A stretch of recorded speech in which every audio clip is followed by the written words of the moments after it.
research. Right. So let me go over this with you. And this is kind of a thing that I've been thinking about for a little while. So prior to the Big Bang, 5% of the matter material that we can see in the universe, right?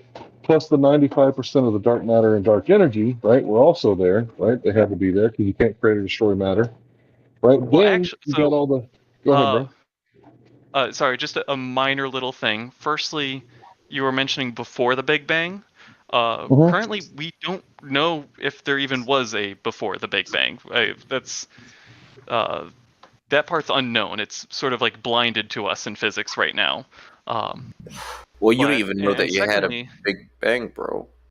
But we'll get back to that. We'll get back. I would I'm not say trying that to there's a sidetrack, large but amount of evidence we'll get back to lead us the to this conclusion, but we can get microwave back to that background later. radiation. We'll get back to that, dude. Don't worry. Sure. The W mapped over. I got you, dude. Sure. All right. Yeah, Oh, just real absolutely. quick, I'm I waiting just on wanted it. to run I'm this counting by. on it. I just wanted to run this But no, by. no. So Getting back to let's what you say, were saying, another thing is that dark energy you mentioned, actually, strangely, can be created because it's not a very conventional kind of energy. Um, it it's more like you can't make energy that can do mechanical. Dark energy can't do mechanical work. It's just sort of like a energy of the vacuum, if that makes any sense. well, that's a violation Again, of the that's first law also of part of ongoing thermodynamics. research right now. Energy Yeah. can't be created or destroyed. How Is do you that correct? create it? Well, for dark energy, the current understanding is that dark energy is created by having dark energy. It's Okay. sort of like a runaway effect. Okay. Dark That's energy, circular. a little bit of dark energy creates more and more dark energy, and that creates more and more, and that is responsible for why our universe is inflating. All right. Well, let me ask So, this question. I'm aware of the inflation theory. sure. So Yeah, that's all theory. yeah, not Yeah. scientific theory either. No. Anyway, so Yeah, my I question, would and disagree, I'm almost but we can get back to that later. It's okay. not backed Sure. by experimentation, so you can disagree all you want. Well, yeah, we'll take it point by point with this guy. Let Hank finish up. Point by point. Yeah, I'm almost done. I just wanted to get this out. So, if all the matter, antimatter, and dark energy were in the same place, how could one atom of helium escape that gravitational well? And that's all I wanted to ask you. You're good to go after that. It's Well, okay if you don't sure. know, bro, because I don't expect you to know everything. No, that is a very good question. Yeah, it's founded in a very real understanding of general relativity. If you have a lot of energy packed into a small place, you're going to create a very large gravitational well. And that's why dark energy actually sort of comes in to save the day here. You can think of dark energy sort of like an anti-gravity. That's not perfectly accurate to say, but it provides something like a negative that inflates space again and fights against gravity. Bullshit. That's the theory. A game theory. Thanks for Yeah, no, sorry, I'm gonna force go ahead offended. and pull you back from Well, it is. Okay. We like to be specific about what we're talking about. Okay. relativity Sure. has Okay. never been used in Hold on a any second, hold on a equation second, bro. for smashing an atom. Before we fly off into space, just for a second, can you give me like your best proof? I'm sure I already asked you this, so I already know. Okay. What's your best proof that Earth is a sphere? A rotating sphere. That would be two questions, but we just want to know.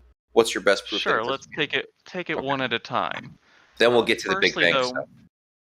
Firstly, though, I want to preface this by saying that I don't work in proofs necessarily. I work in degrees of confidence.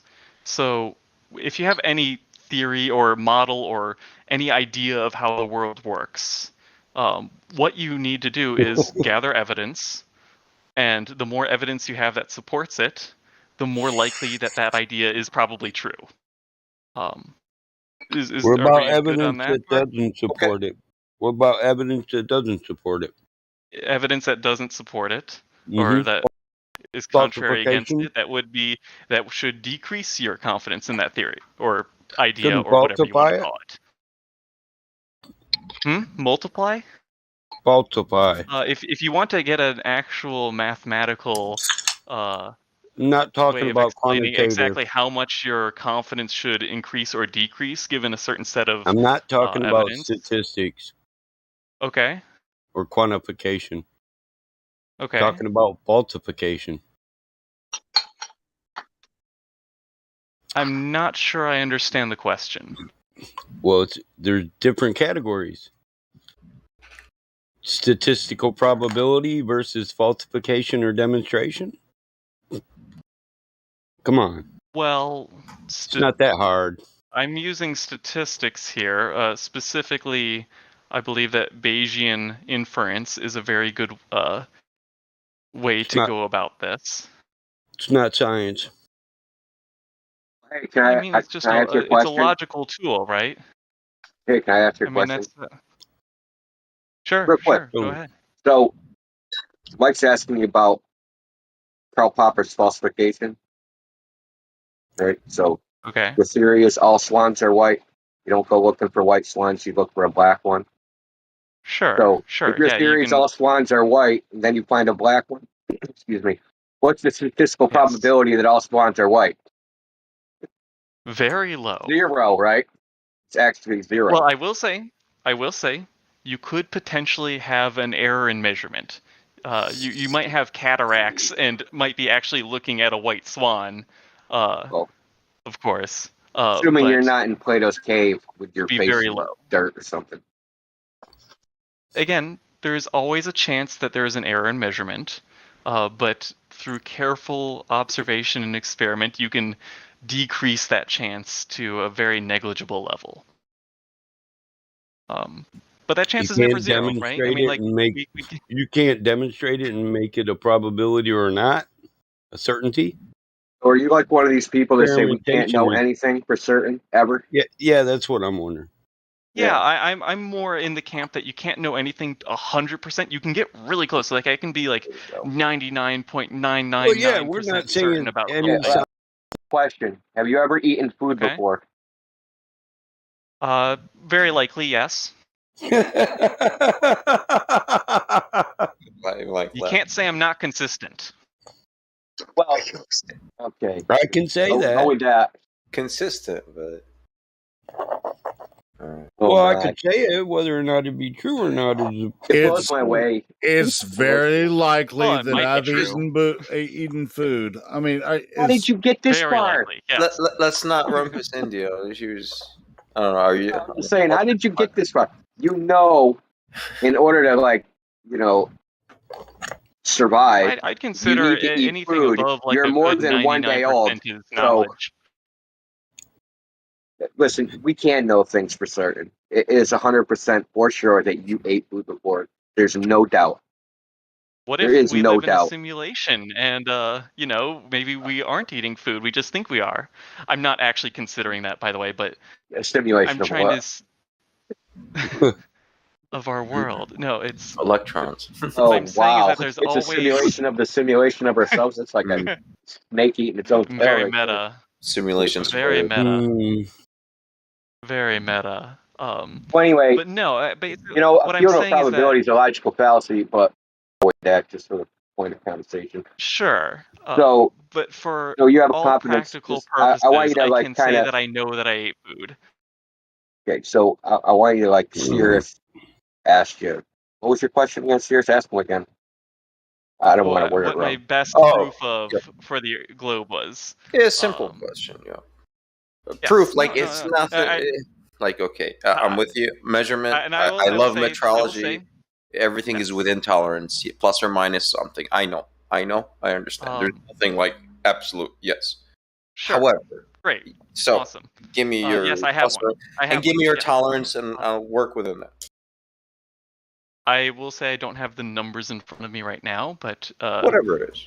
the data is publicly available if you want to go into the numbers more, and I would love to go into the numbers. I love numbers. Once We'll get into it. gotta Go for love it. numbers.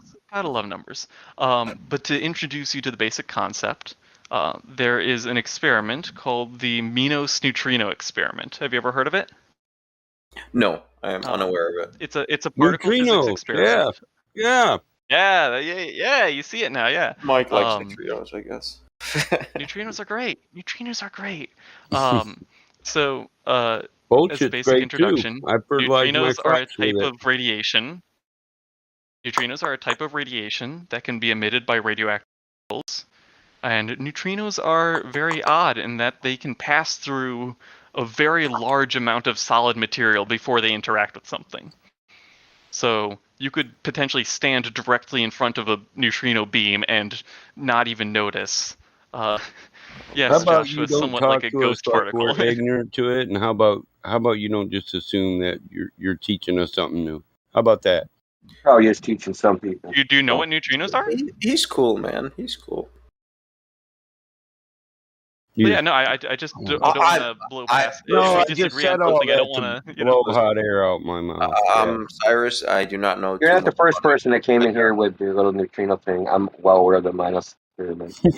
Who used to come in here? Gold Steel? The only dude? Mm-hmm. Yeah, so we've heard oh this all yeah, I before. think I know of him in from the Quantum Racer server. Yes.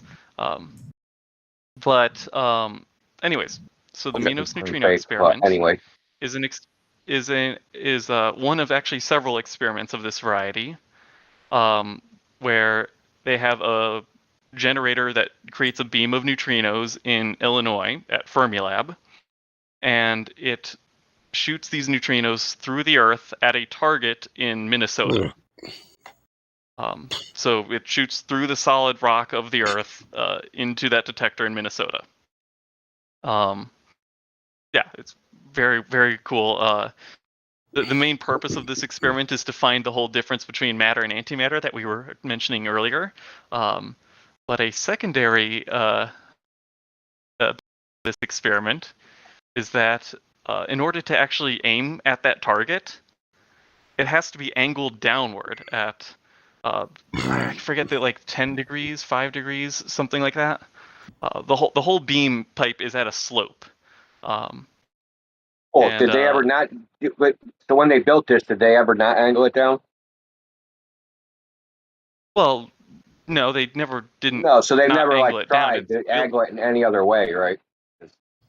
Said, oh, it's there, Well, the so this is what neutrinos we're come gonna out do. in a straight line. It's like firing a Oh, they're gun. measuring the and, angle of you know, arrival, right?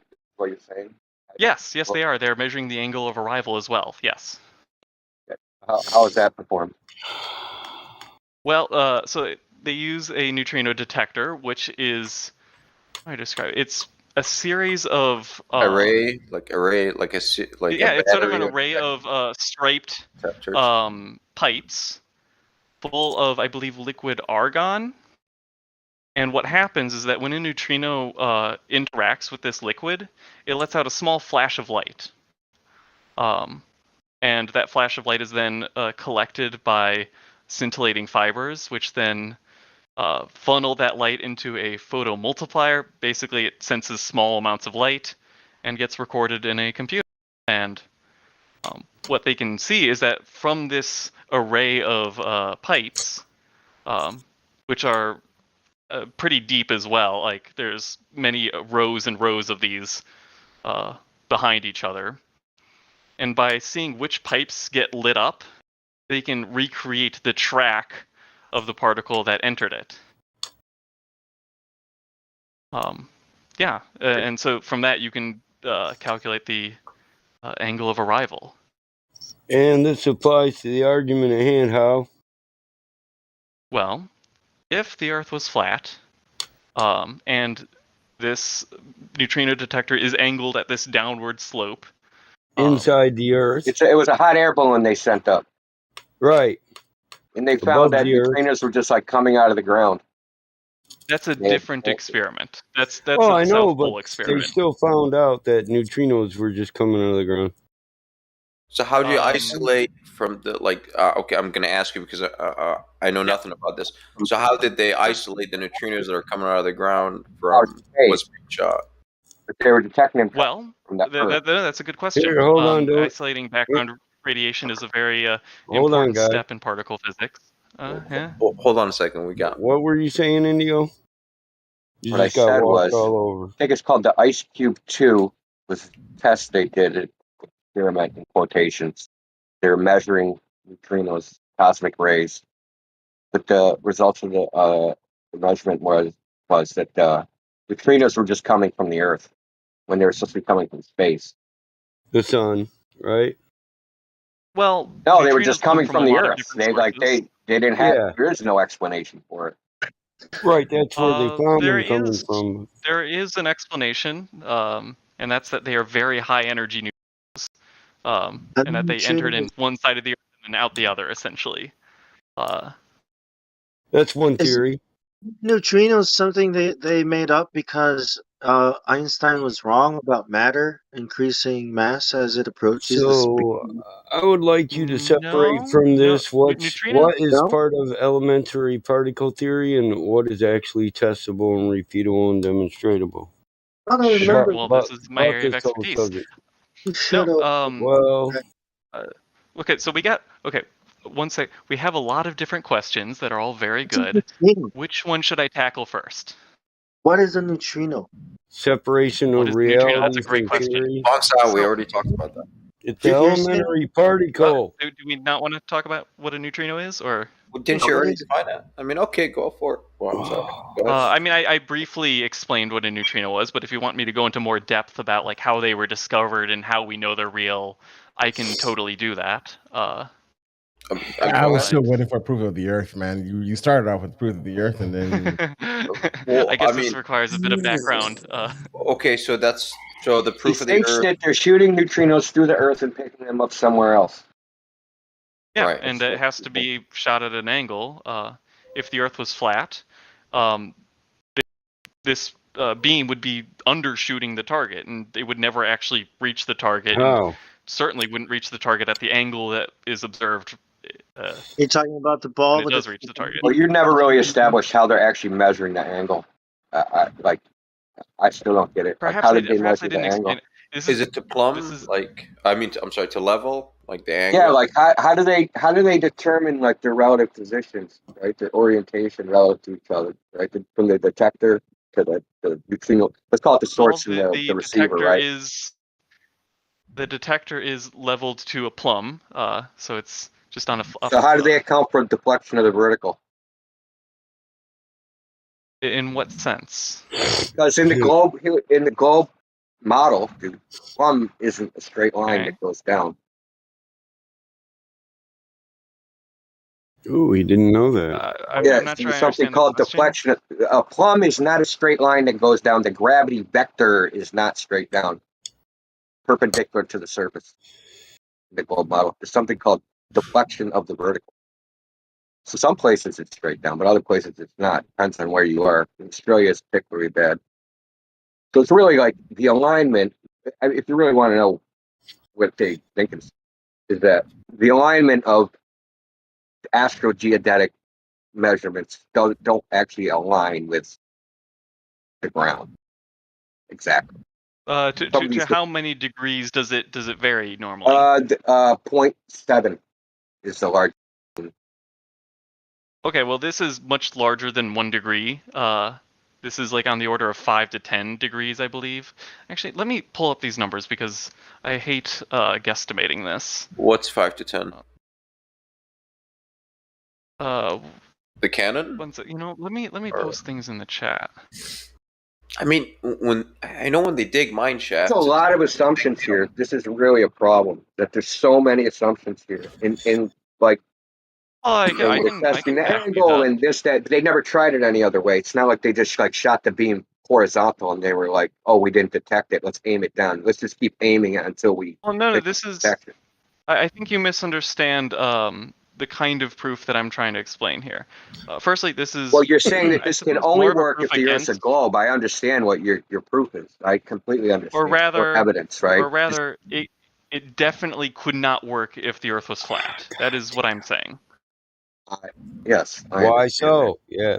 So Last time we got here, I said, Because why if so? the Earth was flat, then the beam would be undershooting the target. It's aimed at a pretty significant downward angle. This and is where we over the get- distance. And this is where we get into the And if the Earth was flat, it wouldn't be nitty-gritty down. is that you're doing statistical correlations between you're turning this beam on, you're picking it up, but we also know that you pick up random neutrinos from anywhere. Right?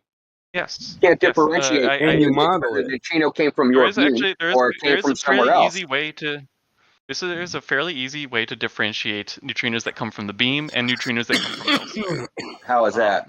A model. And that is Velocity. You know? No, I'm just. partly. I was However, guesstimating. the main thing you do is you leave the detector running without the beam shooting anything at it, and you collect all the different types of radiation that appear in it from just the environment. And then you turn on your beam and you take the difference between the two. And that difference is going to be the signal from your beam, because that's the only thing that changed. Okay. Does that make sense? Because, yes, it does make sense.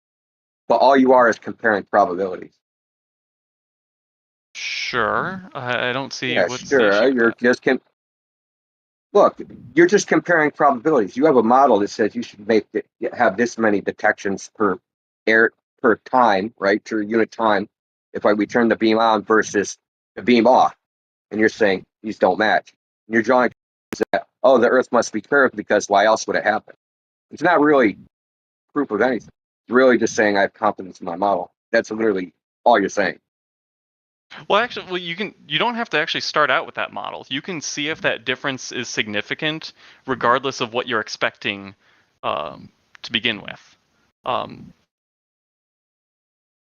So what's Because I always think of it like this, right? This is the way I always think of it. If the Earth measures flat, how does this experiment falsify that?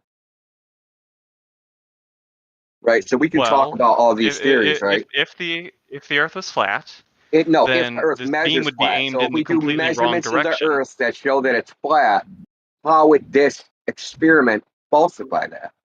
So if I have a table, right, and the table's 48 by 48 inches, I take out my tape measure, I measure it, and then there's some observation I make of a phenomenon, and it says, oh shit, this can't work with a 48 by 48 inch table. My tape measure must be broken. You see what I'm saying? So I measure what's actually there. Like, how does this experiment falsify that? Yeah. That's how I look at it. How can you Well, it falsify shows you a that direct something must measurement of the clearly surface be of the wrong Earth? with your ruler. Then, if you have an experiment that does not agree, then clearly Maybe the something went experiment's wrong wrong. when you did the first measurement. But maybe the experiment's wrong. Ever Perhaps think it of is that? Maybe wrong. the assumptions of the experiment are wrong, and it's No, not the I measurement have. that's wrong. No, So thinking about how this experiment could be wrong is a So there's very inference important part of versus physics. deduction, right? Induction versus deduction. So you have a theory, right? A theory of how this thing works, right? How would You it make be all these pointed at the indirect wrong measurements, angle? whereas we're talking about a direct measurement of what it is, right? Like I can measure a person that's 6 feet tall, and my rulers can say they're 6 feet tall, and So I when have you this say a thing that says, direct oh, like measurement, this light is supposed to be, 5'10", but the light he walks past the light and it didn't shine on his head. He must not be 6 feet tall. so I'm a little bit confused about what you're defining as a direct versus indirect measurement in Direct this case, measurements, because where you directly measure what it is you're trying to figure out what it is. you defined direct by using the word direct, so that doesn't really help me out here. So Well, it has a colloquial definition, doesn't it? You're supposed to have a PhD, aren't you? yeah, no, and that's why it's incredible So to words keep are things well defined. defined. Refers to measuring Yeah, exactly words the are thing you are defined by looking. usage. Direct measure refers to measuring exactly the thing that you're looking to measure, while indirect measurement means that you're measuring something by measuring something else. I don't see how the angle wouldn't work. And measuring take to your neutrinos would be an ruler indirect example. measurement of something. You're not directly measuring the Earth, right? Well, let's take that ruler example for a moment, shall we? I don't see how that beam angle wouldn't work. Yes or no? You're directly measuring the Earth. Yes or no? It's real simple. Earth. You know that you're not. So be honest. Yes, but you know that you're not. It's an inference from an experiment. Are we not allowed to use inference? I don't. Yeah, but when it comes to actually proving things in actual logic, there's certain things. Inference is secondary to like deduction. inference is Well, yeah, but you have to show what's actually wrong with the inference, though, if you want to dismiss it. Like, No, you can't just throw it out because direct it's measurements to the inference, contrary. you know? Direct measurements to the contrary. Direct measurements have their place, but they can be very limited. For instance, if you're trying to do direct measurements of the curvature of the Earth by, I don't know, shining lasers over bodies of water, you're only going to be able to do that over very short distances. Like, How far a laser can only shine so far. How far is that? Not Depends on the 730 kilometers. It depends on the millirods, actually. Not 700. How long? What is that in miles? Divide. You're asking me to use miles? Divide by 1.6. Here, I'll fire it up. American, dude. Later. What was it? 730 kilometers. 730 divided by 1.6. 456. A quarter. So, do you yeah, so actually somebody in the chat just posted the successor. Do you need 450 mile differential for test for curvature? How about 897 kilometers? For a very big sphere, you need a very big Wait, hold on. Measured. He just outdid. Hold on. Oh, in hold on, I'm reading this real quick. So in 1914, there was a ship in the. I'll just read it to you. It was off the coast of South Korea. It's off the coast of Korea, and they watched the sun set behind mountains, and the only mountains that possibly they could be seeing were 897 kilometers away. Wait, I thought 490 you said we aren't nautical allowed to use miles. indirect measurements. This was reported in some I thought you said we aren't Russian. allowed to use indirect measurements, though. Oh my god! No, listen. Can you not interrupt him when he talks? I did not say that was a direct measurement. What I'm saying is, okay, this is the same type. It's the same type of inference as you're saying, and it's further away. Huh. Well, that's an interesting experiment. If you link it to me, I'll go look over it. It wasn't an experiment. It was an observation from a ship. Okay. In the 1900s, the three officers of the ship watched the sunset. So according to the heliocentric model, we know where the sun's setting, right? So they know the angle where the only place the sun could be setting, right? So they drew a line, or it was rising actually. They drew a line to where it intersects land, and that land is in Japan. There's no other land in that ocean. So a bunch of sailors. How many years ago was this? In what century? 1914. So a bunch of sailors in 1914 claimed to have seen the sun in a place it shouldn't be. No, the sun was fine. The thing is, the sun was rising, and they saw a silhouette of a mountain, right? So when they drew on their nautical chart where the sun was rising from, it intersected a mountain in Japan. The sun intersected a mountain in Japan. No, their line of sight to the sun intersects a mountain in Japan. Okay. And based on they're how looking far at the they sun think they were rise. away, They see the sun rise, and they see the sun still, a mountain in front of it, right? The sun is silhouetting a mountain. They go, oh, sure. Damn, there's nothing out there. There's no land out there. Let's look on our nautical charts. Okay, let's draw a line on our chart to see where, like, we can intersect land. So where it intersects land was Japan. And so they then concluded that that mountain must have been the one in Japan. Well, if there's no other land, then that's the only thing it could possibly be. Because you have floating mountains. So it's the only thing that it could possibly be based upon there's no other land in that water. It's just hard to comprehend. There's no other land in that water. There's the sea between Japan and North Korea and China is well traveled. There's no hidden islands there. Sure. Okay. Been well traveled for about 4,000 years. Sure.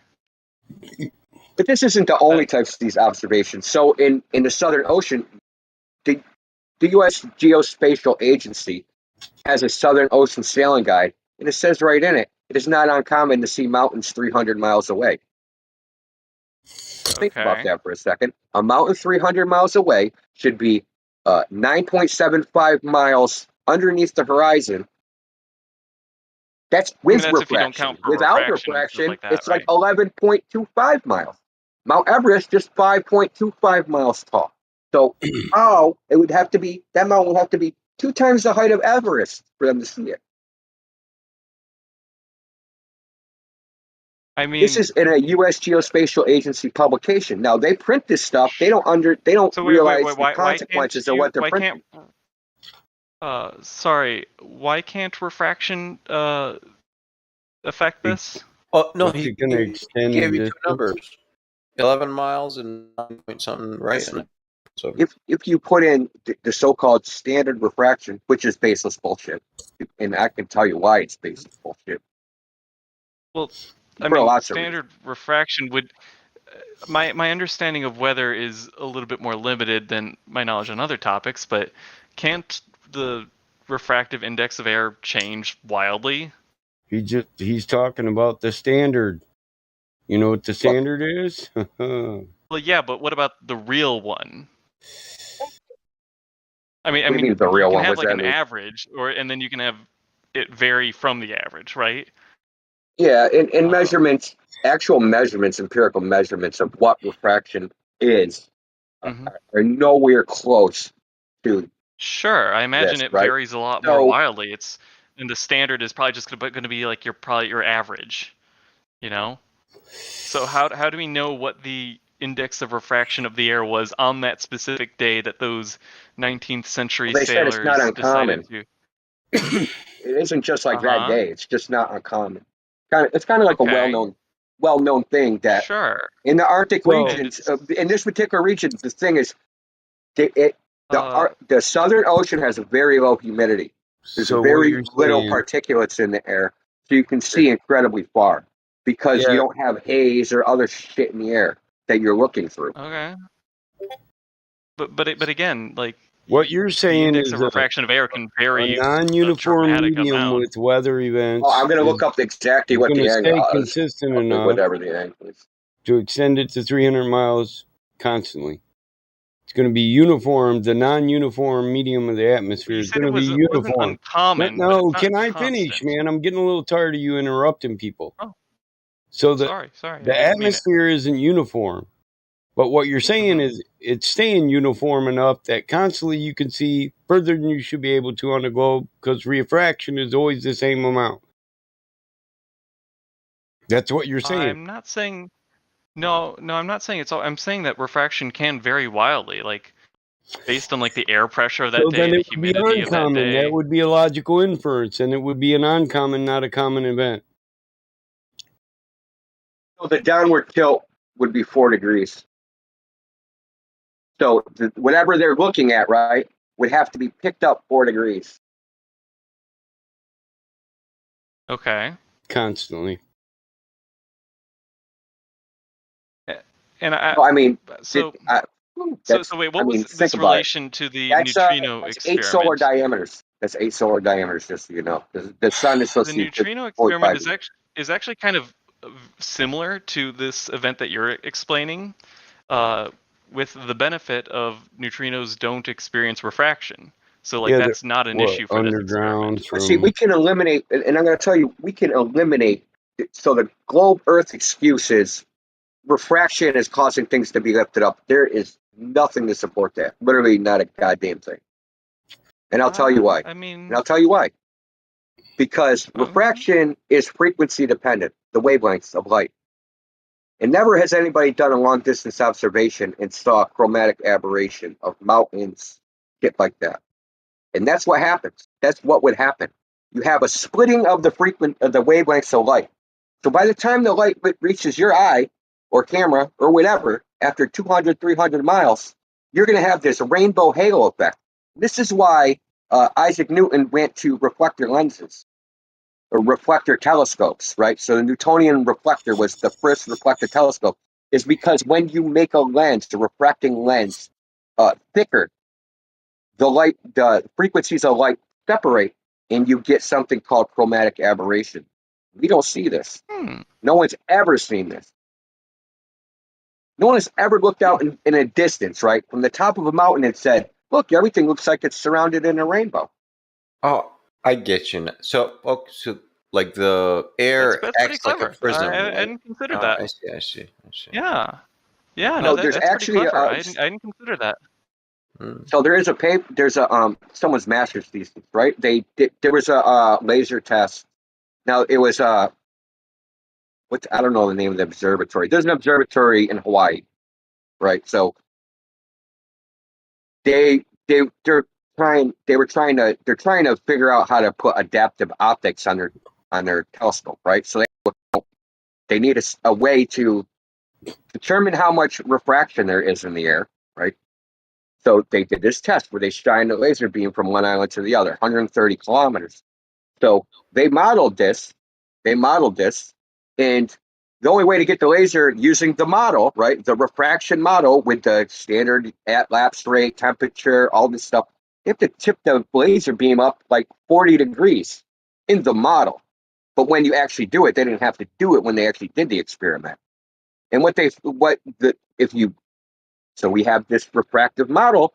So when they ray trace it out, the beams, they did 4 different frequencies of light, they're separated by something like 60 meters.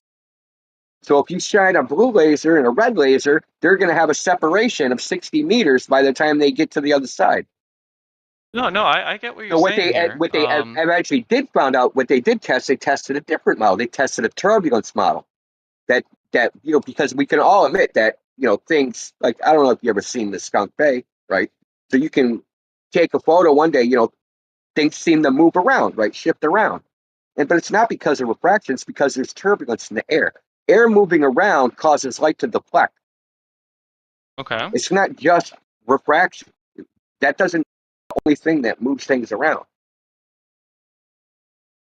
So this is not like Well, we can get to like Airy's failure, and that was a whole other thing, the Clouseau effect. That's a very good point, and I'll have to do some more research on that on my own time and give that some serious thought. Well, I just thought of this, I don't know, a couple weeks ago. Hold on, this whole refraction thing has been being argued between flat Earth and globe Earth for 5 years. It's okay, so what do we observe when light is actually refracted? We make lenses, right? We know, we design a lens, we have to compensate for all these other things. So what are the things they have to compensate for? Especially if the lenses stick, right? You got the air, light's going 270 miles through the air. I get that. You have to compensate for these things. No, that is a very interesting because point. There's this thing where there's this thing the empirical data does not match the model. There's no doubt about that. If you go and look at all the papers on terrestrial refraction and look at them, they'll have their meteorological measurements, and then then they'll plug those into the model, and the model predicts greater deflection than what's actually measured in the field. And this is over and over and over again. I've seen papers where they actually compare 6 different models, and none of them match what they actually measure. I have one that says, I sent it to Sirius yesterday. So when they dig a tunnel through the Alps, right? So this is a thing in Switzerland. They're always digging tunnels because because it's all mountains, right? So they have to, when they dig a tunnel, they have to be very precise. They're digging a gigantic mountain. So, and they're digging from both directions. So if they're off a little bit, by the time they meet at the center, they're doomed, right? The tunnels are missing each other. They aren't meeting at the center. But they have to account for lateral refraction, right? Because tunnel walls heat up. So what they did was, they empirically tested, refraction by heating up bricks, right? And then shining light by the bricks and then measuring how much the light is deflected. And I'll read you exactly what they say. They've used the standard model. They use the standard so-called, model of refraction. and it didn't work. And I'll just read what it said. Our measurements. Oh, wait. Sorry. When you say the standard model of refraction, sorry, I just want to clarify something before you go on. When you say the standard model, do you mean like just Snell's law? I mean, No, I haven't heard it called the it uses standard. the principle of least time. Snell's law. Oh, well, yeah, that sort of is Snell's law. Yeah, it is Snell's. Yeah, Snell's law is like a special case of that. Yeah, it's when you have a discontinuity between surfaces, but you can generalize that to a continuous medium. But yeah, okay, yeah, sure. Yeah, okay. So this is what they. But the thing is, they have there's a couple models that take into account called the Sitter equation.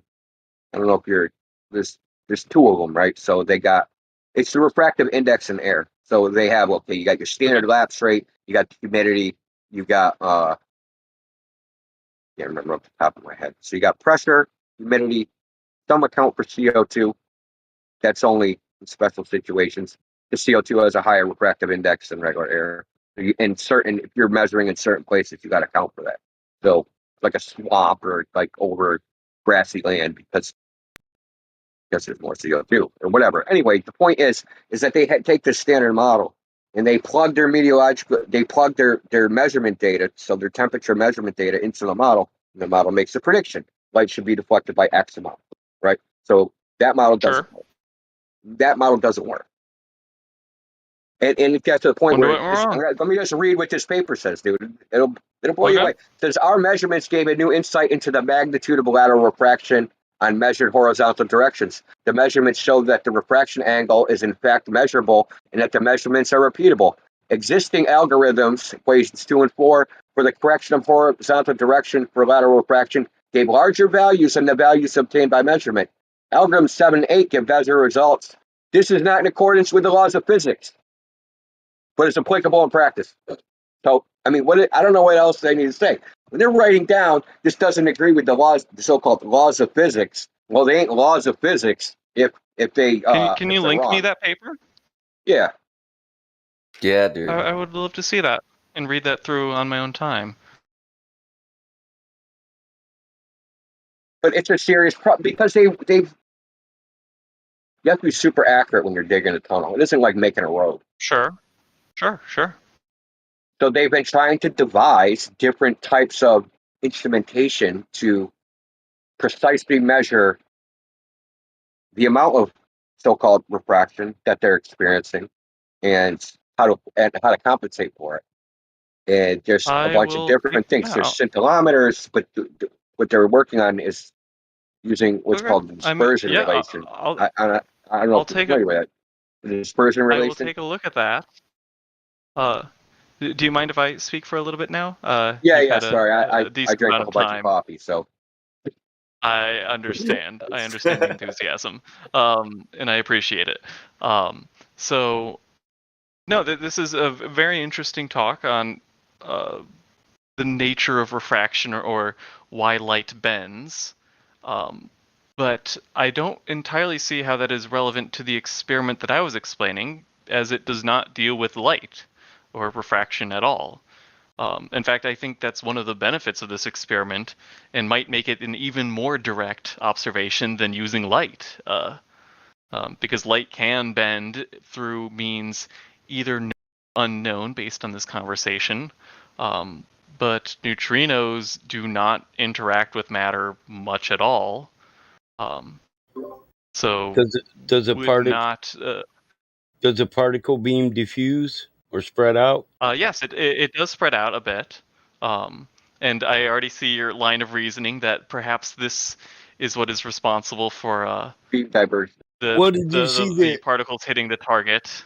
Yeah, did you see the images I posted where the way they showed it, it's not pointed at, but a very slight downward angle. So the tube curves, yes, but I don't see any reason why this wouldn't work, especially if there is diffusion.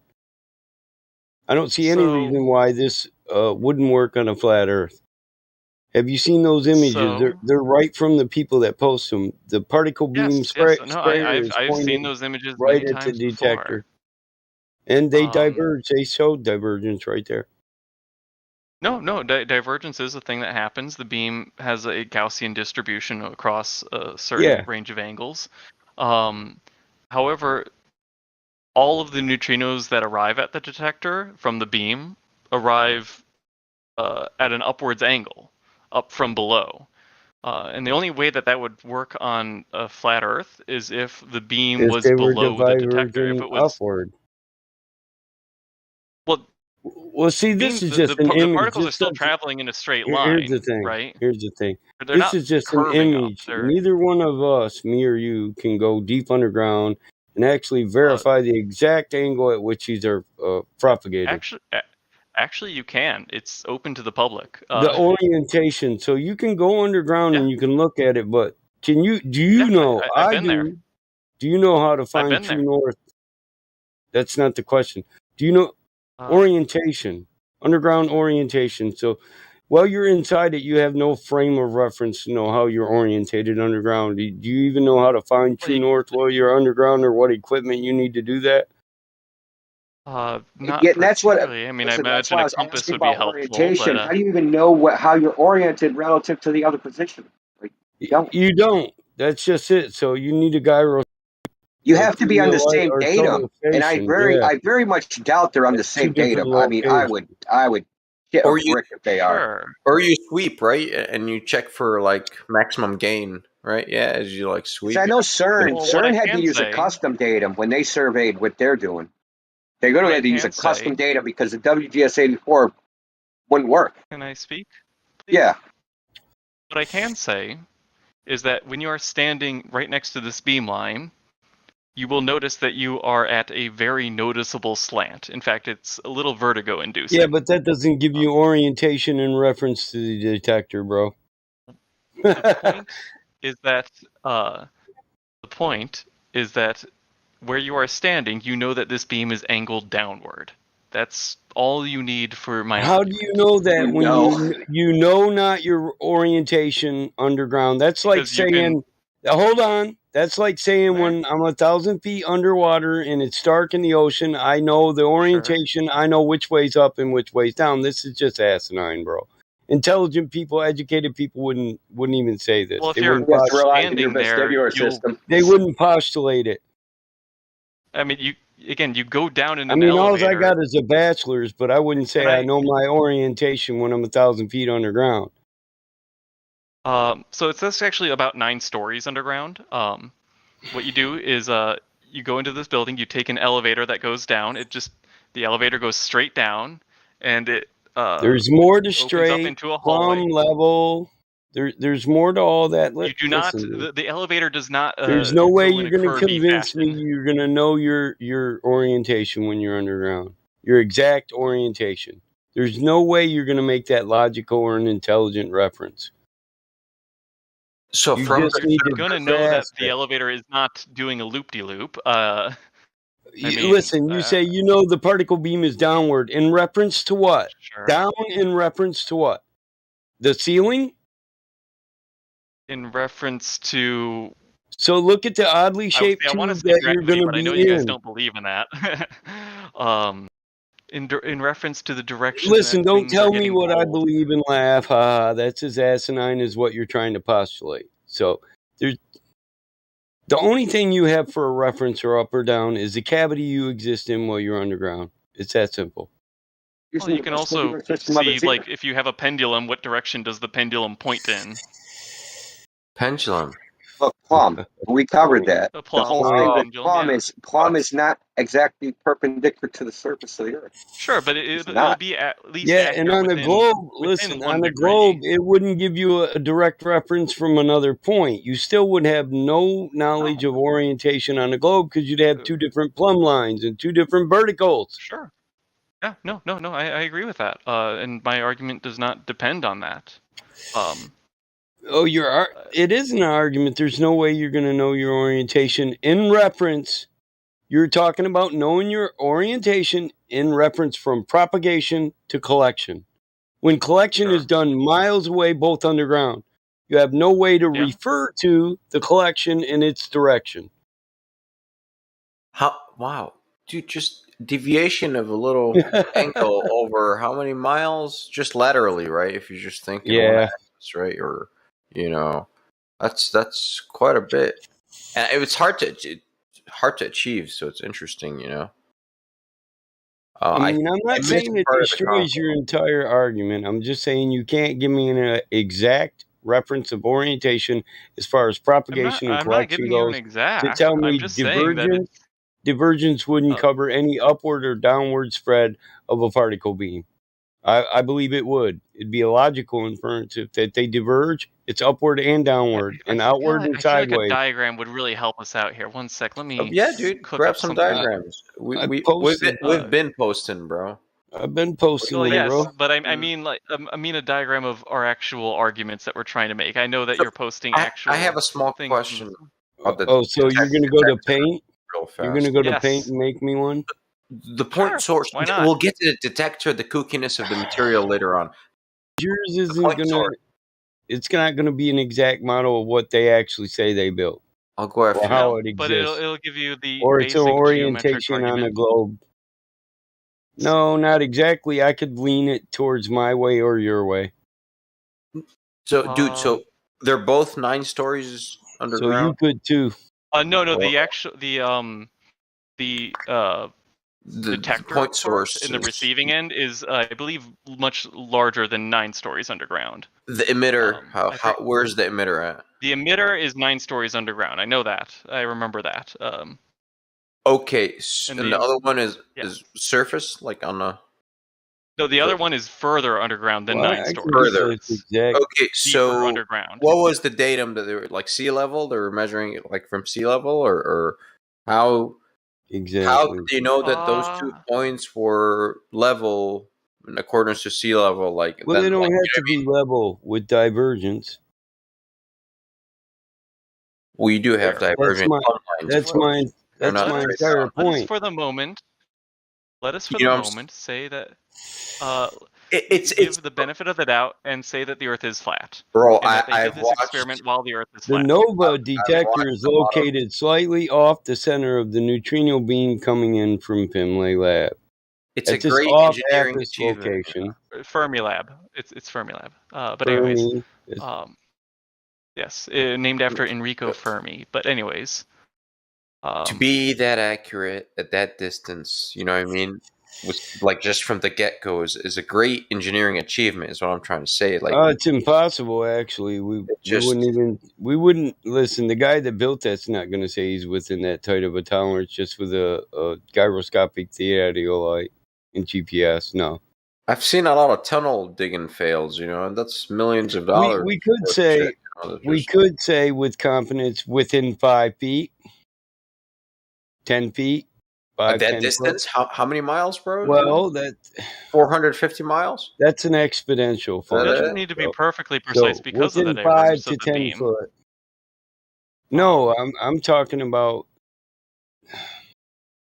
Well, you got a guy at one position with a gyroscopic theodolite, and a guy at another position, and they're trying to point towards each other while underground. We would call this within a variance of 5 to 10 feet, and it would be inversely squared proportionate to the distance to the guy we're pointed at. So it might start out at a 0.002 approximation, but that it'll diverge, so it might be 10 foot to 20 foot over the distance. But that's okay because I would expect the particle beam underground to diverge anyway at a large spread. 1 sec. I'm almost done making my little so it's not like you're trying to hit the bullseye. I mean, they're in 2 different states, right? Well, how do you know they're... Yes. It's not deflection, right? What is the official beam divergence? Well, it's a distribution. It's not exactly a... it is a fairly wide distribution, but... from Illinois to South Dakota. Straight line. You don't pronounce the S in the Illinois. Illinois. I do. But a lot of people will get mad at you for that. All right, so that's why we don't go there. I just cooked up a very, very simple. It's 800 miles from one to the other. let us say that in this case, the Earth is actually flat, and they built this and did this experiment while the Earth is flat. And let us say also that the beam divergence is very large to maybe account for the particles reaching from the source to the detector. You can see, again, the very, very crude model that I made here. What? Okay, hold on. It's an experiment, right? So what is here's the thing? What is the dependent? Are you going to ask variable? what's the control? Yes. Hold on, guys. I want to know what you're varying here. Well, hold on. I have a question about the divergence that the experiment you part here. is actually. Why is it one-sided? Why is it not even on both sides in distribution? Like divergence would logically imply it to be. It would be a fan, not half a fan. I thought I did make a fan. I don't. In the air, all on a downward level, it would propagate both ways. It'd open up just like your field of view from the source. I would think it would make just like Gaussian distribution, like an area. Yeah, exactly. Sure. The main point of this graph this plot that I made here, is that the incoming angle to that detector will never be at an upward angle. At most, it'll be a downward angle, or at a right 90-degree angle. That can be because of. But it would never actually come from. It would never actually come from an upward angle, like we see in reality. Dude, it doesn't matter the positioning of the detector. It's a ghost particle. It can hit the detector from the side or from behind. It'll still register. Well, the particle still travels in a straight line. That's the thing. All you're registering are flashes of light in a pure I thought you said on a flat Earth it wouldn't come in at an upward angle like it's supposed to. Well, it does, yeah. I can go back to life. Yeah, well, you just contradicted that. Huh? I don't know how you're measuring the angle of arrival. You said a downward I've angle. talked to Goldsteel about this, who claims he worked at the Japanese, however you say that, whatever. K? Yes, that's where he says he worked. And I asked him the same question: how do you get angle of arrival? So, well, that's a different. That's a bit of a different experiment. The detector is arranged a little bit differently. It's, if you want, I can go over how that one measures the angle. It's actually maybe a little bit more simple. Yeah. So you're measuring. Listen, you're detecting Cherenkov radiation, right? In that one, yes. What are you detecting in yours? In Super K, you detect Cherenkov radiation mostly. Yeah, I'm talking about the Minos. Minos, I believe that's scintillating radiation. It's very similar. I believe some of it's probably Cherenkov, but there's a whole bunch of different ways that a particle can emit light when interacting with a material, depending on the energy of that particle and the material it's interacting with. Don't know how it's actually being detected.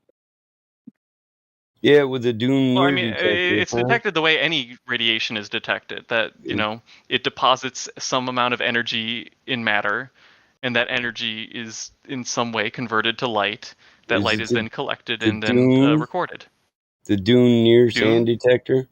Yeah. Right, that's I believe being built right now. That's the successor to Minos. Okay. Yeah. So that's sort of an upgraded version. I think it's even a longer distance. What are the 3 sub-detectors? I don't know. I'm not involved in that project. What were you varying? What was the... Oh, you wanted to know what the actual experiment part is. Yeah. So the experiment part is... So what the experiment is mainly looking for is not the curvature of the Earth. That was just an unintended consequence.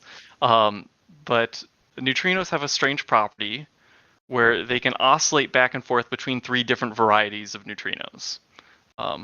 This, I believe, was discovered in 2009 at a bit of a surprise. What does that mean exactly? Oscillate between 3 different types? 2009. I thought it was earlier than that. Oh, it's a plate. There are 3 different types of neutrinos.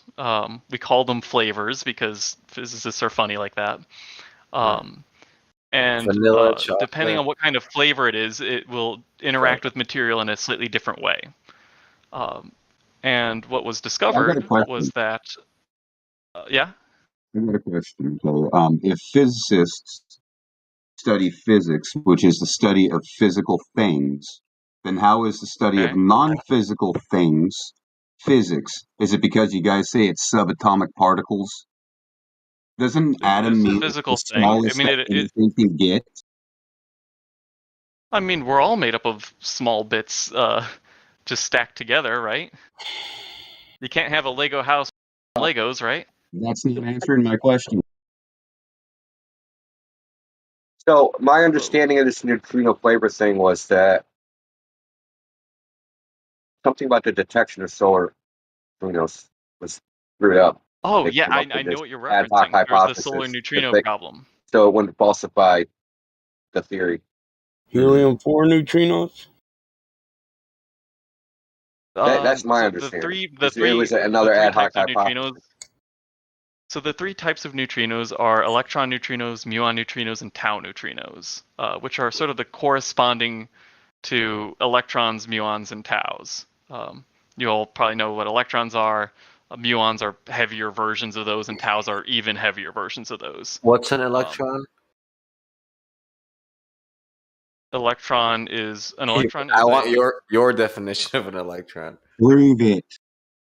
What's the difference between an electron and a photon? And why do they use an electron to say that a photon behaves like an electron?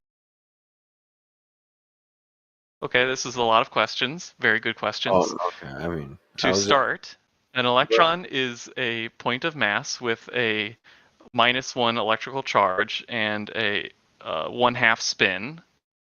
These properties explain how they interact with other pieces of matter. That doesn't really help. I'm literally not reading anything in front of me right now.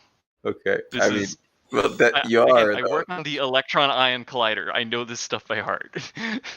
Yeah, you just haven't memorized. But what is it? Okay, keep going. I'm sorry. Yeah, again, an electron is a point of mass that carries electrical charge and spin and mass. A point of mass. That we know of, yes. Not mass. We don't. Point of mass. Point. And what is here? Okay, so what's the definition of mass, and what is point of mass? Okay, there's actually 2 types of mass. There's inertial mass and gravitational mass. Gravitational mass means how much this particle is attracted to other particles based on how much mass it has. And inertial mass means how quickly it will accelerate when a force is applied to it. So, you can apply an electric field to an electron and it will speed up. And that rate at which it will speed up depends on how much mass that particle had. Okay. Yeah. But so electrons. Oh, and a point of mass. Yes, you asked a point of mass. As far as we can measure right now, electrons do not seem to have a measurable size. Essentially, the higher and higher resolution you look at them, they seem to not have a definite diameter. Okay. Oh, keep going. I'm sorry.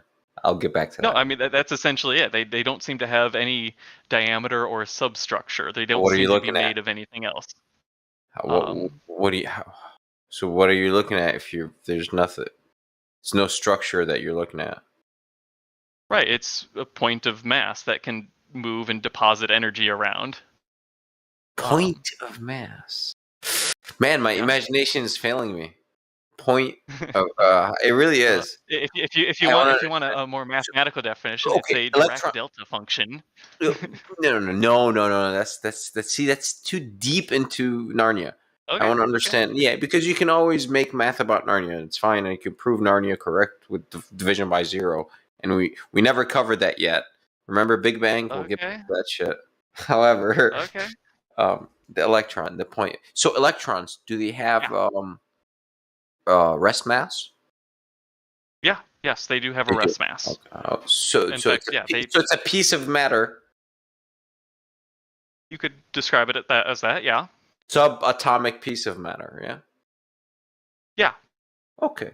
Oh, see, that I can understand. I would agree with that definition. That has a negative charge. I mean, issues that. Yes, it has a negative charge. Although the fact that we call it negative is a bit of a arbitrary. We could call it positive and then all just the other way. negative. Yeah. But yeah. It's the opposite charge of an ion. Cool. I get it. Just polarity sort of thing. That's fine. Sure. But yeah, so that's what we observe as an electron. These tiny bits of matter that have a certain electrical charge and a certain mass and a certain spin too. That's another property that often gets overlooked because they seem to have an amount of angular momentum that they can't get rid of. Okay, the spin. Well, I'm not sure. That's a weird part. We can't see the electron, but we can see the spin of the electron?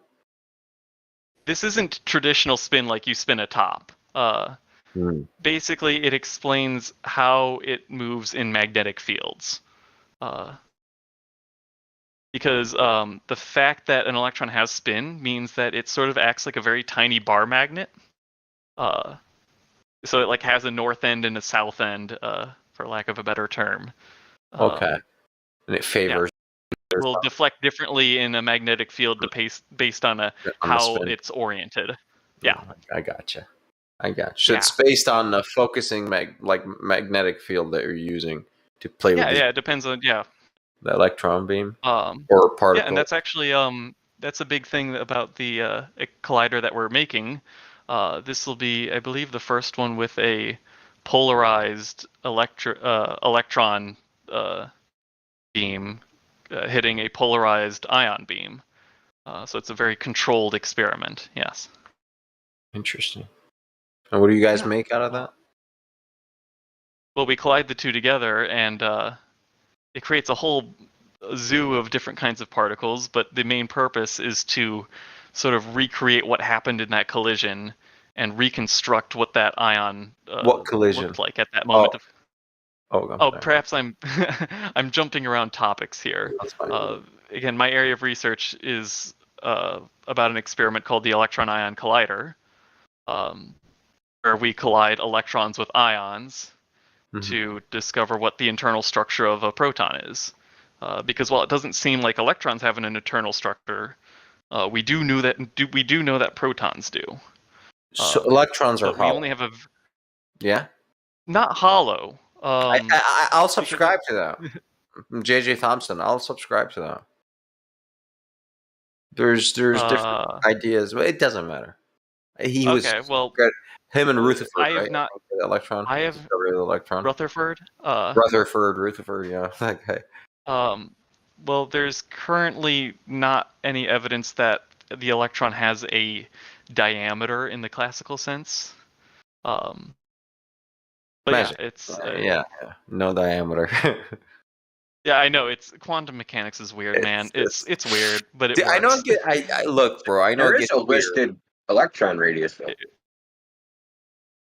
As I said, it doesn't have a classical radius. There is a radius that you can sort of use to describe how it's per radius, per unit radius, like classic inverse radius. Okay. As I remember a few years ago reading, they measured based on probability radius, that it was a quote unquote perfect sphere. The article was something like, "The electron really is a perfect sphere," or something like that. Okay, that's a little misleading. What they mean is that it has spherical symmetry and that it acts the same depending on no matter where you look at it.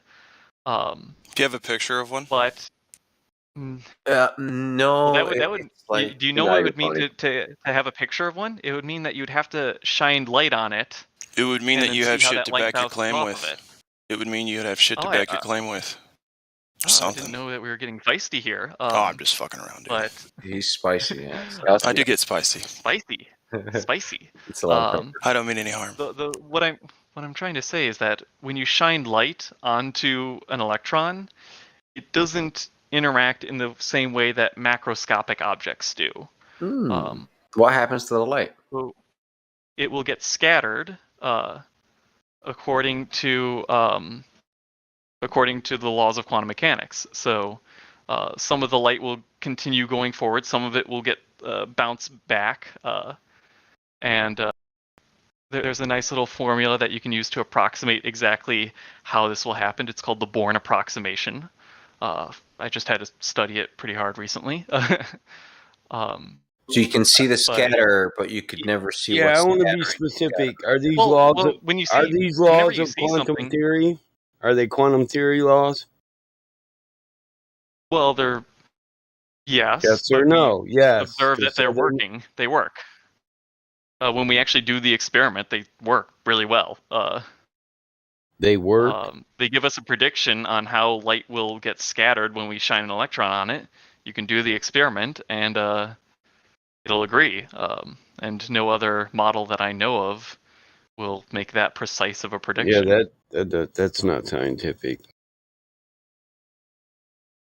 It's comparing models. I mean, that's a big part of what science is. You test different models and put them up against each other. Theoretical science, disagree on that, quantitative. It's not. Science is it's a method. Getting at is you can have multiple models that make the same predictions, and like which one is true. What right? I said was that the arbitrary choice. What I said is that I don't think. What I said is that I don't think that I've seen any other model that predicts this behavior. Well, give me your model. I'll match it with I think there was the Rutherford model before that, right? Well, I explained that. Yes. So, in quantum mechanics, as long as you're dealing with things far below the speed of light, there is an equation that accurately seems to describe how these particles move about and interact with our detectors. That's the Schrödinger equation. What kind of? Okay. What kind of detectors are you? So is that equation a law, or is that one of the laws you speak of that's actually just an equation? You said the same thing twice, it sounds like. Yeah, it's a probability equation. Yeah. No, it tells you what the probability of finding a particle at a certain spot is at a certain time. It does. Stated as it is, you don't have to glorify it. If you have to glorify it to make it true, then it's probably not worth talking about. What am I glorifying? Laws of quantum theory? I don't see how I'm glorifying it. I'm just saying that it works. It gives us a prediction of how often we should find certain particles at certain places, and it seems to be accurate. Yeah, you state it as if it's a scientific law, like we observe it the exact same way every time, in the same medium, under the same circumstance. Yeah, I mean, it gives us a prediction on how often we should see certain things. Yeah. Nothing else has given us a more accurate... I mean, hey, if you have a theory that tells us in a non-statistical way, I would be so excited to hear that. That would be amazing. But so far, I don't think anyone has uncovered such a thing. Yeah, in quantum. So right now, the best thing we have is quantum. Why is that? Because we can't actually observe 90% of what we're talking about or quantify it, right? Sure we can. That's what particle detectors are for. One of you, I believe, in the chat was asking about how do we detect electrons. Every particle in the universe. No, I know how to. Be true. Electrons, X-rays, all that stuff. I can detect them just fine at home. It's pretty easy to build a little. It's pretty easy to build a homemade particle detector to see electrons and. However, the stuff that you're working on, what are you like? What kind of detectors are? What kind of detectors are you getting? Well, actually, on my project specifically, we actually can't detect neutrinos. We don't have a big enough detector for that. What we can detect are pretty much all the other types of particles. Well, I can do that too. That's not cool. All the known. How do you detect neutrinos, though? How do you detect neutrinos? Yeah, like the physical, like the material of the detector itself. Like, how do you detect them? Well, they have to go underground because well, there's several different ways you can go about doing it. Okay. I can, like, for X-rays, you can use a phosphorus screen. You know what I mean? Like, it's pretty simple. Electrons, you can use the same thing. Phosphorus screen. Nothing Liquid fancy. argon is, I believe, is commonly used to detect neutrinos. So is very purified water. Very what? Neutrino I'm sorry? Water. Just purified water. Purified water. Interesting. Yeah, that's what the Super K experiment uses. How do you... Okay, explain to me the water detector. Both, please. Yes. So in the Super K detector, it's a very, very large vat of water, and it is surrounded by what are essentially very, very sensitive cameras. They're called photomultipliers. Tubes? And what you they guys do are using photomultipliers? Yes. Or, yes. That's wow. You're using a photomultiplier. Wow, you guys are fucking classic. I thought you'd be using some advanced... What the fuck? Now photomultipliers? Hold on now. Well, nowadays, for modern experiments, in the more recent years, we're going to be using silicon photomultipliers, which are a lot smaller and starting to get to be a bit cheaper. Interesting. Bro, send me one, please. Snag one out. Bro, please. Those are expensive. They are very pricey, but...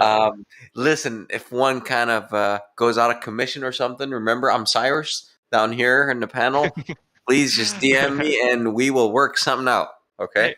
Hey, look, we are... I'm just saying. Our lab is actually creating a lot of prototypes right now for silicon photomultipliers. If I ever am able to get a hold of an extra... Isn't that called... bro, I have quartz glass and stuff like that. I'm working on some tubes of my own. So if you... Whatever trash you guys produce, I will actually purchase from you. Like, you know what I mean? Like, for real. Yeah. Sure. Yep, for real. Like, here, okay, I'll keep that in mind. Okay, awesome. You guys actually make tubes and But for the photomultiplier, for the Super K experiment, they use photomultiplier tubes. I've actually gotten to work with photomultiplier tubes before, but not on that experiment. So going back to the experiment, where was I?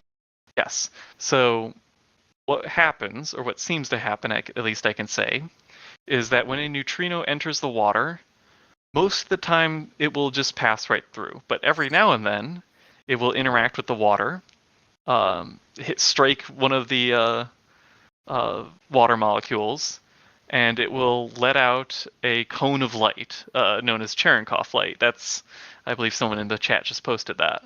Cone of light. So yes, it's sort of like it's like a sonic boom, but of so light you don't instead actually of sound. detect the neutrino; you detect the light that you say is emitted from the interaction. That's how you detect the interaction. Sure, that's how you detect anything. I mean, if you take a photo, you're not even taking a photo of the light, right? You're not detecting the light from the neutrino. You're detecting a light from the hydrogen or the water plasma, or is it? The neutrino's decaying into something else, isn't it? Yeah, it's from the interaction. So the neutrino interacts with the weak nuclear force, right? This is how this works. Interacts with the nucleus of the weak nuclear force. Okay. And light is emitted off a muon. Muon, yes. Yeah. So and then that can become a muon, is accelerated faster than the speed of light in the medium, and that lets off Cherenkov radiation. And then that is detected. You got it. And inferred to be evidence we've done this of a neutrino. Yeah, that's what we would observe it as. Yeah, based on projections of quantifications. Okay, that's the word you just said. Well, I mean, that's what you base it. There'll be so many. Listen, the fact that they're going to interact is a statistical probability. We already covered that. It's modeled. So my water bottle is so Cherenkov postulated what? Your water is Cherenkov postulated what? Small. The light. Really? From the interaction, right? Based on the probability of interaction. Yeah, I mean, this is just an observed phenomenon when you get a So beam we of found the high light. energy We didn't particles. actually observe the neutrino, right? And it was a predicted thing through probability. So we assume that, yes, we're looking at what we thought we looked at, what we thought we were going to see. Actually, this brings up a very interesting experiment from before Super K of how we realized that neutrinos actually make this. Way back when we were suspecting that neutrinos might exist, we didn't know for certain. We suspected that if neutrinos did exist, they would be generated in large quantities in nuclear power plants. Yep. Just the radiation that emerges from there would also generate a lot of neutrinos. So what they did is they put up one of these a similar detector next to a nuclear power plant, surrounded it in lots and lots of concrete to shield it from all the types of radiation we already knew about, and then they turned on and off the reactor and saw that even with all this concrete separating them, there still seemed to be particles that would seep through and interact with the detector. And that was the first evidence that there is a new type of particle that is able to pass through large amounts of matter. What university did that? Oh, I'd have to check one sec. University of California, Fred Rines. So okay, how do you generate neutrinos? And you said my water bottle is too small. I would need like an enormous tank. That's the yes? Okay. An enormous. You need both an enormous tank and also a very intense source. Okay. So the main way to create neutrinos, the main way to make neutrinos is via nuclear decay. So anytime a particle decays into another particle, a neutrino is emitted in the process. That is what we observe, at least. So is that how your emitter works? You guys like decay on hand, shoot the neutrino? We measured the radioactive decay of germanium.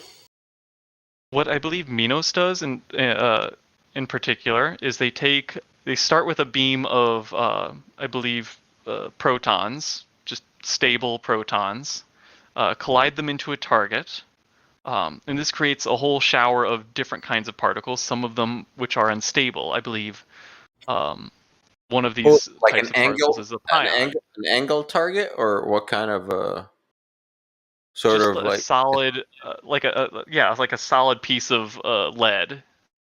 Okay. Yeah. So it's sort of like an X-ray tube, sort of, but not really. Sort of. I mean, it's something that the tapered anode too hard. Yeah. But is it smacking on an angle though? Because that's how we create X-rays with electrons. What I do know is that after it creates a whole bunch of these different kinds of particles, it enters a region with a strong magnetic field, and different types of particles will bend at different rates depending on the type of particle it is. Magnetic filter. I see. So you filter them out magnetically? Magnetics. Yes. And so they filter out the specific type of particle that are known as pions. And pions are have a very short lifetime. They exist for some time and then they radioactively decay. So what they essentially do is they send them down a long beam pipe, wait for them to decay, and when they do, a neutrino will just keep going in that direction. Okay. Wow. I just learned something. It's nice. I like it. It's a really clever process that they do. But yeah, that's how Minos does it. I'm not entirely sure how Super K does it. And I know there's some other similar experiments, but I imagine it's a similar process. One day, I promise you, a dude in his garage will come up with a tabletop device. They'll do the same thing you guys are doing for a fraction of the cost, and he'll fucking embarrass you. That's just the truth. That's just impressive. No, that's just nature. That's just the way of the world, man. Remember computers? Yeah? True. Exactly. What I would say is that in order for such a device to exist, it would need to be extremely dense. Bro.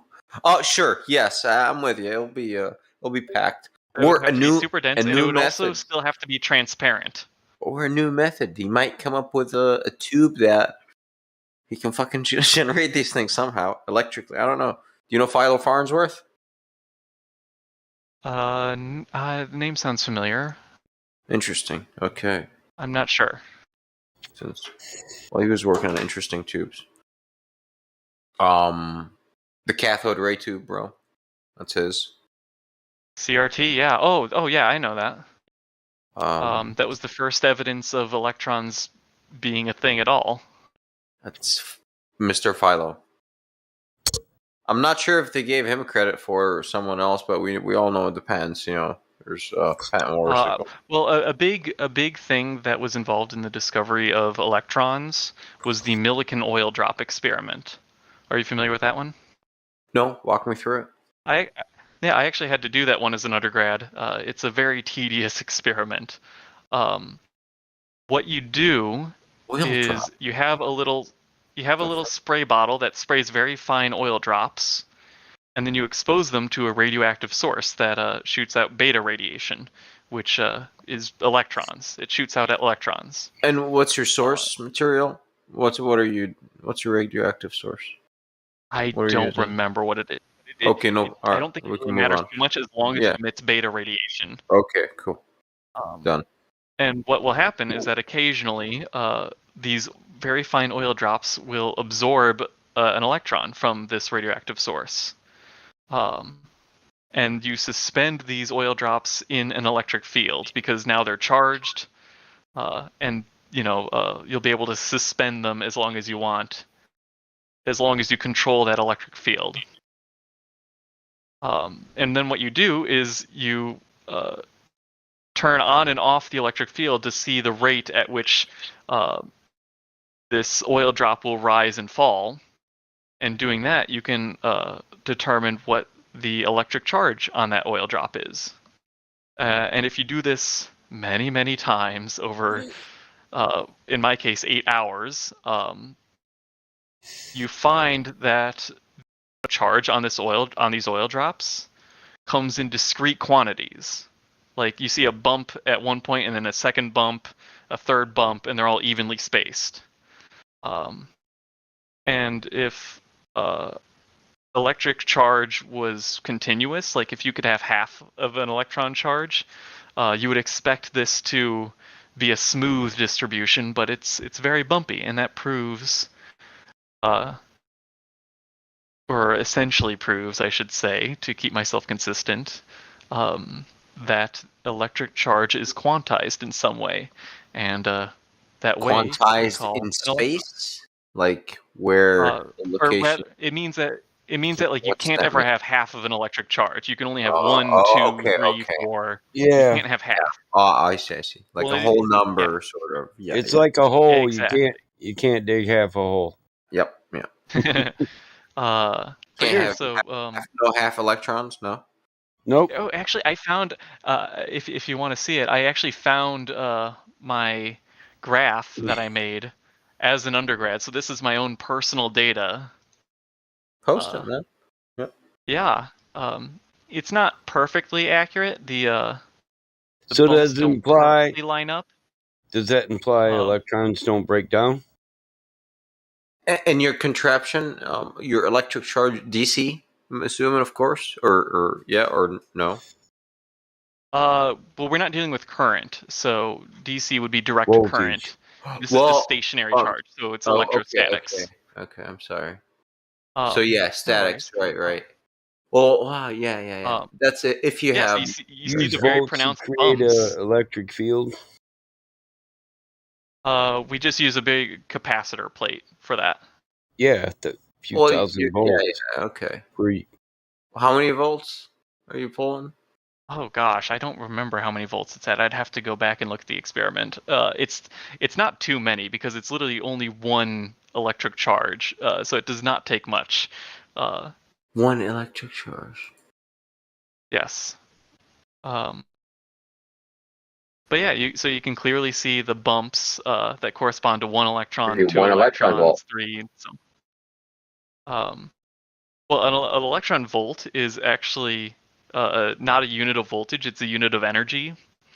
It's the amount of energy it takes to move an electron across 1 volt of potential. Yeah. Yeah. But yeah, that's a whole other thing. But yeah, no. So that's a really interesting experiment. Again, very tedious. I had to pulse it. I had to go in at 8 a.m. Yeah, I had to go in at 8 a.m. and record oil drops in the dark for like 4 hours over 2 days. And your detectors, what? Talking about the Millikan oil drop test? Yes. Have you ever read the original paper? I'm not sure if I read the original one, and I know that the like original one was flawed. Well, it's actually an interesting you could story say that. of bias. That's why I was bringing it up. It's so funny, man. It's almost like this. Yeah, no, it's a very important lesson in unconscious bias. So what happened? That's not even it. Just like the way it's written is just like ew. Yeah. It looks like it's written by a high I did not school kid. read the original paper, but I'm reading it. For those of you who are unfamiliar, with the story, Millikan had a theory for how what the electric charge of an electron should be. He had an idea of what it should be, and he designed this experiment to see if that was true or not. However, while he was designing this experiment, as he was calibrating it, he was anytime he got a result during calibration that was very far from his expected value, he would discard it and continue modifying and adjusting it until it started giving him results that he expected. And because of this, the results that he published are fairly different than the accepted results nowadays.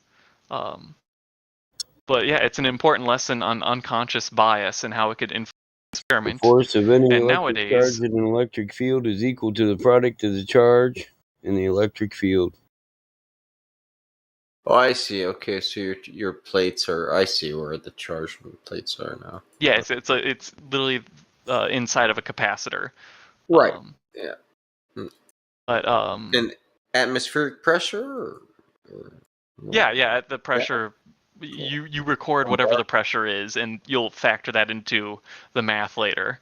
It will depend on what the atmospheric pressure is. Yeah, but air, nothing. Yeah, it's just okay. What's up? What was that, Mike? Yeah. Did you see the images I posted on it? Yeah, I'm looking at it right now. It's pretty cool. That's not the original paper by Millikan, but it's just encyclopedia on it, or Britannica article. I'd say that's accurate to what I did. Paper is like a column in a journal. It's really horrible. It's like fucking chicken. Yeah, Millikan was an interesting guy. He did design a really good experiment, and if you do it right, it will give you a very accurate result.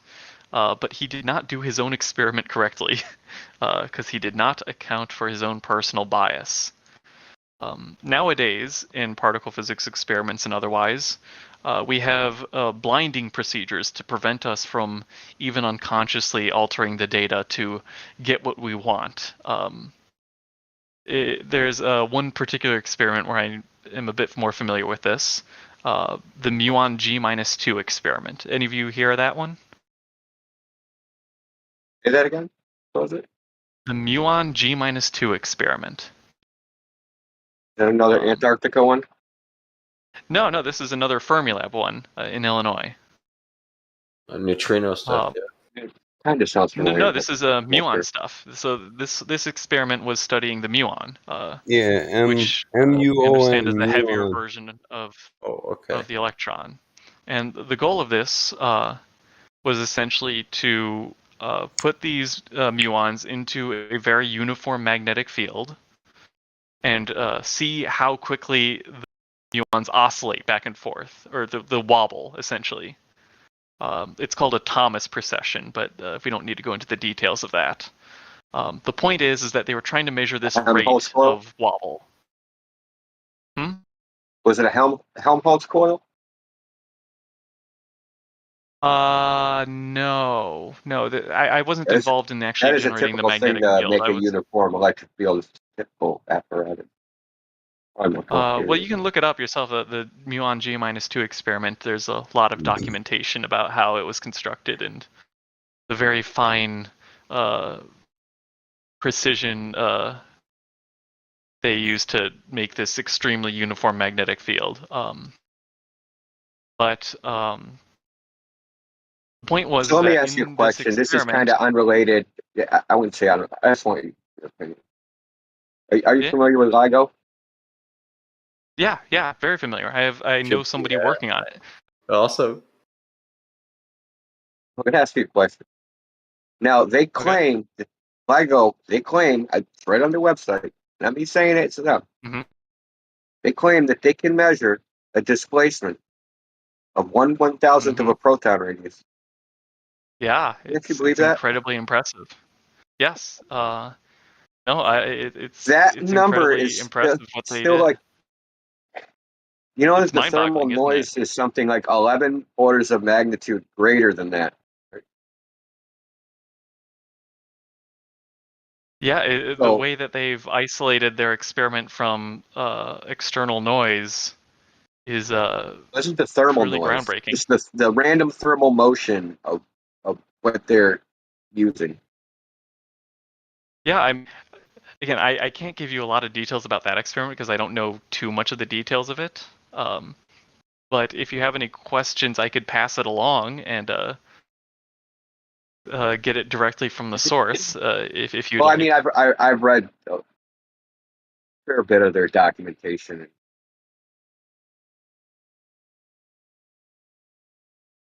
Yeah, I mean, there was problems with the LIGO. Do you think that there's like people, because you were talking about bias, so I'm kind of, I have to bring it up. Sure. And funding. Sure. No. Right? And people need jobs. Right. So LIGO was up for.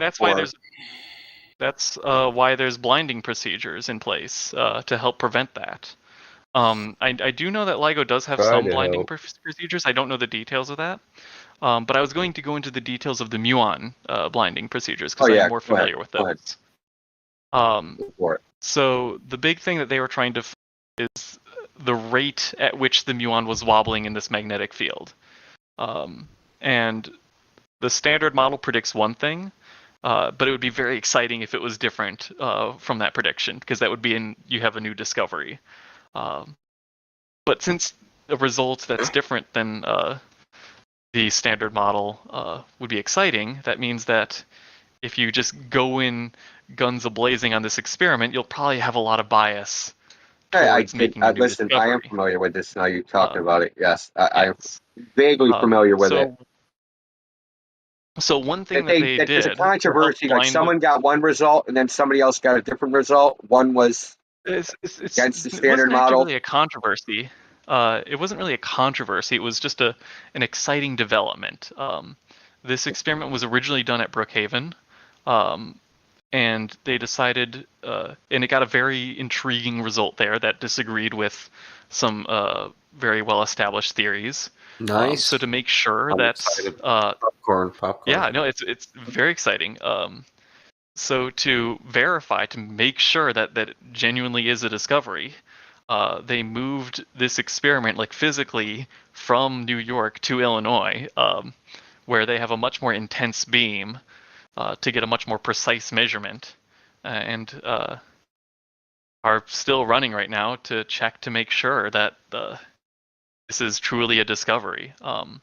And based on a preliminary result, it seems very promising that it does actually disagree with the value predicted, which would be awesome and mean new physics. But as I was getting at, the blinding procedure.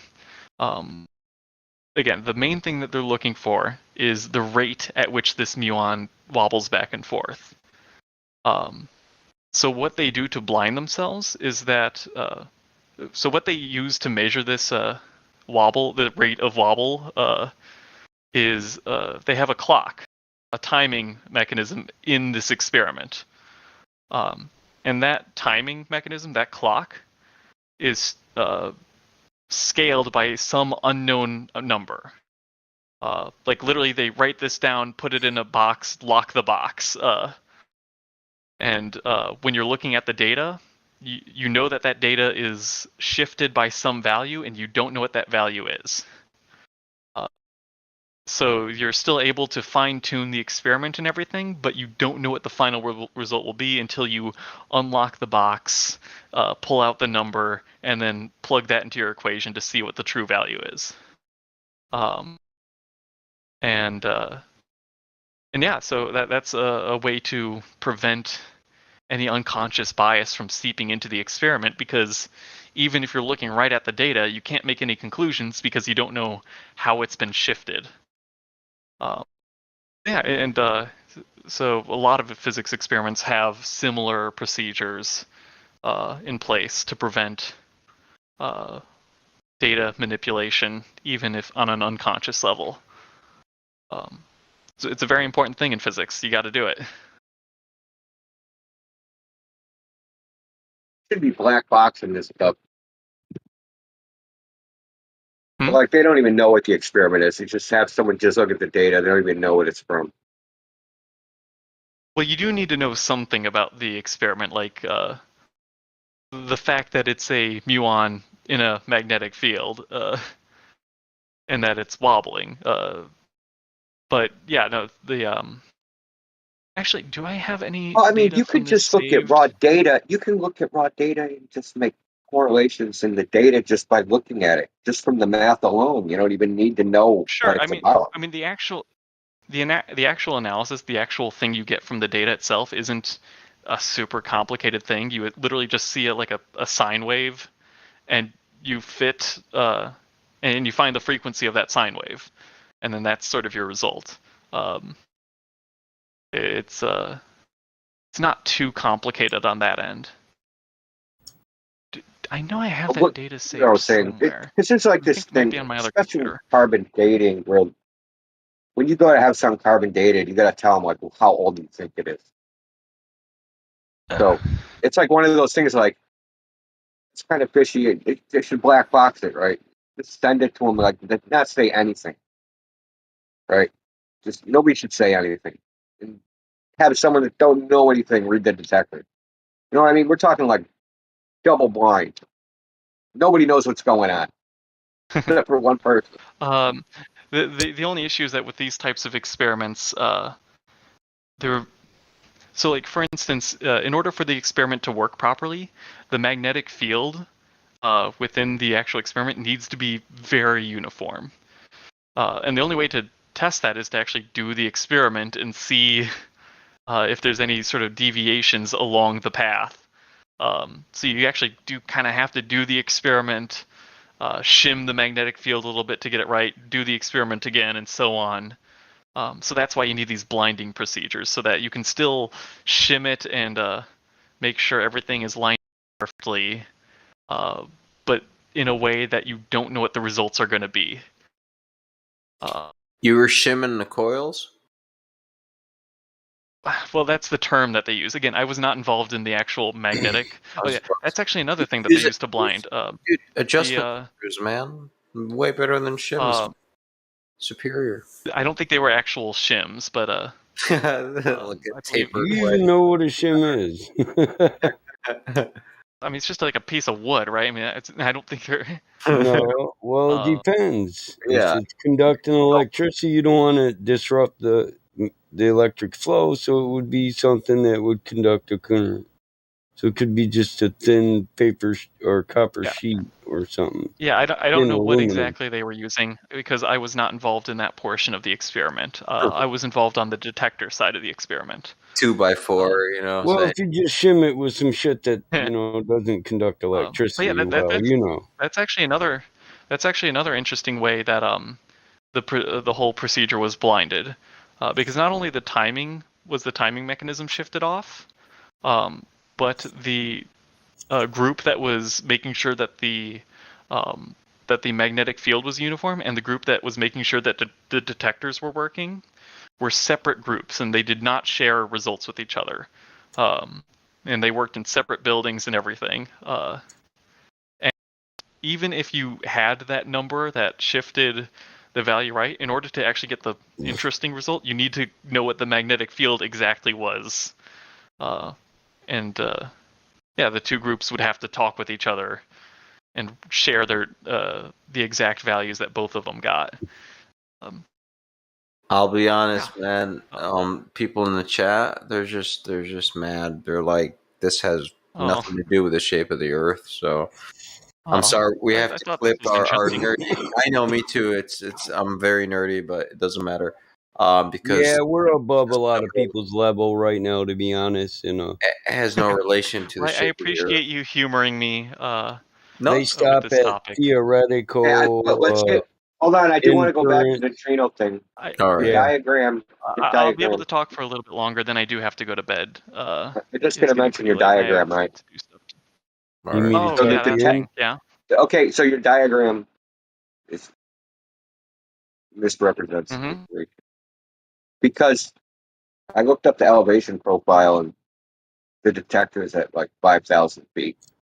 So there's no possible way it could come from anywhere, even on a flat Earth, but from underneath.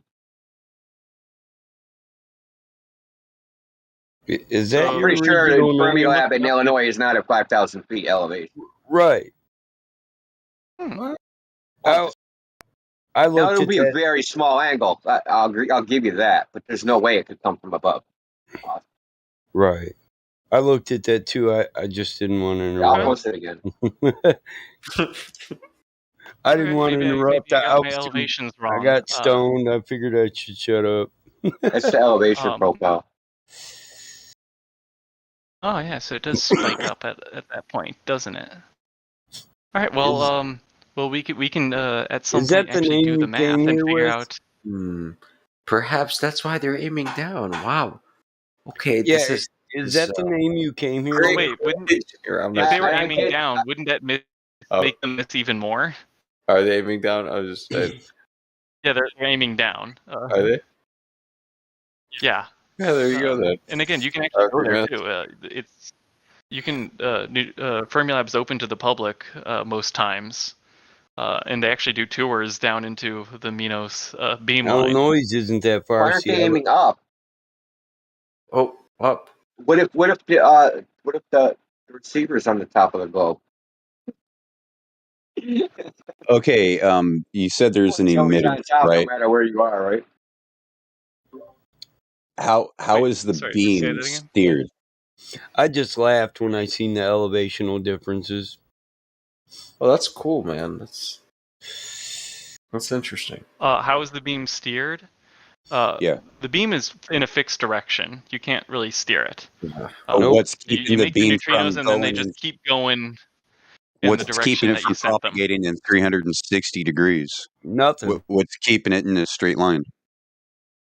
We already covered that. It diffuses. It's just momentum, you know. You make a neutrino, and there's nothing pushing it. There's nothing that can push it. It's a neutrino. It's yeah, but what I'm saying, momentum, and it goes forward, and then it hits something. But usually with light radiation that we can emit, we have a waveguide, right? Yeah. We have some way of steering it. There's going to be diffusion, divergence. They're going to spread out, bro. That's a given. They are going to spread out, but however, it's underground. They are going to travel in a straight line from where they were created. Now, are they able to pass through lead like they are through solid rock? You know what I'm saying? They are able to pass through lots of lead. Yes. In fact, most of the neutrinos pass directly straight through the detector. So does it matter the orientation of the detector? Doesn't it take like something? Bro, you're taking us back the to the detector beginning. will detect neutrinos coming in at any angle you want.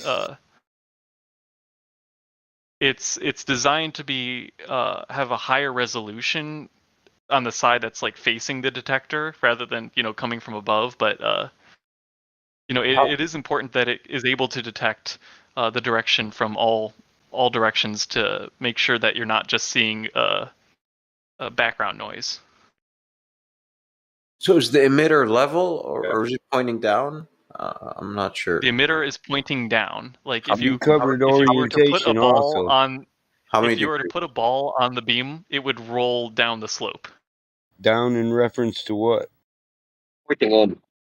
A ball would place it next to the beam line. Is what I'm saying. What? The I'm ball? serious. I'm dead How many serious. degrees? Do you know? I just want to run. I want to run some math based on this elevation. 57 mrad. 57 millirad? mrad. Yes. Yeah. Is that the beam divergence? No, that's the angle that it's oriented downward. So about 3.3 degrees. In millirad. Well, truth, neutrinos do not decompose. Yeah. How many millirads did you say?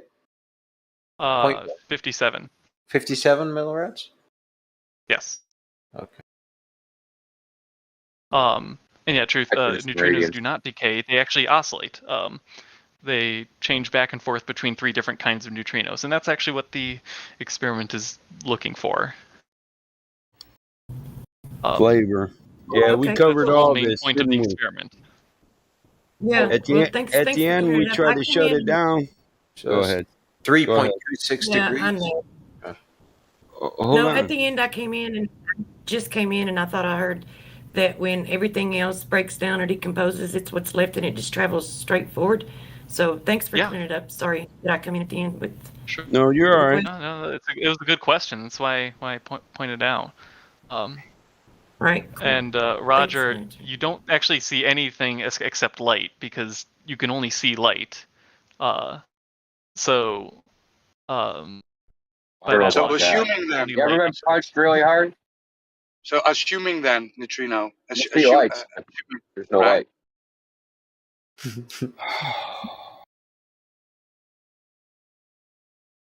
So in order to see anything, you have to turn it into light, and then that light needs to go into a detector or your eye. And an eye is just a squishy detector when you think about it. So they observe the light from an interact. They observe light from an interaction. Yeah. So that's a detector in nature, right? Mm-hmm. You don't find a neutrino detector in nature, do you? Well, actually, it's interesting you mentioned that because you could potentially use your eyes to see these flashes of light. So then. Bro, that's not what I said at all. I said you actually probably could. You should probably go to bed, or we're gonna go back to the entire 2-hour conversation. But it wouldn't be impossible. Yeah, I don't think your eye would work as a detector for it. Does it need to be amplified on a magnitude to be able to be detected? Let him finish. In a way. So as I've mentioned before, like you need a very large volume of water or argon or something. But what you do is you run a scintillating wire through this fluid or whatever to collect all the light that is generated within this fluid, and then you could aim this scintillating fiber directly onto your eye and just be in a very dark room, and you would see very, very faint flashes of light when a neutrino interacts with it. So then. Nobody's seen a neutrino then. No, they see the light from. Oh, hold up. Again, they made quantifications. The only time you see anything is. They made quantifications in the theory that the interaction would release light. They looked for it. They hypothesized it, and then they seen it. Yeah. Right. So it's a logical inference. Right? We see light. Fiction. They're calling the light phenomenon neutrino. It's the interaction of neutrino with a particle. Yeah, that's it's also called a charged current interaction. There's 2 different ways neutrinos can interact with matter: a charged current interaction and a neutral current interaction. Yep. Neutral current means the electron essentially just bounces off, or the neutrino bounces off, and not much else happens. A charged current means that the neutrino actually transforms into a charged particle and transfers charge to the thing that it hit in the process. And that one's a little bit more interesting and produces a lot more light. Isn't a neutrino called a neutrino because it has no charge to begin with? You're right. Okay.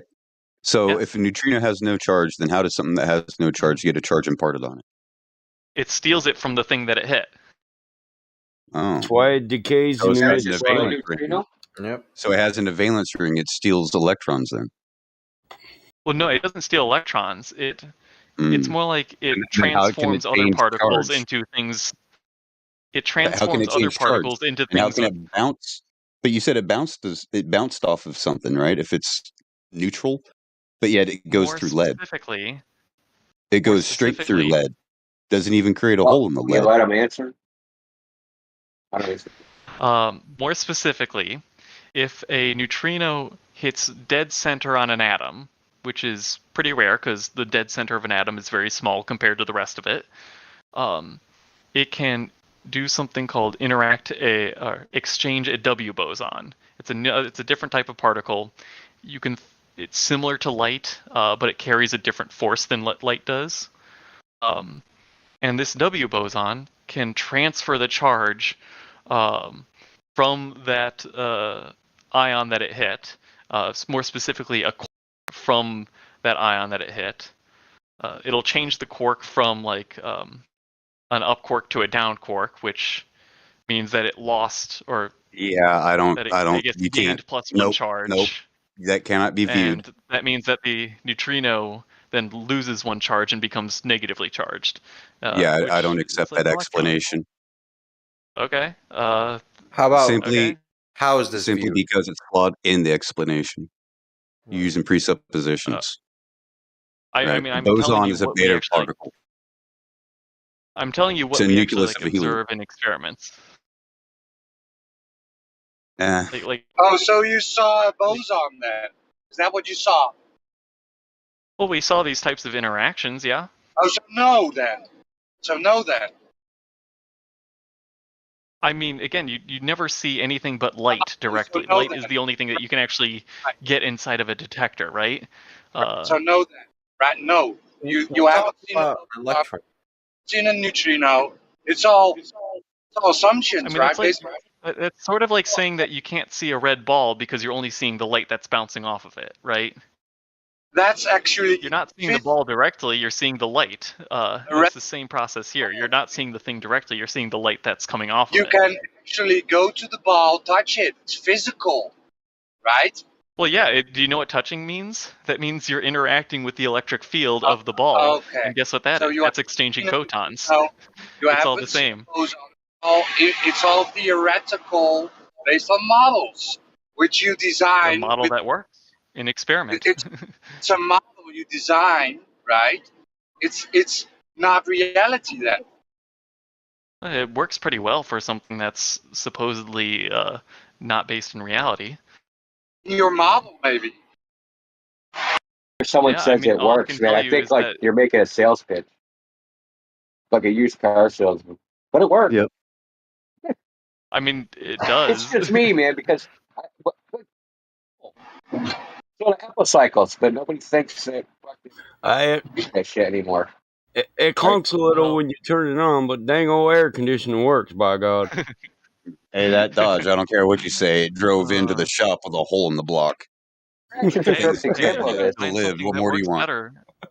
If so, you can find something that works better, I'm all ears. But until then, yeah, that's. I mean, how can we like you say that? Like, how could we ever actually do that? Which part specifically? Because there's lots of different ways you can do it. How can I find something that works better? How could I do that? Well, if you are very clever, you look at the need data, $10 you come billion. up with your own new model. You have your own idea of how these particles will interact with detectors. Then I go down to Fermi Labs and I want to use that thing for a minute. I mean, you can propose it. Depending on how well your proposal is formulated, they might let you have some time on their beam. I want to see how that thing works. The probability of a non-academic with connections touching any of that equipment is 0. Yeah, I'm almost more scared of that than the fact you've eaten before. I would like to see how your particle generator interacts with food. What would happen if I were to stick my head in the beam? Well, which beam in particular? Supposed particle beam. Which beam? Neutrino. Well, there's your head will turn into very different.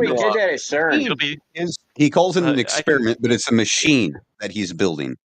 So Well, it'll go. it'll be very different depending on if it's the neutrino beam that I was explaining or a Wouldn't it just go through particle your head? collider beam like at the LHC. So the neutrino wouldn't actually do much to you. You could stand directly in front of it, and you wouldn't even notice it. I just go through your So head. if I'm not However, mistaken, if you stick your head inside of the LHC, you very much would notice it. And in fact, this actually did happen once, not with Yes, the it did LHC, happen. but Did it rip their face off? It was a predecessor. I think it was. yes, it was in the Soviet Fermi? Union. If there was no Oh, it blood was and in the guts, I Soviet don't want to Union. I hear thought it was about it. American. It was in the it was what was his name? It's Anatoly Burgorsky.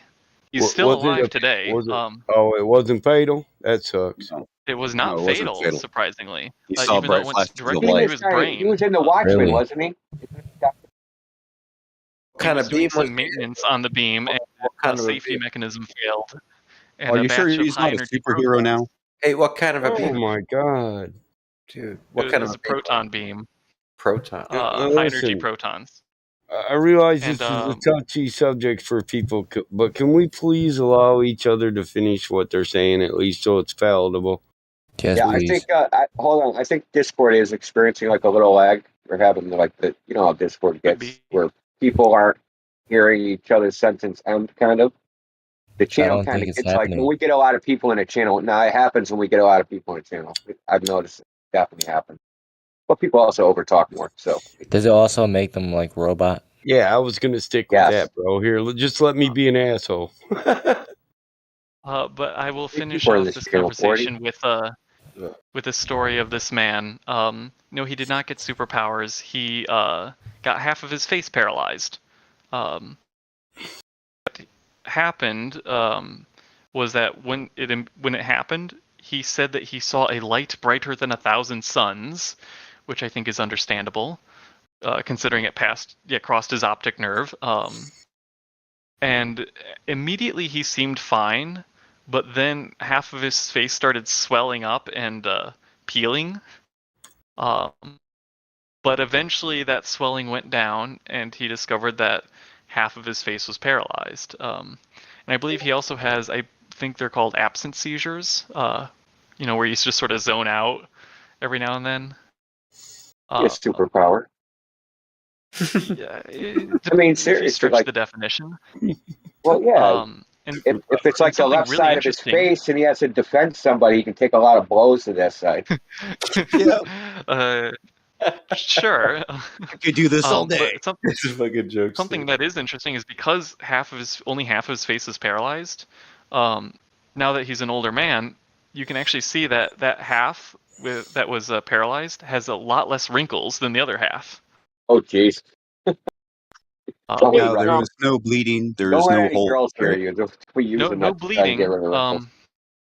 No bleeding or anything. It's not like a physical impact. It was everything along the path of the beam was ionized, so it's more of a chemical destruction rather than a physical destruction. Yeah, well, what I'm trying to say is that they were more like energy instead of deposited a lot of energy along that line. like a wave instead of a beam. Like instead of like a machine gun, it's more like a garden hose. I mean, it's a very fine precision, so it's obviously not going to be probably maybe only a few microns across in diameter. Yeah, but it's ionized, right? So it's it ionizing no radiation. longer has a form. It's mixed in with the plasma. Well, I'm not sure if you'd describe it as a plasma, but it is just a stream of high energy particles, and anything that they pass through, just the chemicals get ripped apart. So take a look at the diagram. And as I mentioned, as they pass his optic nerve, they let out a flash of light that he actually could see.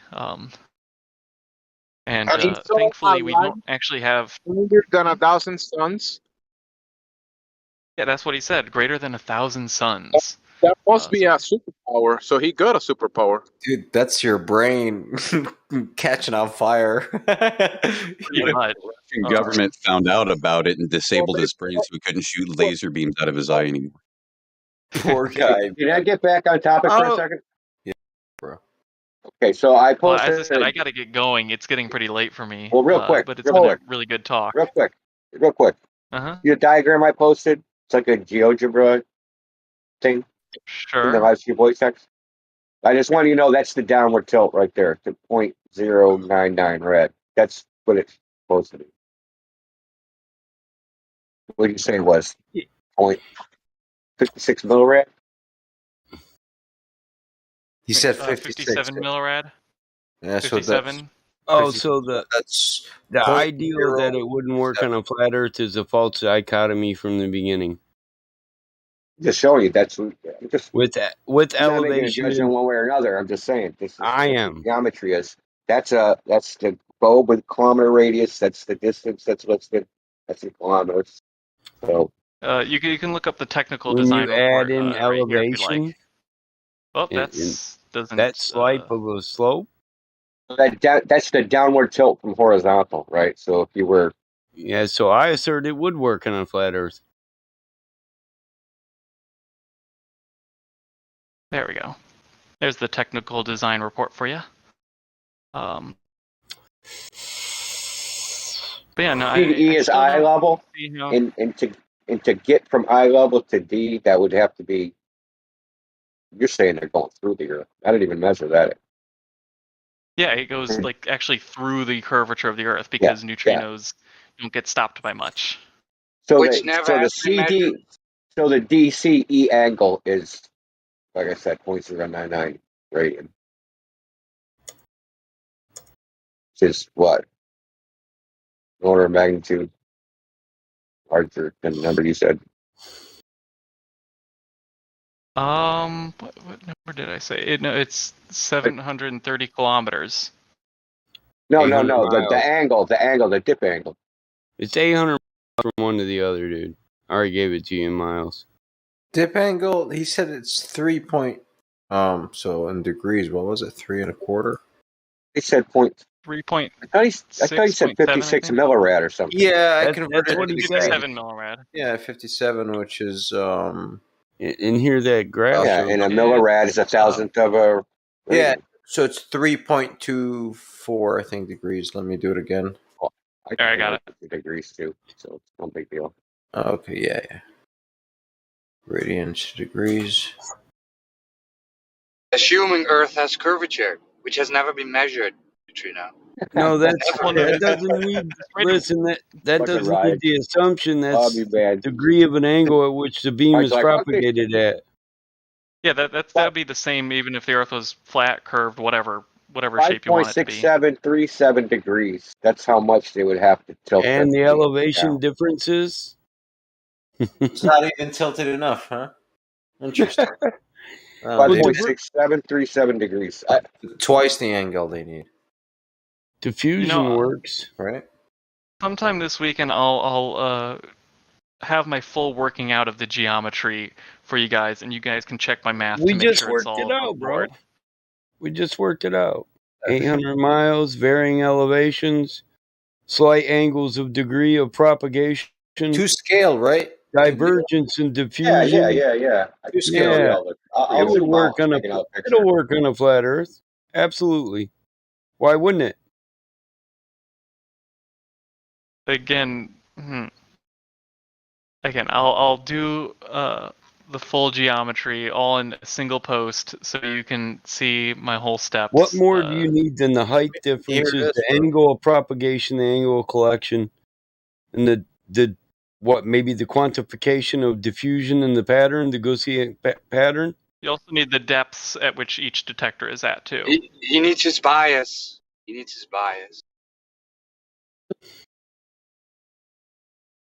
Well, it's been a great talk. Dude, it's been a pleasure, man. It's cool, bro. Some other time. You've been cool. Hey, photo multiplier, photo multiplier tubes. Remember me, Cyrus, and photo multiplier tubes. I have a photo of a photo multiplier tube that I got to work with. If you'd like to see before I head out. Yes, please. Yeah, all bullshitting aside, I'd like to thank you for remaining civil. For sure, man. Hey, I am not an aggressive person. I don't like raising my voice. Well, we don't get that too often. Normally, we get "Hey, retard," you know. Yeah, I'm not about that. When the people that are saying it would be lost at this level of conversation, if you know what I mean. And they're lost at the ninth grade level. Yeah, I mean, I was listening, just waiting to get verified in this channel, and hearing some of the other people talk was interesting. We don't have to go there. There was a lot of colorful language. Yeah, dude, it was shit. Nothing yet. N-word yet. You were there when that guy was like, "You guys are bop," right when you hopped out. Yeah. No, I was there. I was listening, and that every evolved team's got a much more mascot quickly than I expected. Dude, you'd never Every think. team's Topic got a makes mascot. people seriously emotional. Yeah. Like, and I'm not even talking about like flat earthers. I'm talking about globe earthers, especially like between the age range of say 20 and 16. There's some older ones too that snap out. Oh yeah, them 50, 60-year-olds, them are the dudes that are just like, "Oh, you fucking retard! Everybody knows this, you dumb fuck. I can't explain We're it. Americans. We went to the moon. You're a dumbass." Look, that's the internet for you, right? Yeah, they start with the We'll your open this parents thing up must to the be public so anyway. proud. Well, hey, quick question. A friend of mine is posting laser stuff. Do you have a problem with like a 40-kilometer like comparison with a laser to the curvature of Earth? What's I think using lasers to try to measure curvature is you're going to get into arguments quickly because nobody here seems to agree on how light bends in air. Normal light. Whatever light you want. Neutrino light? Can you demonstrate that? Well, neutrino isn't light. That's why I'm messing with you, man. I'm messing with you. Why it's not an issue. Well, you don't really see a neutrino, do you? You see a light from an interaction, right? I thought we covered that. That's how you see anything. That. Bro, I was messing with him. Well, we need light to see, but it's not the same thing. That's kind of being a little disingenuous. This is what's disingenuous. The entire heliocentric model is predicated on the behavior of light. Yeah. Until that light says the Earth is flat, and then they're like, well, they didn't determine the Earth was a globe from neutrinos. Yeah, they used a couple sticks and shadows and fell out of a tree or something. Right, and when a military ship sees a target 30 miles away and it shoots its laser to acquire the target, it's shooting it at an object, not at a mirage or a hologram. So you're there we go.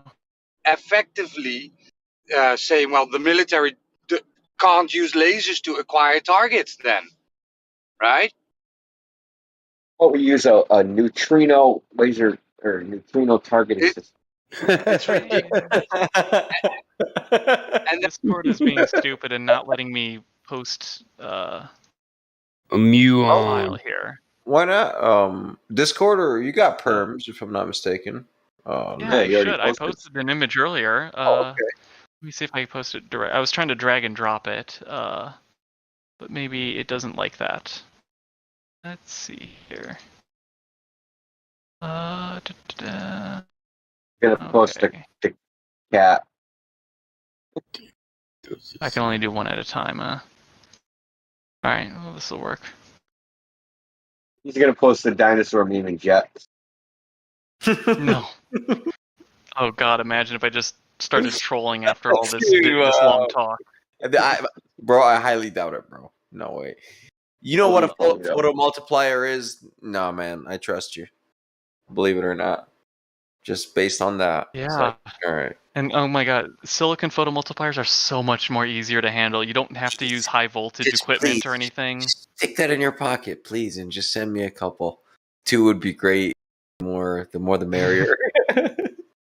Oh gosh. Here, I have another angle of this as well. It's just I experimental. like to think of these. The failed I like one. to think of these as reverse flashlights because they take in light instead of giving out light. Yeah. So what is your contention against a laser over 40 kilometers? What is the problem with that? Bedtime. I don't get it. I really don't get it. What's the problem? Again, he said light bends. Figuring out how light will bend over those long of distances is a hard problem. So you have any demonstration of the? Yeah, any demonstration that light bends over a curve? I'm saying that nobody here seems to agree about if light does or doesn't bend. And when did you test it? Nobody's. Well, listen, using other methods. everyone here Sorry, agrees was that too soon? Did you guys want to fuck around for another 2.5 hours? Anyway, no, we were trying to let him say goodbye and have a good night. Yeah, you keep pulling me back in. I mean, if you must ask. Okay, these are thanks. good questions. These are good questions, but I do need to get sleep because I have work tomorrow. Yeah, so you can answer For more questions the 10th time? Dude, come by man after work or something. Stop by. It's like the 10th time he said We'll see it. if I have time. I have a lot of papers I need to grade. So many papers. Oh my Well, god. it's been a pleasure, man. Thanks for the thing. Yeah, thanks for listening. All right, well, I'll see you guys later. You have a stupendous night. Same man. Have a good You as well. Peace. Have a great one, man. The flat Earth. Into the variability of radioactive decay.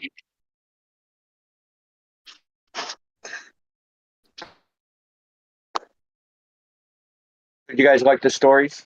Was there like a moral? Was there a moral to all of that? No, that's an amoral story. It's the opposite of a moral story. Yeah, what was the parable? Chop your dick off.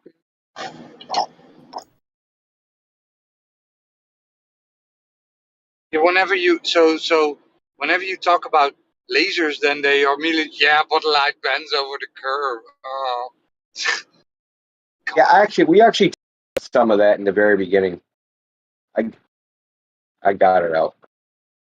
Dude, so you came in late, Roger. We took care of a lot of things a lot of the points you were bringing up. We actually already covered.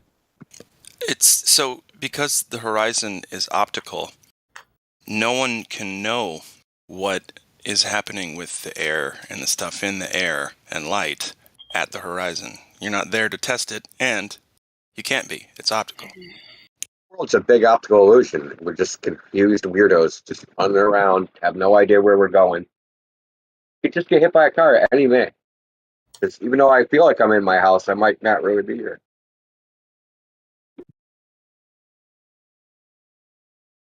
How many times have we watched one of the videos and talked about what they're doing there in the neutrinos and shit like that, and wished we at least could question someone, ask them some questions. It's like that. That's what I appreciate, being able to, get into it and just ask them questions about it. You really can't get because it's such a pseudoscience. You really can't get deep into it because the problem really is in the mathematics.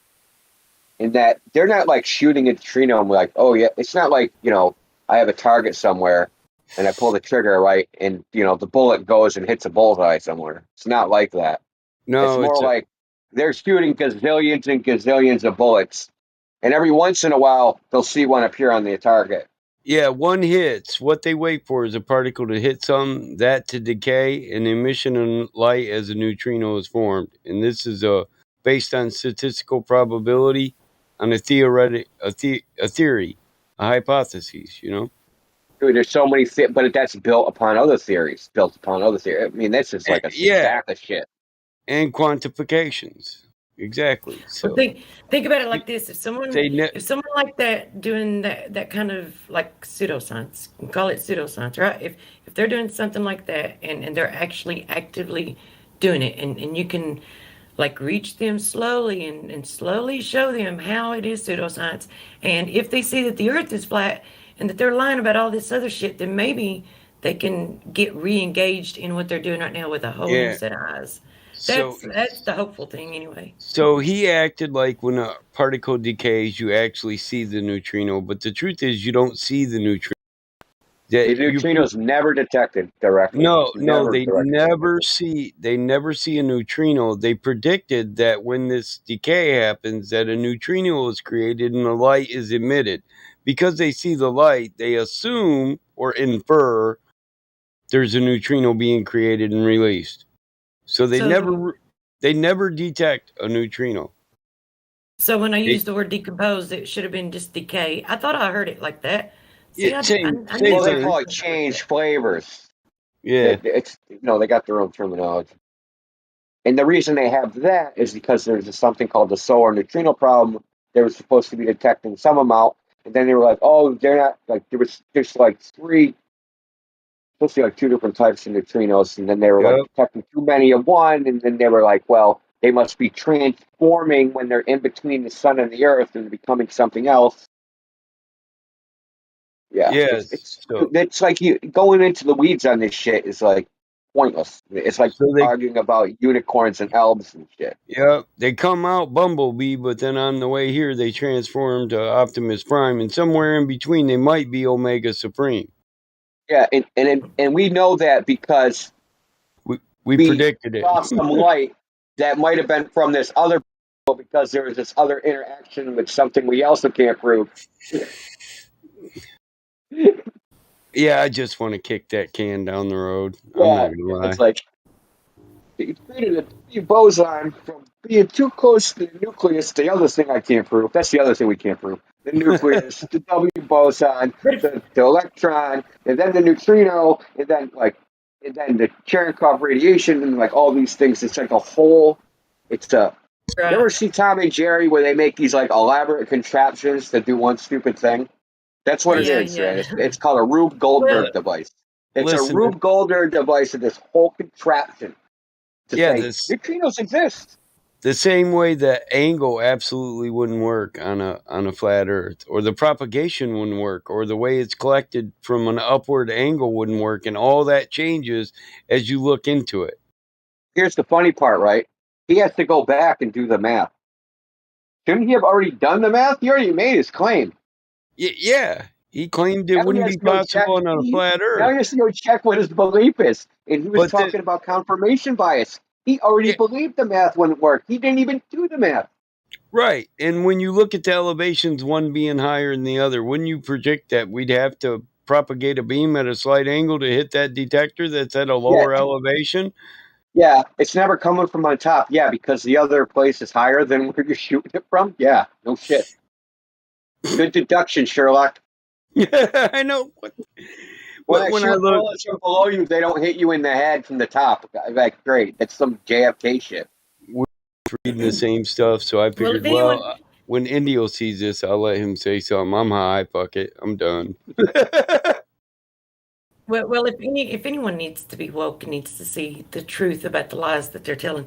What about that? The truth about the lies that they're telling? Like, he's one, and it could. I mean, maybe it would benefit. I don't know. Maybe he could get a new set of eyes. And look, I've got my suspicions about what they're truly doing there anyway. So yeah, they've got to have some kind of. One thing we know they're doing there on for them so that they can spending a lot of money. Oh yeah, we know they're doing that. Rituals. They're doing rituals. They're probably having orgies down there too. So much power. Look, with all the power and all the ways that they've tried to get out of this place, and with all the power that they've got and all the magnets, it's like I think that they've realized that there's something with the strong magnetic force that with the fields that the Earth creates, that's what they're trying to tap into and manipulate. And they're just giving these guys shows and stories to keep them busy or whatever. I don't know.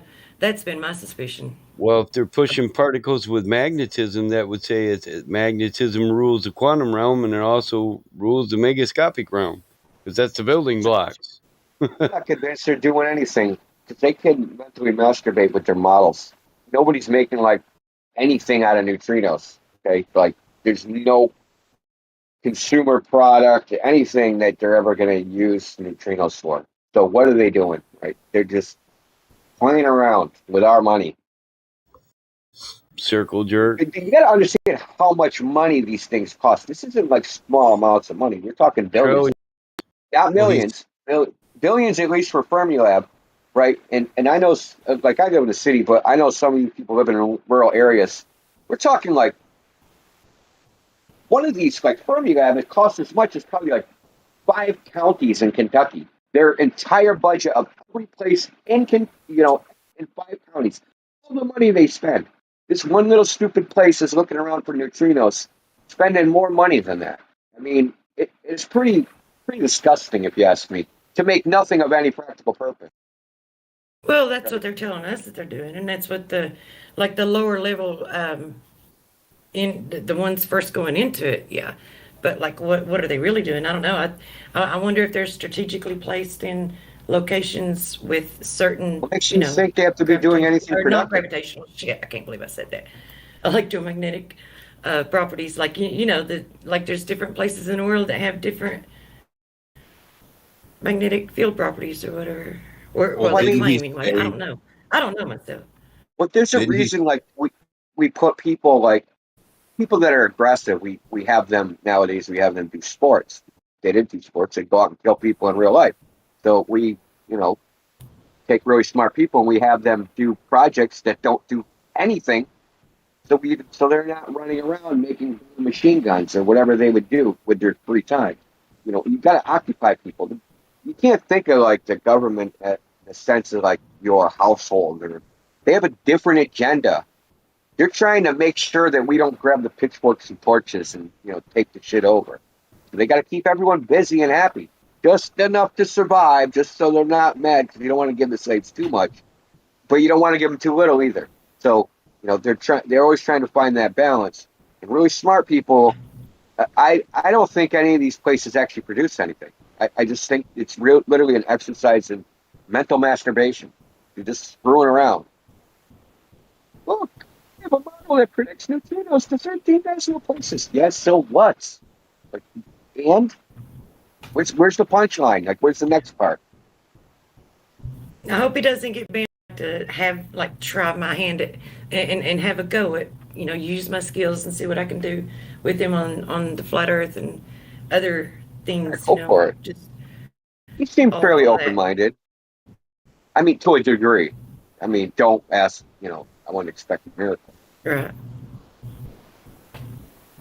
People like him are like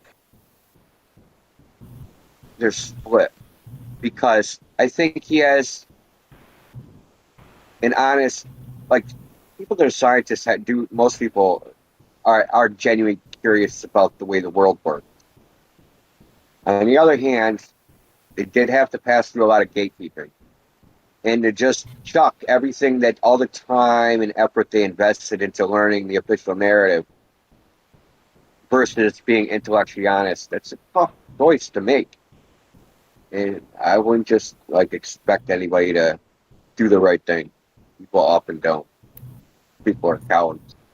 So, did anyone talk to him? I'm assuming that maybe some of this might have been touched on, which I don't know. It could have went straight directly into a pretty hard, heavy combo. But does anyone, Cyrus, you or Batamont or Indio, did you guys? Do you know if he's aware of the grappling of the studying of electricity back in the day with with Tesla and all that, and how they've pretty much he went into it a little where bit. they stopped experiment. They stopped any studies on it, any research on it, and then when they did allow any research, then they were in total control over it. So is he aware of any of that? I guess that was what I was asking, and I was talking while you responded, so I didn't hear. I'm sure he's heard some of it. He must have just because he's not new to this server. He's been on this server. He was here a while back. He was here last year. I think Rex banned him. But he's not new. He's not new to this whole thing. He's been over on Gem Pandas. He's been in Science versus Pseudoscience. He's not a newbie by any stretch of the imagination. No, really. Well, hell, he knows the Earth is flat. Then he has to know because he's had to see the information. And if he's went out and looked at it and examined it and give it any honest thought, then he knows the Earth's flat, or he hasn't even considered it honestly. Well, the very fact that he's spending time, at least a year, on flat Earth servers, and he's like a mainstream, science person. What does that tell you? Is that in his peer group, right, of other scientists, that it's intellectually non-stimulating because they're all a bunch of clones, right? They're a bunch of NPCs all saying the same thing. That isn't too entertaining, right? When everybody's going, you're all individuals and 1,000 people yell, "Yes, we are." Like, no, you're not. You know what I mean? Like from Leave Life it of up to Brian. me. Leave it up to me to be the hopeful one. Maybe he's like Matthew Learns and he can only say or only agree to so much because of his job status. I don't know. That's what he says. That's what Matthew says. Right? Yeah, it's job status. For people that are heavily invested in the system, their livelihood depends on it.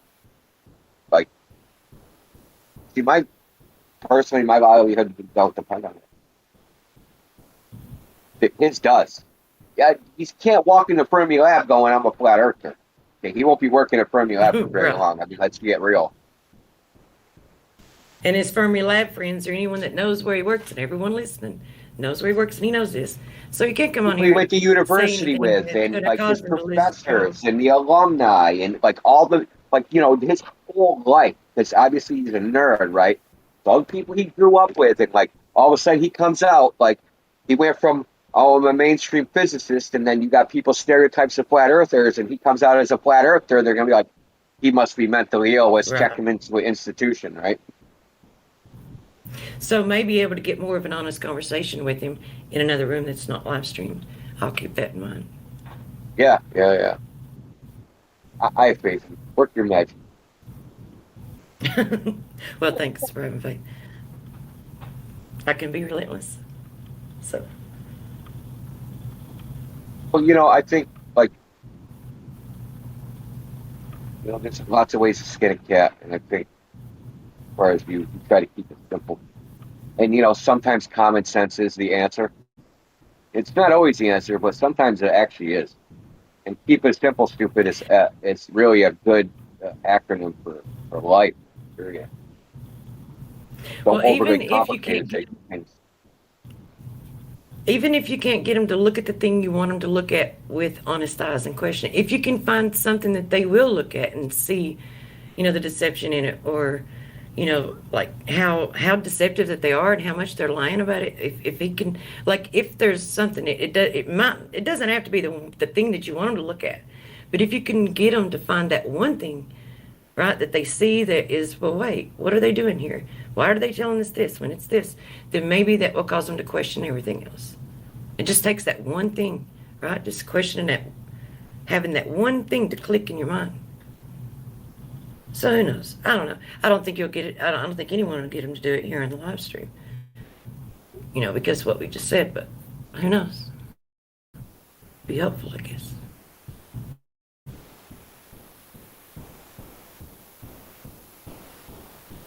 If I bring you to Flat Earth, do I get a trophy?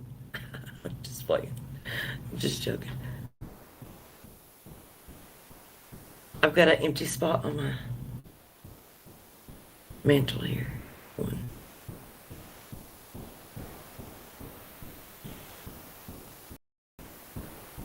I like for someone that really works in one of those places to be able to do further investigating and be able to go in covertly and see what they're really truly freaking doing there. Because I know they're not, like, whatever they're telling us is just stories.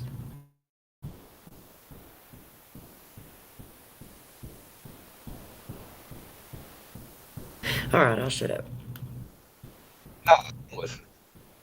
Your mic is like. Oh crap! Yeah. It's like yeah. My furnace. I don't know why. It's like I can't hear it right now, but when I'm sleeping, I can hear that knocking, and it's like when you've got a rod knocking in your engine. It just gets louder throughout the night. So anyway, sorry. I'll mute. Yeah, that would probably be something in your blower fan causing it to be off balance.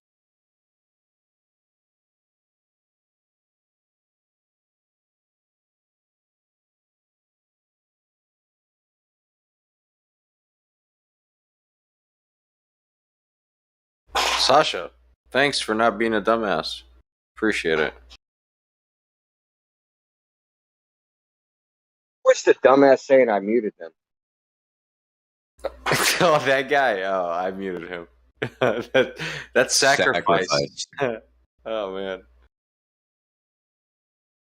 The minute I fucking heard him, I was Dragon. like, bro, not right now. I'm not having any of your shit.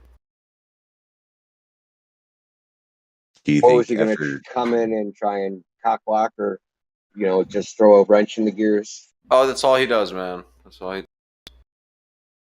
Listen, bro, like Cyrus said, he was muting his obvious problems and I was muting mine. We tried to go old school on him, homie. Yeah, we've done the neutrino thing before. Yeah. You know, Mike. I do. We've done a lot of reading on that, bro. He was on specific experiments, so that's why I started Googling, Like, why wouldn't a propagation angle work on a flat Earth? Oh, turns out it would. Dude tried to say, I could know my orientation in reference to that detector from underground just by the angle of the tunnel. Well, I think it's very telling that he never actually even did the math. I think that's hilarious, dude. Especially when he was talking about confirmation bias. And how Millikan screwed up because he expected a result and he kept tweaking until he got the result he wanted. He drew a conclusion and he didn't even do the math to see if the angle would work or not. Yeah. It's always, they usually start from this false dichotomy. I asked I'm sure there were some fanboys in the YouTube chat, because if you look on our search, right, for his name, there's a bunch of deleted user profiles from when he was here. They're like, we want Quantum on the live stream. No flat earthers going to be prepared for him, and a bunch of hooey like that, right? So your savior just displayed a whole bunch of confirmation bias. I'm surprised. What's his name, Professor? Drew conclusions before he even looked at the data. Listen, my DMs were quiet, Cyrus. Yeah, me too, man. I'm surprised. I didn't find Professor Phil in my fucking DMs, dude. I'm just happy to know I'm not the only one he talks to in my DMs. But honestly, I really don't think he's that bad of a guy. You just gotta. He brings up questions that require research. Who? Phil, Professor Phil. I just banned him. I blocked him because he was just asking me stupid ass questions that had nothing to do with anything. Wake up in the morning, I'd have an inbox with 5 things. So I'm just like, nope, goodbye. I never heard anything like that from him. The only thing and he barely would. It's like people wanted him to come into the. I'm not trying to hash this shit up again. I'm just saying I just never did get that from him. The only thing that I ever seen from him was people trying to get him into the live stream to debate, and he wouldn't. He'd stay in the lobby and start DMing new people, telling them how dumb we were, and all kinds, trying to deter them from the combo and all kinds of shit. Straight up weirdo. So he DMs me. What did he DM me? Last time we were talking about Cavendish, DM me and said, I've done the Cavendish over 40 times with my students. Well, no, he said he successfully did the Cavendish 40 times. And I want to reply to him, well, you tried 400 times, and it only worked 40.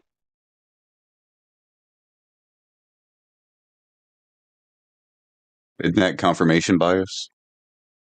Damn right. It's just cheating. Let's just call it what it is. It's cheating. It's fiddling with the experiment till you get the result you already think you're supposed to get. That is the Cavendish in a nutshell. Yeah, that's like me when I'm doing my streaming, when I'm playing video games and stuff. I could just sit there and record my streams, my game, and just nitpick the highlights. Or if I record, I could just do the whole session because I can't stream and play at the same time. I don't have the capacity to, So I could cheat and only give the results that I want people to see, or be honest and show myself failing a lot, Yeah, or you could have a one-night stand and say she's your girlfriend. Yeah. She's not yours. It's just your turn. Well, it worked once. Yeah, but then again, that falls into the Madonna whore complex. What? Madonna is a whore. Huh? Talking about the Stinger. Oh. He's a hoe. Had the audacity to say like a virgin. I didn't hear it. That's why. Madonna sung it as a song, bro. Yeah. Oh yeah. Madonna's a popular man. Well, Madonna whore complex has to do with either woman is pure virgin or she's a dirty person that you wouldn't want to be with, right? It's either or. Like, people want to look at their mother and not realize that the Madonna whore complex is a false dichotomy, right? People What the think hell that does their mother mother is have to do with virtuous it? because that's what it has to do with. Think about your parents Wait. having sex for a minute. Does that explain it? Huh? Let's talk crap. I didn't hear you. What'd you say? Think about your parents having sex for a minute. No, Does that see, what the explain fuck? God. Yeah, see, that's the complex right there. You can't think that Yeah, everybody is just it's too human. complex for me. Can I say that? I don't want to think about it. We all have desires, man. Mama's those. got a squeeze We've box all she hoarded wears around. on her chest. My parents don't have sex. When daddy's home, he can't Anymore. get no rest. My dad snaps his fingers and I popped They're out. playing all night. I suppose. Are you saying that you're a- the And the music's alright. Is that you a were Samoan Stork legend or something? Mama's got a squeeze box. Daddy never sleeps at night.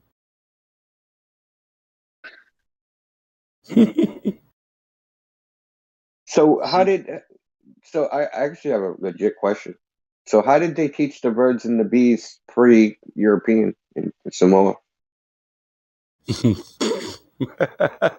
Did they even Was it- have bees? I'm just kidding. Did they just like demonstrate it? Yeah, but in the You past, see them two dolphins out there, son? when they get married, they go into a room and have sex, come out and show the thing. We don't do it anymore, but that's what I heard we used to do in the past. Show the thing. What do you mean show the thing? What the fuck? The broken hymen? Are you confused about how babies are made? Talk about sex ever. That's They how had it sex is. for 9 months? Look, they had these little totem holes with erects and spread legs, and they just showed them with dowels, wooden carved poles. Jesus. By the way, dolphins have S-shaped penises, just in case you're wondering. What? Dolphins have giant S-shaped penises. A walrus has got an oosix. It's like 4 foot of ivory. Yeah, it's actually a boner.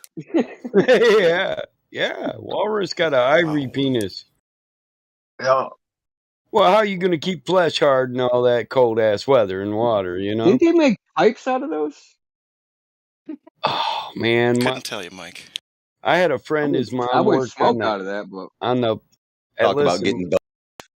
Yeah, make like my buddy's mom worked on the pipeline, and she had one, but it wasn't carved, it wasn't damaged, it was perfectly polished. So I can only imagine what they do with them, you know.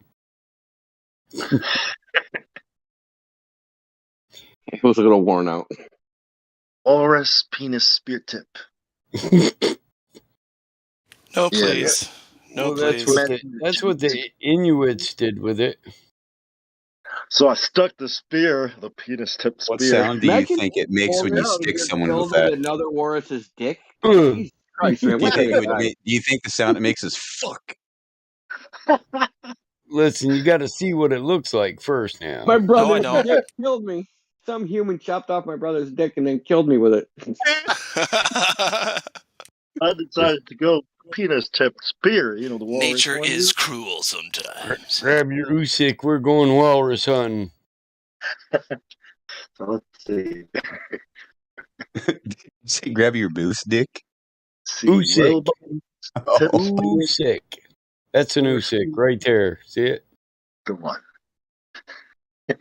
Yeah, we've covered this topic before too. That's what they kill walruses for. The ivory is, it's a treasure. The tusks, the face tusks. Those two. Huh.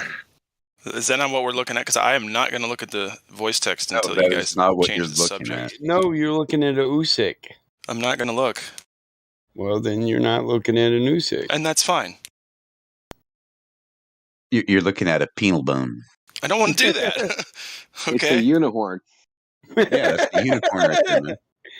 I want to steer clear of looking at animal penis. Truth. I'm trying to quit that shit. Man up, bro. Man up. He's trying to quit that shit, but yet, he's a trained fucking penis drawer when he was growing up. Listen, What? you could never be a farmer. If I said go check that cow shit and make sure he's healthy, you'd be like, what? I'm not touching that poop. There's worms and shit in that. There's maggots in that poop. Oh, well, then we got to give it some medicine, boy. Oh, gosh. Oh, yeah, worms are big as hell in cow shit. That's nasty. But, yeah, hey, you got to do what you got to do. The alternative is let your animal suffer, which is just a no for me. So. Nah, that's a sin. It should be. Well, it's sinning against the animal. Yeah.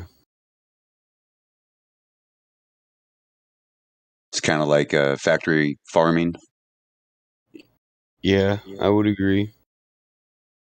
If you're not going to take care of them and show them love, at least while they're living, then you have no business doing animal husbandry. That's my opinion. You should be a part of your family until the day they're not. And then they'll be a real part of your family. Yeah. I'll walk with that burger in my DNA for the rest of my life. Yeah, I mean, I guess.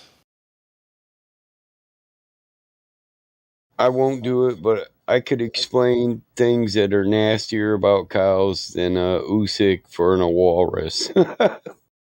You ever been half your body inside of a giving birth Like I cow? said, I wasn't going to go there, but if you want me to, So yes. fun. Well, dude, it's 3:38 a.m. I think we're fine. It's Sean's fault.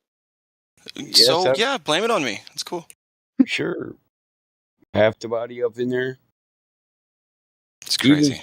Even couldn't find the glove, but I had to do it anyway so I didn't lose my heifer, Oh, absolutely. Or my calf. Fuck it. It washes off.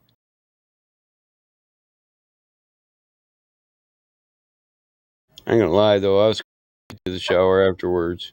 Right. How many times have you done that? Just once. I keep them gloves. Okay. I got 5. You didn't lose your rings, right? That would be a bitch. No. You take that shit off, bro. You can, you don't want to, cut the uterine wall or anything. With a ring, a diamond ring, or anything like that. You can give them internal bleeding. Like Ace Ventura. Fuck you. Mike Ventura. I'm gonna change your nickname, Mike. Hey, pretty hot on these rhinos. Fawn could hang out with my youngest. When we seen that, she laughed her fucking ass off and fell off the couch, and I was like, "It's not that goddamn funny." She said, "Yeah." She said, "That's you, Dad, with your cow." I was like, "It's like 5 times as funny for her." It was. I was like, man, fuck you. She said, Mom, Dad said F me. Everybody had a good laugh on me that day. Let's just get it out there. Oftentimes, that's what Dad's for. You know what I told him, though? Next time you could do it. I can wake you up. It might be 4 in the fucking morning. You never know. I mean, somebody's got to do it. Wait till I die. That's your cow when I leave. You know what they say? I'll have less money than you, Dad, because I'll pay some other motherfucker to do that. I mean, cows That's one way to go. Yeah, the reason I know how is because those people can't always get there in time. Just that simple. It's a good skill to have if you're gonna breed dairy cows. I'd say essential for sure. Otherwise, get her pregnant and then send her to the veterinarians and get her back with a born calf and pay thousands of dollars for that calf in veterinarian bills. Yeah, and it's so much more fulfilling if you do it yourself. I mean, I only imagine, but I'm probably right about that.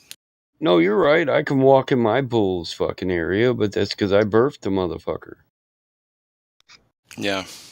You know, he's been dealing with me since before he could walk, before he could stand on his own 2 feet. And they stand up pretty quick afterwards.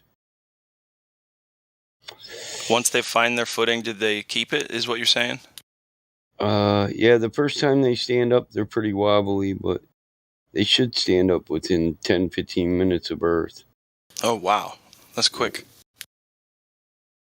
You know, people take forever. It's pathetic. Yeah. I'm just kidding.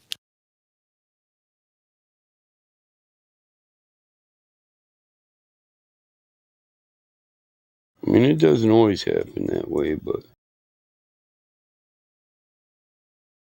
Do your goats jump on top of each other? You have goats, right? Hmm? You have goats, right? Do you have dairy goats?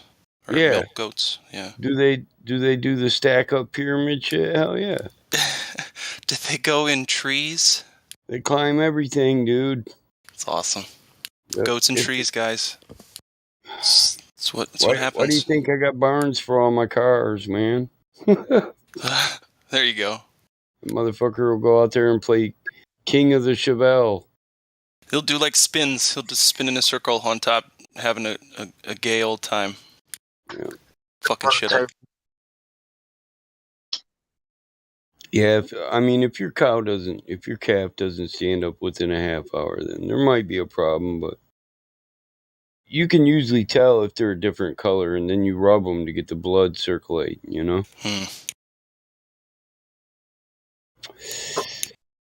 But usually it's quick. Usually it's quick, just like a horse, you know, a pony.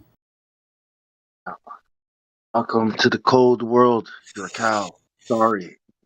Yep. Hey, this is literally the best we can do right now. I'm really sorry. Real sorry. Calves are cute as hell, dude. Yes, they are.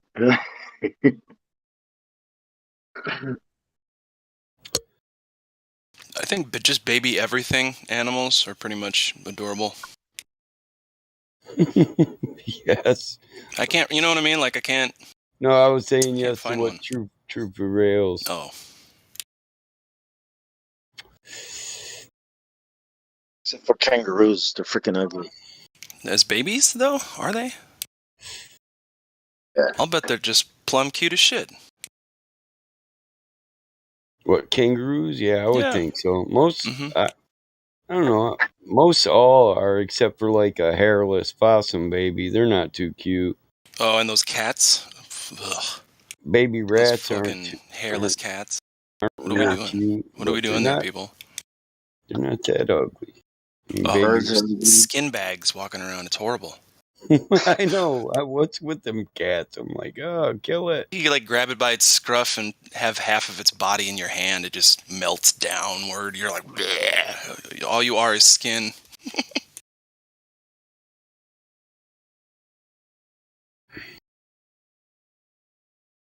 I have a feeling too that they look that way, and that's not how cats with no hair look.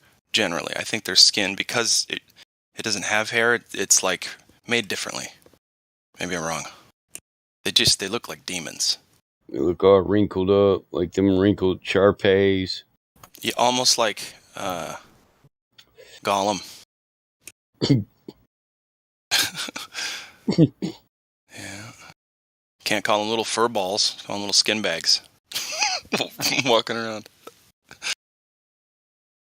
Little kitty scrotum. Okay. All right.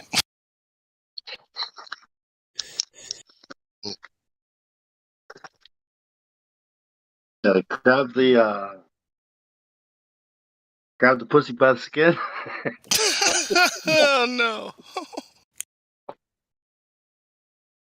Yeah, sorry. You didn't, but it's okay. I have to.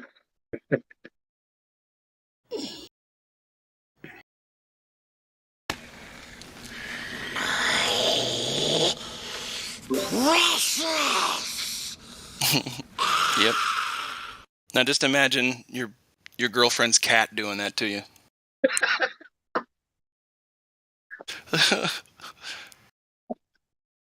You guys fight about it all the time. He can't stop making fun of your ugly ass cat. Here's the one you're talking about. The fuck you looking at? He looks like a demon. God, that's a rough individual. Look at that. What is happening? What? What the hell are you looking at? There's no way it's happy. Okay? No, he's smiling at that. No. Mm-mm. That thing wants you dead.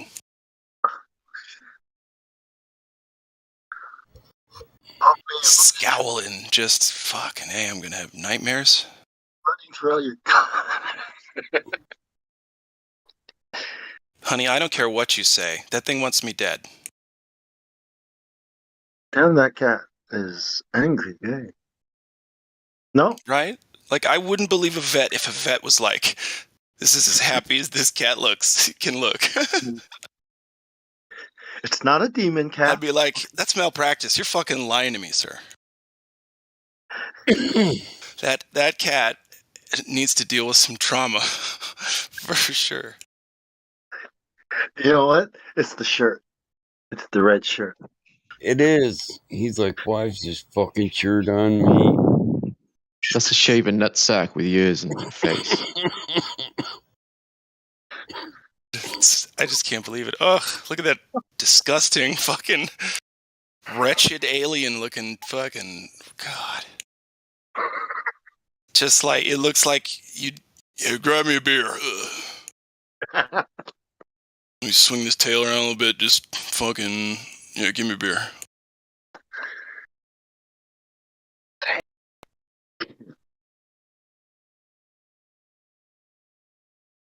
Other cats don't sit like that, okay? This thing is a mutation of epic proportions.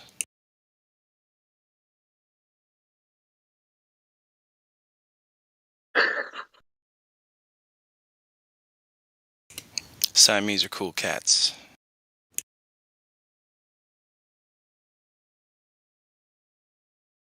Pets reflect their owners, right? Just like children. Children reflect their owners? You might want to not say that one.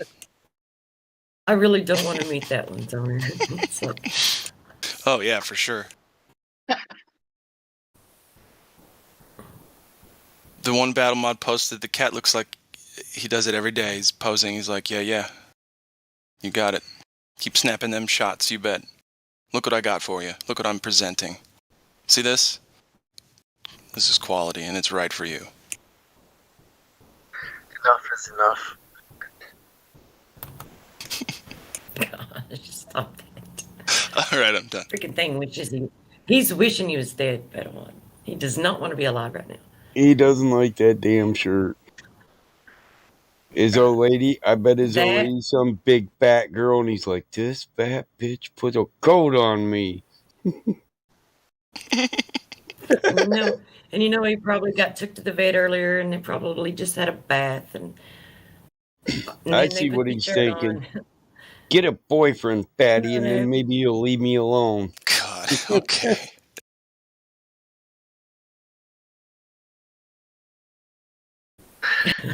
That fucking thing is fierce. Please stop posting that. It's creepy. Karen, I can smell your cat's rage. Can we do something about this, please?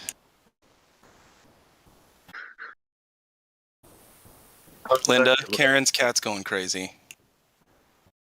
I'm gonna stop looking at the phone now. There's its owner.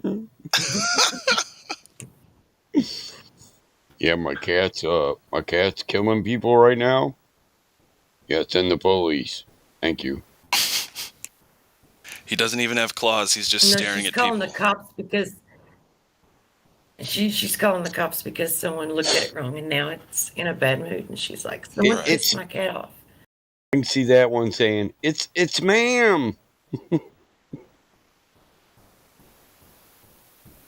That dances after he's just killed that guy. Of course. The cat is made of pure elbow skin. And a bit of Sean scrotum. A bit of I what? don't know what kind of elbows you've got, but my Sure. elbows don't have skin like that. Sean scrotum. Shaved scrotum. Oh, Shorn. Got it. I thought you were saying my name in Brit speak, in fucked up teeth speak. Yeah. No, I'm Welsh. I'm not one of those English. Do you have cool teeth? Are your teeth all right? They're okay. Yeah. They're okay. All right. Yeah. I've had them punched in before, so they're a bit cracked, but they're not. They're not like all sticking out and wonky. You're gonna stick with that story then? Yeah. I'm just kidding. Hi, Flatty. What's up, dude? Good man. You all okay? Yeah, I think so. I was just think we're okay. on the live on the YouTube, and I was listening to. His name was. I think he said he was originally gay feminist, but his name was changed. He was like saying that no one sticks to, like, you go off topic, and then I logged onto here, and then I think I was behind on the feed. I wanted to know what the outcome was with him. Oh man, that was a while ago. Oh, was it? I was really behind. Yeah. Oh, okay. I don't remember. I'm sorry. Somebody else might. Did he just get angry and disappear? I can't even comment on that, dude. I'm sorry. That's no worries. I saw him messing around, and people were messing around with him, and he was messing back, and then I became indisposed for a few hours. So. Oh, okay. Sorry. But there was some nucleus. Oh, I was there for that. Nuclear talk just before it. Yeah. Well, what's so funny is I didn't mean to derail the conversation into that, but isn't that always how it happens? I was just making like a little side comment, and it turned into over an hour of talking about it. Yeah, it did. Which I don't care. That's fine. Whatever. We got to talk about something. But yeah, to the point that we have a hard time staying on topic. It was early. Well, not only that, the globe is just it's a finite set of presuppositions. It's not like, we're going to keep finding flaws with it. We found them all. None of them work. You know what I mean? So it's like, well, fuck, what are we going to talk about now? I don't know. Yeah. He sounds like the type of person I want to be spoon-fed the flat. I like to keep finding little new specific details. Yeah, and you do. I guess what I'm saying is there is a finite amount to find because it's a quote unquote complete model, right? They think they have an explanation for literally down to the most, infinitesimal bit. Yeah, where from our point of view, we've got infinite possibilities of finding information or whatever, because we've started from scratch. And well, how would you test that? Say, hey, I got a million, even just shit. I got a million possibilities. How did you test that? Yeah, well, no, that's wrong. Wrong speech. It's quite simple.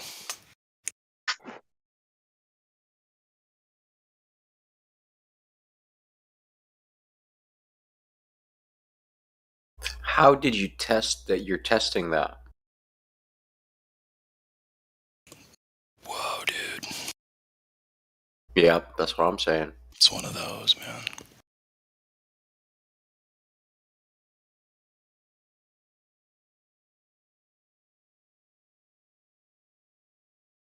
That's fantastic.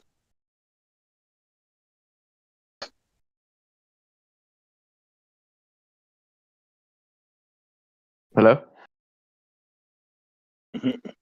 Yes. Did anyone hear me? Sorry, it went quiet.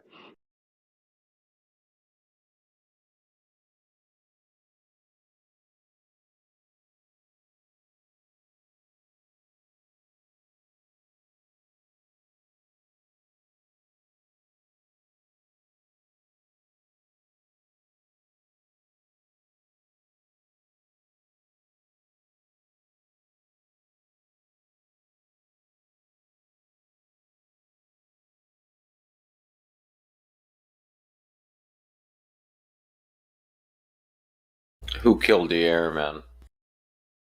What's going on here? I'm eating. We're talking about cats. Cats are awesome.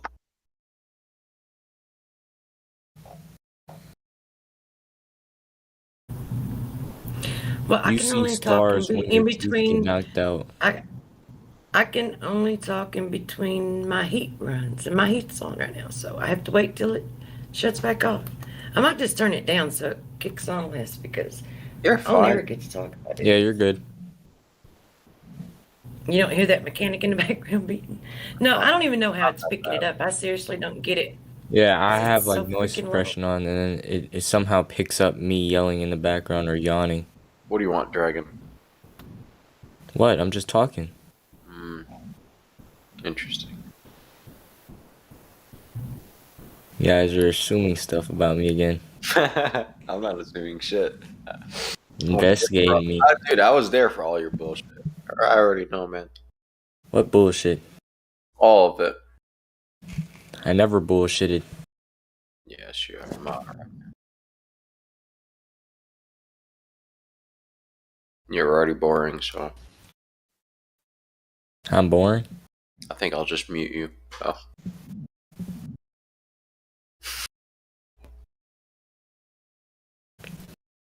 Hey, Sasha 2.0.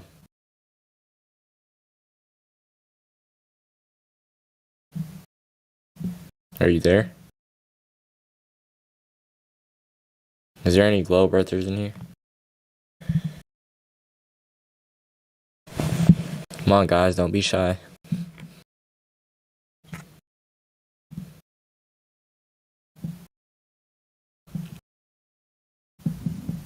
Is it Earth to Globe or what is it? What's your call? Yeah, definitely. Yeah. Was anyone around earlier when there was a guy who'd been researching for 2 weeks and he was fully convinced of the flat Earth now? Sounds like me. Yeah? I was convinced in a day. Yeah, I think I was as well.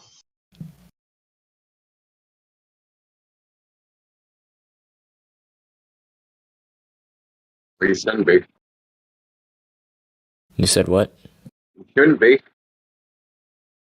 Well, I was already having conspiracies about the government. So when this dude showed me all the truth, I already knew it was real. You were having conspiracies. You're having them? Oh yeah, that sounds weird. Yeah, I said that Sure wrong. does. What do you think? I said that you wrong. were researching, maybe? Yeah, researching. Yeah. There you go.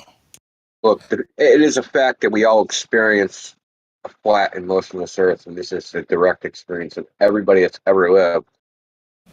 But that's not proof. It's just the starting point. Proof would be actually going to test it yourself, which is pretty simple to do. It's not even.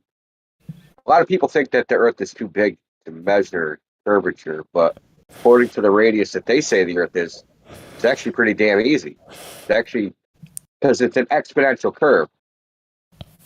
You know, science has it's easy to measure.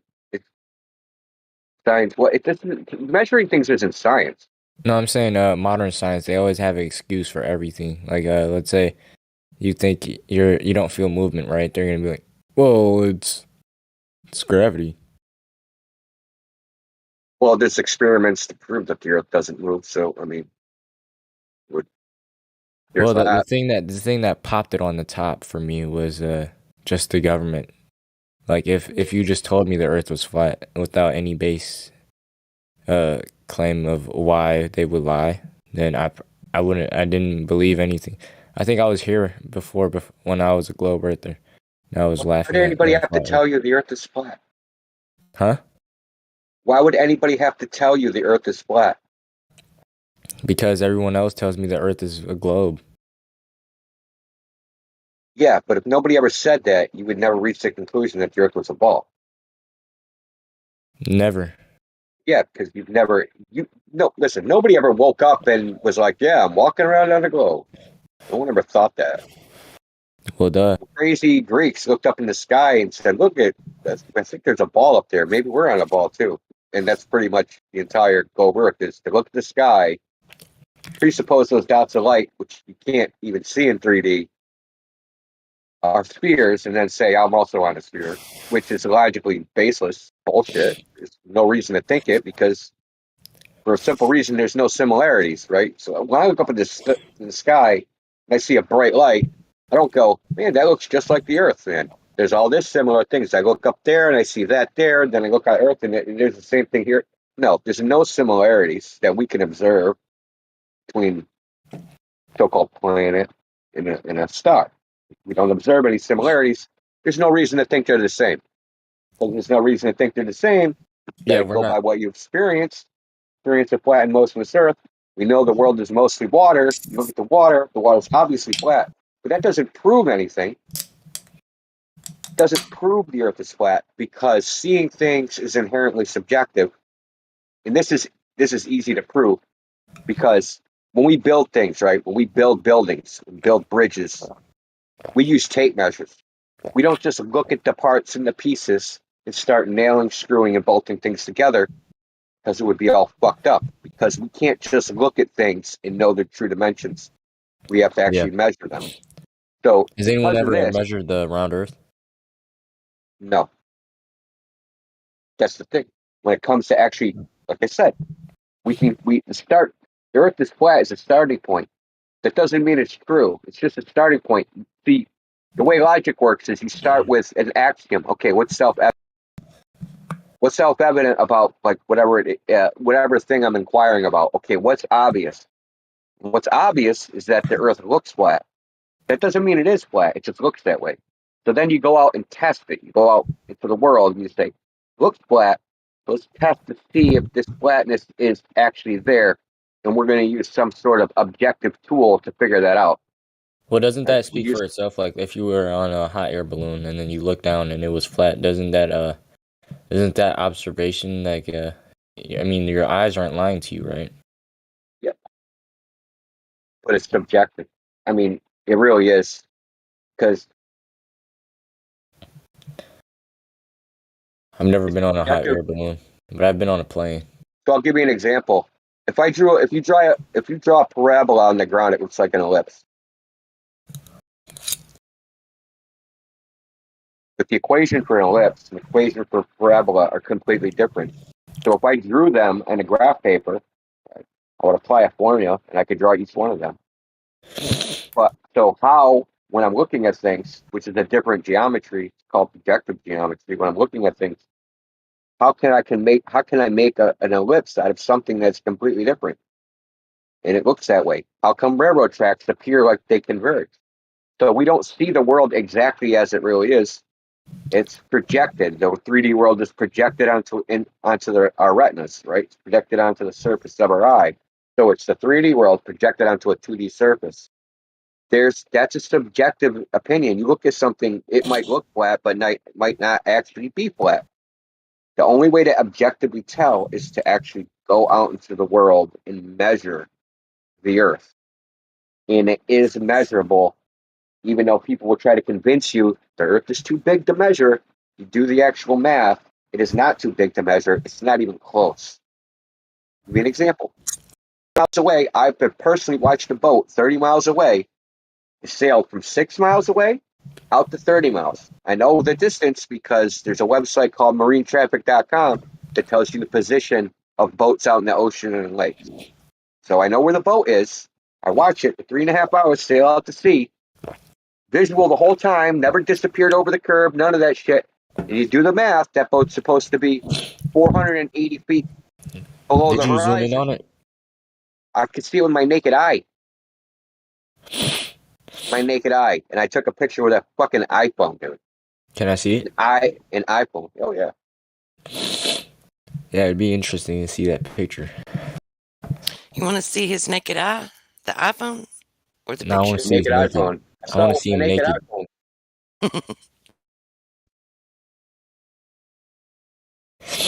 The point is that a ball of 3,959 mile radius, a boat 30 miles away, supposed to be 470 feet below the horizon.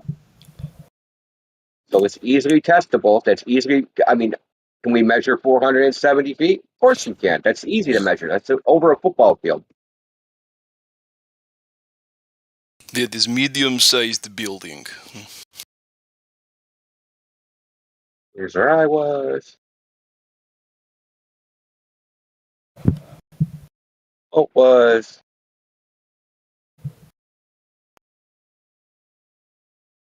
The coordinates.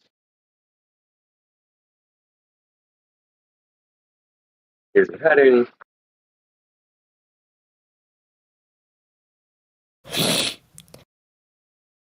Take one of the iPhone 6. Okay. Not 900. It's not some fancy camera. It's nothing.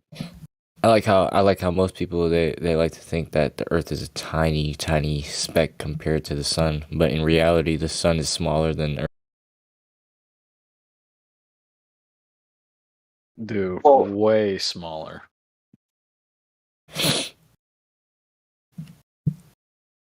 Dude, I think I got is that people think that the Earth is way too big to measure, and it's not even close to the facts on the matter.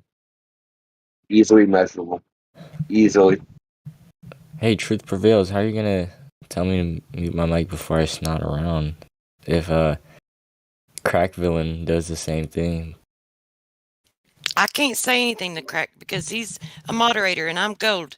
But I am a little. I do have authority enough to ask you to please. I did say please, dude. Look, it's just being respectful.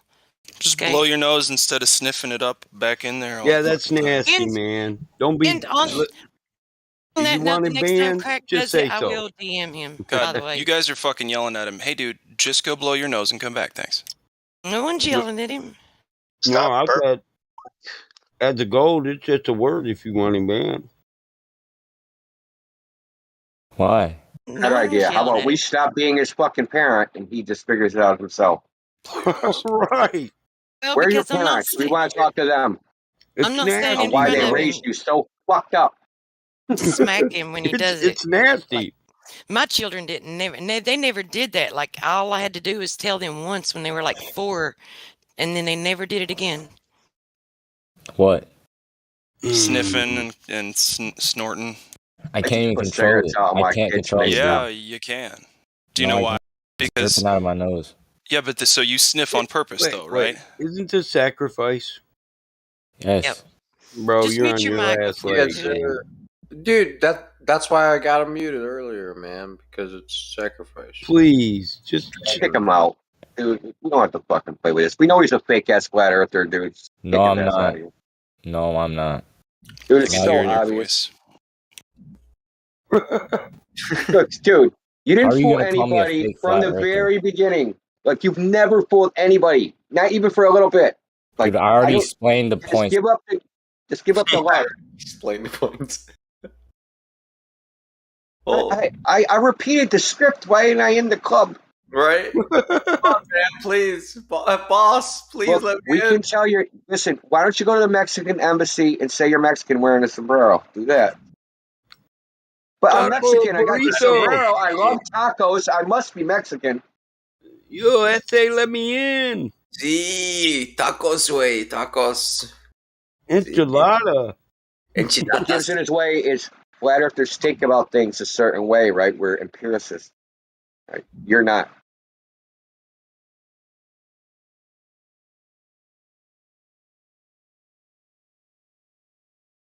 Damn.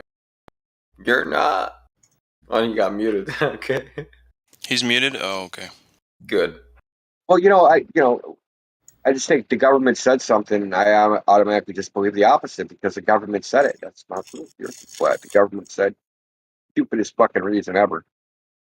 There's certain reasons people come in here and like. He also said that, which is a What did big he say? giveaway.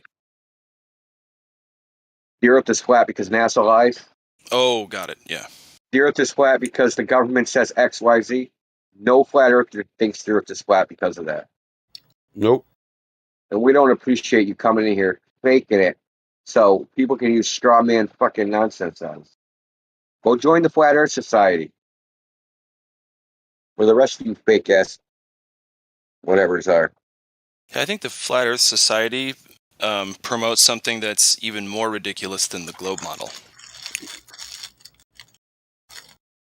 Oh, I have someone in my DMs. Mark Zuckerberg wants to talk about the Earth. I doubt that. Oh, but for real, man, it's got his picture. It's got to be Mark Zuckerberg. Well, if the other guy's a flat earther, this has to be Mark Zuckerberg. Right, it is over the computer. We fact checked this. This is incorrect, or it may leave out some valid information, valuable information was left out on. It's been fact checked.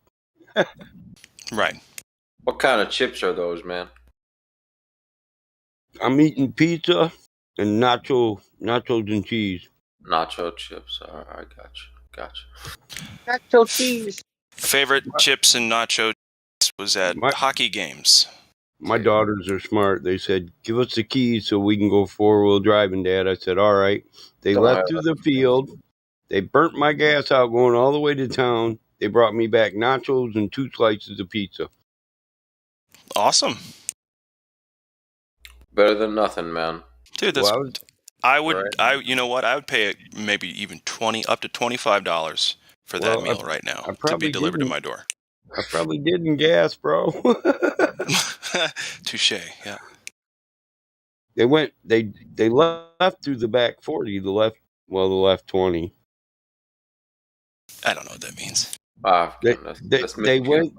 They went through the trails before they popped out on the road and said, "Hey, let's go get pizza." They probably, I bet money they got the change out of my cubby. They bought it with all my quarters. If they knew it was there, that is what they used. Yes. I already know it is. So were they driving around having fun in the snow? Yeah, I'm cool. I'm a cool dad. No, that's cool, man. Yeah, as long as they can handle it. Well, I put my oldest daughter on my insurance, so fuck it, why not? She's in the military, right? Well, she was. She's out now. Okay. She came home January 1st. That's why I didn't do anything on New Year's, so I could get up early and go get her.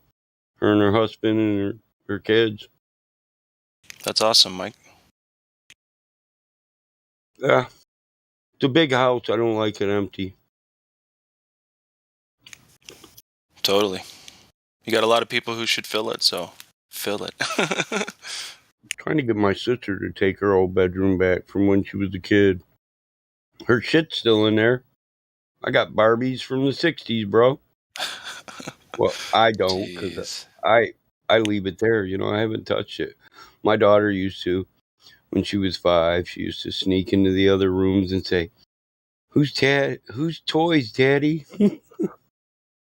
Yeah, growing up, my cousins, the girls, always had way more toys than I did, so I'd have to go steal their toys.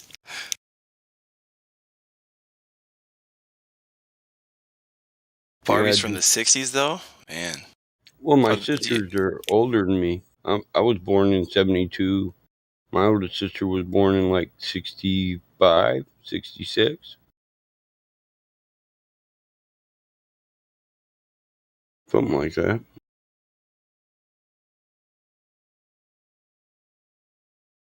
I think Barbie was the most popular.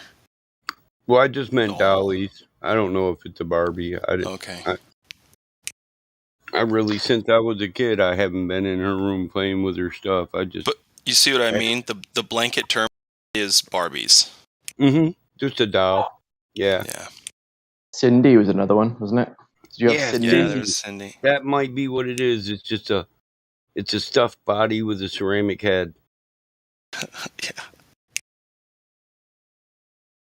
Yeah. They sew the ceramic head on top of the dolly and. Bride of Chucky. She used to collect them. She's got them little props that stand them up. Got the one in a wedding dress. Another one in a summer dress. Tea parties. I bet some of her dolls are probably valuable by now. She told me she didn't want them. I told her, I'll give them to your daughters. I'll have them come out and clean your damn room out then, damn it. I did it to my brother. His son said, check out these ball cards. I was like, yeah, look, there's your dad's first ball. My brother was mad as hell about, boy, I forgot that was there. I was like, well, fight with your son over it. I don't know what to tell you.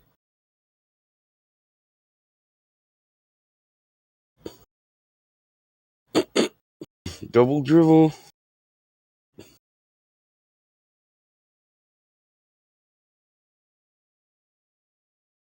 Hey, can I ask you a question that's not related to flat or round? Who, me? No, me. Can I ask? So I don't care. What do I sound like? Like obviously you're aware of how Crack sounds, and he's got a very strong like Southern English, London Essex accent. But I'm from Wales. Do I sound similar?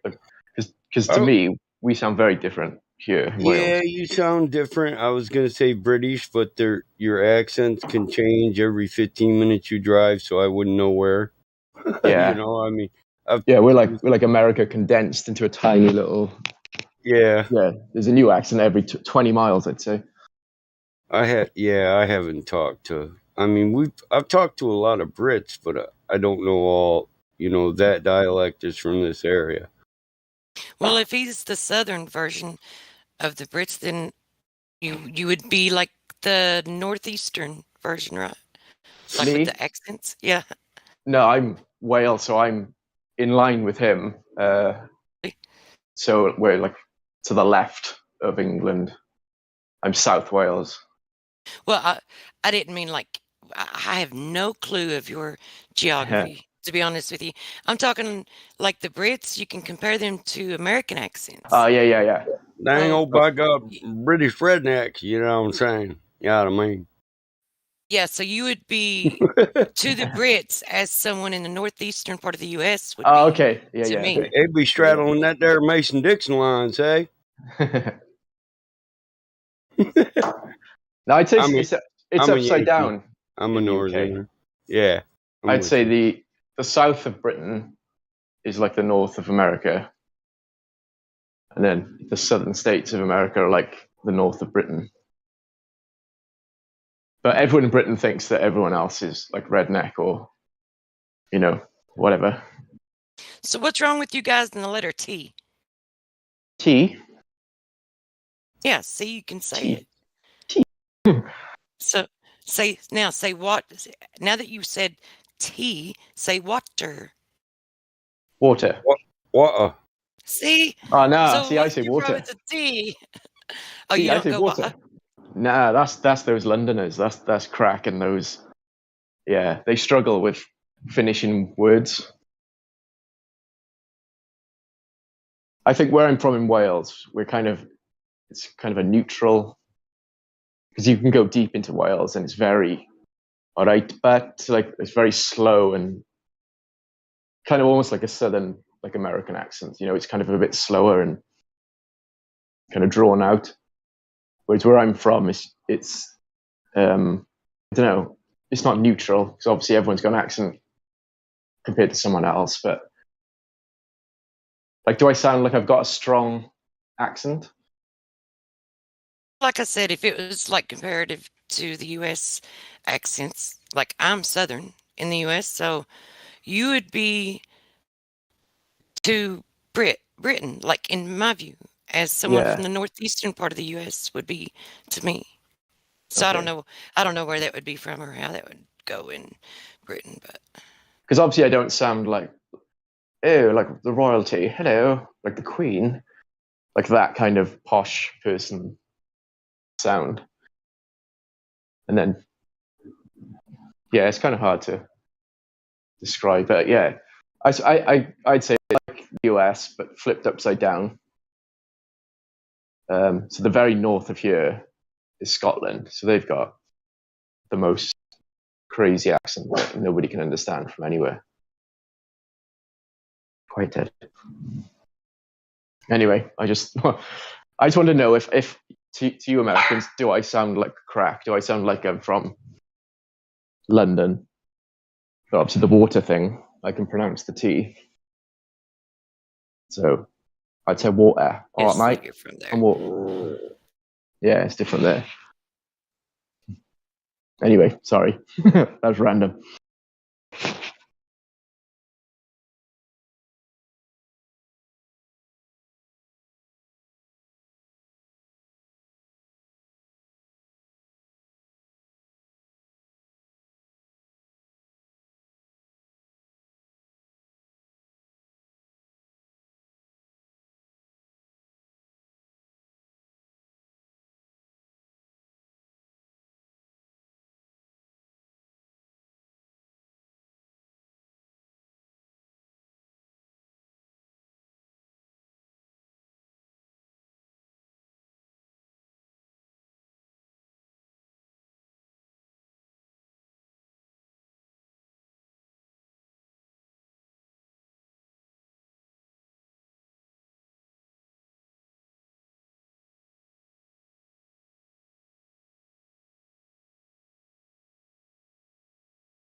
We got any new people in here? Let's do whoopsie. Nope. Bummer.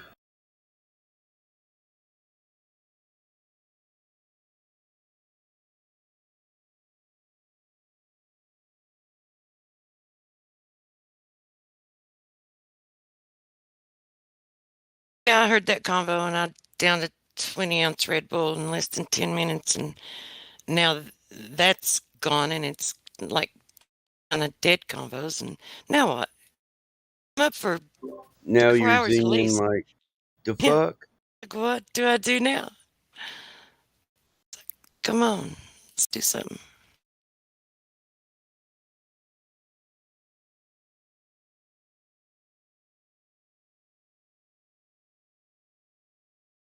So, what do you think the very I'll go look for best? some Globers. Yeah, you can find some. But what do you think their best argument is? What's the one that they kind of, I don't know, they believe they get us on every time? I suppose they think everything, but what's? Yeah, they do think everything. Yeah. They think they think all they got to do is say this doesn't work on a flat Earth. They don't have to show why. They just say it wouldn't work. Yeah. And the debate's over. That's what they think because we can't prove it would. Yeah. But we can just prove that the idea that it wouldn't is a false dichotomy because it's based on ignorance. You have no specific reason why it wouldn't work. Just like that dude, he was saying this absolutely couldn't work on a flat Earth neutrinos because of the angle of propagation. Because it's pointed downward. But then we find out the two things are built at varying elevations. One's higher than the other.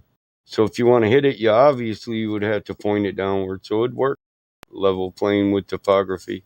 Yeah, it'd work. Well, wouldn't that be assuming what, like, they just can see the interaction of these things, and they're calling them neutrinos, right? They can't actually see them. They can see the interaction between them and something else. So it's like, then that would be assuming what they are and where they come from anyway. which they kind of do anyway. But you pay attention well. I've noticed that. You listen to argument once or twice, go read some stuff, and you come back knowing a lot about it. That's how I used to do it. Well, it's how I always do it. Whenever I pay attention when I'm into something I don't know about, and then I'll look into it. I got a notepad. I take notes. well, I'm not in it for the argument. I'm in it for the knowledge. So it's like thirsty and hungry. Yeah, I just want to look into it to see if it is true. That's like they don't read our citations, but they can't mention a thing some of us don't read about. I don't know about all of us, but there a lot of us. The minute they mention something we're not aware of, we start reading about it. I don't mind reading. I read the Bible so many times in my life, it's pitiful.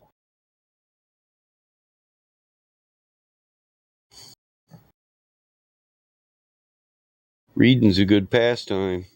It's a good way to get ready to go to bed, too. Yeah, you and me both. I had to step away from it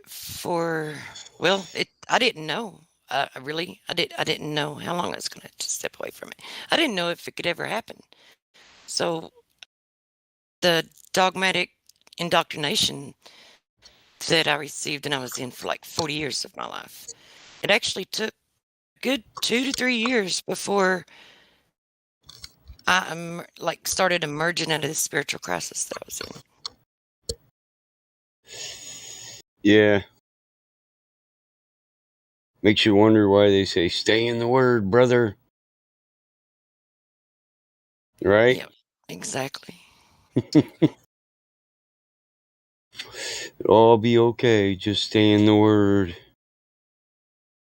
I won't even get into it, but I know. I was going to make a comment about people down there in that religious lobby, but it doesn't even really matter. So when I took a break from it, it was when I went into the Corps, so.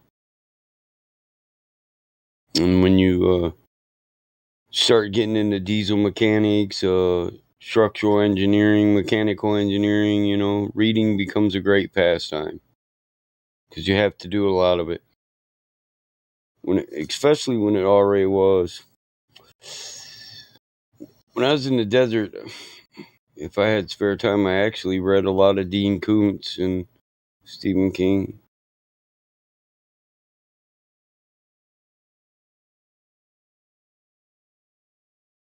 Take a trip and never leave the tent. My problem is when it comes to science and like things like electricity, photons, down to when you get to the quantum physics, stuff like that, it's like my problem is I was trained and like this is one of those things that it's hard to change. Once you're trained in and programmed in a way that your brain is used to learning through lecture type settings where you can engage with the instructor, ask questions, and then build off of one another, like his responses, other students. And once you learn how to your brain gets trained to learn that way, it's really hard to take raw information that you don't know anything about and start from the ground, work your way up by yourself. I mean, you have to research stuff you don't understand, and if you have a question you would ask the instructor, you have to ask Google. Yeah, I know. No, it's like no. I usually ask people like Cyrus or you or some people that I know that are. When I get into stuff I don't know, then stuff. It mentions a process I don't know, and then I look into the process. I can end up 4 stages away from an article and have to back up and go back to the article and forget it. Finish reading once I feel like I properly understand that process. That's my problem. I'll have 12 pages open just trying to read one article on certain things,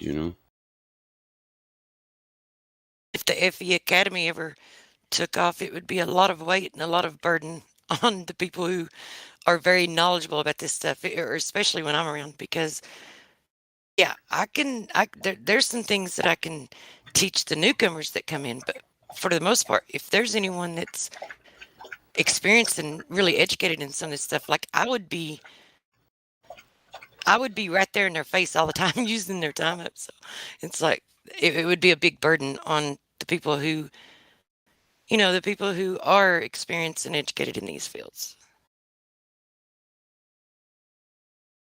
However, it's like eventually, well, once someone learns, if they really want to learn, once they learn about it, then they're able to teach someone else.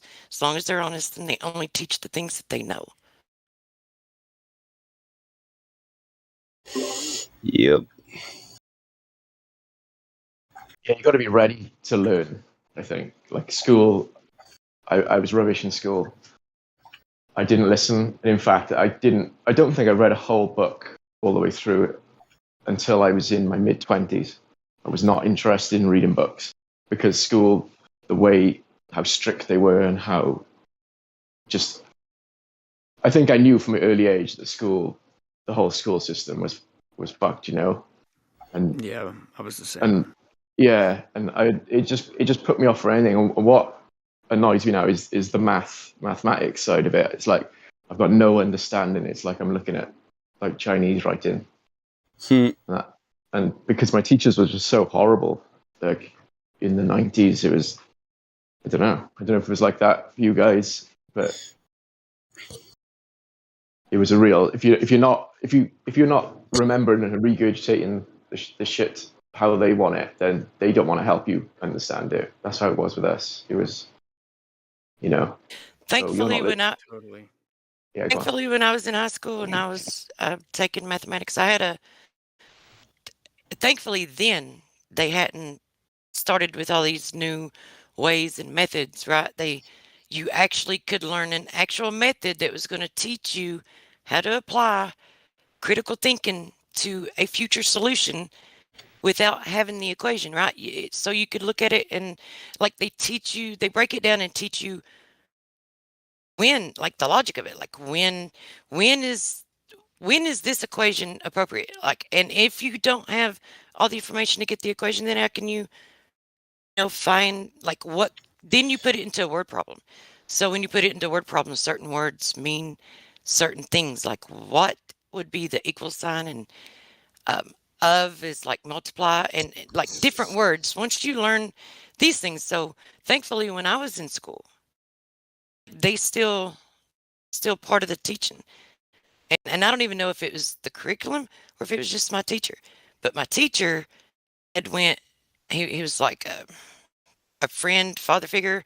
I mean, we smoked weed, and he was like the school football coach too. So every time I'd get in a fight and get put in these little wooden boxes or whatever and have to stay in these wooden boxes all day, and the room that these boxes were in had a bathroom, so you didn't even get to leave to go use the restroom, and they brought your food to you. So it's like jail. I stayed in those things. So No luckily he would come and get me out anytime I'd get put in there. And then I just sat in his classroom all day. So I was like in a math class. The only problem was it was always algebra.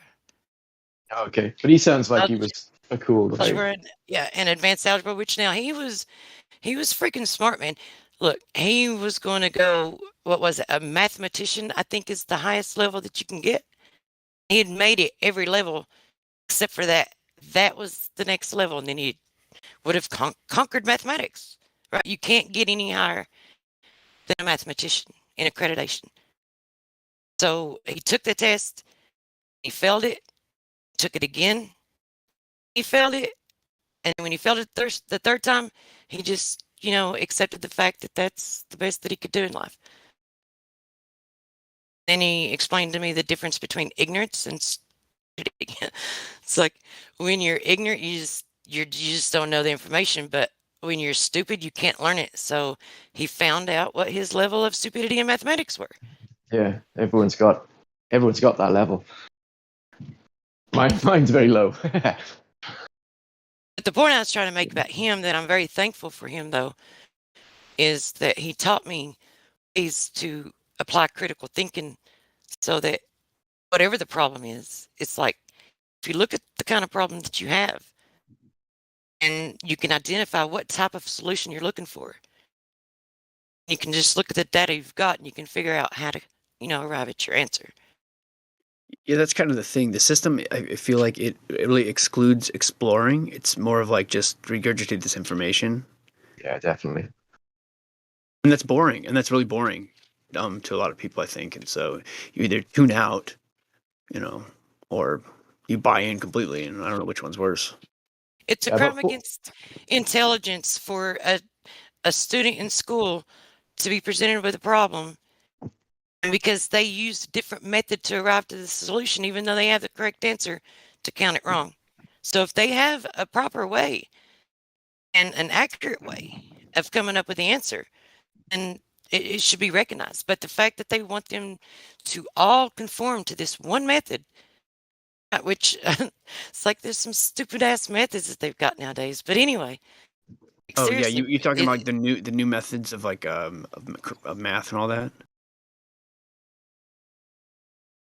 So it's just some of the shit that I've seen in the past, say, 10 years, I guess. Yeah, it's ridiculous. It makes it so much more complicated. I tried to help my nephew with his homework once, and I was like, I know how to do like long division and all that or whatever, but this is not this way. Like this way, it was just very, very strange. I noticed one method that when one of my kids was around like 8 years old in school, they would, how like a very basic person who can't work out anything in their head, and if it was like 20 plus 30, they'd have them draw 20 little shapes and then 30 little shapes and then count them all. And they saw that as like a breakthrough kind of way of teaching kids. And maybe in kindergarten. Yeah, I know, but this was like, I don't know, this is junior school here. I don't know what that translates to in America. That's just utterly ridiculous. Yeah, and I feel like if they change it every like 20 years or 15 years or so, it even further like isolates children from their parents because their parents can't even help them with their homework and stuff like that. Yeah, definitely. Like BODMAS was a word that I heard. I don't know if but I think it stands for brackets. Something look at what's in the brackets first. Yeah. Whatever O is, but they just threw that word out when we'd go to like parent-teacher meetings, and they'd say, "Yeah, we're using the BOD," as if we knew what that acronym was, or whatever you'd call it. Right. So there was like that, that division between like the teacher kids and then the parents. It's like, we're teaching them this. You don't need to know what it is. And one result is like in the eyes of the students, the parents are like, "Man, my parents are stupid. They don't even know math," kind of thing. It's just another little tiny way of just furthering that divide, Yeah. I took both my kids out of school, and what I found is with things like math and things is when it's one-on-one and you're in the house, and we half followed the curriculum at first, then half kind of tried practice like critical thinking, like teaching them critical thinking. And I found that the math and the school stuff we could do in half an hour, like a week's worth of their work. And the kids would understand because it was the one-on-one, like my wife or myself with one of the kids. But in school, it seems like they would take a week because it's so, I don't know, maybe distracted in school. Like you just learn snippets, or they make you just regurgitate the same crap over and over and over and over and over till you remember it.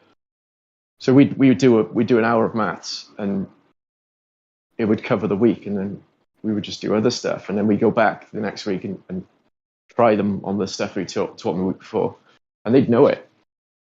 Yeah, I feel like that's the only way now is people getting back to that, community, teaching of the children outside of the schools. It's the only way until they get better.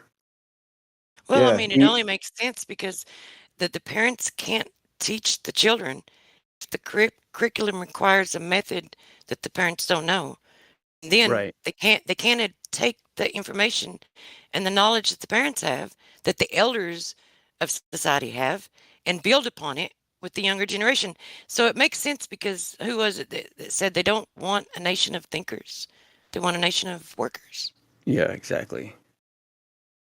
How do in the US? How is it with like the grades? Because over here we have like high school, kind of the end of high school, or comprehensive, we call it. You have GCSEs, grades, and then you go. Yeah, then you do A. All mine are graduated from college, so. Yeah, because one of my sons was in secondary in like high school when we took them out, and all the teachers are trying to dissuade us from doing it. They were like, "No, he's got to pass these GCSE exams. These exams so important." And Yeah, we I think a thought lot of about that's nonsense. I think at Yeah. least here you can just get like a GED, which is kind of a test that's kind of outside the school system. Yeah, he didn't even need that because he's in college now, and everyone was saying he's not going to get into college. He hasn't got like it's so brainwashed into people that he needed these certain exam results. And we went to the college and they talked to him for 10 minutes and they said, "Oh yeah, we can see he's a pretty bright kid. Yeah, he's accepted in. You know, Yeah, no right. no qualifications and nothing." It's like, oh, okay, so that was all a lie. You know? Yeah. Oh, and maybe the teachers think it is important. Maybe some of them, you know. Yeah. It's that compartmentalized thing that, you know. Totally. keeps And I that think a line. lot of Yeah. a lot of the teachers they get bonuses. They're tied into some of those test scores and things like that. So they have an incentive to, you know, push this particular curriculum. Yeah, absolutely. Yeah. Yeah. But recently we were talking to friends because we still kind of looked in on the curriculum to see, you know, you can buy the same books the teachers buy from online from different places, like the same places the school buy them from. And for the last, I don't know, yeah, so the beginning of this flu thing that's been going around, they just completely disbanded the curriculum. And now in school, the teachers, we got friends with teachers, and they say, we're just making up stuff. We're just like grabbing stuff from anywhere because there's no official curriculum anymore. So I don't know what they're doing with schools in the UK because they're not following anything now. Teachers we just go in and we just make up. It's up to us, which in a way I think is quite good because some of our friends are quite kind of switched on to things. So they're like really want to help kids learn and bridge the gap between parents and kids. Yeah. So. But like, what are they doing now? Is there a big change coming to like the school system? Because it's really weird. Normally it's like every 4 years or something they'll find a new curriculum or you know jig the curriculum a bit to work better. But now the teachers are saying it's really strange. They just like just teach what you know. You know, it's weird. Great reset, maybe. Yeah, and here it's really hard to put your finger on it because it's so different state to state, and even, I mean, city to city within the state. There's so many different programs. Yeah. There's almost no uniformity across even county lines, really, as far as education goes. Like in the UK, I don't know how familiar with there's Scotland, England, Wales, and Northern Ireland make up the UK, and it's pretty much all the same place, apart from some things like education. The Welsh is different to the English, or they're the same, and Scotland's different. So it's a little bit like, I suppose, yeah, you could see the UK as a one state of the US. A couple of different counties do a couple of different things, slightly different. Yeah, quite confusing. And this whole last few years really brought out, in my mind at least, the importance of the states being different. I mean, the policies are so different. You know, 2 mile drive and you're in a different world as far as like restrictions and things like that. Yeah, and it seems like there's some amazing like, I don't know who's in charge of a county. Like a little group. Well, again, each state it's different. Each state has its own constitution. Yeah. So, is it true that the sheriff is the highest post in a county, and that position overrides like anything? I've heard that. I think it's in usually the attorney law general. enforcement. No, county sheriff over trumps the chief of police and the prosecuting attorney of a county or district. So it's to do with law rather than Well, the attorney general can be arrested by the county sheriff. He's the appointed official over law enforcement. The chief of police are usually for a city zoned or township. And also the sheriff overrides any federal control or whatever. Well, he But can. Can the sheriff initiate the arrest, or does it have to be like issued by someone else? I mean, I actually don't know the answer to What, for the attorney general? Well, when we're talking about like the sheriff arresting, say the Anybody he suspects and has articulate reason to suspect of committing a crime for an arrestable offense, he can arrest in his county. Yeah, I find that awesome because we don't have that in the UK. We have to. That includes the mayor. Yeah, and there were plenty of head instances here where states would try to impose like a restriction, and the sheriff would go online and say, "Well, we're not going to enforce that." Yeah, yeah, I can show you courtroom gone wrong videos where judges got pulled over and arrested for drunk driving, mayors got arrested for drunk driving by a county sheriff. They actually had to call a county sheriff or a state police officer, and state can over-trump county because they are the head of the state. Yeah. Okay. So, but in a given county, the county sheriff is the head of the county. But he can invoke the state police to come in too, You can call them. It depends how corrupt. I think it's different from state to state as well. Yeah. But that's our only hope here. You're right, yeah. We have to kind of we're all learning about like common law stuff, which I think is the same with you guys, isn't it? This is common law. Yeah, this is common law. Yep. Yeah.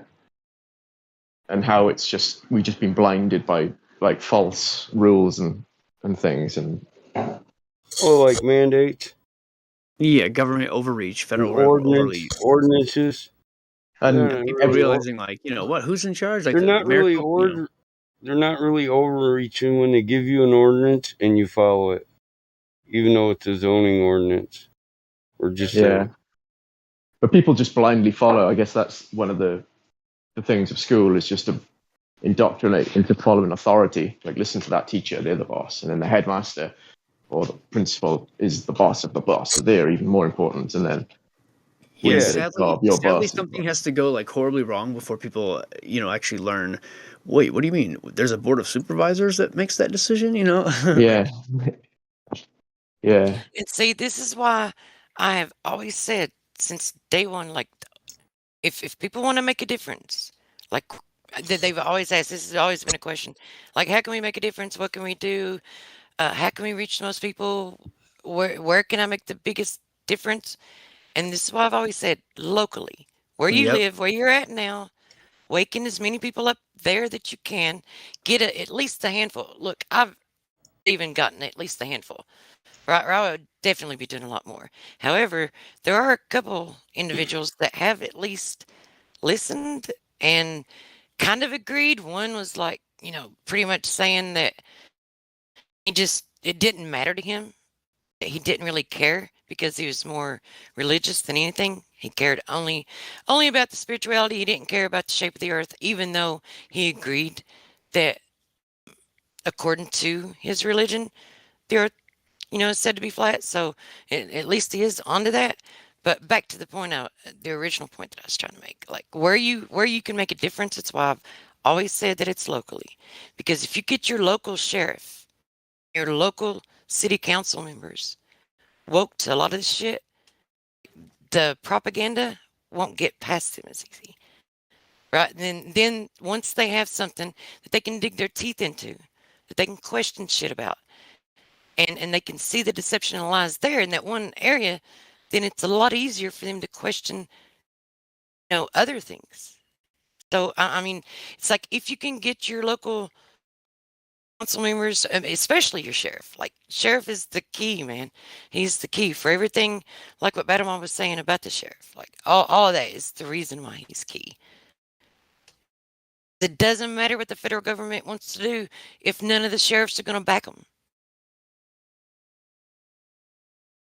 Right. And I think a lot of people aren't aware, and maybe it's different per state, but like a state senator here is almost like a part-time job. Like the salary's not I don't think it's very substantial. So a lot of these people, they fold easy because, there's not. It's not like it's very different from being, a U.S. senator or whatever.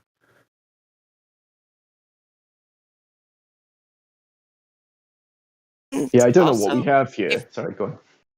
I was just going to say, not just your sheriff, but if you can do things locally to change people or to wake them up, then you can actually make effectual changes within the school board.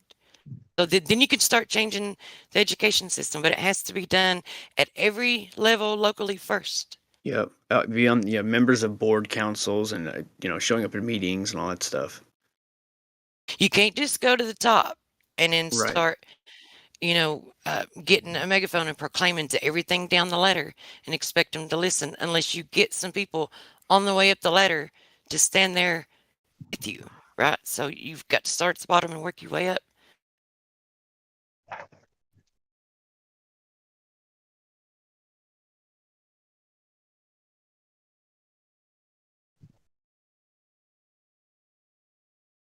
I'm not saying this because I know, because I've done it. I haven't changed any.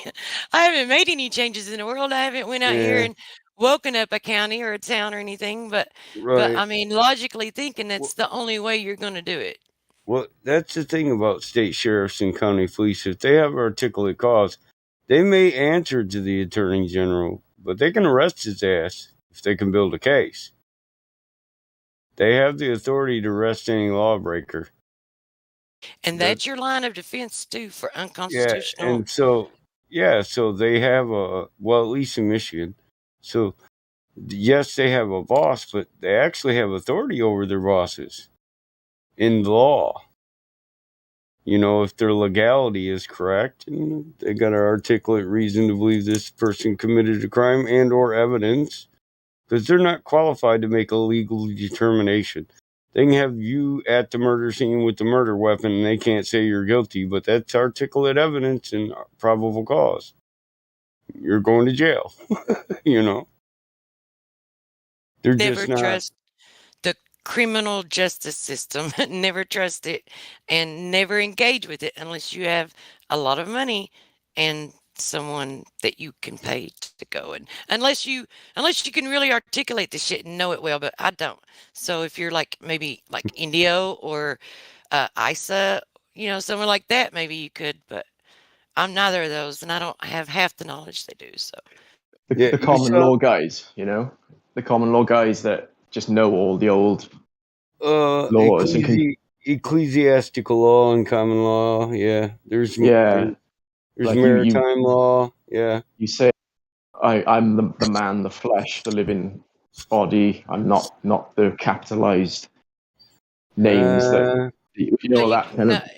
You've got to understand. You got to understand the system, the structure, and you've got to understand their language and what's applicable and when. That's that sovereign citizen movement, and they don't know that you can't listen. You can't be a citizen and be sovereign. But what you're saying, you can't play the game, but not play the game. By law, whoever creates a thing, rules over it and makes the rules over it, and they own it. So if you're a citizen, you belong to a legal fiction called a state. But who made men? God made men, and he gave them law, ecclesiastical law. That's why most Jewish lawyers are still ecclesiastical lawyers. And our courts were ecclesiastical courts. So even though the government's supposed to stay separate from religion, isn't it funny that their law is founded on religious law, Ecclesiastics and Leviticus? Ecclesiastical law, straight from the Bible. You swear on the Bible, or made to swear on the Bible when you're in court. Yeah, and government separate from religion. It can't happen.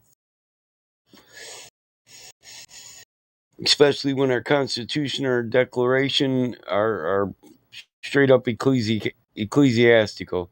They come straight from ecclesiastical doctrines of people like Thomas Hobbes. Read Thomas Hobbes on Man on Leviathan. This is a commonwealth, a legal fiction. And a commonwealth is an agreement between all men that is supposed to be beneficial for both sides. The people who police the law and the people who allow the law to be policed. So when it no longer becomes beneficial, it goes back to contractual law.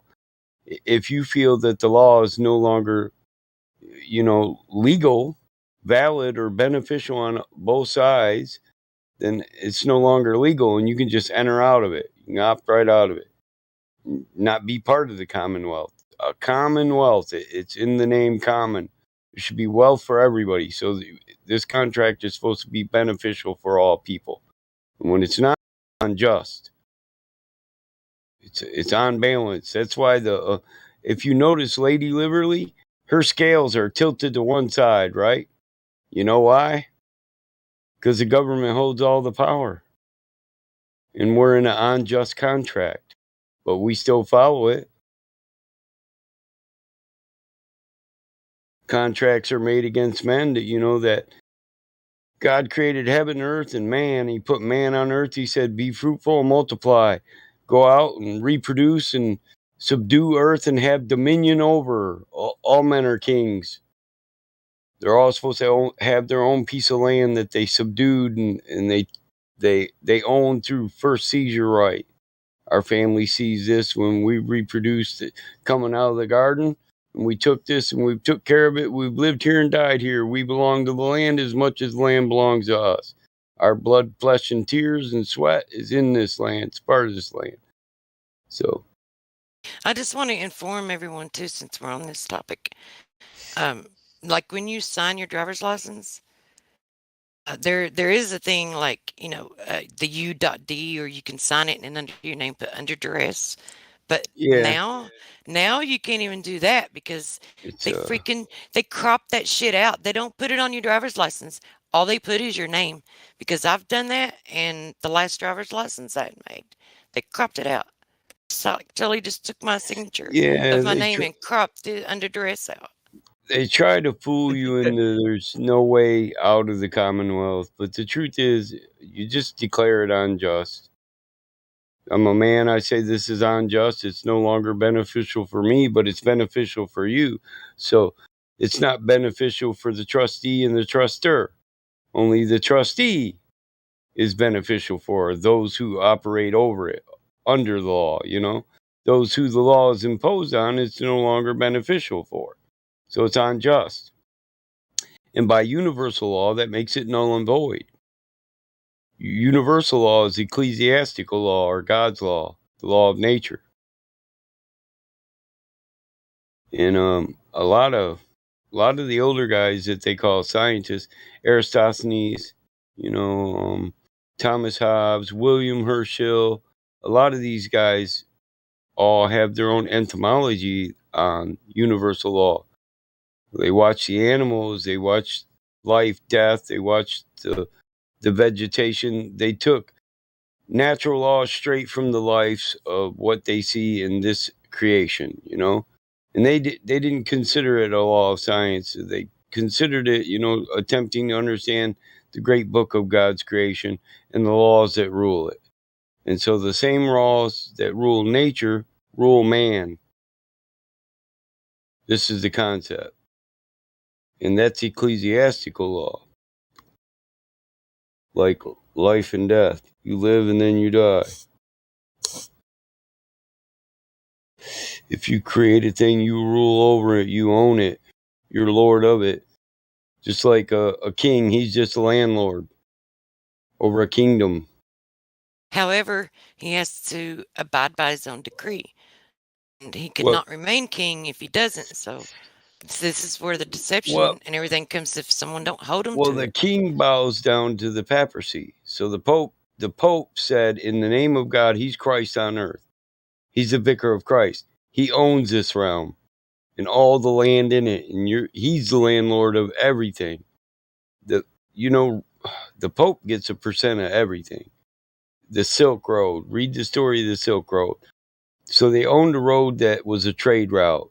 And they taxed every people that went, anything that moved on there. Well, every road nowadays that moves anything, they get a percentage of that tax. Don't think America doesn't pay the papacy. There's papal decrees that they own all the world. That's what they say. They wrote it on paper and they think because people, comply with it, That's why the sun never sets on that kingdom. Exactly. Because it stretches across the entirety of the earth. Yeah, and it's gaining in profit every moment. So it's like 7-Eleven, 24/7, you know? Oh, you come to Quickie Mart. You got to give the Pope his due. 4 cents on the dollar, please. Thank you. And it's pretty telling, too, when you see the people that everyone sees and thinks of as the leaders of the world, which you have to be at least diet woke to even consider these guys the leaders of the world, or you think Putin and Biden and freaking Angela Merkel are leaders of the world, right? But if you're diet woke, then you know that they're not, and you think that Rockefeller and Rothschilds are. But who do they bow down to? Whose feet and whose hand do they kiss? Exactly. No one's. I can show the you Pope actually kisses their feet. the Black Our Pope. battle's not against man, you know. The armed Amdorini Vatican family. So they're the largest mafia in the world. But I could show you court documents from treaty cases in Canada where they reference universal law and their owners, and all the Rothschilds are mentioned. The Illuminati in their corporate name is in the documents. It's a PDF. It's about they're fighting over the treaty. The treaty is up in Canada. So my grandfather is a chieftain bloodline, so he's on the council. So he goes to court with them over the treaty, and they argue over it. They've been arguing it since 2000. When they said the world was going to end, well, that's when the treaties started. All the treaties were up. Not all of them up, but systematically, So Canada's treaties were signed first, they're up first. And then next will come Michigan, and it'll streamline. The Philippines, their treaties have been up. They've been free for a long time. So they made treaties. The Queen went around the world. She made treaties with all the Occidental people, or the First Nations people. And that's how she owns her land, and she gets a percent of them. But she answers to the Rothschilds, and the Rothschilds answer to the Vatican family. And family, that's mafia just means the family. La Familia. Actually, the Pope bows down to and kisses the feet in the hands of the Rothschilds and Rockefellers. Now, every other so-called leader of the illusionary free world, right? Because it is an illusion. Bow down to the Pope and kiss his feet and kiss his hand. But the Rothschilds are above kings and queens. Yeah. The Rothschilds and Rockefellers, you'll never see the ones that and they're not at the top, right? There's two of them. That's the Black They can't Pope. be at the top if there's two of them. That's the Black Pope. If you know who they are, they're not the top. This PDF names them all because they're the owners of the treaties. They're the ones we have in court. They're the ones we're fighting against, or their representatives. Did you say the Black Pope was? Oh man, I'd have to break the PDF out and look through it again, but it mentions him by name. That would be some gravy. That would be like the Keebler elf cracker right there. It's not a saltine. That's a Keebler. No, I'm just playing.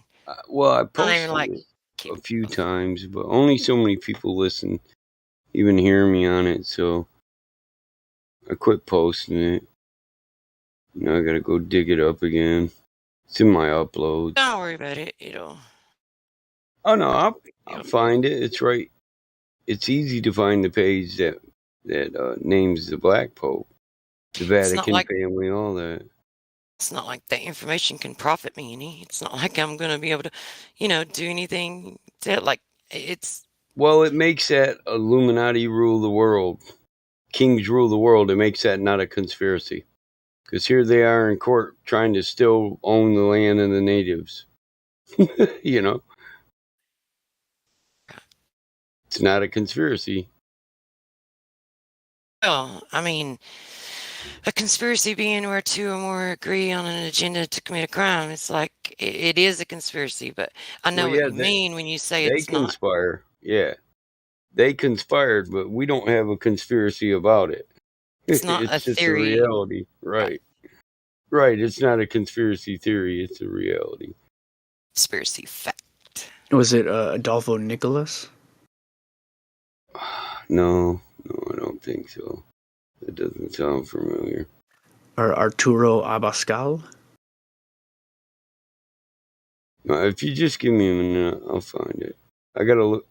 Man, my uploads and my downloads are full. I got a lot of PDFs. Don't worry about it.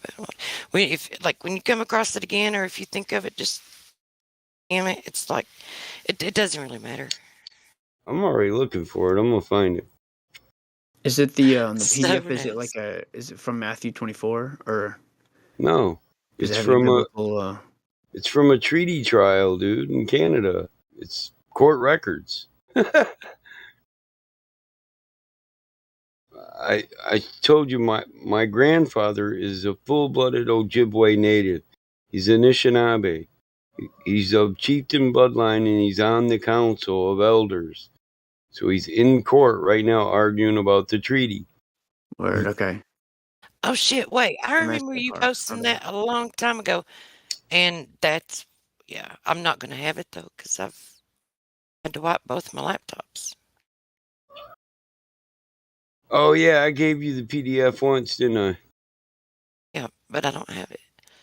I lost everything. Yeah. Unless I've got a server that I use for like a filing cabinet, so unless it's there, I might have it in there. Oh, fuck, I'm almost to it now. I know I am. Just a lot of scrolling with my middle finger on the mouse. Can you share that though, Mike, when you find it? Yeah, I'll share it. I'm going to put it right in Livestream.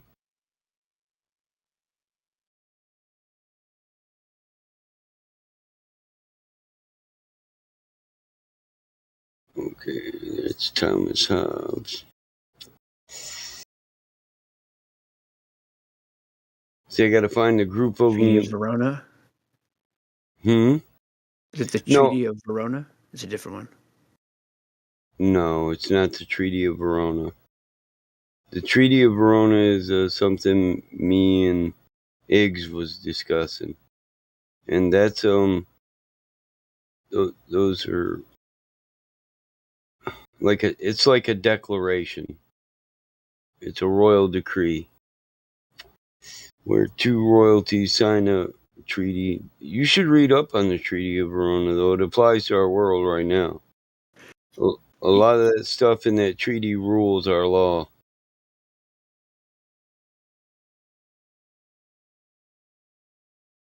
It was just 6 years I've been doing it on this computer, so fuck, I got thousands of PDFs, dude.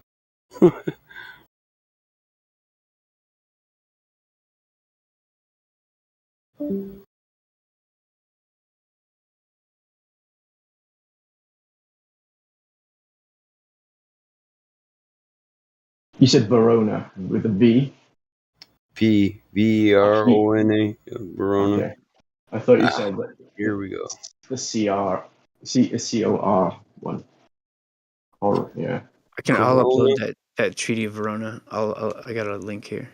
Oh, nice one.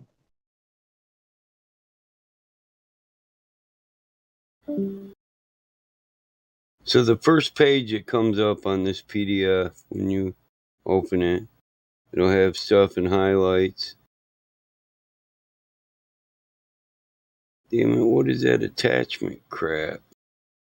Here, I can share this. I know I can. Let me look at the numbers again.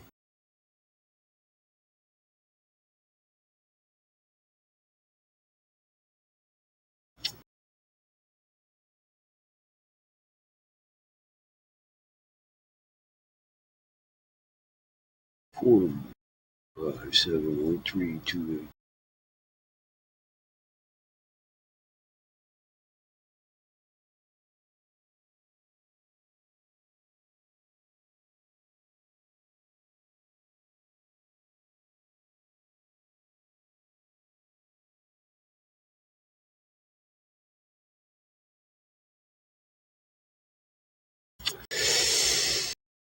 So that should be it. If it's not, let me know. It should show up with a big eagle on the first page and things in blue highlight.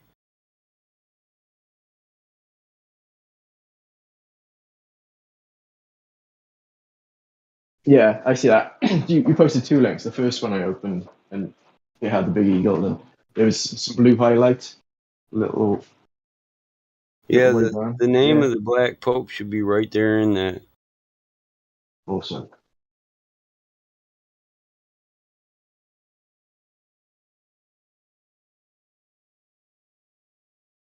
Count Hans Kolbenbach.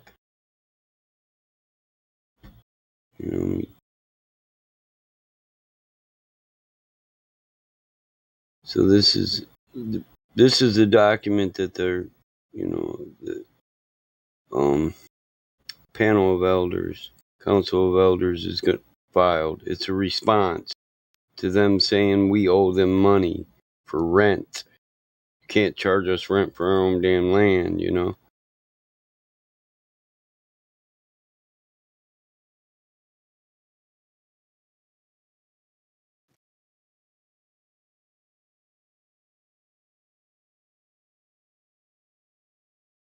See, primary tax issuer debtor chairman, DBA Nathan Charles Jacob Rothschild. I can scroll through here and show you who the Queen bows down to, because it says the Queen and her masters. Her masters are Rothschilds, the Queen of England.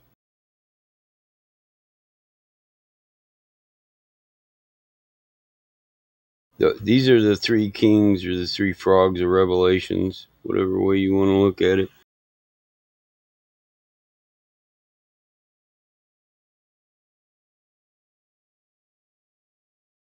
Church land banks of captured and baptized souls at sea. This is a legal document. Pope Benedict, let's see, the 16th, Joseph Ratzinger, DBA, Joseph Ratzinger, the White Pope, and Khazarian General, Count Hans Kolbendick, DBA.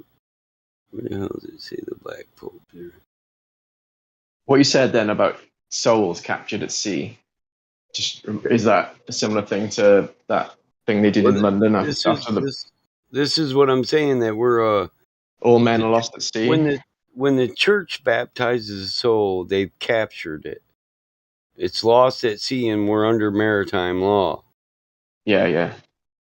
Thomas Hobbes covers this in Leviathan, man being the creature of the deep, man being Leviathan. And then it says Black Pope. You see that? Black Pope. It says Khazarian General Count Hans Kolbenbach, DBA Hans Kolbenbach, Black Pope. The names for you, the Pope Benedictus, the White Pope, and the Black Pope. And this is a claim of forfeit. But then if you go down through the PDF, we charge them with war crimes against their tenants, which are the original people, the inheritance, the accidental owners of the land.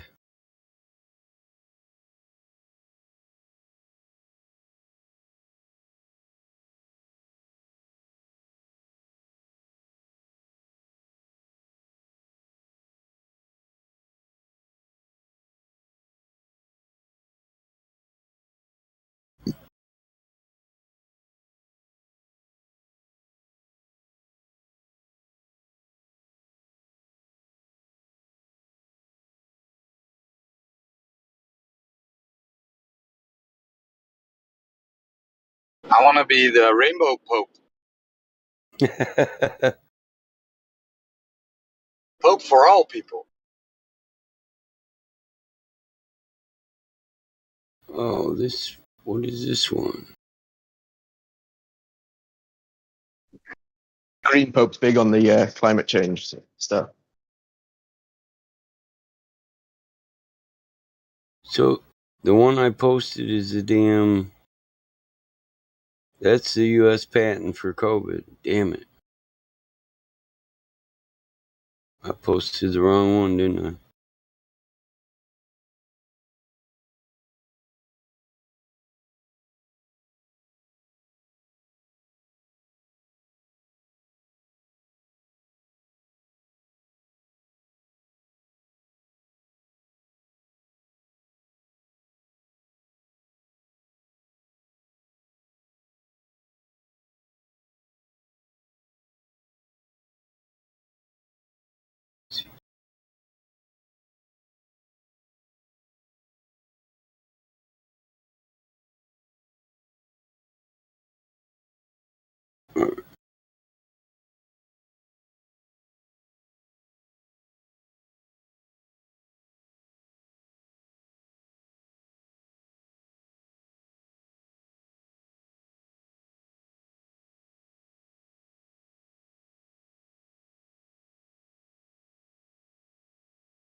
Here's the right one.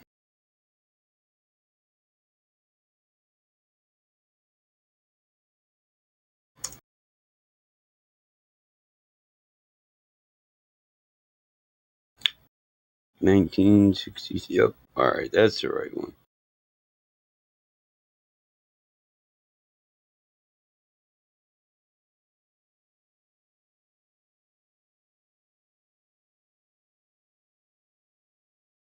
And if you scroll down through that, you'd be amazed at the stuff you read. Let's see how long it takes me to find where it mentions the queen and her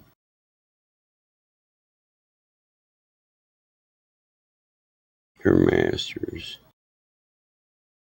It's been a while since I read this. I used to be able to go right to all of it, but it was fresh in my mind then, you know.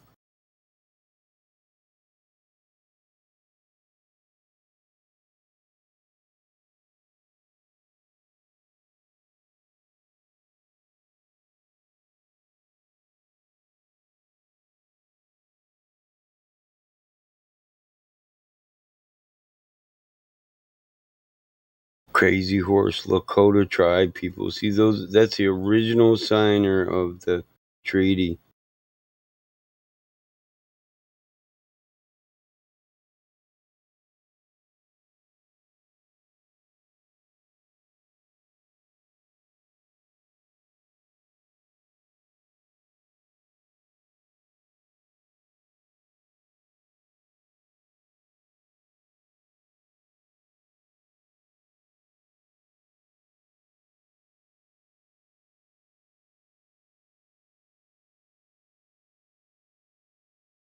Somewhere in here it names the corporate name of the Illuminati too.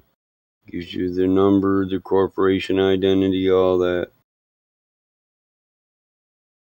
So the Illuminati is not a conspiracy theory. They're a corporate entity. In a business, they have a DBA.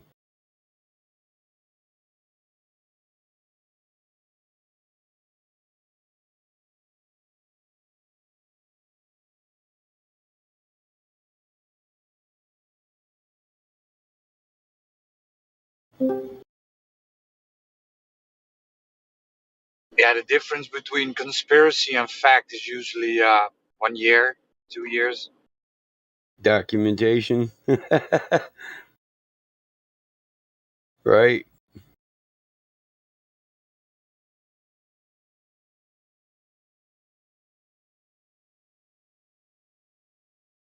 Aldo Brandarini. Black nobility.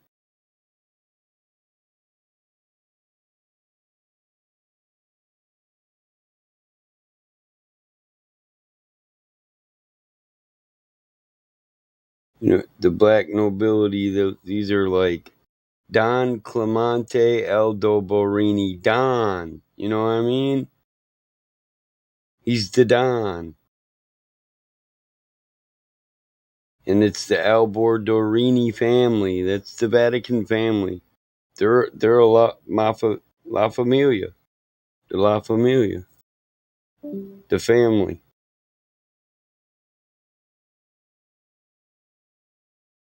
If people really knew, they'd be like, man, the mafia runs the whole world. Yeah, they do. That's why when their lower cousins and all those people, Corleones and all them started killing people, they were, well, we'll turn them over because they're just low-ranked people. These people are running nations, owning banks, crushing nations, and stealing their banks everywhere, you know? Yeah, the Breakspear, the Somaglias, like that. There's like 5 families. along with the Aldo Brandinis. Yeah. At least as far as I know. Yeah. There's only so many. These are all the families, the lower representative families that represent them, aren't even. They're not going to name the people they work for. And it says notice of cease and desist to administration, Admiralty Maritime Jurisdiction laws. So they're trying to police us by Admiralty and Maritime law. They're fucking crazy. We live on land. We're not under no maritime law. That shit. Get fucked. Yeah, they knew water is always flat and level, right? The laws for everybody. Yeah, it goes from end to end, realm to realm, pillar to pillar. The four You got to corners. level with me, man. Here it is. New World Order. Illuminati, CRF, UNIM, New World Order, BIS, DC, DTCC, etc. The Queen Rothschild and her masters. The Queen Rothschilds and Eldor Barini families are advised to their chosen Goy in continued violation of human rights, claim to sovereignty, free will, governed by universal laws pursuant to the Planetary Liberation Organization. Now, that's an actual group. That's not the Pleiadians, you know what I mean? And this is an actual court case. Masters and named editors to contracts. These are the people who all own, supposedly, the treaty. So here, this is the part I want to show people. So let me blow it up and zoom it out a little. And I'll clip it. You got to really read the fine print in this to find a lot of the stuff that I'm talking about.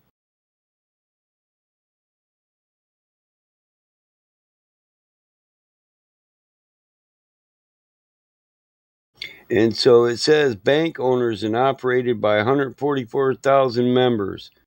Now, what's the number of the true and faithful? Does anybody know about that? True and faithful to the law of Yahweh. Same number. 144,000. Do you wonder why now the Illuminati and the Masons say I'm pure and righteous? Because they follow the law. You gave up your right to be your own master through free will. And by the law of their God, Yahweh, that means they got the right to govern you because you refuse to govern yourself. And this is ecclesiastical law.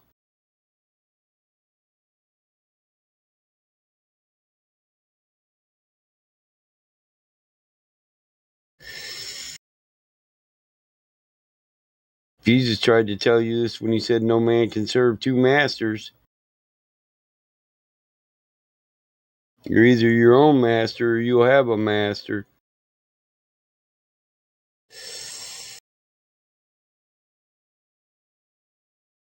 It says, pursuant to universal law, cause and effect, in response to attendance for two court appearances on April 24, 2012. Yeah, that it was their end of the world date for the Mayans, wasn't it? 2012.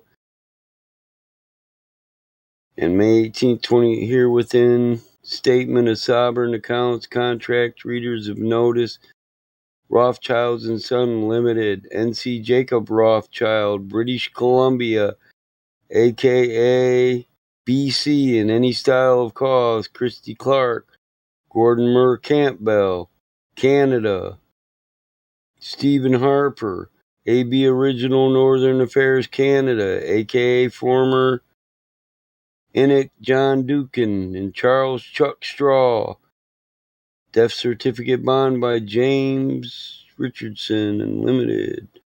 This just tells who their masters are named debitors to the contract. So, masters and debitors to contract due to the fact SSG and SHN members mandate a universal peace in the interest of conflict to tax slave contracts. Tax slave contracts. You hear that?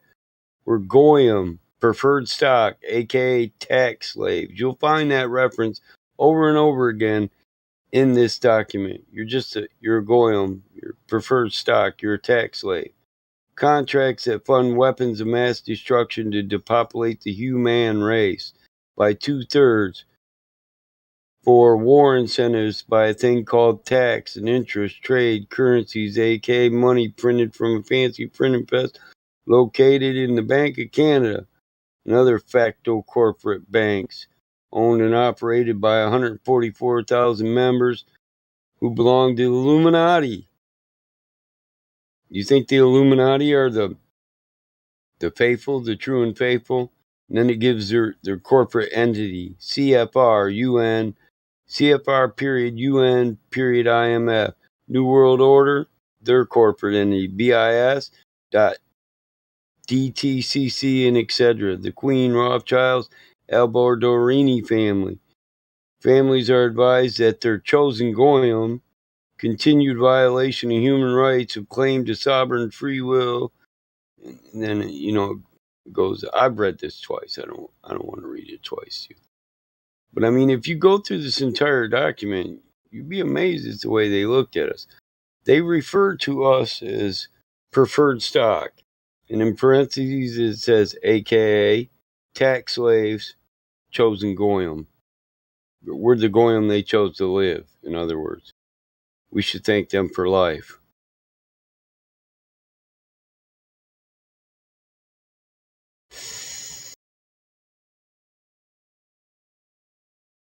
They invoked universal law, admiralty, and maritime law, which are laws of the sea. And in fine writing, you can find the names of a lot of other people who are actually privy to the... And this is to the original treaty.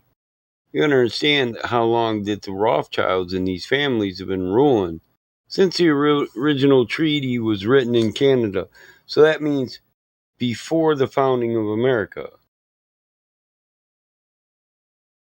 Because when we formed a union, we offered them to join it.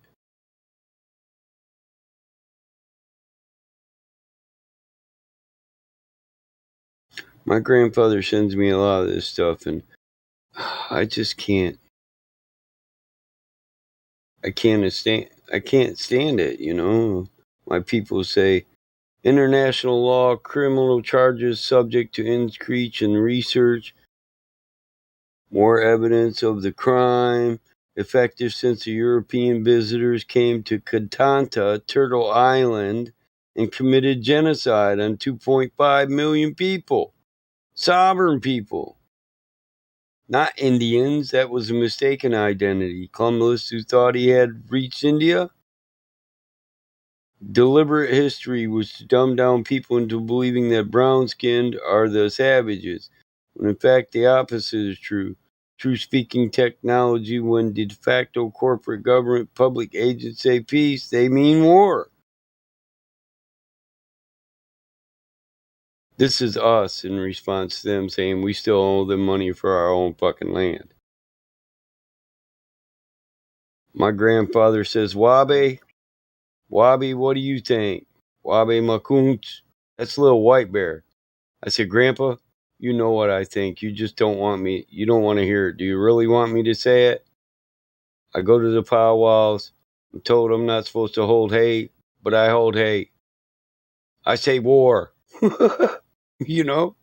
I say it again, but I'm trained in war. That's my first inclination, you know, and it's a natural state of man, too. War. Whenever, we're unjust or unjustly treated, we revert to the natural state of man, which is self-defense or war.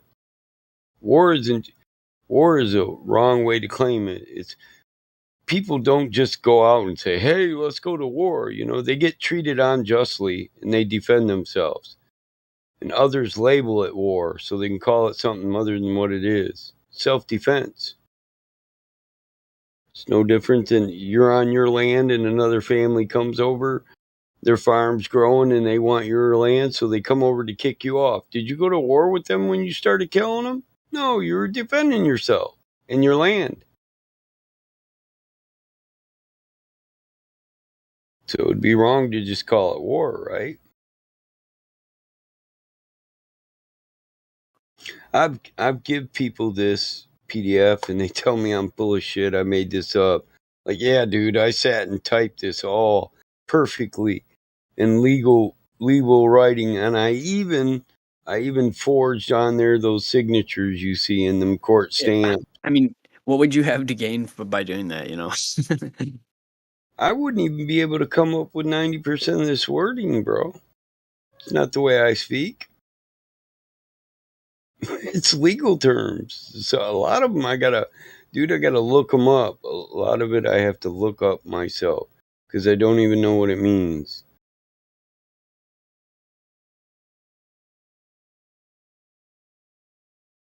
yeah, like what's this saying? The government can't give you anything that it hasn't already taken from you.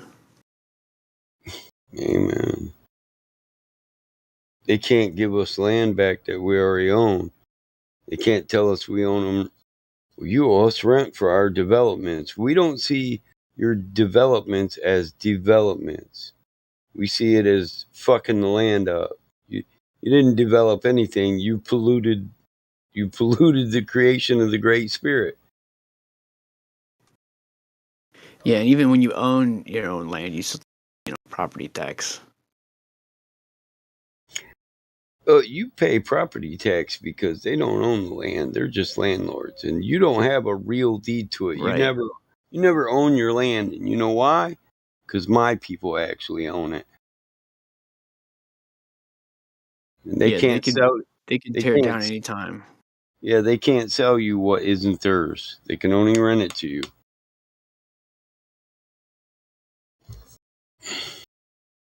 Yeah, they're no different from the mafia, really.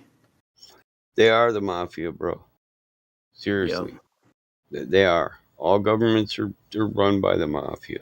The Pope, it's a mafia. I mean, they operate the same way too. You know, they offer to protect you and all this as long as you pay your dues, and then if you don't, they can kidnap you or whatever, put you in jail. You know, threaten violence against you. Dude, people kiss the Pope's ring, man. What do you do when you ask the Don for a favor? First, you kiss his fucking ring. And of course, like, American popular culture used to sort of idolize the mafia. You know, obviously if that you was watch sort of a push narrative, but yeah, listen, if you watch The Godfather, you see more Michael Corleone goes to Rome and gets the okay to go to war from the Pope. I mean,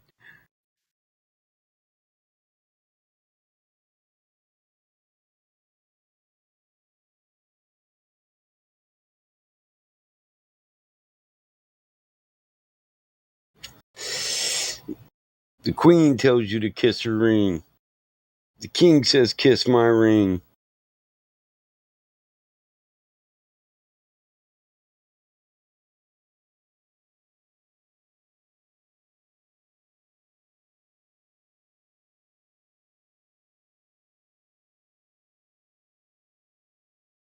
And they either forgive you or they don't forgive you.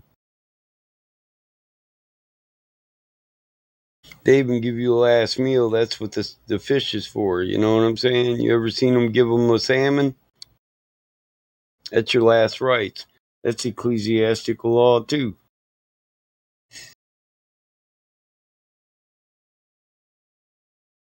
Why is it called a contract?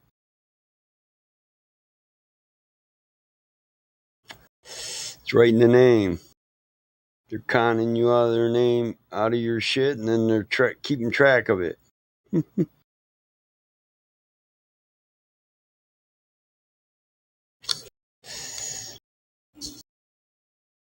That's why law is so convoluted.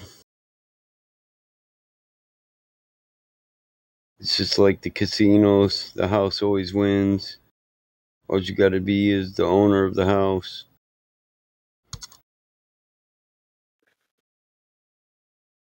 for now.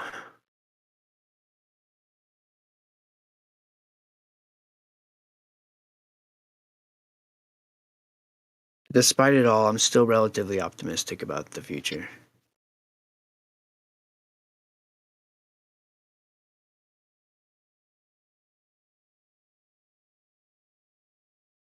I'm always optimistic about the future, but what it's going to take is a righteous mass, a righteous group, to flood this world with righteousness.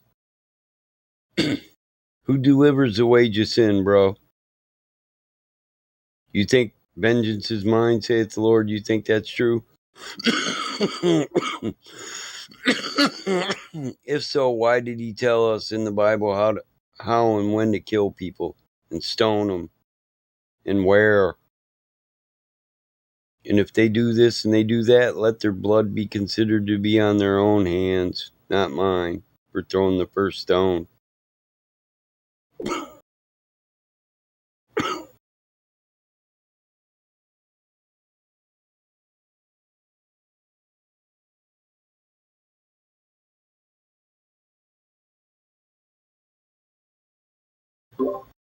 They twist the Ten Commandments so they say, thou shalt not kill, when a more accurate description is a legal term, thou shalt not commit murder.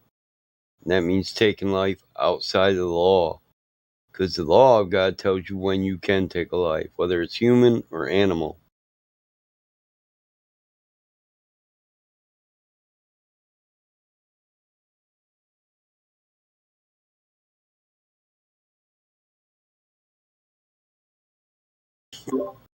I mean, how do you keep your bloodlines pure in all generations if you don't deliver the wage of sin? What's the wage of sin? Death. Yeah. The wage of sin is death. And even geometry tells you what sin is. Sin is just where you deviate from a straight line, geometrically. Cosin. Oh, yeah. Right? So even geometry tells you sin is true.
Hello? Hello. Oh, you are there. Hello, how are you? Yeah, good. Kind of scared me there. I was eerily quiet and then... Well, anything we're talking about on this fairly large VC? Not much. Alright. Yeah, we could talk about if you think that the Earth is a ball, Georgia. No, I don't think it is. I just believe that it is. Or you believe that it is a globe Earth.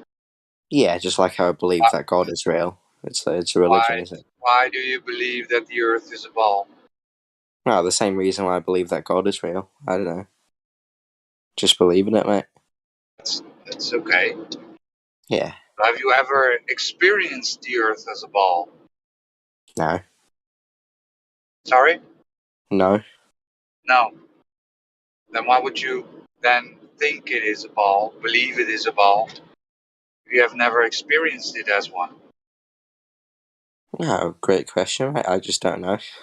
It's like, well, why do I believe that God is real? It's like, well, I can just like believe in it. I don't know why. Right. I guess I So, haven't really thought into that, but yeah. I mean, at least your yeah. approach is really honest. Well, that's fine, right? You can have a faith, a belief system in a globe Earth. That's okay. But surely, if we were on a ball Earth, a physical ball, right, hurling and spinning and twisting and wobbling and shooting through the infinite voids, we can measure the darn thing, right? Would that be impossible to do? Oh, for me, probably. Some smart people can probably figure it out. Okay. So you believe anything people tell you then? No, well, depends on what it is. But Right. So if your whole life, right, same as yeah, mine, same as everybody ever alive, has experienced the Earth as a flat, non-rotating Earth, never felt or seen the Earth rotate, you never seen curvature, so nothing that in your whole life pointed to a ball Earth, and then somebody told you, yeah, well, actually it's a ball Earth. How did they prove it to you? What was it that they shown you that you? Yeah, of course it's a ball, right? yeah. Well, I guess it's easier to think the Earth is flat, because I just because everyone else thinks that way. So I'm like, okay, fine. It doesn't really affect me. So I don't know. Yet you're here, right? Yeah. Doesn't No. affect you, yet you're here. So No. if Yeah. it doesn't matter, right? Why would then everything you turn on your screen will have a globe, right? News, Right. everything will have a globe when they show you something on your screen. Then why does it matter to them? Oh, I don't know. Why does it matter to them? I honestly no idea. But you're from the UK, I presume. No, from New Zealand, mate. Oh, well, my apologies. Upside down, yeah. Yeah, you're antipodal to me, right? On a Right. ball, there's no upside down. There's only inwards to the Yeah. center of Earth, right? So Mhm. basically, there's no up and down. Right. Yeah, no, I don't know. I guess socially it's also a lot easier to just just be like everyone else and just think the Earth is flat. Maybe it's not the right thing to do, but honestly, the benefits of. If you determine that there's a lot of forces out there that are perpetuating this lie, to me that's the important part that actually can change the way that you look at life. It just makes you wonder why. Yeah, I guess I never really come across it. Maybe I will in the future, but you do have a good point there. I guess currently I'm just too busy with all the other stuff I'm doing, but that's the some things are interesting to think about. So maybe when I come across it, I'll be like, "Oh, that is so cool," But yeah, one day you'll probably have to confront it. One day eventually, absolutely. Maybe one day I get to see it myself. I don't have high hopes, but I mean, you're here now, so It's pretty easy to determine if the Earth is a ball, then, right? You think it's impossible to measure 10 miles or to measure 10 miles, see how much curvature there is actually? no. Well, I could try that, but So over 10 miles, there should be 66 foot of curvature drop. Right. Right. Mm-hmm. And New Zealand. I don't know if you have.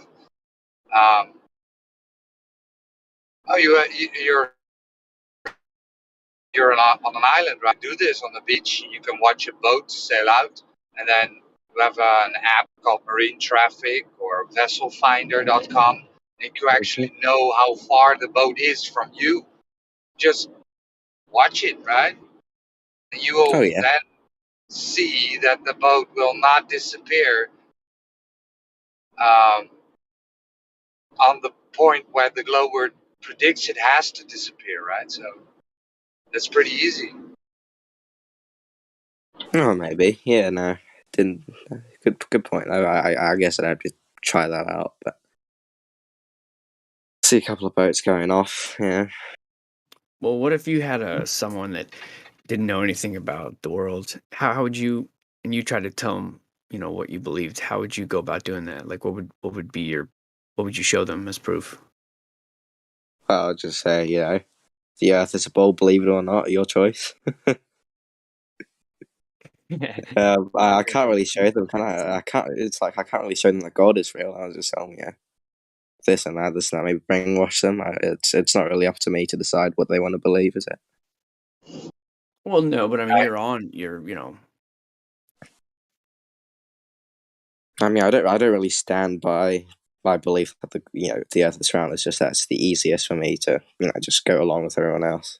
Right. Even though that might not be the right mindset, but no, I get it. I mean, I'm not that guy that will just go on the street with a bloody big sign saying Earth is round, blah blah blah. I'm not some sort of activist for round Earth.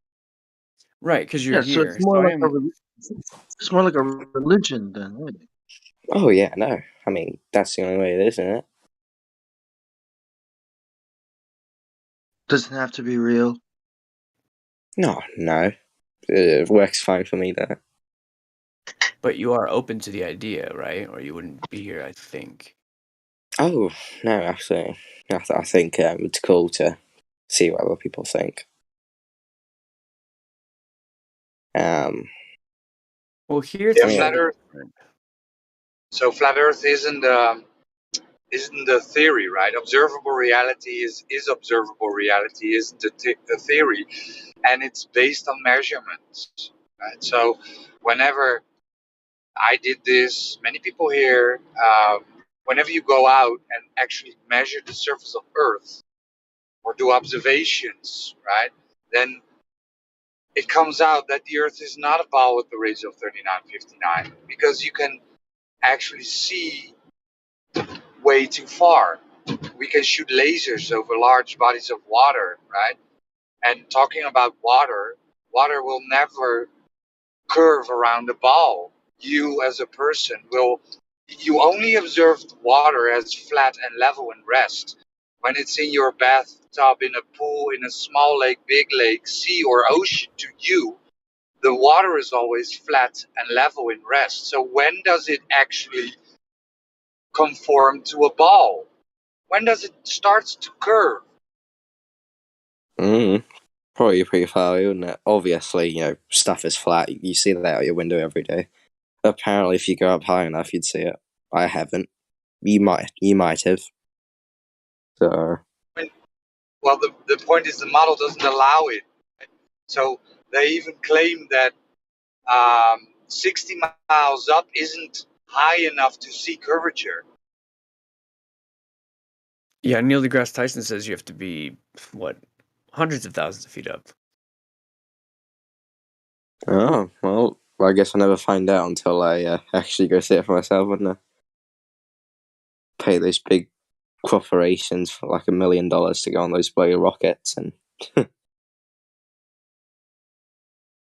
you gonna get on a rocket? No, I was joking, by the way. But, you know that big blue rocket, that bloody whatever they're doing. Bit of a rip-off. The one that actors go on? No, probably. Oh, you mean William Shatner? Yeah, he's an actor. Right. I mean, they're all actors, you know. I mean, they're pretty good actors.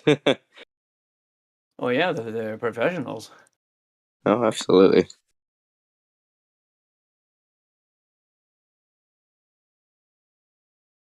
I always wonder what happens to the rockets that delivers the shuttle to space. Like, do they just float off and float away, or do they just start orbiting? And where are all those rockets? Apparently, they catch it and put it back. I don't know. They with their hands, yeah. Apparently, there's With a like big parachutes on those shits. So, like somehow they fall down, and then like there's a big boat like just dragging them back across. I don't know. That's what they say. It's a rhetorical question. I was just saying, like, do you ever wonder? Do you guys ever wonder what happens to those rockets? They just float off into orbit. No, they just Why go out don't into the ocean. Yeah. Well, they have to I come know, down eventually, don't they? I know the SpaceX ones, like they're trying to land it or whatnot. Yeah, I don't know how they do that. Didn't I would like to see that in person, to be honest, but it's all the way out in the States. I don't think you ever could really. No, probably not. I don't know. Haven't talked to anyone that's seen that. Just videos. Yeah, I've seen a rocket launch, but I didn't see it land. There's a company called Rocket Lab, New Zealand, but it's a pretty tiny one. Yeah, well, I mean, launching rockets is not the problem. It's just where they're going and what's their real purpose, you know? I don't know what they want to do with that. You think you'll ever get to go to, say, to see the Niagara Falls or the pyramids at Giza, or you know what I mean? Like some of these ones. You think you'll ever get to see any of these things in your lifetime? Any of you guys know? Well, I've seen Niagara Falls. Well, some people never get to climb Mount Everest or, do some of these harder things here on Earth. Right. But they think they're going to go to space one day. It's like, Yeah. you can't even It might go be to a Antarctica. bit it might be a bit too optimistic.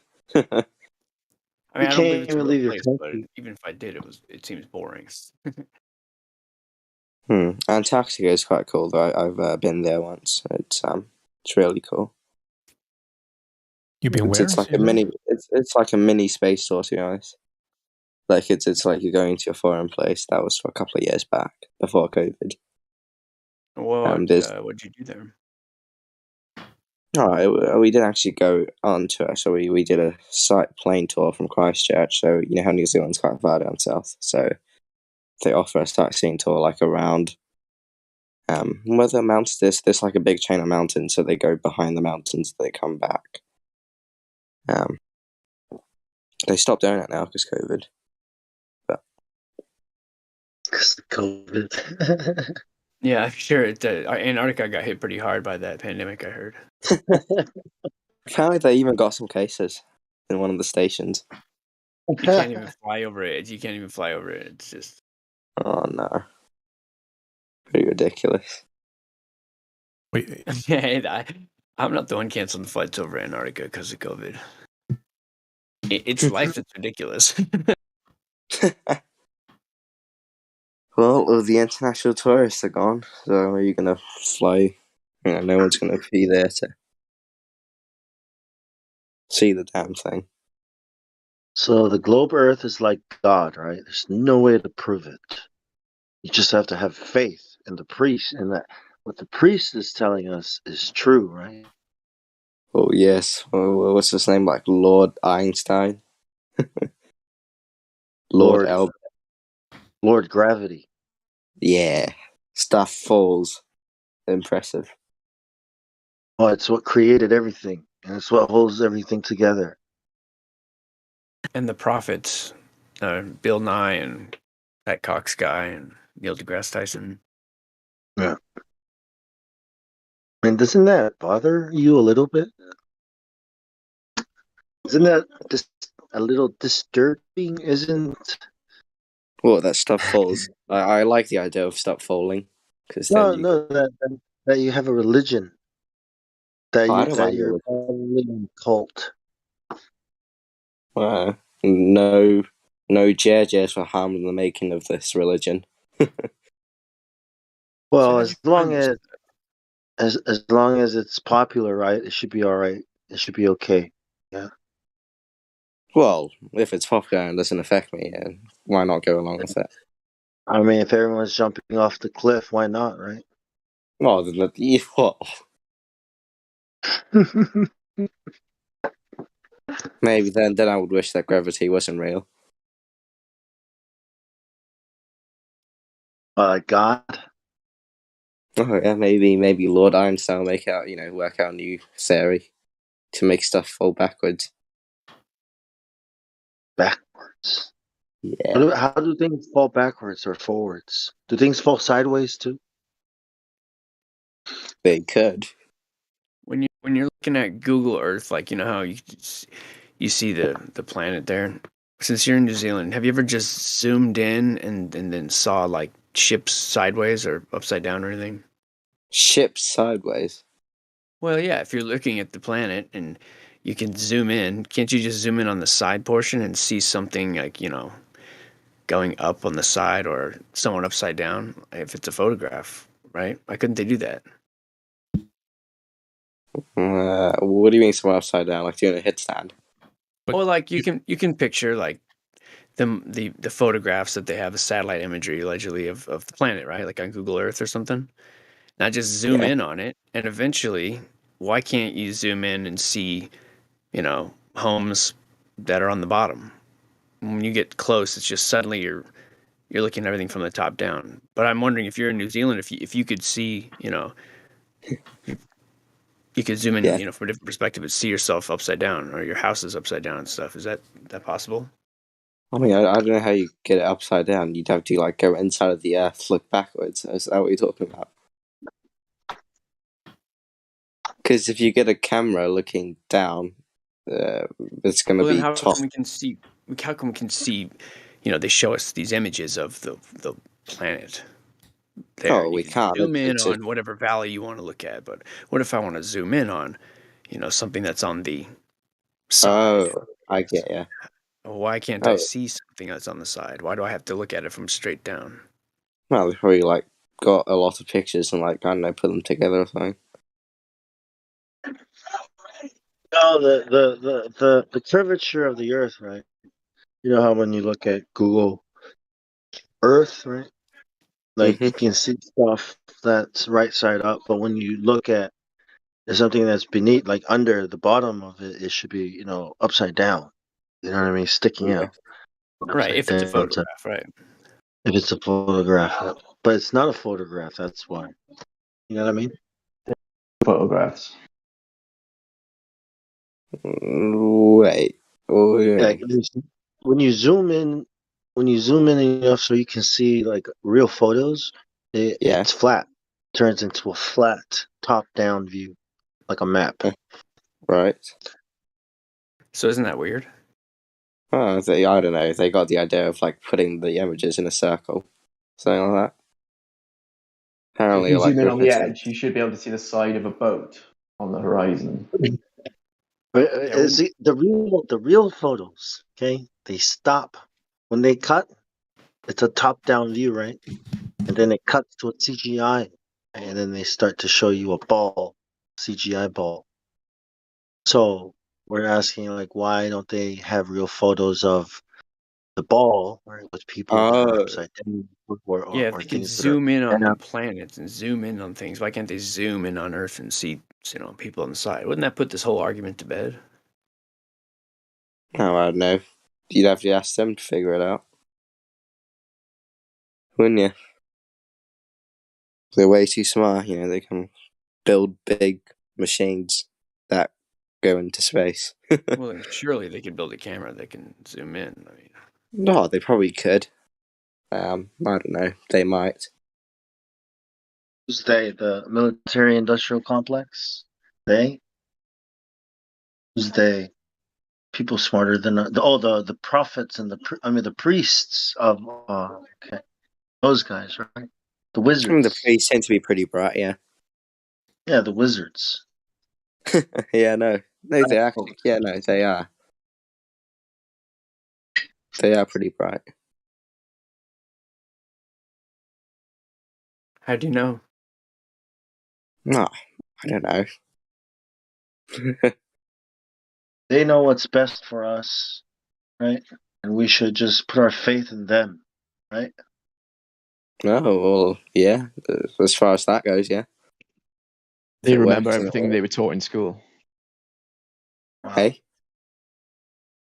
They remember everything they were taught in school, and they can regurgitate it perfectly. So that makes them smart.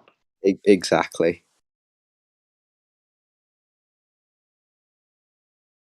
Well, maybe we should bring basically, it's not education; it's rhetoric. I mean, to be honest, I did learn a lot more useful stuff than learning that the planet was a bloody ball. But, you know, that's one thing they teach.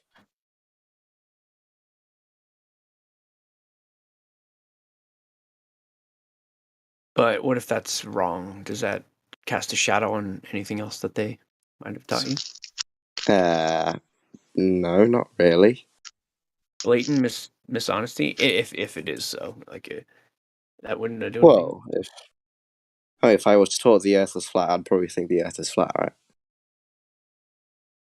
Well, you are. Well, but what if you were told a lie intentionally? Well, then, oh shit. You mean if it was taught in school? I mean, like, to be honest, if I was like growing up, I was taught like, I don't know, like some spaghetti god was like the real god, I'd probably believe in that. Somewhat. That's what I was taught. Like, I don't know, like we all praise this one computer in Canada, then I'd probably believe that for a while, wouldn't I? That's how Well, are you brains. trying to think for yourself though, or are you content to just sort of follow? I mean, I'm just curious. Like you are. Oh, man, be some. Yeah, no, I can think. It was, yeah, of course I can think about the stuff that you think about.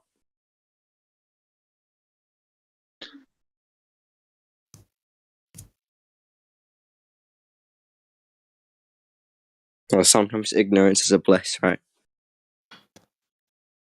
How about most times?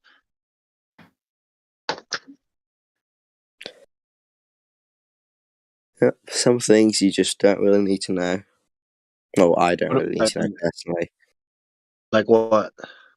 No, if an atom is like this small and there's like gaps between the bloody, what do they call it, electrons and the things. Like it's like, oh yeah, cool, but like I don't really care about that. Like a bloody atom. So why do you believe it? No, I don't know, but I don't care if it's real or not. So that's why I don't think about it, right? It's like I'm So told why bother believing something you don't care about and don't think about? No, because everyone else believes in it. So conformity. And, you know, it's not really hard to say, yes, this is true. You know, you save your brain from doing all the complicated processes of trying to figure it out. From thinking. Save your brain from thinking. Because thinking is bad, right?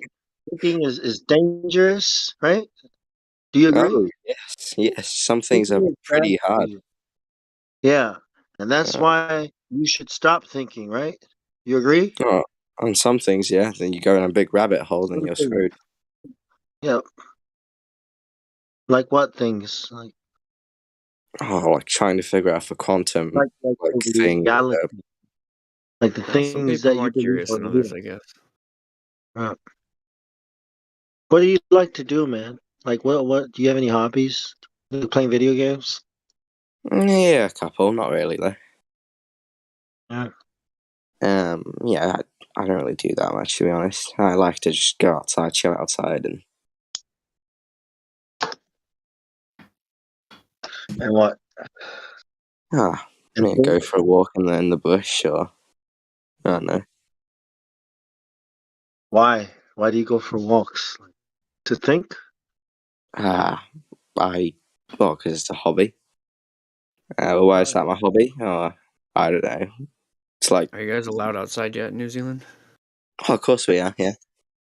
If you got the bloody vaccine, though, because the government doesn't like us people not getting vaccinated. So that's pretty stupid, but oh well. I'm vaccinated, so I'm fine. You mean you're allowed to go outside? Yeah, everything's normal if you got the vaccine, got this like vaccine certificate system. So You're if not you don't get a buying them. vaccine, Interesting. Yeah. Did you used to think before that though? Like, did you used to like thinking before all this? no, I mean, I don't really like thinking. I'd rather not think about anything, to be honest. Just be a good slave, take your shots, and do whatever the government says. Well, government says this, and also I get $20 per shot. Yeah, they're actually doing a program where you get a $20 gift card if you get the vaccine. Oh shit, $20. Wow. You get a free donut too? $20. Oh, you can get hot dogs, yeah. There's some of them do hot dogs on the outside. So Free donut, free hot dog. right, so it's like a 5-second decision, right? The ability to go into shops, $20, and a hot dog. I'll take the first option. And the brain damage. Right. Or maybe you'll get brain damage from the vaccine. Hopefully not. From the donut and the hot dog. Well, that's a cheap. That's very cheap price. I think $20 is worth it though. I don't think so. No. Next time, just ask for some online credits like Google credits or iTunes dollars. It's better than a hot dog. Oh yeah, no, they gave you a $20 gift card and a hot dog. Oh, You yeah, should just there sign you up go. to have continual boosters. Like once a week, and just get that $20 a week. Continuous income. Oh, exactly. Better than That's the like well. a good deal. Mm-hmm. I do it for private healthcare. So why did you come to this? Why did you decide to look into the topic? Why did you come to the server and what caused you to get? Yeah, go ahead. Well, I stumbled across the server just clicking. So one guy sent me this link. Like I do not know him, so I clicked on it. I was like, oh, flat earthers. And I was like, oh, cool. So there I am at 1:00 in the morning, and I joined this VC because there's lots of people, and no one was talking. So I was like, hello, anyone here? And then people responded. Oh, so you just okay? So you don't really have a reason or purpose. You were just kind of like clicking around. Okay, well, All right, that's all right. here If you anyone are. else wants to talk, that's fine. If anyone else wants to, take over, that's fine. Oh, I was that's just wondering cool. I was just wondering if I was taking up like some valuable time. Hopefully, I'm not. Well, your time is valuable, right? Do you agree? Not currently at 1:00 Yeah. in the morning. Well, Neither. all time is valuable. Like everyone's time. True. Time is money. You ever heard of that? Oh yes. I don't know if I could trade time for money. I would do it. Oh, that's the worst thing you Oh can yeah, do you for don't pretty money. much do anything for money, right? If I can spend time to buy money, I would absolutely do that. No, I And don't doubt it. I think you'd probably do anything for money. It seems like. Oh, who wouldn't? And a hot dog. Yeah. I mean, you got your priorities in order. I tell you that much. Oh yes. I love the grass is greener, right? I didn't know New England was full of such pussies. Hey, dude, someone in the chat's asking if he believes in the moon landing or what he thinks of the moon landings. Oh. Apparently, a guy landed on the moon. Maybe he did, maybe he didn't. I don't really care. But I mean, if they did, it's pretty cool, right? Do you think? And what if they did? Do you think they spoke with the president on a landline? Did they? I mean, where's the land? They called him in his office and. Oh. Hey, we're on the moon. Oh, they're pretty bright. So if they did land on the moon, that's pretty cool. But if they didn't land on the moon, I don't really give a shit, right? It's like, who cares? Well, if they didn't, it's like, okay, fine. Like, expected. They have good reasons to lie to us, right? Probably have a very good reason. The reason is to make me think that it's cool, yes. Yeah, that's the reason. I mean, that's basically what it was like. Like the Soviets were like, "Aha, cool, they landed. Now we're screwed," and then they got screwed. Did they? Well, I think their program blew up 4 times, and they were like, "Okay, no, this is it. We're done." Yeah, so let's give up because our enemies got there first. Yeah. And I think they also tried to drill a big hole down to the Earth's center or something. Also failed, obviously. So one world power dug deep, and the other went as high up as possible, right? Yes. And now they're on the space station together. Ah, right. And they fought a war, not against each other, but in a million other countries. Kind of at war almost now, aren't they? Show, hey, or almost like a show, yeah, like a scripted show. Yeah, we'll be the good guys, you guys be the bad guys, and then we'll be friends in space and stuff, and then we'll give some kind of speech, right? Like Ronald Reagan speech, or And we'll fight a war, but our citizens will never encounter each other. We'll all agree that no one can go to Antarctica. Yeah, make movies about it and stuff. Just so you think they're cool. Yeah. Yes. It's cool. Movies are cool. Yeah, they are. But they're not reality, are they? I do like cartoons. Nah. Cool guys don't look at explosions. You just walk away and don't look at explosions. No. Apparently China's launching their own space station as well. I don't know what they're doing. Another very trustworthy government. Oh, I'm sure there is, Wait till the Democratic of Korea joins in. It'd be Obviously. cooler, right? Land on the moon. Apparently they're trying to do it again, aren't they? Like the government's gonna do moon landing 2.0 or some shit. Saw that on YouTube. They claim that they can't. They postpone it again. Oof. They're not going. They misplaced the floppy disk that had the instructions. Might have used the wrong units. Who knows?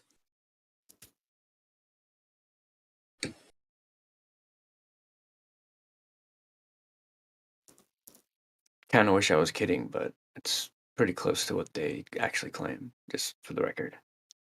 Really? Yeah, pretty much. God.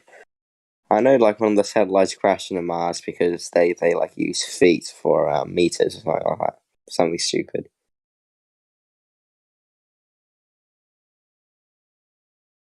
What do you think of the Mars photo that resembles something here on Earth? Have you seen that one? I've seen the big red ball thing. No, I'm talking about the what do you call it? The car footage from the car. Yeah. Oh, the colonization thing. Well, they took a photo that resembles the little robot something on Earth. The little robot car that's taking photos, and it looks exactly like. Oh, that. Yeah. The ones I saw is just it looks like Australia, doesn't it? That's it. No, one of them was Greenland. Really? But they photoshopped it. Oh, put some filters on it. Yeah. Well, that's what Greenland is. Yeah. This is how they call Greenland Iceland, but Iceland is actually green. Sure. But this was a Mars photo from NASA. Official one. And then someone found the very same spot on Earth called Greenland. How do you explain that? I don't know. I don't know what they're up to. Yeah. You can trust them, though. I mean, what could the government ever, do wrong? Right. No, some of them are silly. They would never, millions of people.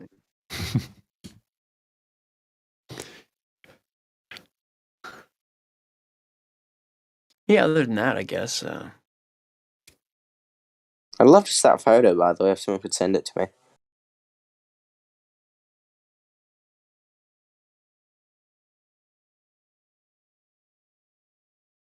But no, I've been playing this Mars colonization game. That game's really fun. You simulate a colony, do that. Bit irrelevant, Weird. But they're just theories, man. And then it's not real. Simulate. Yeah, simulations, whatever.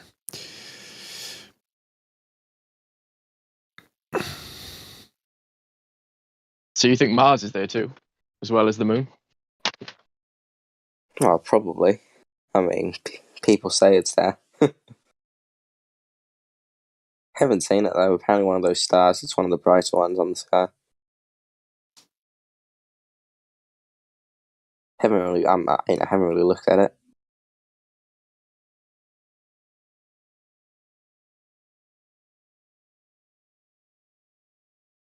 Even though I probably should, because apparently New Zealand's one of the best places to look at stars.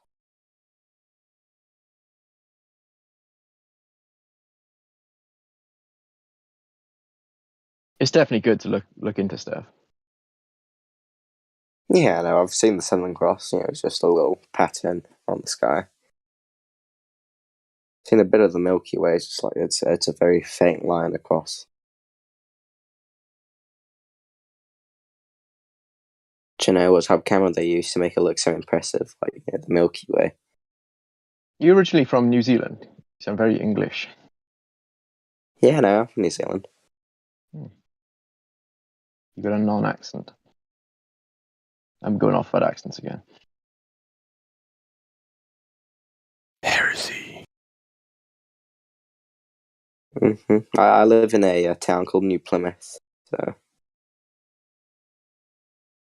we're quite keen on naming towns New something. I'm in South Wales, not New South Wales. I know that's in Australia, but the original. We used to be part of New South Wales. We used to be part of their colony, but then we split off.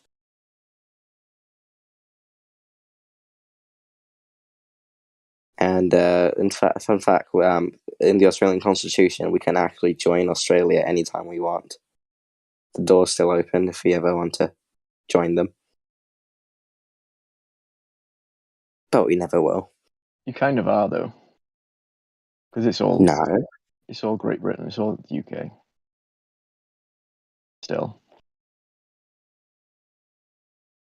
We're certainly a lot closer to the UK climate-wise than Australia. We kind of got Scottish weather in the south, and then more calm English weather in the north. But aren't you ruled by the Queen? We technically are, actually. We're still a constitutional monarchy, so we've got the Governor General. They're the representative of the Queen.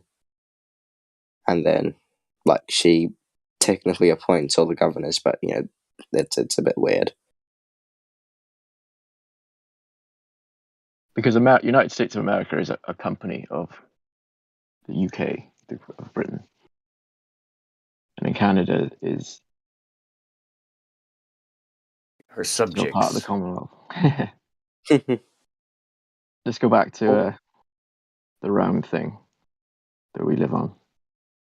Or don't. I mean, technically, I apparently, if I drill a hole all the way down, I end up somewhere in England. Because we're completely on the opposite sides. Well, they've only dug I think 8 miles down, so I don't know. Yeah, don't have much hopes for that. But they know it's full of lava and other layers and things. Because they know. Yeah. Or like Alice in Wonderland? That means the Earth could be hollow. You never know.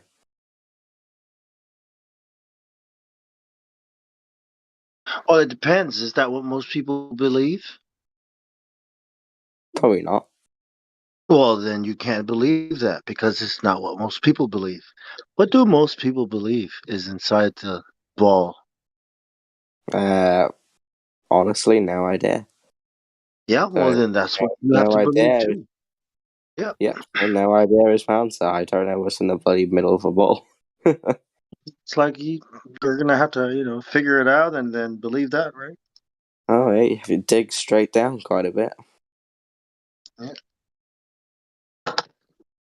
Apparently, it gets quite hot down there, though, in the mines. Apparently. That's what they say. Well, how is it apparent?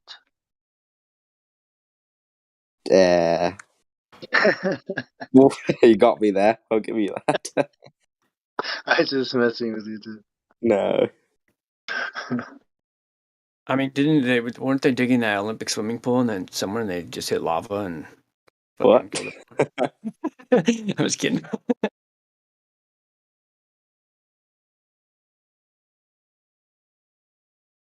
What time is it for you guys? It's really quiet in this VC. You'd expect to be a lot more activity, judging by the size of how big this VC is. Midday Everyone, UK. yeah. Everyone is sleeping.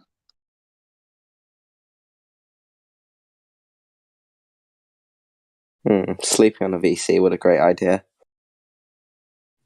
No.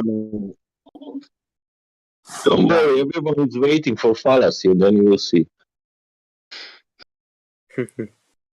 So why is it called live stream? Are you guys actually live streaming it? Yes, you're being recorded. It's on YouTube. Oh, no.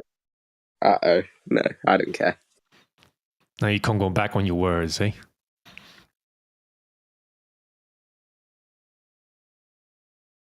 Well, that's actually pretty cool then.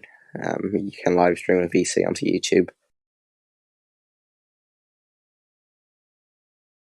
Yeah, it's pretty big Discord server. At some point. Yeah. Pretty big Discord server. Why is it called 2.0 though? Was there 1.0? Or is it just called 2.0? Upgrades. Oh, right.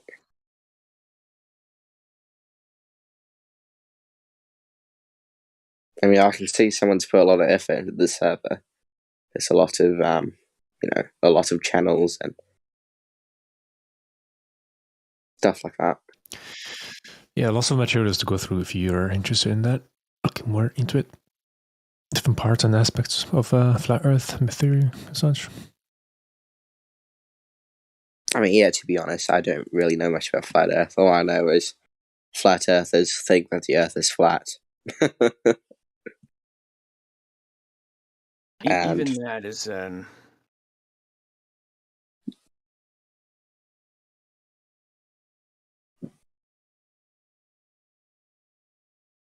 It's more. It's not a ball. Mm-hmm. Well, it should be bouncy if it was a ball.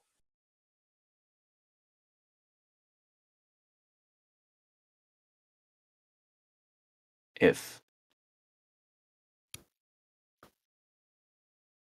Oh yeah, if it's if somebody actually proved that it was a ball, it'd be pretty cool. If I'd actually see kind of rocket one day, look down, oh god, it's round.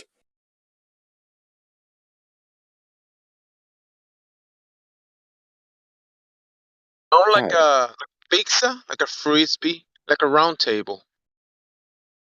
Oh, it could be like any shape really.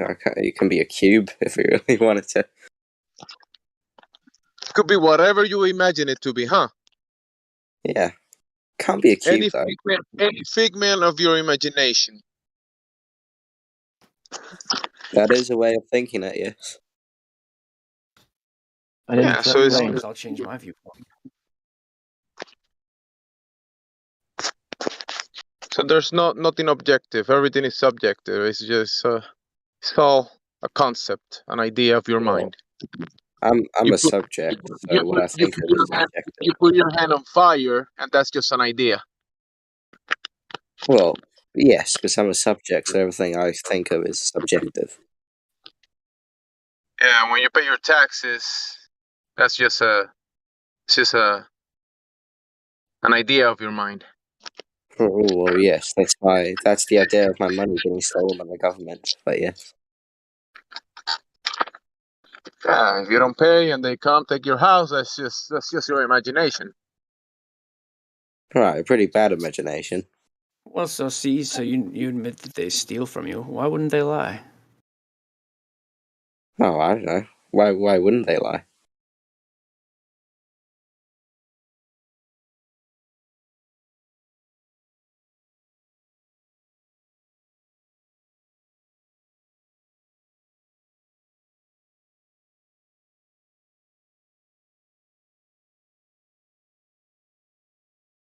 Well, at least you got that part right.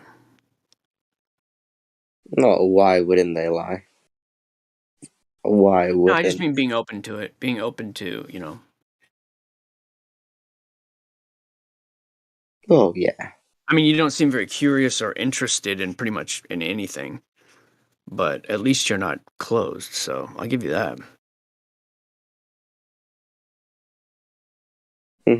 Well, I guess, I'm not really interested in, I don't really want to know if an atom is, made out of two small things, two big balls. All I care about is that, my table is a table and it's solid.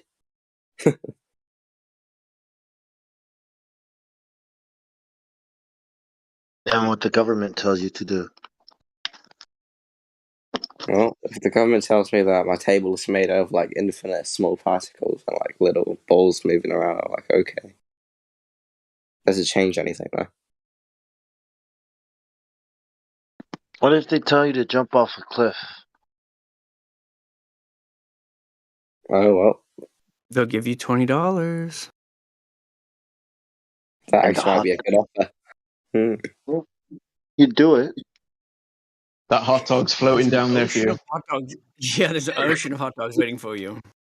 The way down. Oh, that would be lovely. A hot dog's good at breaking your fall, though. Yeah, they are, aren't they? Because they're nice and smushy. It's a vegan hot dog. Oh, yeah. Those are the worst. But I'd still do it for that. Vegans are a bit cheeky, but they're alright.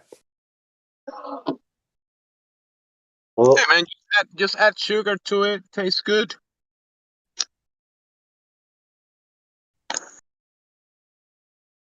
Yeah, I've been to a couple of vegan restaurants. It actually tastes alright. So. Yeah. A restaurant is a restaurant. But. The faker, the better. If it's government proof, if it has a government stamp, it's all good. Yeah, at least you know that people making your food were fully vaccinated, so your food should be fine. Sure is. Unlike those monsters in Antarctica. No. They're crazy.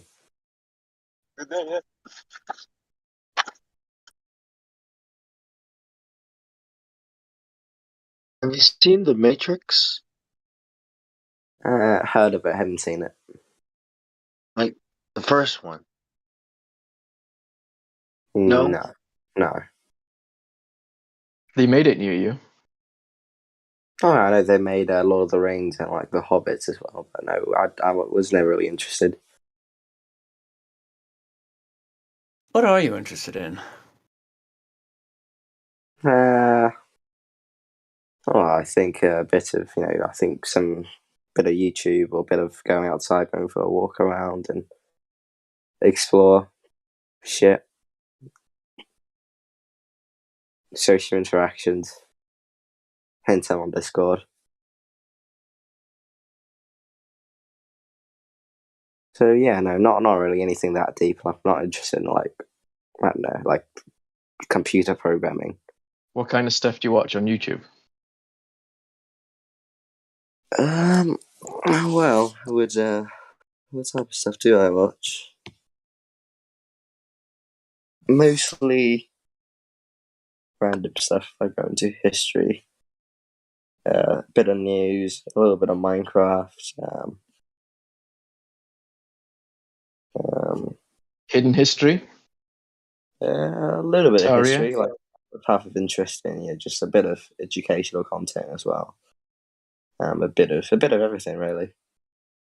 Court trials, more games. Yeah.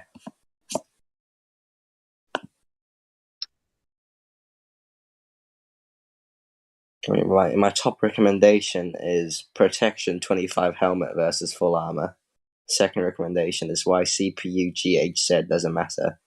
Third one is Anissa Why a sentencing hearing. So just a lot of random stuff. And I've got CNN in the mix, Mr. Beat. So quite diverse, the content I watch on YouTube. Yes, CNN, very diverse.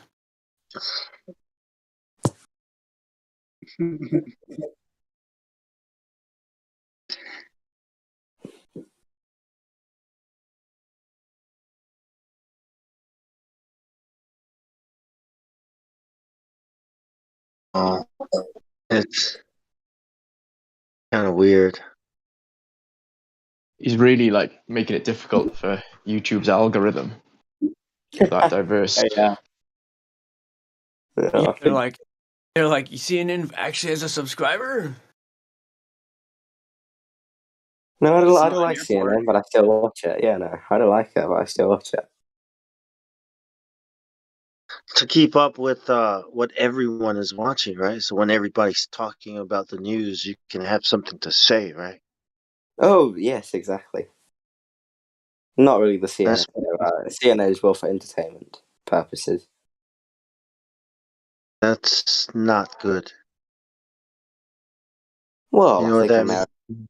I think American like politics is quite entertaining. Entertaining. Yeah, you might completely disagree, but Well, and the way the car accidents are entertaining, I guess. well, yeah, no.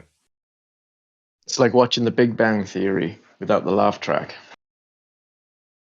I never watched Big Bang Theory, actually.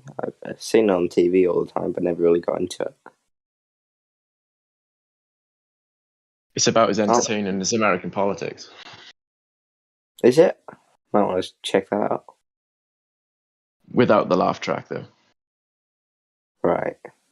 I mean, the ones I watched is the Chase and what's the other one? Tipping Point. They're quite good. And there's like a show where they like hunt house hunters, where they like do renovation and stuff.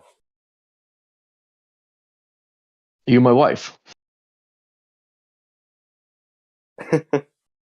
Australian politics is like watching, like one of those videos where like the python is slowly, casually encircling its victim while it like oh god, dozes. Just any minute now. That's how I would never live in Australia. I don't know why people do. But I was kind of including you in that. Wait, what?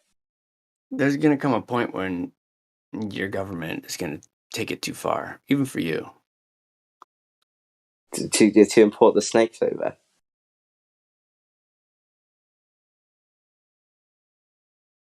Yeah, hasn't their prime minister already done that? That crazy woman. Oh no, yeah. I mean, she is a bit mad, but no, her hasn't gone that far yet. She's not crazy. Yeah. She's just special. You can put it that way. You have to take it.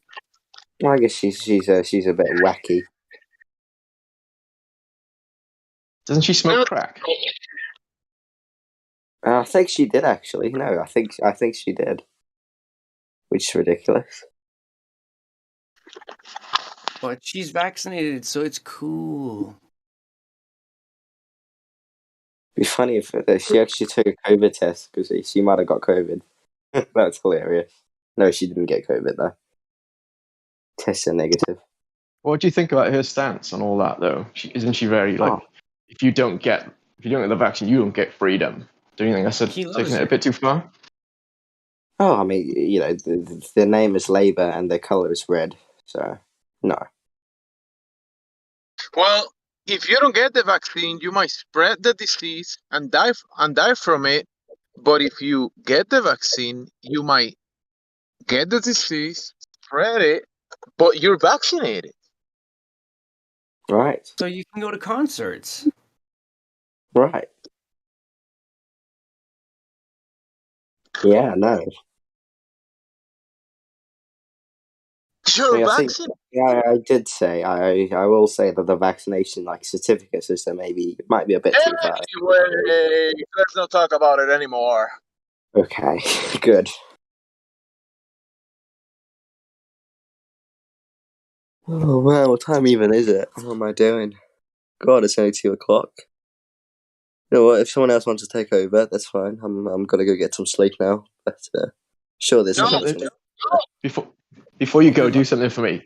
Just go through all the PDFs and the videos and all the info on here, just for yourself. I'll report to you tomorrow. How about that? No. You won't. All memorized. Okay, alright. Totally not cheating. You do have I'm looking at them now, yeah, there is quite a lot of PDFs. Jesus. Well. Pick 3. Alright, Gerger. Have a good one. We'll see you next mate. time. You too, mate. Yeah. Have a good time. Bye. Good luck to you, dude.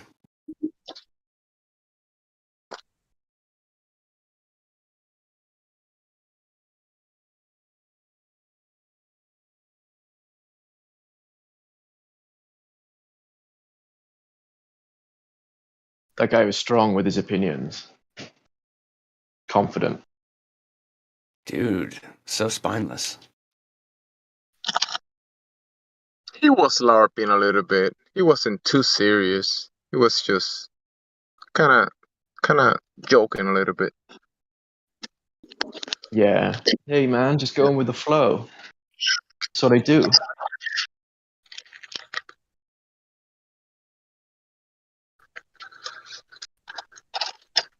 I mean, being a good slave has a lot of perks.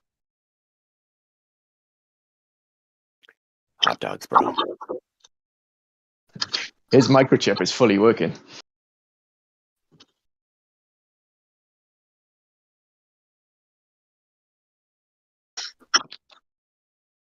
Go for walks and stuff. What a strange person.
Yeah, there's no way he was fully serious. He was fucking around.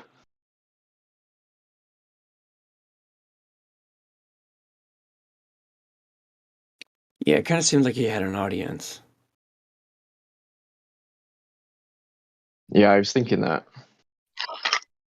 You think an audience? Maybe, I don't know. Since possibly, but the tone was kind of in jokely. Yeah, like there was.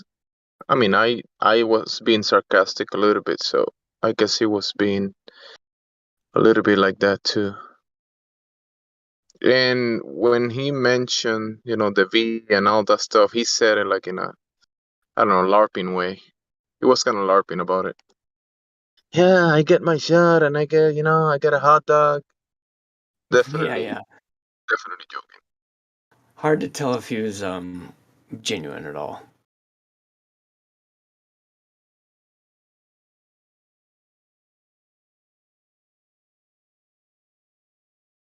At least he got $20 out of it, though.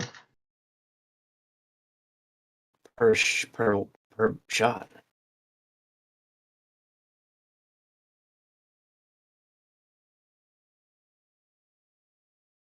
Does anyone know what that is in UK or US money or euros?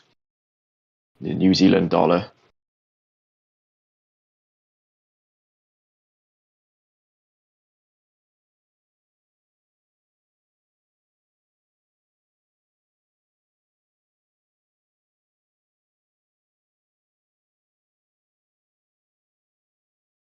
I could look on the internet though.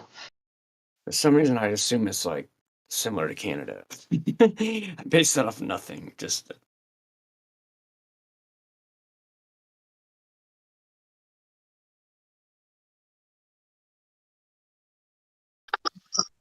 In Mexico, we get 20 Mexican pesos. Oh, jeez. What's that, like 5 cents or something?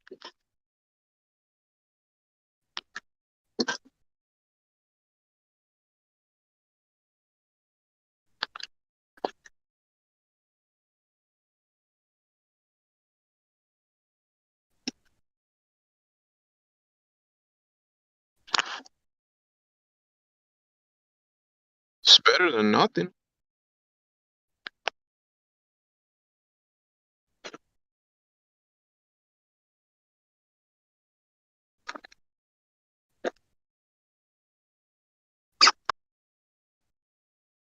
So 20 New Zealand dollars is 9 UK pounds, which is like about 7 US dollars, maybe. Damn. That's worse than. Enough to buy a hot dog.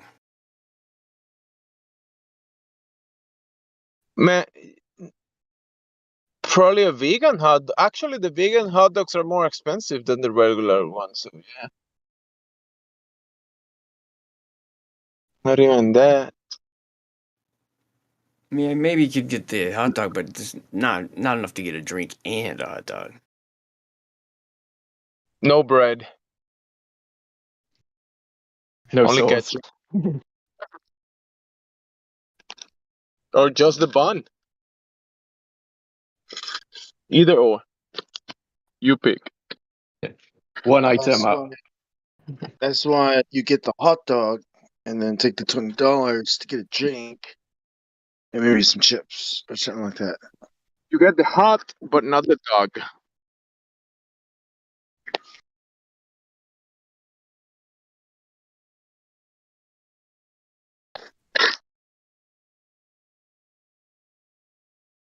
Or you get the dog, but not hot, because it costs more if you want a hot. They're pre-cooked though, so it'd be okay.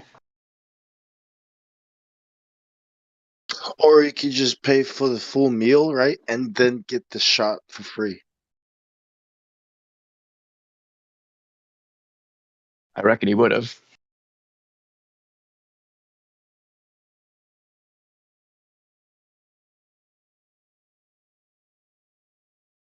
He's like the kind of guy that puts a costume on and keeps going back in and getting more shots disguised as different people.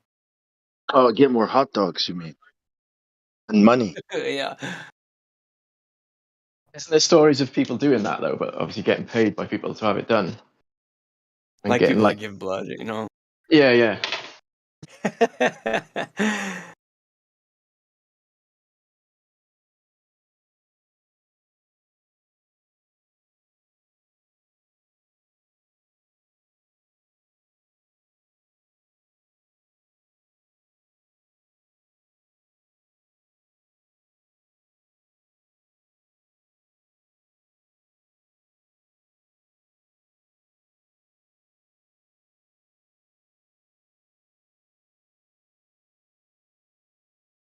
Can someone tell me? You know the video of the sex robot guy, the guy with the guy and his wife, and the neighbor. Do you know that one? Oh yeah. I do not know that one. Who's the English flat earther debating him on that? Does anyone know? Nathan Oakley? Yeah. Okay. I'm new, so I'm struggling with people's names and recognizing voices and things like that. It's a very popular analogy.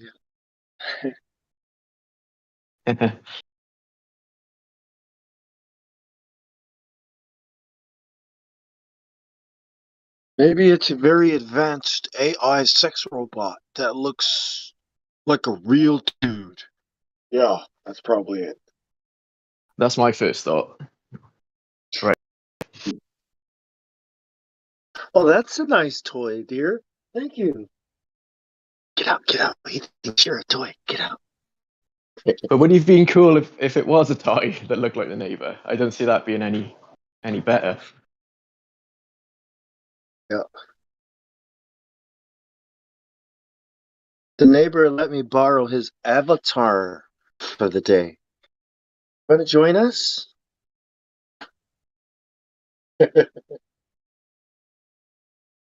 Oh. His is bigger. Oh, I know, right? Yeah, it gets crazy.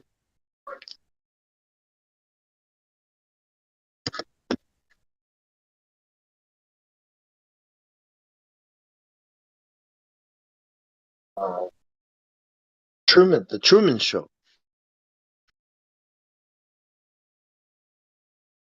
But Truman woke up at the end. I got a feeling that a lot of people won't. Oh, but he's not Truman though. He's like part of the. One of the actors, the NCPs. Yeah, everything's fine. Everything's fine. Who, the kid?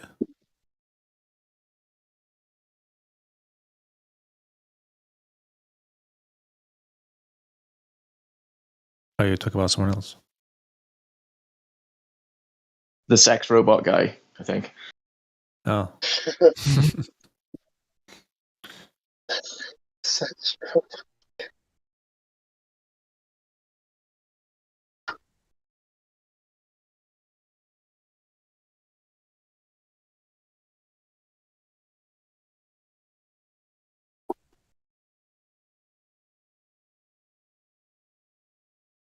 I don't like to think too deeply about things because it's too much work. I just rather let the smart people do all that.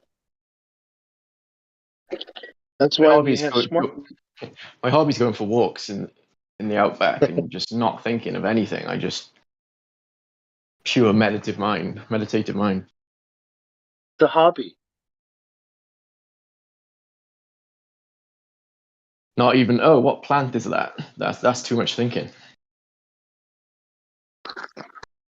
I think I'm supposed to be going for a walk now. Okay, I'm going to go for a walk now. Walk, walk, walk, walk, walk, walk, walk. People pay thousands to go on retreats where they do that. Meditation retreats where they just walk and think about walking, and that's it. What does everybody usually do? Yeah. Everyone's checking CNN. I will check CNN. Click, click. Click. His mind seems like it would be amazing. My mind is like 1,000 things an hour, just constant thought, never shutting up. Like his should just be silent. Yeah, it just sort of takes whatever comes. Like he doesn't subscribe to anything. It just lets the suggestions rule his. I will click on random videos and let the algorithm suggest to me what I should watch. Click. Now I'm thinking he's Dax Shepard in Idiocracy. Yeah, if he was real, that's a very strange way to live life to me.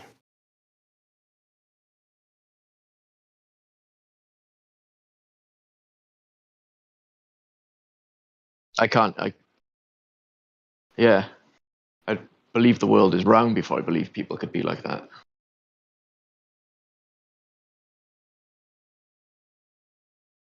This is cool. I will do this.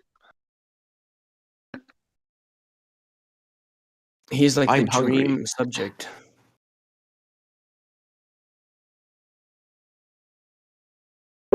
This is what people think is cool and is trending. I will do this too. CNN court case.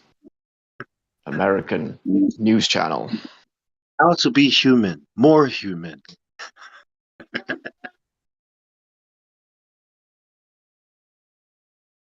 I'm curious. Is everyone, or I don't know who might be, aware of the absolutely massive protests that went on in Canada a few days ago? The truckers? Not only the truckers, but from the West Coast to the East Coast, every single city in Canada had millions of people in the streets. Did you see that?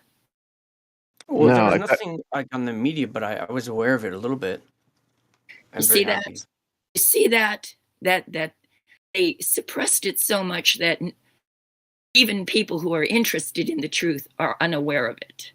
Good morning. Yeah, it's massively blacked out. In Saskatchewan, the next day acquiesced and lifted the mandates, all mandates. So it had an effect. Yeah, I mean, all the places that really fought back against it are seeing some results, and it's all quiet on the media, just nothing. Quiet. They're really not putting it on the media. No, it was, I have many Canadian friends who, because I'm Canadian, who said that they've never seen anything like that ever in the history of Canada. I'm very, very, very happy for Canada and for that. Yeah, me too. Just to let you know. But it is terrifying that something so massive can go on, and just you have to actually actively seek out to even find anything about it. You're right. So they lifted all mandates and everything in England a week or so ago. Do you guys know about that? I wonder what was on your news channels with regards to that. I did hear that. Yeah. Okay. Because it's interesting because obviously we've got huge protests going on all the time in London, whether it was that or the scandal of the Christmas parties that the government had at the time when everyone was locked down. We're not sure which was the thing that changed their mind. I don't know what's on like mainstream media, but I'm probably not much,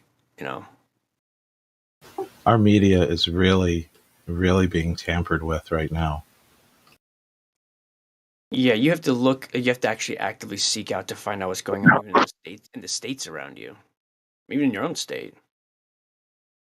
I remember hearing like Americans saying that that they don't trust any of them, but they go to the BBC because that's a more trustworthy platform. That's just Like, true. what? Yeah, I don't. Yeah. I just come in and heard that. That was fucking brilliant.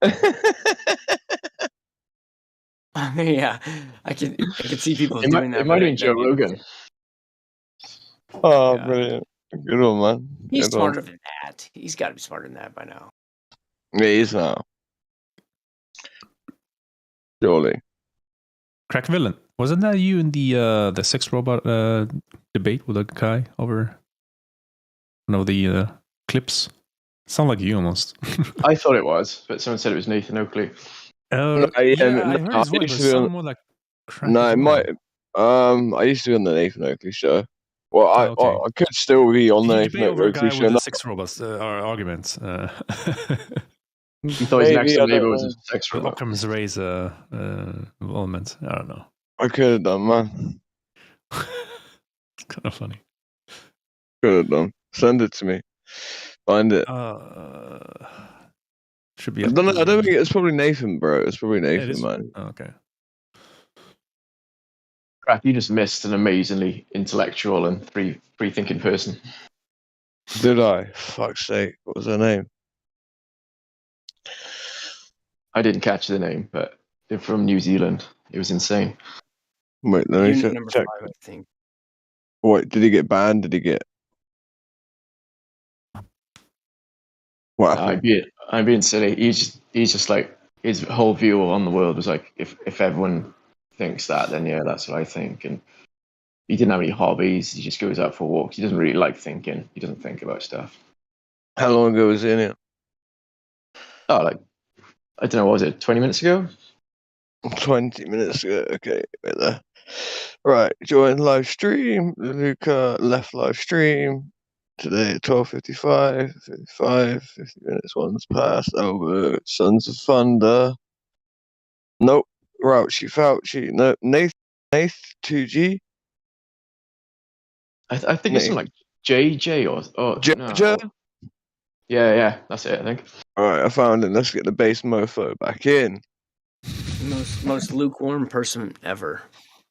Right, okay, guys. I'm gonna send you a screenshot, right? And you're gonna send me, type it back out for me because I'm on my phone and my hands are covered in stuff. Right, wait there.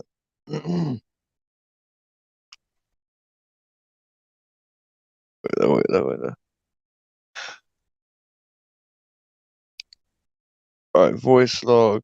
I'm just gonna send you because I'm not meant to show you the voice log really, but I'm just gonna show you his name. That's it. So it won't really matter.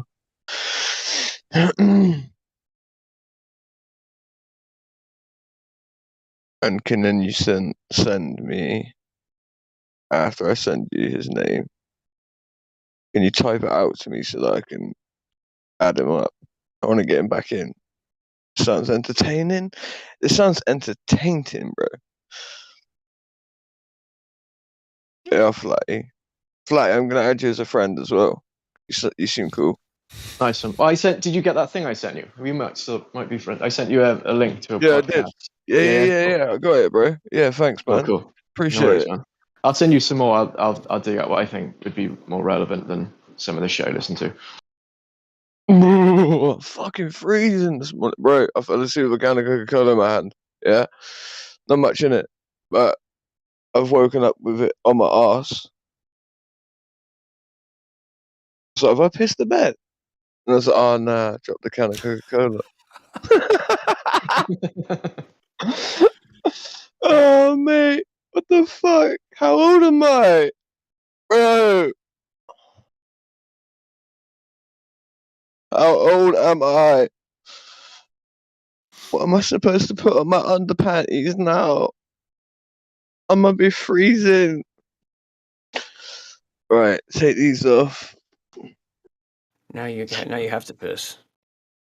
No, I don't need to. I don't even need to piss. That's the fucking funniest thing about it. Was there any interesting topics with this guy named Cavendish, Cunny, from 6 a.m. today? From Cunny? What, Cunny?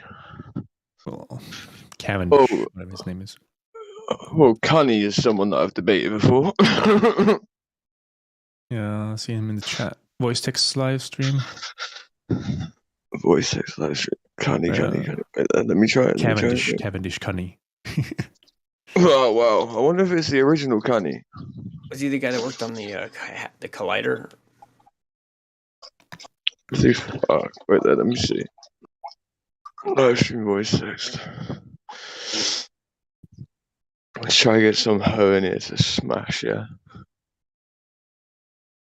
He got muted many times. Yeah, I won't mute.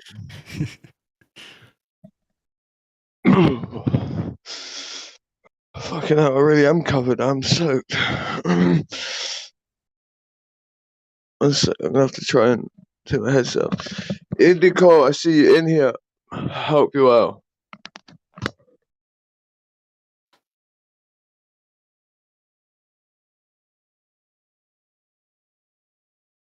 Go away, cat. Go away, cat.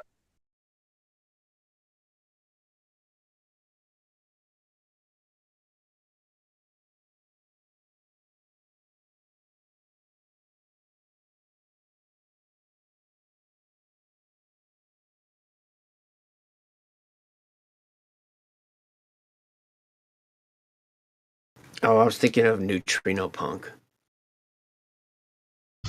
I'll be right back, guys. I'm trying to get my breeches dry again.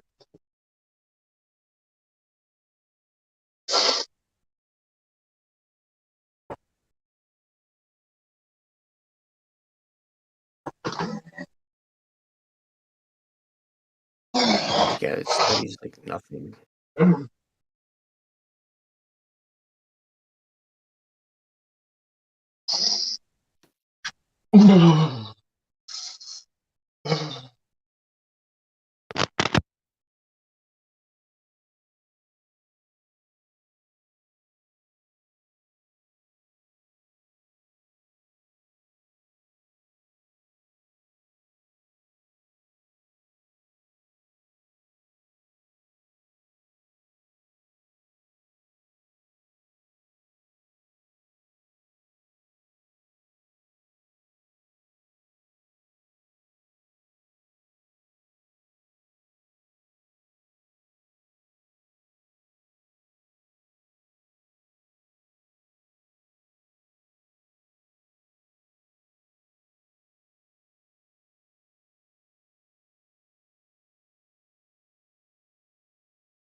I'll get my ass up. Let's go to an appointment.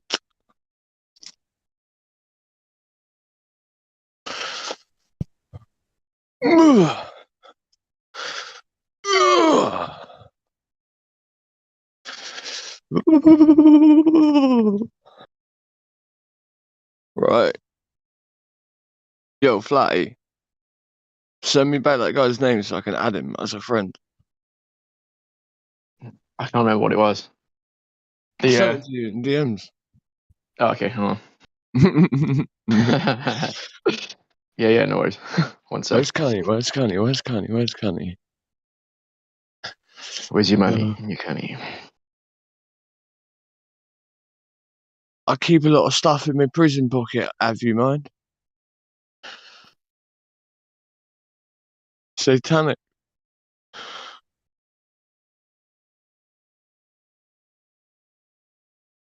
Mm-hmm.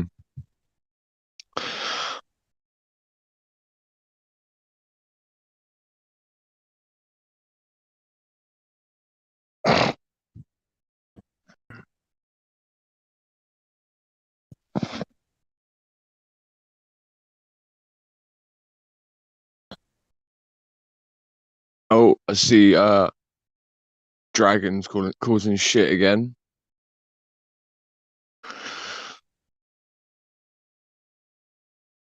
The usual. The usual suspects. Man, I might just straight up ban this guy like now for no like, and he's just gonna be like, "What? Yeah, fuck it. I'm just gonna ban him."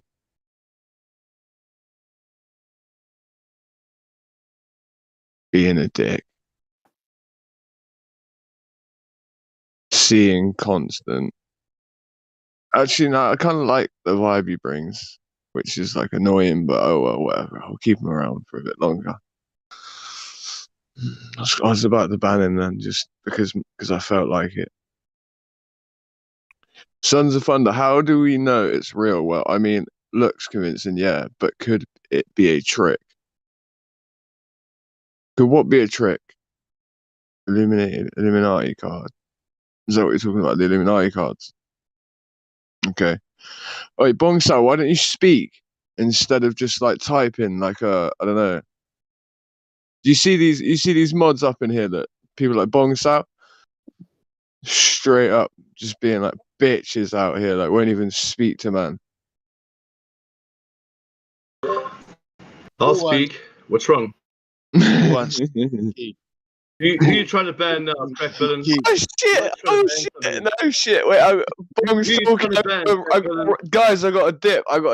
I was calling someone. Who you trying to ban now, old crack villain? They've answered me. They've answered me. No shit. Shit. I was expecting there was a sleep. Who you trying to ban? Who you trying to ban? Who you trying to ban? I was trying to chat shit about people who I thought might be asleep, but they ain't. So I guess I'm running, bro. I'm running. How you doing, Bong? You good? No problem. How you doing? What's up, man? How you doing? How's life? How you both the doing? British Isles doing? How are you guys? The British Isles, fuck. I don't know how the British Isles is, but they is, and they island.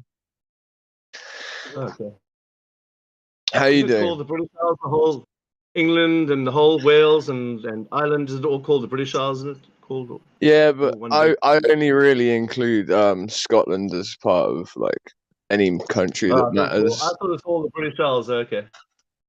I am English, and I don't live in Scotland or anything, but we want to get some like people up I in got a here. brother who lives in Ireland. Oh yeah, and by the way, Cyrus has been a bad boy. Cyrus, you've been a bad boy. You've been a bad boy, Cyrus.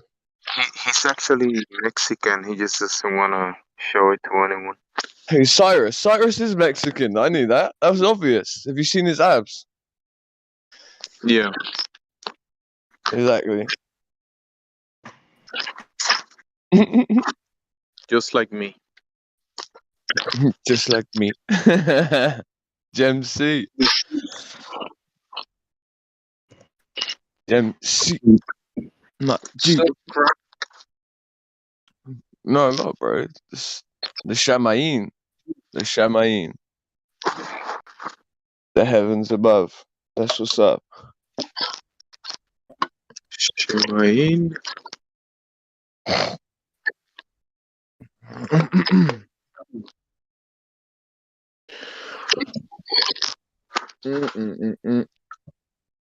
I mean, it's pretty convincing, the cards and stuff, but if it is real, then it's pretty evil stuff.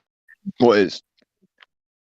Well, I mean, the cards thing, if it is real that they actually are guessing all this stuff, then it's obviously some kind of it's real. Be knowing stuff in the future, because then it's they're probably getting contacts from the wrong sources, most probably. Okay, wait. Is it prophecy if it's all from made by political people who are just basically writing out the actions that they're going to do and plan out? It's not really prophecy, is it? It's just post-diction again. It's like, we're going to plan said event, and then we're going to make some films about the fact that the event's going to happen.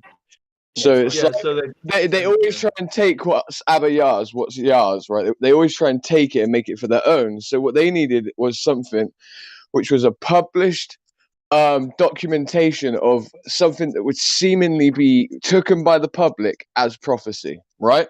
Yeah, but that's a trick then. Yeah, that's just a trick then. Of course it's just a trick. Everything that isn't anything to do with it is a trick. It's just a scam then. Yeah. Yeah. Of course, bro. But it works. It works though, right? Scam.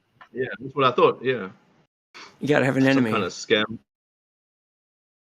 Fucking bastards. Well, you gotta love your enemies, you know. Love your enemies and pray for them. Oh, I can still call them fucking bastards because I still think that none of them. I think every one of them to me is a bastard. You can call someone a name and still love them at the same time because you don't like their behavior, but you love them. Whoa! It's not a name. It's not a name. No. I mean it. They're bastards. A lot of them. Because listen to my logic, right? My logic is not a single one of their parents were ever in holy matrimony ever. Like Abba doesn't show up to these debased, disgusting, mostly polyamorous relationships that are false marriages in public view. So most of these people in these bloodlines are bastards. And not only that, they've rejected the father of all fathers. Exactly. They are actually not. They actually are father. They have a father, but they've rejected him. Yeah. So they're bastards. Who knows? Maybe tomorrow they'll accept their father in heaven, and maybe they'll come out round. You know. No. The father is father of lies. The issue is with accepting their father, right, in heaven, is that sometimes, right, the kids of the men who make these cards, maybe, but the men that made these cards, I do believe in the saying, they've been given over to a reprobate mindset. And being given over to where Yah basically leaves you alone, right, because he's for years reached his hand out to you and you slapped it away. But to blasphemy, right, because there's something different, right, about there's a big difference in my opinion than just simply, not accepting Yah. There's a bigger difference knowing that Yah exists and slapping his hand away time and time again, right? That's something that's much more dangerous. That's something that's much more, that should have a bigger punishment on it almost, right? And that's when these people they get given over to a reprobate mindset. And that reprobate mindset is very hard to come back from. Very hard. That's true. But it does speak about that God is able to even change the hearts of kings. So like that guy that even was the hearts of kings aren't necessarily continual blasphemers. Like, listen, I understand this. Like, we know it's not. It doesn't just say he can change the hearts of kings. We saw him change the hearts of kings. Yeah, that guy that he cut down and made into like an animal for a while to roam on the earth like an animal. And then he came back and... There you go. Exactly. I understand this, but my point is was Nebuchadnezzar ever fully given over to a reprobate mindset? No, he wasn't, because Abba kept on reaching out to him. Even when Daniel came into the room and there was blood on the wall and it explained that do you understand? Like, even, like, no, wait, was that that time or was that the next king? He was bad, that was the but next he wasn't like bad next level like we have now. Like, we got real bad right now. Well, he was bad. He was bad, but he was honest with it, right? He was bad, but he at least, he gave his edicts of evil. He dictated his evil outwardly and said what he was about, so people understood what he represented. He wasn't coming with I'm not representing evil. He was going, I am representing evil. This is what I think is good at the same time, and was honest about it. So Abba had somewhere to work with this guy. He wasn't trying to hide people who he was. He was being honest with who he was. Yeah, that's right. That's a good point.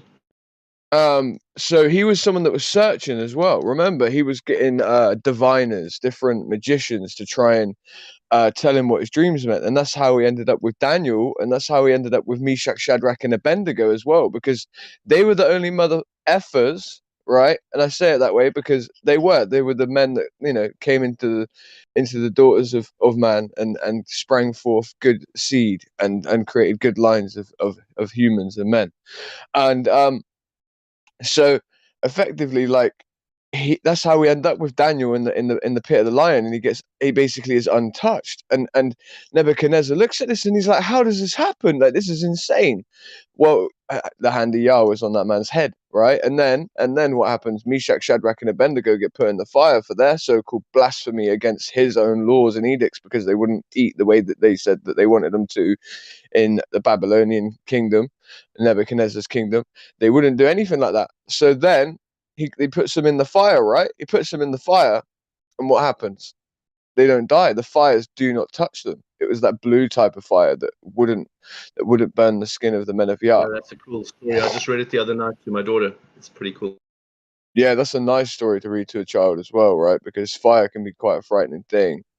Yeah, so especially with like all this people bowing to other people and bowing to all kinds of medical things lately. It's very nice to read that story because man. it's that context in it. Yeah. Yeah, bro, that's really nice. Oh, what? So you've got a daughter? Yeah. Abba bless you. Abba bless your daughter. I'd like to say, in the name of Yahusha, may you guys be blessed and forever fruitful. Yeah, and blessings for your family too, man, bro. Wow, you've got a daughter. That's so good. I'm so happy about that, bro. I'm so happy about that. Praise Yah. Praise Yah. Truly, truly, right now, praise Yah. Yeah, she's a miracle child. Her But mother made it. that way that you're a miracle father as well, too, though. Yeah, yeah.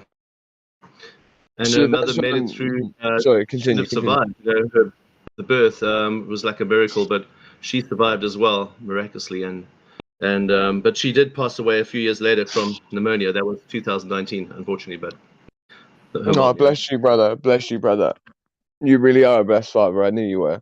Like, I started getting choked up when you said you had a daughter, and I didn't know why. Now I do. Bless you, brother. Bless you. Thanks, bro. And you too, and your family. Blessings and safety through this troublesome time, man. Psalm 90. Psalm 91, indeed. And you see with Psalm 91, right? Listen to this, yeah. I might play it as a song instead through the live stream instead of. I don't like the way that the Psalm 91, the way we read it, yeah. I don't like it because of this. My wife taught me this. She's so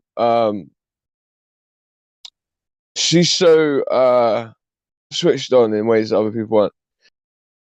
He that dwelleth in the secret place of the Most High shall abide under the shadow of the Almighty. I will say to the Lord, He is my refuge and my fortress, my Yah. In Him will I trust. Surely He shall deliver thee from the snare of the fowler and from the noosome pestilence. The noosome of pestilence. He shall cover thee with His feathers, and under His wings shalt thou trust. His truth shall be thy shield and buckler. Thou shalt not be afraid for terror by night, nor the arrow that fleeth by day, nor for the pestilence that walketh in the darkness. This is a song, remember, guys. I don't think we're meant to sit there and go, like, it's like, you know, like not just Psalm 91, for instance, right? So let's take Psalm 23, yeah? Okay. So Psalm 23, in the way that it's said, people are there like this, praying it to themselves, the Catholics. The Lord is my shepherd, I shall not want. He maketh me lie down in green pastures. He leadeth me beside still waters. He restoreth my soul. He leadeth me in paths of righteousness for His name's sake. Nice. More like this. We're rushing through the valley at that point. I don't give a shit. Like this, I know this is flat earth, but there's nothing else being spoken about. We're rushing through that valley. That valley of the shadow of death. We should fear no evil when in it, right? We're in it. We should fear no evil while in it at all. So it should be, the Lord is my shepherd, I shall not want. He maketh me lie down in green pastures. He leadeth me beside the still waters. He restoreth my soul. He leadeth me in the paths of righteousness for His name's sake. Yea, though I walk through the valley of the shadow of death, I won't fear any evil. But thou art with me. Thy rod and staff, they do comfort me. Yea, though you see what I'm trying to say, thou preparest the table before me in the presence of my enemies. Yeah. And I will sit here and I will eat this bread in front of them. Thou anointest my head with oil, my cup runneth over. Surely goodness and mercy shall follow me all the days of my life. And I will dwell in the house of the Lord forever. Not none of this. He maketh me lie down in green pastures. He leadeth me. No, we got to say this as if we're in the shadow of death. We got to say it as if we're in that valley, that we don't care, that we're not worried, that we will sit there and eat amongst our enemies at their table like, ha! How you doing, brother? How you doing? That was like a warrior spirit, yeah. That's the point I'm David trying to make. David was a warrior, man, yeah, exactly. David was like a Viking, man. He was tough, man. He was like, he used to take on Philistines, like a whole army of them, and wipe them out, man. He was like major. He used to have his like guy at the back, his shield guy, and he just used to go mows through guys, like just kill them, like just weed eater, like just wipe them out. These massive giants, these big dudes, just wipe them out completely. He was like tough, man. He was tough as hell. On, like himself, just with him and his buddy, Jonathan and him, they teamed up. Him and Jonathan, yeah. Wait, do you want to know this? You know, in Gladiator, yeah, the black dude, right? And Russell Crowe. Bro, that's Jonathan and you know it is. That's Jonathan and David. If I ever see that relationship they developed, Jonathan and David relationship right there.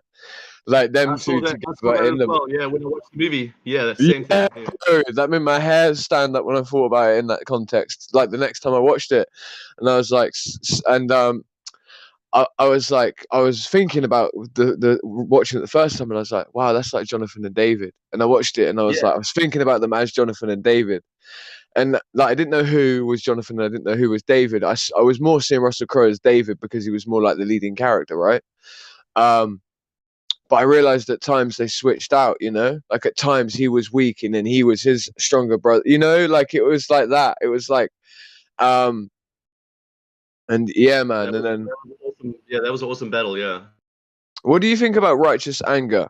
Because I've got a controversial, I've got a controversial opinion on it. I have a very controversial one, and I might end up disagreeing with you in a second. I just shared Psalm 91, by the way, in Biblical New Covenant lobby. I just shared it there. So, because I know we don't share scriptures really in this one, but I shared it in the. I'll just anyway, I would. So yeah, you can just read it there if you want to go over it again. It's pretty cool. That's good stuff, man. And then yeah, so righteous. Well, I mean, look here. Jesus died on the cross. So everything's won. The battle is completely won. There is no.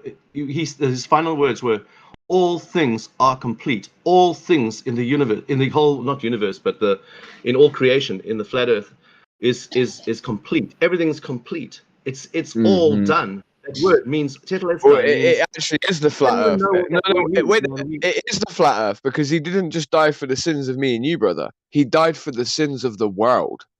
So it is for the Earth.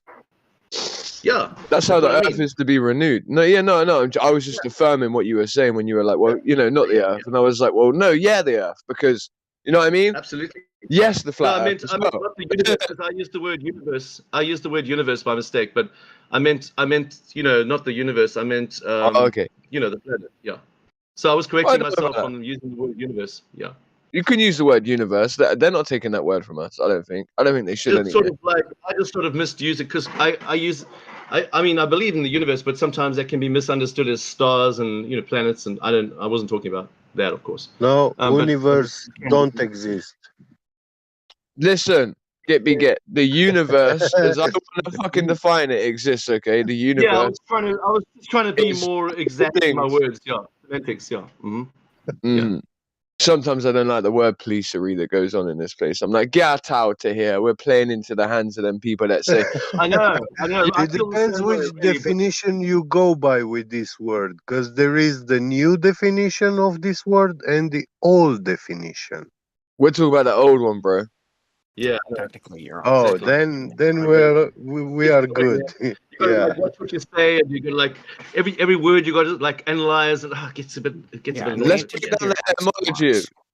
Who said? So anyway, so righteous anger. We were talking about righteous anger, right? One second. Someone's trying to get through, and I think they're being spoken over a little bit because they're coming in low. What was that, brother? We're talking about righteous anger, voices. right? So I mean, all things are complete. Like everything's complete. So we already sit in heavenly places in Christ Jesus. We won with Jesus, right? So we already kings and priests over everything. We overlooking over the earth. We are on top of the earth, the flat earth, looking down right now. We actually in two places at once. We're bilocating. We're here on earth, but we're also in heaven at the same time. Well, you understand, isn't it? Where it says this is, and I'm backing you up on this, where it says, in 3 days the temple will be built, right? And in those 3 days, when he was on the cross to when he was in the tomb, right, and he rose again, yeah. In those 3 days, when the Holy of Holies, right, okay. So when the Shekinah glory, yeah, when the veil was split from bottom to top, okay, yeah, and there was the concussive blow and the releasing of the Ruach, okay, the Ruach HaKodesh, okay. When that happened, when the so when that actually happened, when the Shekinah Gloria split and the Ruach HaKodesh came out upon these people, this is the comforter that comes after the Messiah, the chain of command, right? The Mashiach, then the comforter. So again, just to back you up, in 3 days, yeah, will the temple be built. And the temple is our temple with which the Ruach itself will now dwell in. It's our own temple, it's our own body, because in that time, the chain of command changes. Now, Yahusha's there for us to speak spirit to one another, whatever, for us to receive. that ruach, okay? Comforter comes after knowing Yahusha. None goes to the Father but through him. So through knowing of Yahusha and his work on the cross, thus you receive the Comforter, which would be the Holy Spirit. And I'm just saying, in 3 days, and it did take 3 days for the temple to be rebuilt. The temple being rebuilt was not the temple of Solomon, of what people would consider with the other covenant with Yah. It's the covenant of now, which is that the temple is that Yahusha and the Ruach HaKodesh will dwell within inside of your temple. And it was built in 3 days. That was made to be able to be achievable in 3 days. Latin, Verteri, Yeah. Right. So the fullness of the Godhead dwells in us bodily. The Father, Son, Holy Spirit, the fullness of the Godhead lives inside of each one of us. Right. So you know when Jesus was up on the mount, right? And it says that the earth was folded out to him, right? And he was able to see the whole thing. Yeah? You remember that? Where Yahusha stood up on the mount and Satan tried to trick him or whatever, right? And effectively he was able to see all things, yeah. Well, in one moment, he was able to see everything, right? In that moment, okay, I believe that's what universe is, okay? And when I break down the etymology of the word universe, this is what I mean by it. So, vertine, right? Verte is Latin, okay? Right? So, verte means verses because it means turned. It means verses, then it means turned, okay? Or combined into one or whole, okay? So, uni, one. So, uni versus. Uni turned. One turned. So who turned? One verse. One person turned. Yahusha turned and he saw the whole thing, right? And then combined, well, now it's universe combined. So separate, it's one turned. Then now as universe, it's combined into one whole thing. Or the first verse also can be interpreted like that. Exactly. Yeah. Mm-hmm. One verse. Well, a verse singularly, even a verse in the middle of a chapter could be seen as a universe because it's pointed out as the one verse. But when we take the etymology from verte, which goes to verses, which goes to turned, and uni is one, it's one turned, and then universe, it's combined into one. So it's one turned into something that was combined into one. And Yahusha, what, was the one that turned and everything was turned into one? That would be my description of the universe right there. And yeah, one can also mean the first. Stand for the first. Yes. One. Mm-hmm. Yeah. Mm-hmm. It also means that. And first verse, first spoken thing, first spoken phrase, the first spoken word. Yeah. All right, so that's the tool of creation. This is how Psalm 23 should also sound. More like this. Okay, so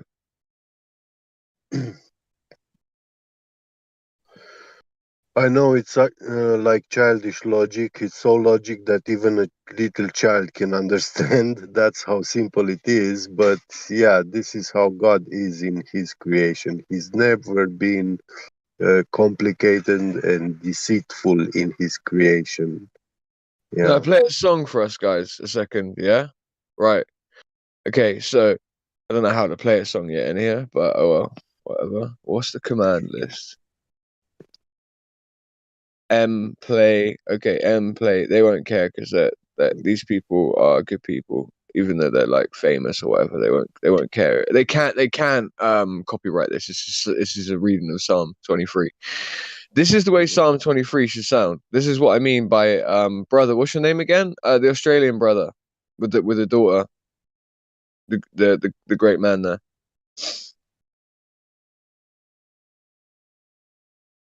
Where's he gone? I didn't catch his name either. He changes his name quite a lot. That's all. But I heard him before. I know. No, yeah, he's around a lot. Isn't he? He's around a lot. So Thunder. That's it. Thunder something. He's gone, I think. Sons of Thunder, where are you, bro? I'm here. I just got to put the rubbish out. Give me a second. I'm gonna play it. All right, for the garbage guys. Yeah, that's I'll cool, be right. brother. Just want to comment that he's South African and not Australian. Same thing, bro. Just... like the UK. The UK is the same. Australia don't exist, huh? Say what? Like they are joking about us, those stupid jokes. They say we are saying Australia don't exist. Yeah. I got it. Don't worry, get me it. No one else did. Don't worry, I got it. I think other people did. They just didn't pipe up. Lots of people that Flat Earth Society, what they try to say is that Australia doesn't exist. It doesn't. It does. It's just that South Africa doesn't exist. That is Australia.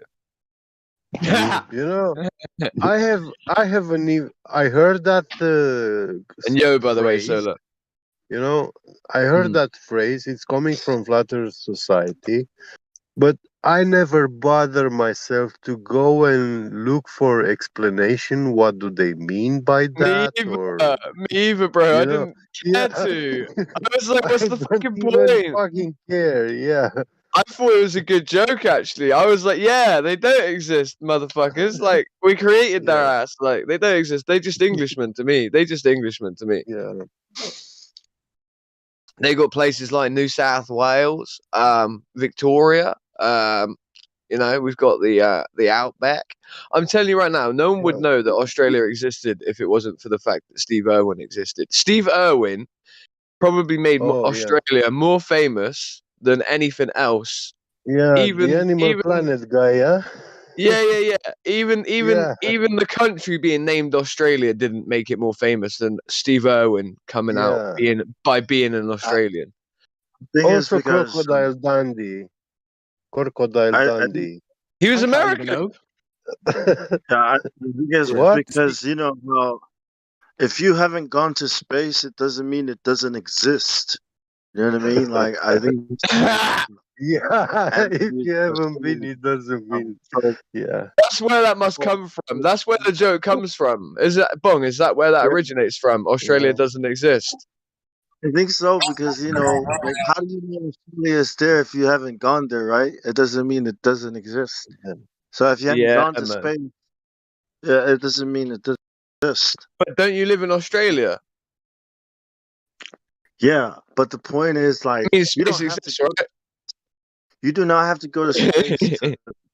I'm just playing. Right? Like, you don't have to go to Australia to know it's real. We know it's real, just like space. I think that's bro. Yeah, I feel you on that one. Thunder, you're gonna have to tell me when you're back. And who's the other guy speaking? I've not heard your voice before. Someone else is talking a minute ago. Unless I'm hearing voices. Me. My voice is fucked up. Speaking as well. Yeah. What were you trying to say, brother? If you wanted to say something, like just get. Yeah, you can. I just wanted to jump in here and say that Steve Irwin was my whole window into Australia. That's the only way I knew anything about Australia. Bro, he was my hero. In fact, actually, growing up, Steve Irwin actually was my hero. He was the reason that I got a snake. He was the reason why I call my snake Humphrey, because he used to give weird names, mythical character names to his snakes and to his and actually now that's what I also call my other snake, hilariously enough.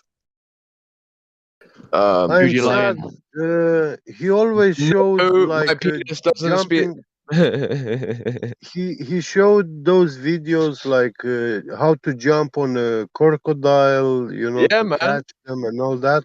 It was nice, but I wanted to see the panda bears. He never showed the panda bears. Pandas are not as exciting as you think they are, and they're actually pretty dangerous, apparently. What about of like Hollywood of Australian actors, right? Like Kate Blanchett, Hugh Jackman, Heath Ledger. Yeah, but they're not Australian. They're not really Australian, bro. Like By the time they come and act over here, they act in their American accent or English accents, right? Am I correct? I'm back. So it really have been New Zealand, right? Oh, New Zealand doesn't exist. Yes. I shall not want. Heated debate right now. Just lie down. The Lord is my shepherd, and I shall not want. I shall not want. He makes me lie down. Together, me and you have sung before together, haven't we? And I've just realised that's really embarrassing. So that's funny that I want to play this song for you. I shall not want. In green pastures, He makes me lie down. Hello. Should we actually just like should we get the whole shebang out and do it? Like this should me and you just go for it? No, thank you. What do you mean no thank you? You don't get a say. Green pastures, He makes me lie down. Nice. Right. Okay. Let me find it. Should we do it from or should we do it from the NIV, or should we do it from? I'm trying to think of one. Actually, no, the Holman Classic Standard Bible, HSBC. Sounds like a bank. Holman Classic Standard Amplified. Bible. I'm just kidding. Amplified. No, I'm just kidding. That's too long. You're trying to cause a fight now, right? Some worship going on. Let's get some worship going on. Right, a Davidic psalm. My shepherd, and I shall not want. And He makes me in green I'm on the wrong translation, so I can't sing it with you. What translation are you singing from? I don't know. That was kind of like a paraphrased version. Just memory. Okay. Just like a. I was gonna go. The Lord is my shepherd; there is nothing I lack. That doesn't make the same. Doesn't have the same sound to it. It goes down and it goes down. No, it doesn't work. No, the way you did. The Lord is my shepherd; there is nothing I want. He lies me down. I think you guys are starting to, make it awkward. Yeah. Like, I was actually copying a He song that I heard prepared a a long time ago. table before me in the presence of thine enemies. He anointed my head with oil, my cup overflows. Only goodness and faithful love will pursue me now for all of my days. And I will dwell in the house of the Lord. Forever and ever and ever. And more and Anyway, more. guys, we have a biblical VC. So what? People singing it all the time. Yeah. That sounds good. I like your style. I'm playing a song anyway. I don't care. I'm playing a song. So this is the way that Psalm 23 should sound.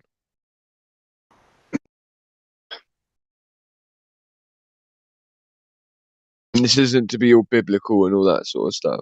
I've done it wrong anyway. Is it capital M and then the space, Drace?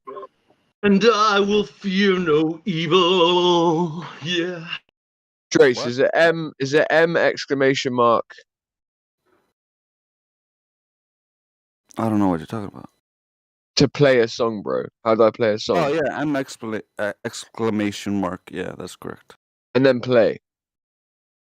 Yeah. And then the thing. Yeah. Then a space, then nothing.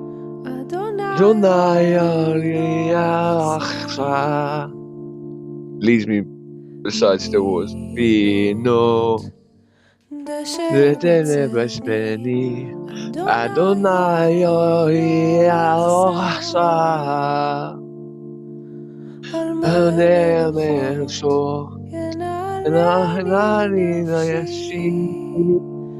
Yeshobeb Yevani Vayadak Sedek Yevheni Vayadak Sedek Lama Shema Nafshi Yeshobeb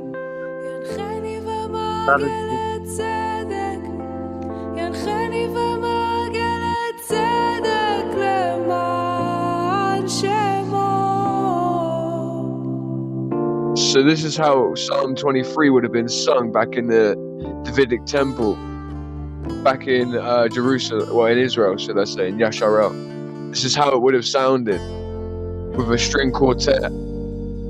This is exactly how it would have sounded. It's insane.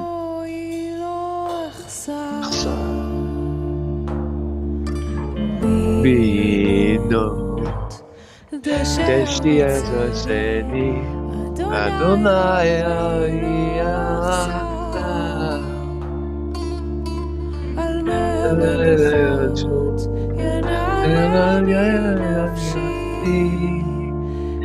Yeshover ינחני במעגלי צדק, ינחני במעגלי צדק למען שמו.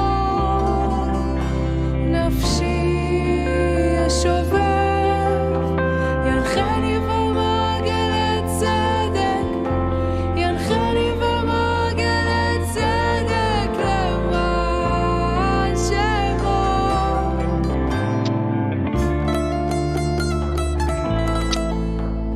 You sound gypsy to me. Exactly, because all gypsies come from the Hebrew people, bro. That's why. No, I like it. no. Sounds better. They do, bro. I'm sorry. No, I like that song, man. It's good. I can confirm you that. I can prove it by my own blood lineage, bro. My parental lineage proves it. ינחני במעגלי צדק למען שמו, למען שמו. Click the video and see if they don't look like gypsies too.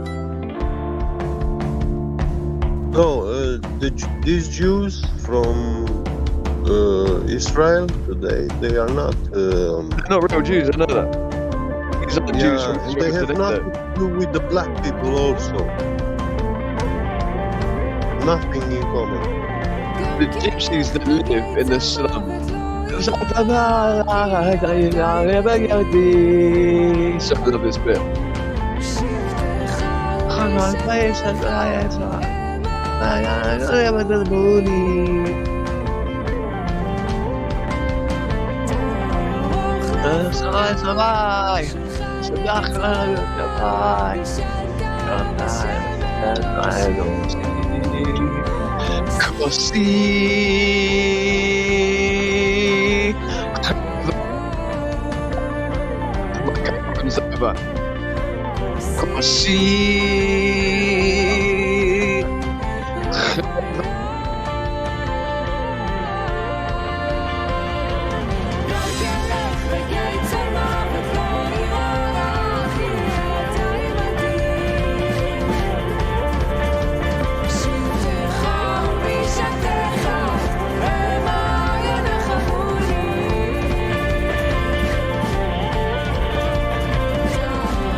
But who would have thought that that's how Psalm 23 actually should sound? I'm just saying. Interesting, Sounds right? cool.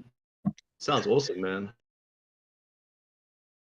But to take you back onto the gypsy thing, Gibby get Romanical gypsy to roam out of Egypt.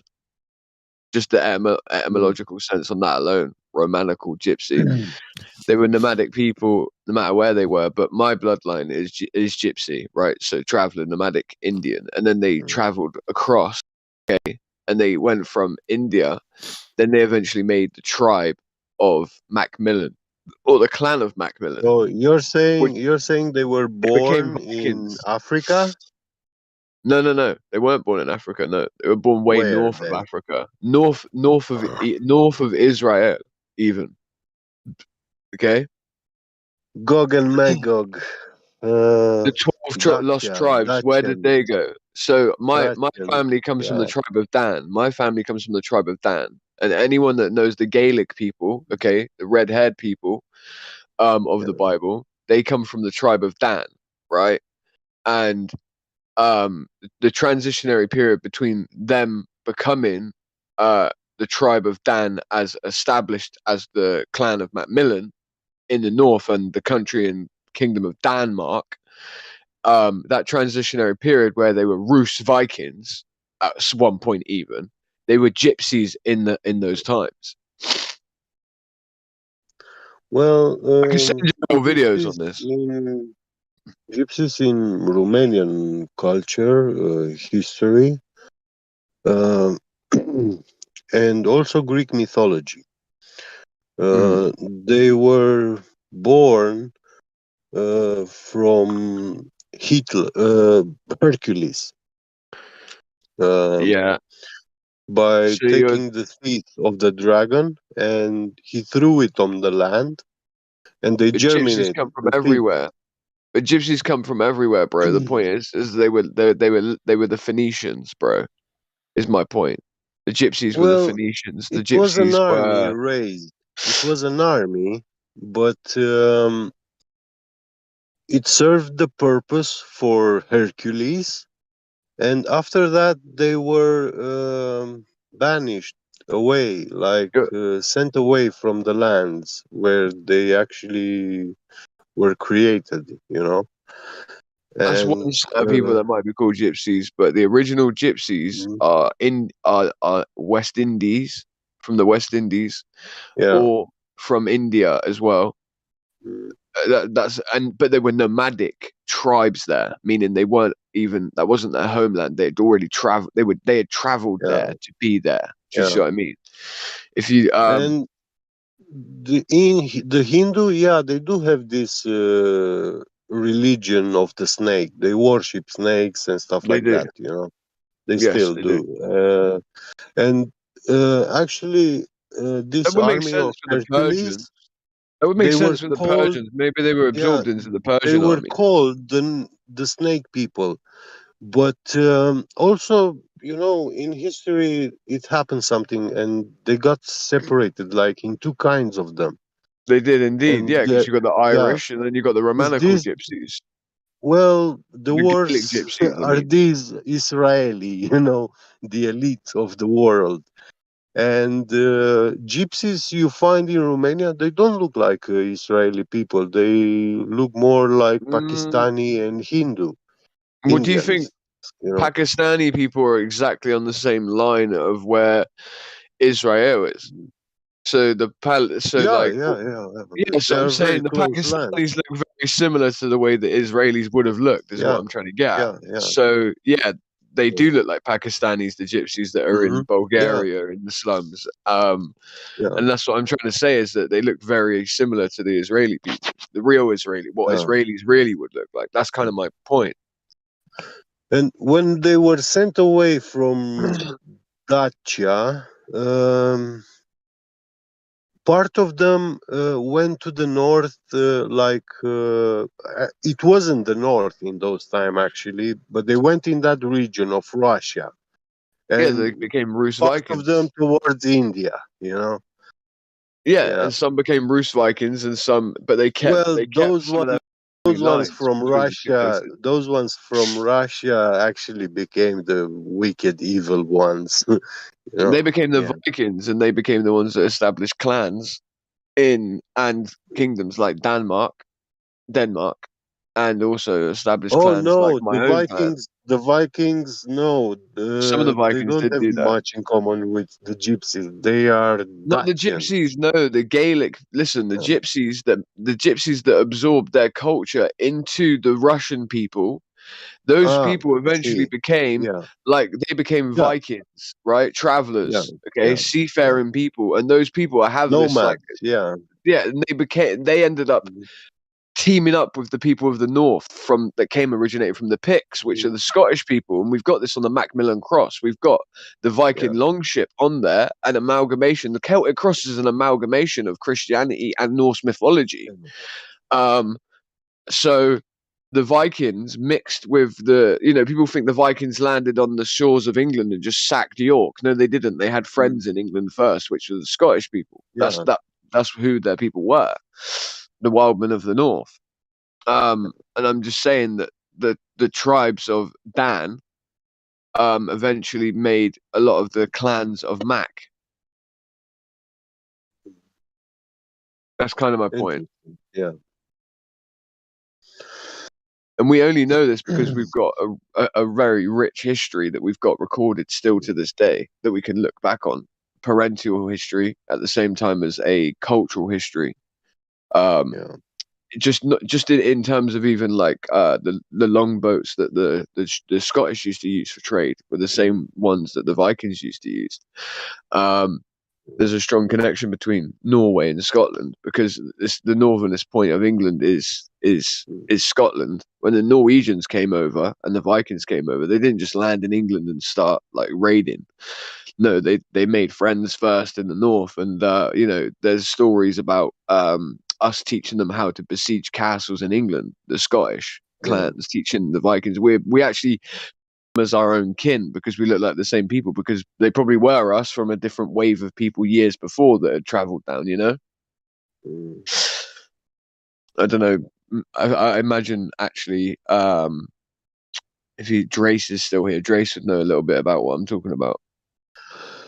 Yeah, but when we talk about these cultures, actually, they formed in many thousands of years. They weren't formed like overnight, and of course not. Yeah. But one thing about gypsies is they stick to their own. Talking about, it was like the very beginning of them. So okay. Yeah. I see what you're saying.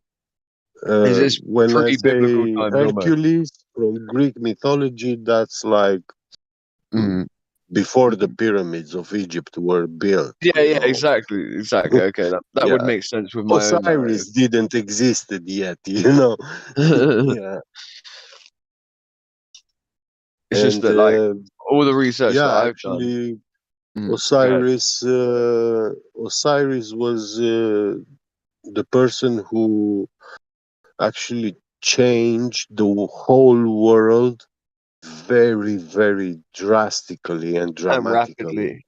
Rapidly. Yeah. He invented agriculture, and in Europe, the lands they say they had the Garden of Hesperides, which the land was providing you everything you need. Man did not need to work for.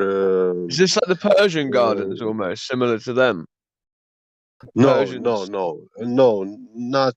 Is this nothing that? close. Yeah. Is this pre that? Yeah. Maybe that's what the Persians were trying to emanate then, because the Persians were collecting so they many tried different to copy. flowers. Yeah, they did. Okay.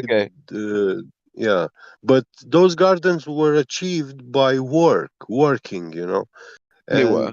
Actually, this Garden of Hesperides, they say in Europe, man was not supposed to work. The land was providing you everything you need, and we have stories like children playing with golden apples, fruits of gold, golden wheat.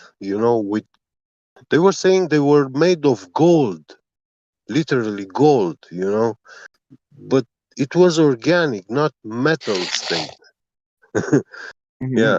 And when Osiris came and he first plowed the land in Europe, that's when it says that the ground stopped giving its gold, and all the fruits in the trees lost their gold content, everything, all the plants, even the flowers. And the food is not the same as it was. I can see that.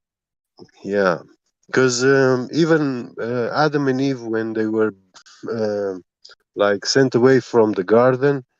They were looking at the world trees and fruits and everything, and they were not pleased with how they look like. They knew what they had before, and it was a different kind of state. I was going to say, I think they would have been pleased with the fruit they had originally, but after they were fallen, maybe, yeah. But Well, imagine now. Now we have fruits without seeds, and what purpose do those serve? I mean, yeah, it's a man. seedless Yeah. fruit, Yeah, I hear that, brother. Wow, yeah. It's I hear against. that. It's totally against nature. Yeah, design. I hear that. Yeah. Mm-hmm. Yeah, somebody came on here yesterday and was talking about potato seeds. And I was like, is there such No, potatoes don't seed, they sprout. Yeah, they sprout. True. So I don't know who that was. if you wanted to grow potatoes, you'd have to actually have a potato. Yeah, I grow potatoes. So like I'm actually currently sprouting potatoes right now as we speak. So I don't know who said that. That's a bit Me silly. too, but I thought about it and I thought, well, maybe there is some kind of seed that comes on the plant. And I thought, but I've never heard of such a thing. So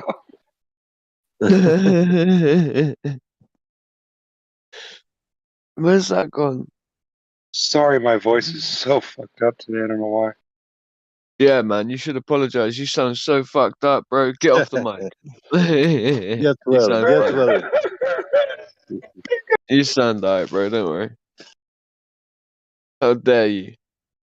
How dare you grace us with your voice that's not in perfect harmony today? Dare you? How bloody dare thee? Right, I need to stand up because I've lost something entirely Be right important. back. I gotta go No, shopping. don't even bother coming back, Yeah, bro. Fuck you know what you lost? You know what you lost when you got up? Your lap. Yeah. What was that? Sorry, didn't hear that. I said if you got up, then you lost your lap. I did. Yeah, true. I did indeed. Right. Where is that? Così Ravaya.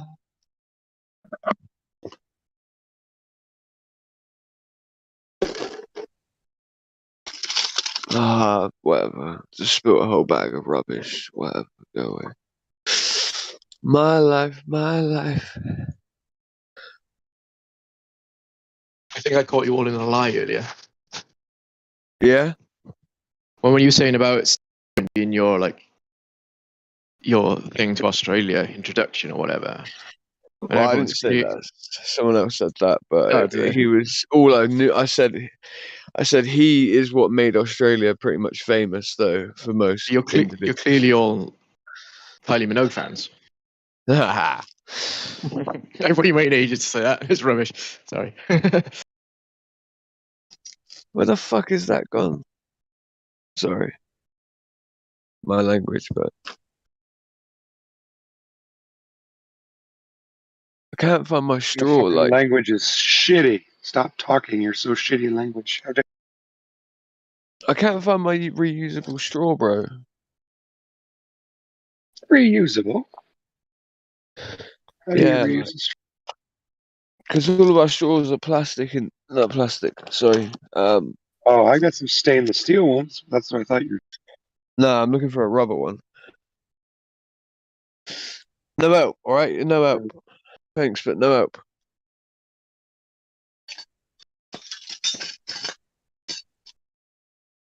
Where is that gone?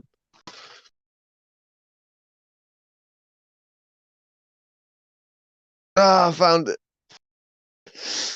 That was heavy. I've got this tray, right, with like a Bible stand on it. It's made out of cast iron, with like an old ass Bible on the cast iron stand, and I pick up the tray by like the corner with like my finger and my thumb, and like lift it up like to levitate it to see what's underneath it. And my days, that's heavy. That was fun. I did it though. I did it. I'm strong, guys. I'm strong. Yay! Hello, crack villain. Hello, whoever that was. I didn't catch you by your. Fauci. It's Rouchy Fauci. Yes, my G. How is it? Yeah. I like this guy. I like this guy, even though he is a massive porn bombing troll. What? You're a porn Oh, bombing yeah, troll. yeah, Come on, you get the joke. Yeah. Yeah. Don't worry about that. I'm still working on making sure that none of those accusations come towards you again. If anyone says anything bad about this guy, talking about his sexual proclivities, anything like that, bad guy. please do not listen because I've checked him out. He is He's not a troll. he's not who some people are claiming that he is what I'm trying to get at. Some people are claiming that he is a malevolent character when he really is not. Okay. Yeah, a that very, happens a very lot around here. specific malevolent character that he is specifically not. Well, Yes. I mean, if you look at my name, I'm pretty malevolent, dude. Look at my picture. It's All right, pretty dude. malevolent. I'm trying to confirm that you're not a pedo, but Do yeah. you praise him, Fauci? No, bro, that's what I'm saying. Down with that man. Down with that man. Jeez. Fuck that asshole. Down with that man, bro. Someone had come to me and had said that he is, potentially a porn bomber and all this sort of stuff, and I tried to Yeah, say I heard bad people say that. words. What did you post? What did you post, bro? That made him say that? Well, he Nothing. also the What same was man called him a pedophile. So, but this He guy just heard my voice. and Apparently, I sound like somebody named Tim Osmond. who is I don't even know who they're talking about when they say that. I don't either. we don't need to speak about Tim Osmond in here, okay? Just saying. I don't even know who he is. So. Did you notice Arian moved out of the chat? He obviously didn't want to hear me speak. I might move him back down. What? He actually left because I mentioned that guy? No, Arian left the chat room, went somewhere Because I else. mentioned that guy? No, I don't know. Oh no, you I'm just saying. don't read into it. I wouldn't read into it. I'm just trying to make you paranoid. Is it working? Not really. It is. Darn. It was because the first thing when I said he left the chat, you were like, "Wait, what? Because of what I said? Because of what I said?" Oh, was that hopeful expectancy that you triggered wasn't someone? me, I swear. Oh, maybe he is a troll after all. Oh no! No, not anything but that. Oh my No, god. no, give me that. Enough of that, bastard. What's up with your about me, crack? It says, I'm walking in the way by the grace of Yahweh. Yeah, I am. Throw I don't know who that Yahusha, is. his Masika. I am walking in the way by the grace of Yahweh through Yahusha, his Mashiach. What does that mean? It means that I'm walking in the way, the truth, and the life, and I'm doing so by the grace of Yahweh, which is God, The Jewish God? through Yahusha, which would be Jesus in other people's world, which is Or Yeshua. Some people Yahweh's pronounce it Mashiach, Yeshua. Messiah, who is the Messiah of Yahweh. Christ. Christos. The oil. The anointing. Agent Spade. Who keeps giving me bird enthusiast? For fuck's sake. Keeps changing my shit. Okay. Space Damn it. herpes.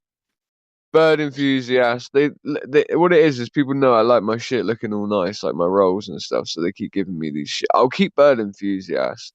But that's not good. My wife will read into that. You know that women are completely paranoid, right? Sometimes. And for good reason. Right? I ain't a cheater, bro. I wouldn't even say I had a wife, right? I don't. There's no need for me to say it. Well, I've got a wife, and my wife is great. I love my wife. I love my wife too, man. She's great. She's brilliant. She spoils me rotten, dude. I love it. She does.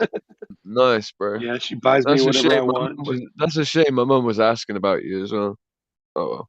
Was she? Oh, how's she Yeah. doing? Yeah, she's alright. Good. She just I asked kept if she thinking that I was younger. I kept thinking you were Drace the other day, and I was telling everybody that Drace. I talked to Drace's mom, and then Karma's like, "What? You didn't talk to my mom, did you?" And I said, "Oh shit, maybe it was crack filling." I was like, I got confused because you guys' accent is similar, not the same, but it's similar. Sometimes I get confused. Plus we come from same blood. Plus we came from some blood. We same blood. Me and That Trace. helps. Yeah, Me, Trace, and Karma. that might be why it's easy to get you confused. Is I'm not Nathan looking at the Oakley's board. Discord public open? No, there's no live show today. No. What's up, Roger? I I just did. posted something. Yeah, Crack is my brother. My brother from a different Your nation. brother? Which I thought I was your brother. What's But that's weird because usually I get mixed up with Drace, not with. Yeah, that's Yeah? the funny bit. You do? How does anyone mix you up with Drace, bro? That's insanity to me. That just seems insane to me. Sorry, should I say? It's not insanity, but you know. Yeah, you know what? That's funny because yeah, you're right. You do have a similar accent, but I don't get you confused because just the way your nature, the way you say your words and things. Just The way it's Roger, easy to the change. way Roger questions people sometimes is like the most frightening thing ever. Like it's hilarious. It's been funny watching him metamorphosize into an inquisitioner when it comes to questioning people about the Earth. Like they'll be saying something, right, and then he'll be like, all of a sudden Roger just comes out and says like, I can't even think of an example right now, but they'll be talking about something about the shape, and then he'll be like, and is a circle a sphere? Is it? Is it? Is a circle a sphere? Is it? No. And then like they're like, I know the answer's no, but like that's the point. Exactly. It's just There was funny. this dude. This was this dude who said he was talking about neutrinos. So you've Oh, really? never Nice. seen never Yeah, that seen a was weird. neutrino, right? Carry on, please. Carry on. Yeah, Carry he on. was like, I was like, you've never seen a neutrino, right? Yeah, no, but so no.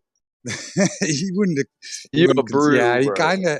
kind of conceded, but it was like, yeah, but you don't see light. You don't see object. You see the light coming from the object. Oh, prove it. Yeah. Prove that premise. Even that I don't like. You don't see objects. What do you mean? I only see the light coming from the object. I understand the way that's supposed to work, but like, fuck off. I might I see the can't object. see anything. I can't see anything. You I'm feel the blind. end of my back when it hits you in the eyeball. Guarantee that. Just see that. You know what I mean? Like, what happens when we see stars when someone hits us in the head hard enough? I don't know. Is that his excuse for getting hit while in fights? It's like, I can't see them. I can't see anything, so I can't dodge. What? Sorry, Drace, you lost me there. I'll be honest. If he's saying that like he can't see anything because it's just the light coming off of things and he don't actually see anything, then he can't dodge anything. I get you. Yeah, exactly. Must be.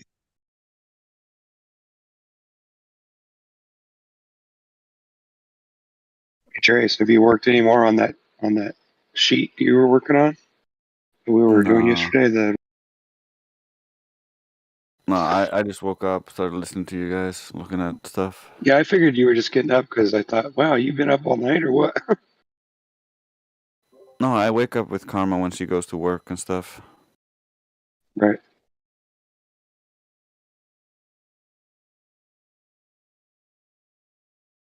Why isn't that working? What the fuck? Alright, maybe not. Get a different one. Maybe this one will work.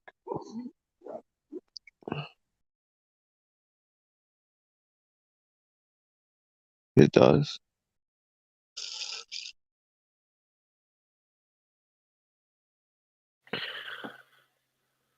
Yo, crack villain.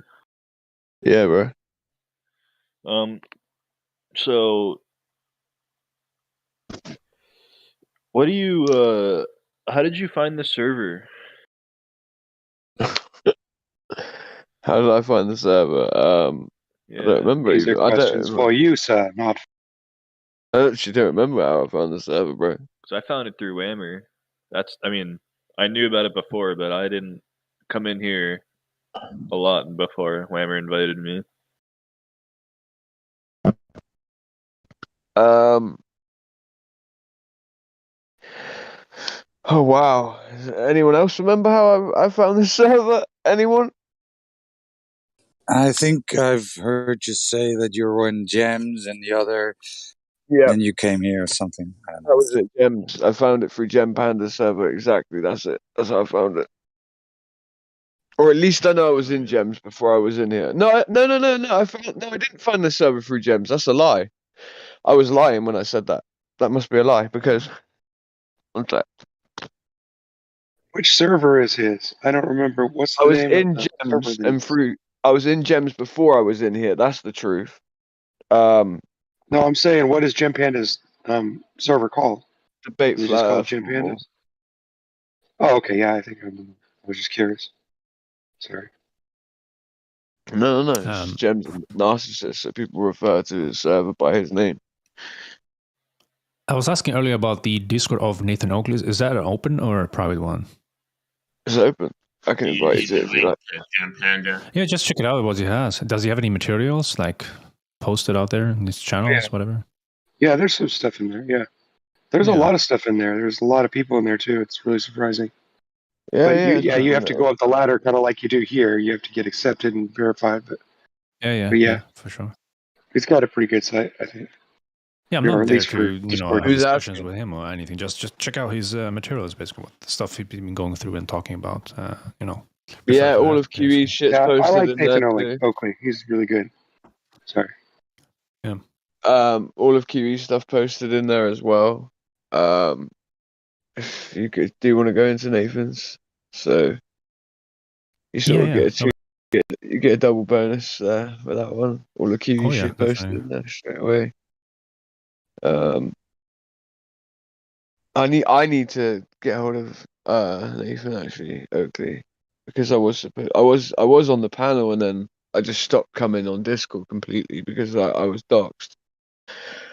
So, but I was starting to be a panel member on there.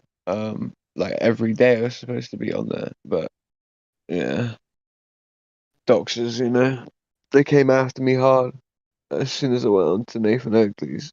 I felt like.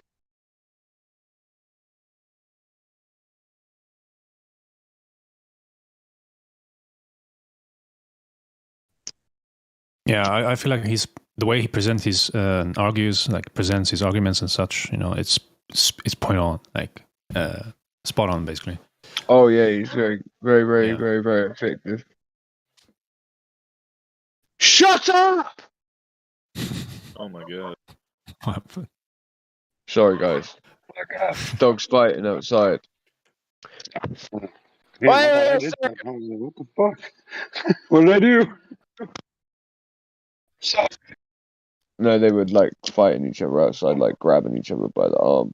Like one grabbed hold of one's leg and they would grab the other's leg, and the woman that stood there doing nothing. So I just screamed at them. They stopped now.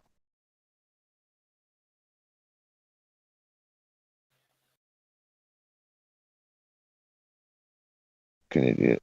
Women just stood there when their dogs are fighting. Like, oh, what do we do? What do we do? What do we do? You don't know what to do when dogs start fighting. At least go and get like a cup of water or some shit and chuck it in their mouth. Yeah, I was gonna say water does good. It makes them go, what the hell?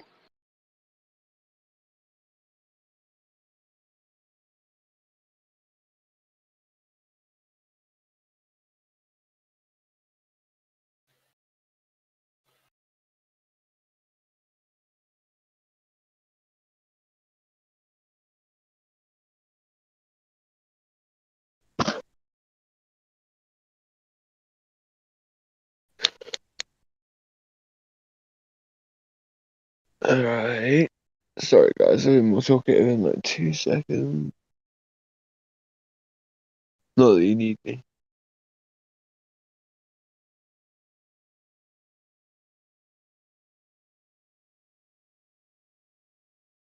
Need someone for you guys to destroy. Yeah, that's more what it is. Yeah, what's up, Globies? Where you? Yeah, Globies, come in and get wrecked. Please do.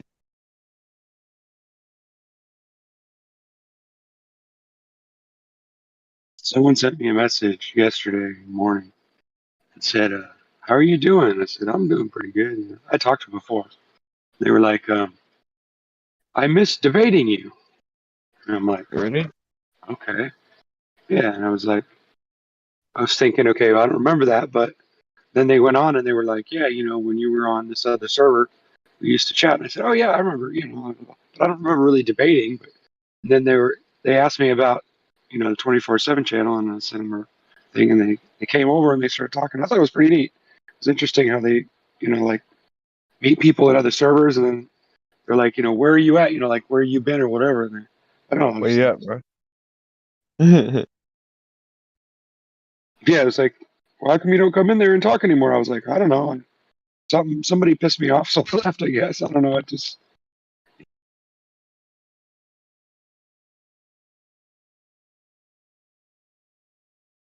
I'm not really that down with all this aggressive, angry, and disrespectful crap. You know what I mean? Like, it really does bother me. I mean, I'm not pointing anybody out in particular, but I think everybody knows who they are, right?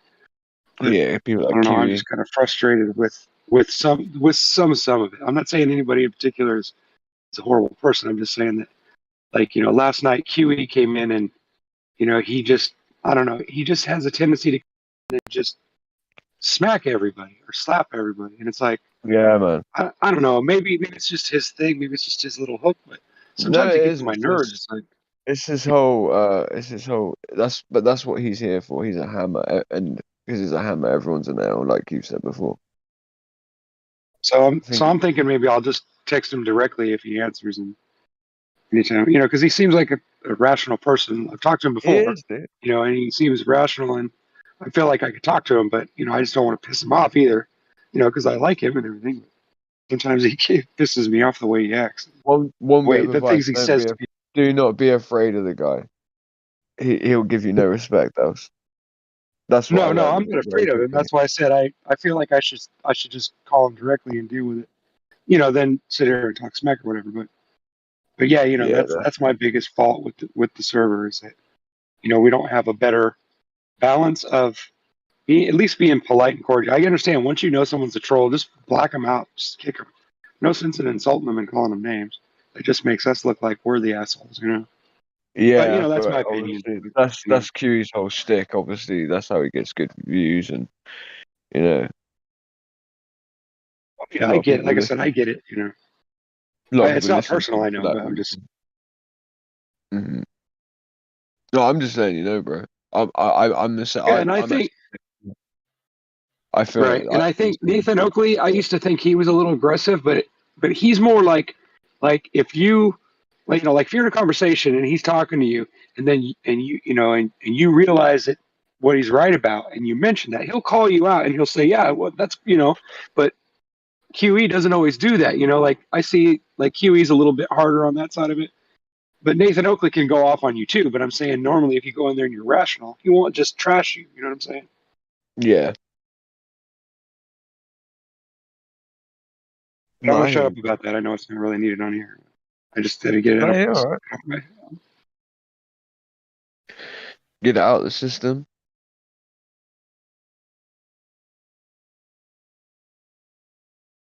Well, I just don't want to seem like I'm because I've only been in silver for a while, and I'm worried that everybody's gonna think I'm just bitchy, like complain about everything, and I get it, like people probably I, get sick of that. I understand Like what I you don't. It's mean. not personal. It's not personal. It's just I wish we were nicer. That's all. I understand what you mean. It's kind of it's an issue of optics. It's not a like, for instance, It is. I think it's a lot of the things that QE does is funny, and even though it's fine logically speaking, like he's not using an ad-hom to a person who doesn't understand how ad-homs specifically work, and that Work. if you Yeah. prove someone to be something, then you're allowed to call them that. It's just not very civil or nice. Yeah, I Like agree. it's a Trust little me. bit There's a rude. lot of people that I think he should have slammed, but you know what I mean. Just sometimes it feels like it comes out, like they come out aggressive and they make fun, and then people don't want to talk, and that's the only thing that frustrates me. It's like, Yeah, We yeah, don't want yeah, to scare yeah. people It away, do destroys we? it for Like, everyone else. No, yeah, it destroys it for everyone else who wants to have their and it fun with the destroys our person. image, like on YouTube and people that listen to us It that don't does. talk. I understand. You know? Listen, I understand that, but with someone like QE who's got such a further reach than, let's say, a conversation than, let's say, me or you would have, for instance, his reach is further. So I guess, he gets more leeway of being able to piss people off because when he pisses that right person off and he gets that right reaction and he gets that right clip, yeah, it's about the audience from that point and what they get from it.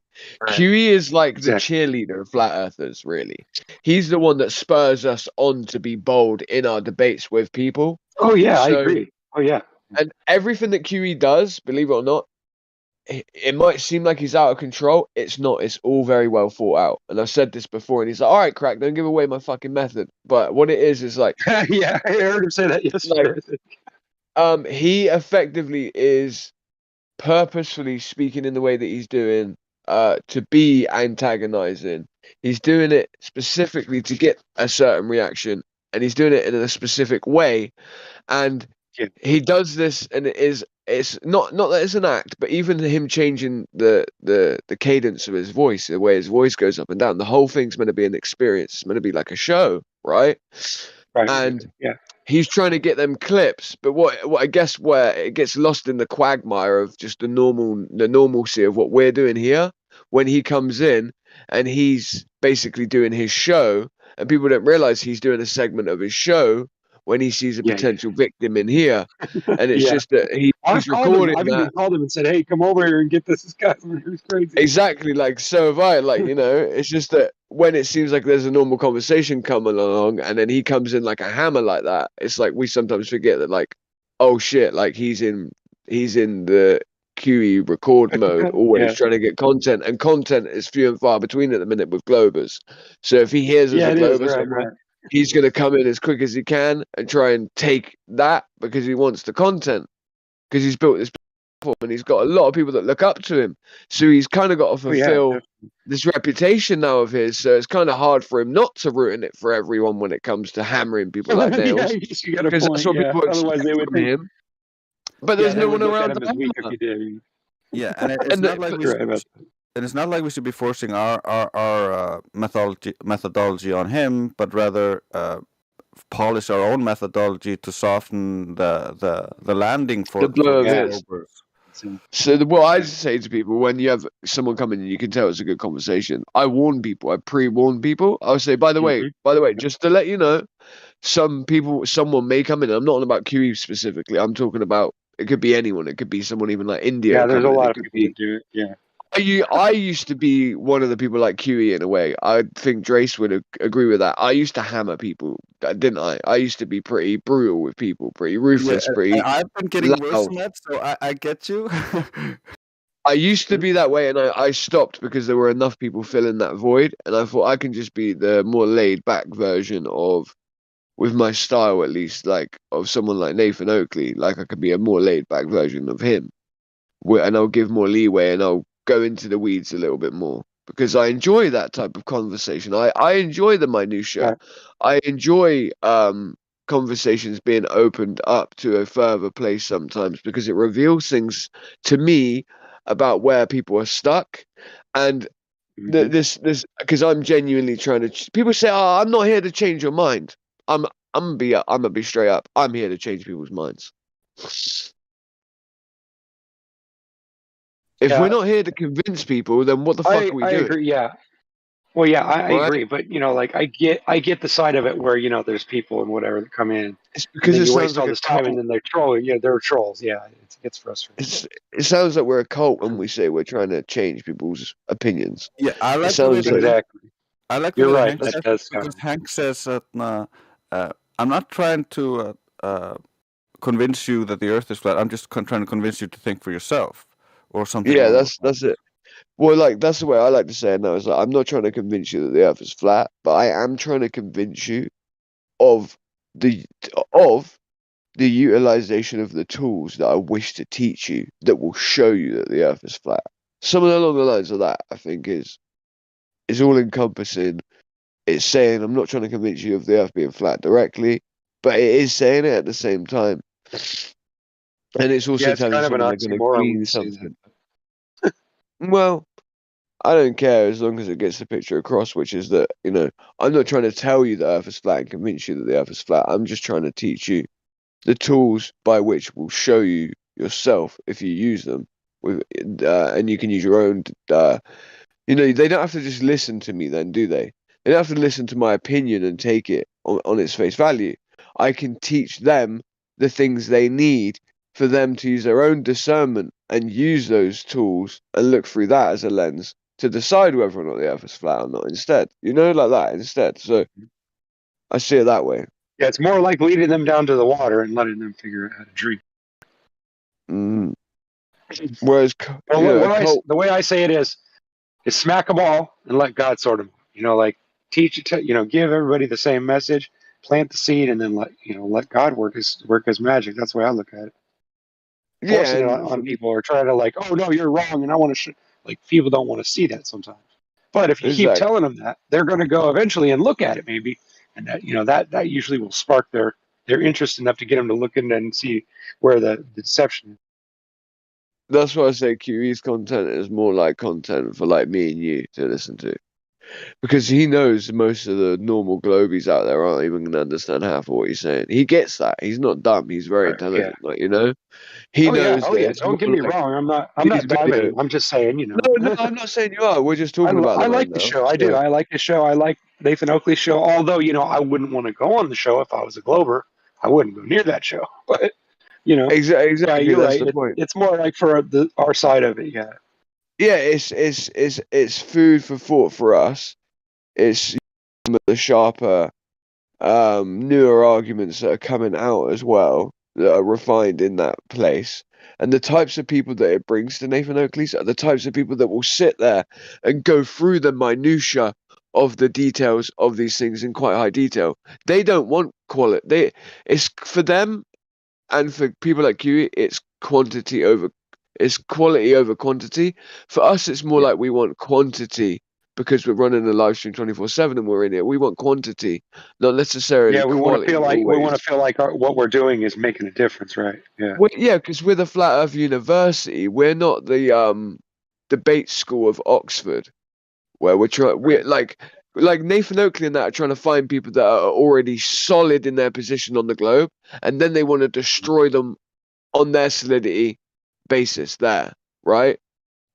We're more trying to find the people that aren't maybe so decided, don't have maybe the right information, or are decided on the globe but at least haven't heard the other side's argument whatsoever. We're somewhere, we serve different purposes basically, and that's why it sometimes feels weird when QE can come in here and bring that sort of same energy from over there to here, so it feels that's why it doesn't quite sit right with your spirit, at times. Yeah. Right. Yeah, I agree.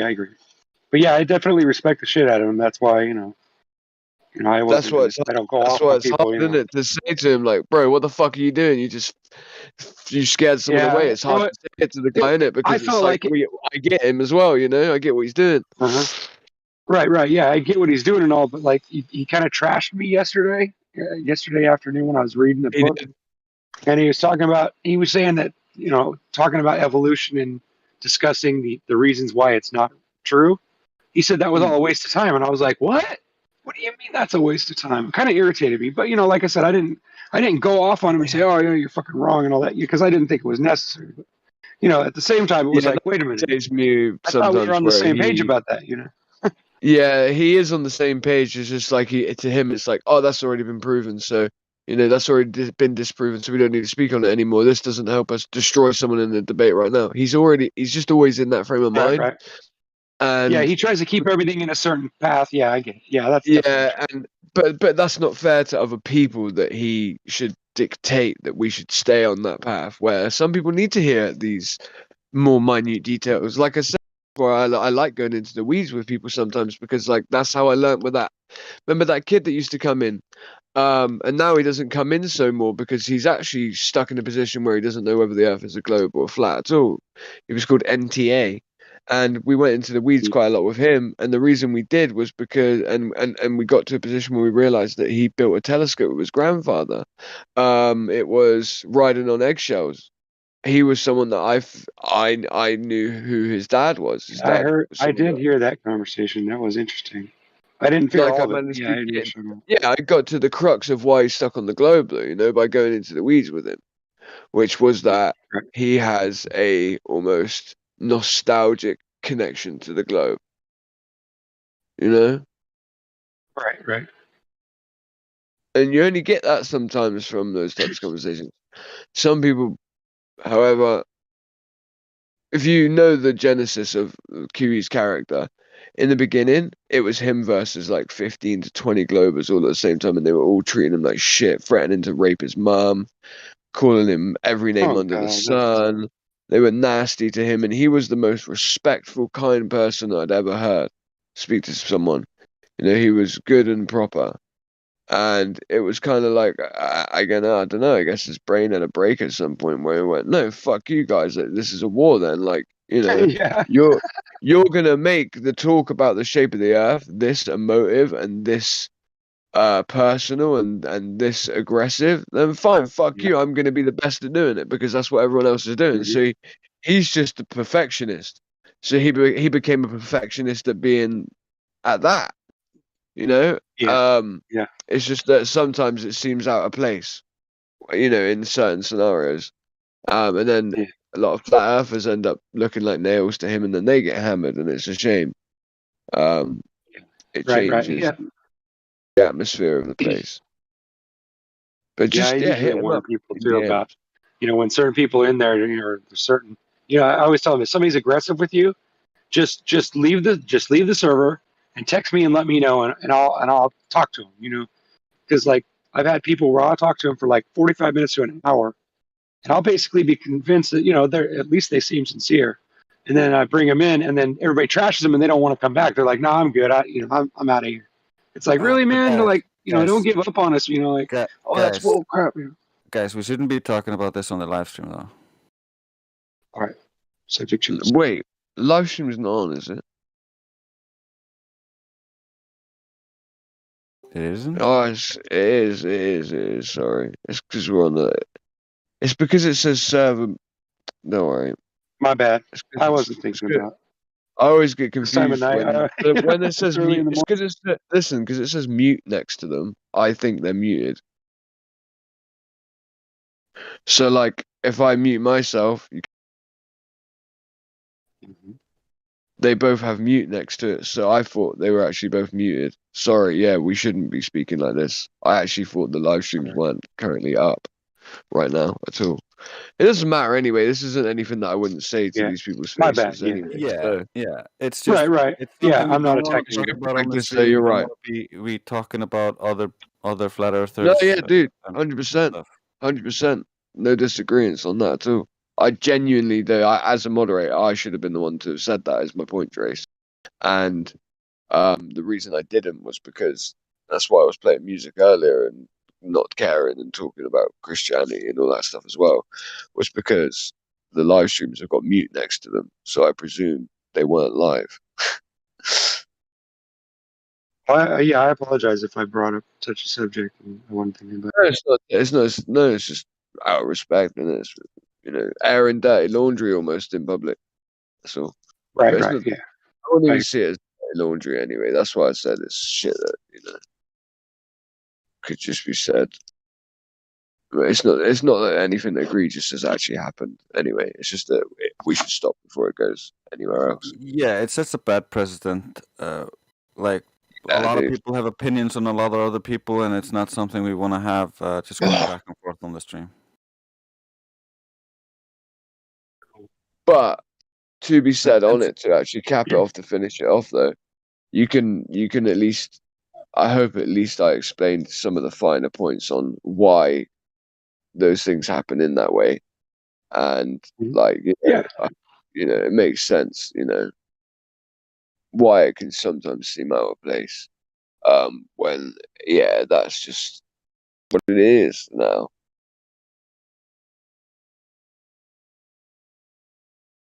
But at the same time, right? Yeah, so like well, we can talk about ourselves, right?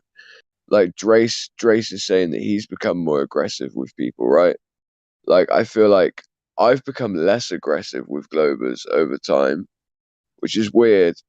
But then this might talk more toward, which might, I'm just saying this might be interesting in the sense of the phenomenon of what that is, which is that me personally, I'm not personally invested in any of this shit, right? Meaning that I wasn't brought up a Glober. I was brought up a geocentricist. I wasn't brought up with my mum saying the earth was flat. My mum brought me up a geocentricist, okay? So did my dad. I was always told we're the center of the universe. I wasn't told that we lived on a globe, however. I just wasn't told that we weren't. I was always told gravity was bullshit, etc., etc. I was never invested in this stuff. By the time I was like 14, 15, I had my own ideas of like what the Earth could be, right? Like, I didn't really know what it was. I knew it wasn't gravity induced sticking to balls. I knew that much. I knew that we didn't revolve around the sun. I knew the sun moved around us, etc., etc. Right? And so yeah, so for me, when I first came into this place, it was like, how do I debate these people? Because when I debate these individuals, like, I'm either gonna come across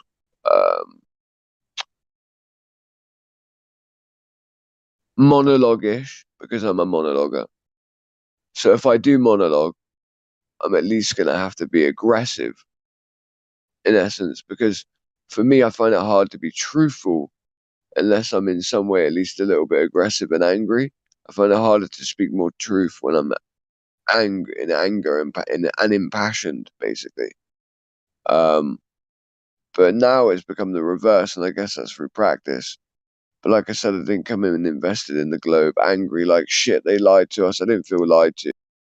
They tried to lie to me. Yeah, I felt that, but I didn't feel the full force of it because I wasn't lied to.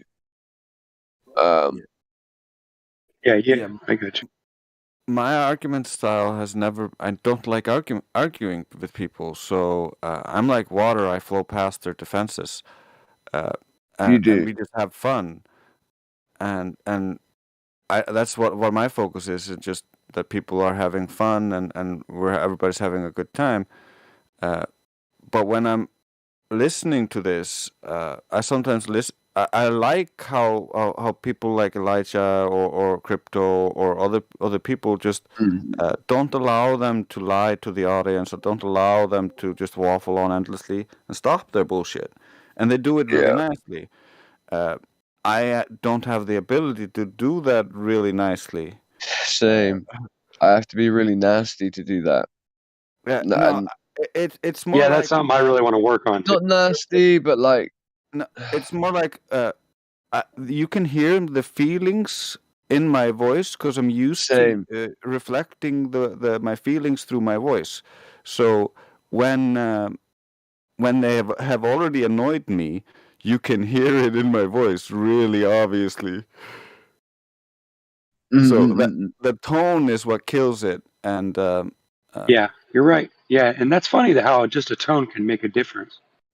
But then actually, You know what I mean? Trace, Like, I would prefer to argue with someone like you who I could tell at least as you became more passionate or as you became shutting down, let's say, me if I was lying and saying stuff that were red herrings or different fallacies. As you were shutting them down, I would find it easier to deal with you being like that and there being a level of annoyance because they would then allow me to understand more, I guess, more in a communicational sense, understand better what's going on. Whereas with someone like Elijah, sometimes I find it hard to understand everything that's going on. And I don't just mean what he's saying, I mean in an emotional and emotive sense, because I can't gauge, which is sometimes a good thing because it keeps people stuck in a position where they have to answer honestly only from their own honest position, not gleaming anything from that person's reactionary, like, sort of basis. You know what I'm trying to say? Like, but with someone like Elijah, I wouldn't know how to glean how he's feeling about what's being said. So it makes it harder for me to answer organically. But then I guess that is organic in a sense. It's my own answer then that has to be fully organic and fully my own because I have no way of like gleaming something from what he's saying to help aid me answering the question. You know? Yeah, I don't know if that makes sense. Yeah, I get you. You have to kind of, because he's not giving you things to read into, you have to just address what he's saying. Whereas Yes. sometimes when I do it, they get real triggered because they read something else into it. They don't read into it that I am annoyed at the illogical nature of it because I haven't explained that. They think that I'm just being an angry fucker who's just being annoyed at them for existing. Yeah, I get where you're coming from with that. Yeah, but you are an angry fucker, man. That's what I was. I know I went silent then. I went silent in my brain then, thinking I was like, but Drace is an angry fucker. No one say it. No one say anything about that. Whose everyone's existence does annoy him though, right? Wait, what? I'm confused. No, I love everybody. I even love the worst sophist. It's just what they do I don't love. I love them as a person. I love that they're a human being living in this world with me, but I don't like what they do. All right, wait there, Nath2G. You're in the room. I heard you were talking shit about me earlier. I'm here now. You can talk shit to my face. Hi.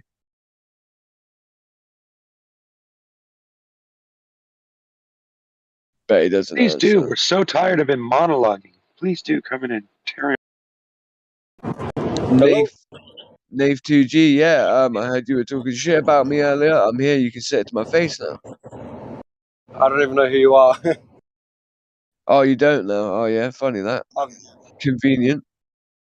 I've been on Oh, this. nice. I've been on this server for like 3 days. I've spoken once. I spoke last night, once for the first time with the guy that was talking about. He wrote down a note list about how to speak to new globalists when they come in for newbies. Oh, right, cool. That was Drace. That was Drace. Chris? And me and Drace were. Yeah, that was the first time I've ever spoken on this server. I spoke last night. I told him I was driving. Wait, who said I said what? So now you're talking shit about my boy Drace and him writing some list. Like, all right, cool. Because that's acceptable. Who? I don't even know anyone in this server. I've spoken once for the first time. That was Well, now I know you're a liar because you've spoken once yesterday, apparently. Now you've spoken a second ago. So now I know you've spoken twice, and now you're saying you've spoken once again. So now you're lying to me, sir. So I don't know what to believe. Do you mean as in the second time as in right? Are you referring to the second time being now? Give him a break, man. Come on, You man. did a good job of it, but it's done. No, I want to hear what he's got to say. What are you saying? The second time? No, fuck it. Wait there. No, you're a liar because you said a second ago I've only spoke once in this place. Then you explain you have a full-blown conversation with my brother Drace about these 6 points, which is at least constituting one time. Then you speak now to me here, potentially the time when you spoke shit about me this morning, and then you're saying still that you've only spoken in this place once. So you're a liar. All right. Well, if you understand English or not, so I'm talking now, right? That doesn't classify as the one time. So the one time I spoke was last night on the way home from work to. Who was the guy that it wasn't about 6? I don't know if it was about 6 points. He spoke about. Let's get past the subject matter and let's deal with your lying instead. All right? Lying how? Who the fuck? Lying how, you fucking idiot? What are you talking about? Stop triggering him, Crack. I've come to. I was me, okay. Nathan, Let me he's tell just you. Yes, fucking Nave, For a second, Nave. let me tell you Stop something. For a second, triggering right? me, Nave. I was a Nave, member stop of this triggering me, server bro. for. Just hang on. I was a member of this server for 2 years until I left, and I came back 4 days ago, and I was actually so excited to come back because I actually like, being And an you should be audience, excited you guys. back, Nave. Right, I hear me out for a recognize second. your Hear me out for a voice. second. No, Hear me out listen, for a I was second. just trolling you because I recognize No. your voice. Stop for a second. Listen. So I come back here for the Oh, first time. no, And maybe I did it too well. I come back on think you here pushed a little too real eager to learn, not troll, not do anything. And then some disrespectful crap like yourself has just thrown accusations. You Do you just not lost all remember motivation. me? I don't even want to be part of the server anymore. I had like 5 friends I was going to bring to join. Do you not remember to learn me? Do you not everything. remember me? Nathan, do you not remember me, Yeah. dude? I was No. trolling you. I was trolling you then. And everyone in the room told you I was trolling you. Could you No, I not couldn't tell? hear. was calling you a liar over things that are like non-lies, bro. Come on, you should have known I was just messing with you. Nice to Well, have you when back in the server. That was more what I was going to eventually say. Come no, on, bro. I'm Oh, not even buying your backup stuff. Just That was his way of apologizing for being an ass. That's all. anyway, my last thing I you're said not last. buying my backup story, so you truly believe that I am saying that I thought you were talking shit about me and that I was calling you a liar for what you just said. Come Oh, on, you bro. know, so personally, I haven't grown a level of knowing anyone here or getting on them terms. So when someone just for the first time just calls me out and says a bunch of things like, "Hey, what the hell's going on here?" I respect everything that goes on around here. And honestly, I tune in all the time and I just listen and I actually appreciate hearing everyone's opinions and creativity of everyone's knowledge and where you guys have learned everything. That's why I love tuning in and hearing all about it. Like I'm I'm definitely not a sorry. troll. I'm sorry. I can tell I offended you a bit. I was genuinely Oh, playing with it's you, the and one having a thing in my joke. life is the word lying. Is that that's the part that you know. Yeah. I get that. I'm sorry. I'm sorry if I That's offended you there, bro. I'm sorry. I what is there genuinely someone else was that playing happened with to have you. had? Was there someone else that happened to have the name Nath that said something? No. Or was it You came in. You came in, and I wanted to hear your voice, and I wanted to get you to speak because I wanted to see if I recognized your voice. Because yeah, the for oh, some right. reason. Yeah, no, I'm just driving home from work, so I just tune in for the drive, just listen what's going on. But no, I I tune in like recognise your voice. I recognise your voice, so I thought I'm gonna troll you a little bit. And normally knowing who you were before, you would have taken it, and yeah, I like think I you gotta would have learn the known I was lying. names. I think I gotta learn the names. There's only one person I spoke to was yesterday. I can't remember. Chris, did you say it was? That and he probably isn't looking to see who's talking, so he gets the voices Yeah, confused. I'm crack villain, so like I was literally just joshing with you completely, like trying to get you to speak. That was all. Yeah, And I then spoke to him yesterday. He was talking about that when Drace, you that's started right, messing Drace. with him. Yeah, it was Drace with the. It was did you good think hearing. you were talking to the person that you spoke to yesterday as well? Then Oh no! I just heard Drace's voice now, but I think it was Drace that I was okay. listening to yesterday. Bro, you got to work on not getting so triggered there, man. I like those are complete non-accusations that I was throwing your way. Yeah, no. The only thing I have to say left yesterday, I think it was Drace, correct? The only thing I had to say yesterday, I hope my Yeah. Yeah, you're right. my It was Trace and it was me. Me and Trace were doing it, and then there was other people in there helping. But welcome to Go the on. server, What were we Nathan. gonna say? Welcome to the server, Yeah, Nathan, welcome. bro. I remember Don't your let crack. voice from before. Don't Yeah, let crack you're scare a you away. you're a flat earther, right? I think I remember him being a flat earther. I believe so. Well, Nate. he's on the fence. I don't remember which, but yeah, No, he's I'm pretty new. sorry guys. I was pulling over because I was just driving still. You know, I was just gonna say to Drace yesterday that I was hoping my constructive criticism didn't come across the wrong way when I gave him my input about for the first time hearing what he had to say for beginners. Just because, yeah, I'm sure he understands anyway. No worries. We were definitely trying to get everybody to comment on it. That was the whole idea of that exercise, was to see, like on both sides what people think, right? But yeah, we call though that. Yeah, now Nath, you do understand that I was just Yeah, playing with you, right? definitely. I get it. Yeah, All right, sweet. And the reason I definitely did so is because I recognized your voice. You're a flat earther, correct? Yeah, I am. But I Yeah. don't think you would have heard my voice. I was only in this server. It would have been over 6 months ago. I was here for about a year, but I was always just more of an I've been here audience for rather years, than mate. speaking. Obviously, on the occasion here and there, I spoke, but I've always just sat back and heard and Listen. love hearing the debates and how you guys counterattack and challenge other people. And because I live like tonight, I was probably in like 5 people, so I like to, you know, understand the full knowledge. Eventually, one day, my learning, I'm Yeah, eager I to do learn more. remember you. So I do remember you. I'm sorry. Yeah, I do. And it would have been. It doesn't matter if it was in the last 4 years. Even I've been here a long time, bro. yeah, I was here for a long time, and then for some reason, I just got rid of all media, everything, Right, regained Yeah, I did the myself, same thing and for a while too. go ahead and give you your flat Earth tag if that's all right with you, or do you want to not be Yeah, on no, there? awesome. Because Yeah, sweet. I do remember you. That's what I'm trying to say. That's sort of why I did start to troll you a little bit because I wanted to hear more of your voice. And That's good. That's good. Well, then we Well, want to make sure that if we're going to give you a good tag, that you're not going to go off on people too. I needed to make sure. Yeah. Yeah, I needed to make Well, sure yeah, it was it's actually him, getting and it you. was him. So no, It's not I'm just personal. for It's the long just run. right, flat Earth. You definitely are a flat earther. I remember that. So because usually people don't get their flat Earth tag for at least a couple of weeks, but I do remember you. So Yeah, it was one of the things. I was here for a very long, quite a while, you but it was was here for a while, yeah. then, yeah, like I said, it was only just a few days ago I came back, and then, yeah, so looking No, forward yeah, to you. sticking around a bit. I think you were even. He was silver. I think. I think you were. I think you were silver.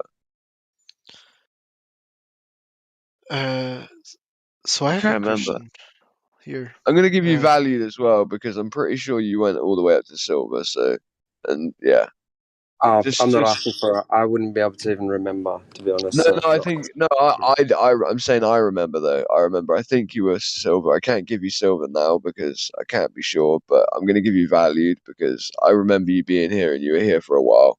So yeah. Okay, sweet. so Nav2G, I have a question for you if you don't mind. Yeah, of course, of course. So we know that the government is lying, but what's your take? Why are they lying? Okay, very broad question answer for that. On simple terms, honestly, if I was to believe for oh, for thousands of years, it wasn't they only thought it was. I believe they knew it was flat for thousands of years, and it was always flat with evidence and sculptures, and you know, I believe the people back then were a lot smarter than people were now until, obviously the New World Order and government and whoever it was that took over have constructed and orchestrated a cartoon in my eyes. I believe it's all false. Everything from all of it. Just because what they've created is a new narrative for us to follow and believe their theory so we don't question reality, life, and we're living in their world to do what, who knows, they might have answers or what it is or how it is, I don't know, but yeah, That's how I fucking know you. You're the Macedonian, right? You're the Macedonian, right? Well, whether you just checked up that flag or you remember very No, good. but That's listen, different. look at your roles. Look at your roles. I created that fucking role right there. And that was created a long time ago. Everyone can confirm it. I created that role for you and a guy called Iggs. I'm just giving it back to you. Balkanite. The Balkanite. That's funny. I didn't. But yeah, so yeah, on that topic, yeah, I yeah, knew I that's remembered it. So do you Sorry. think they're trying to hide something, like, or distract you from something? well, for a definite answer, I can't give it, but for all of it, for power, control, in order to make new rules, regulations in the world, they just they control everything. I reckon they've probably found out answers out there, what's beyond or past Antarctica or the firmament or whatever it may be, and to have people not question and chase after what else is out there, they've given us this fake narrative of, we're flying through space, we're meaningless, don't question your reality or what there is, just we're, whatever we are on a rock floating through space, and guys, that's it, and live your life working, watching TV, and they hold the power and the knowledge, and I mean, if I had more time, and it's a quick question. I've thought about stuff like this for 10 years, so I could have 100 answers. But right now, you ask the question on the spot, and I come up with, just a very brief. Yeah. What's your take on it? If it's something different to open my eyes even more, would you say? So I would come up with an analogy, right?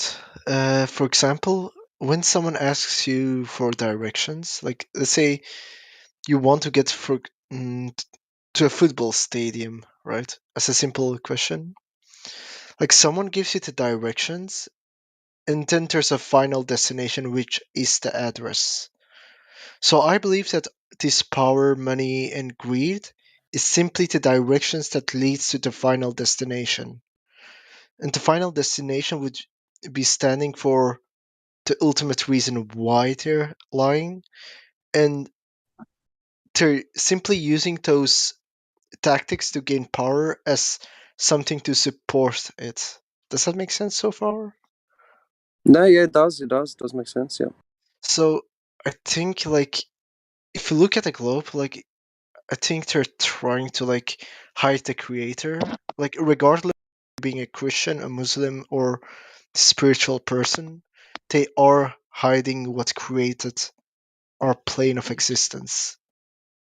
Yeah, I believe that too. And it's only more recently I've been reading more like I'm Orthodox, but I was reading stuff on like, and you guys have a Bible, so I was reading like the Quran, and I was going on off Discord topics. Like I was looking elsewhere, and just saying like Quran people believe, Earth's flat, or it has like this says parts of it has like the flattened shape of like a book or something, and just so many like old creator stories come back to being flat. So I think with NASA or the government or whatever, they're trying to take away religious beliefs and creator from us and make us believe we're nothing, rather than us having a purpose, which is what I think we were or are here for. hmm And honestly, like it's thriving to like a lesser structure because people are losing their support, their foothold. If I'm not mistaken, I might be mixing up grammar, but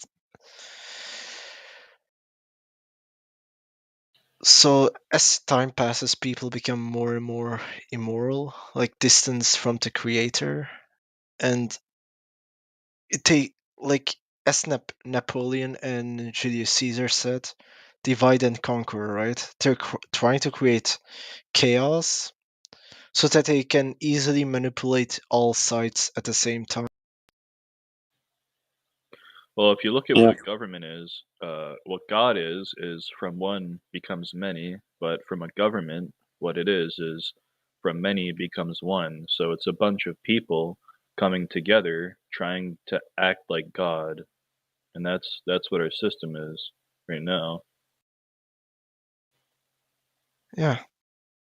Like that's also why I think that elections are basically all just an illusion of free will. Because when was the last time that a leader did anything for the people, like and only for the people?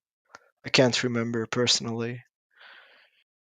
It's just something to When's the keep last people time in they've like. had a vote on any law they've passed on anywhere, dude? Like, do they go and say, "Hey, I want you to vote on this law"? They don't do that. Yeah, so it is an illusion of free will, basically two sides of the same coin.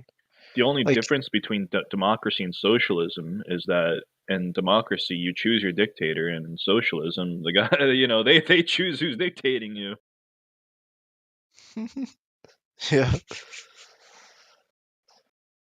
The state, whatever. And I I think you can get my actually, point. yeah, and I actually agree with you on that because it would be much better if we were to choose the laws, if that makes sense. Because then you can directly affect your living circumstances and how you Yeah, live. like they would let that happen. hmm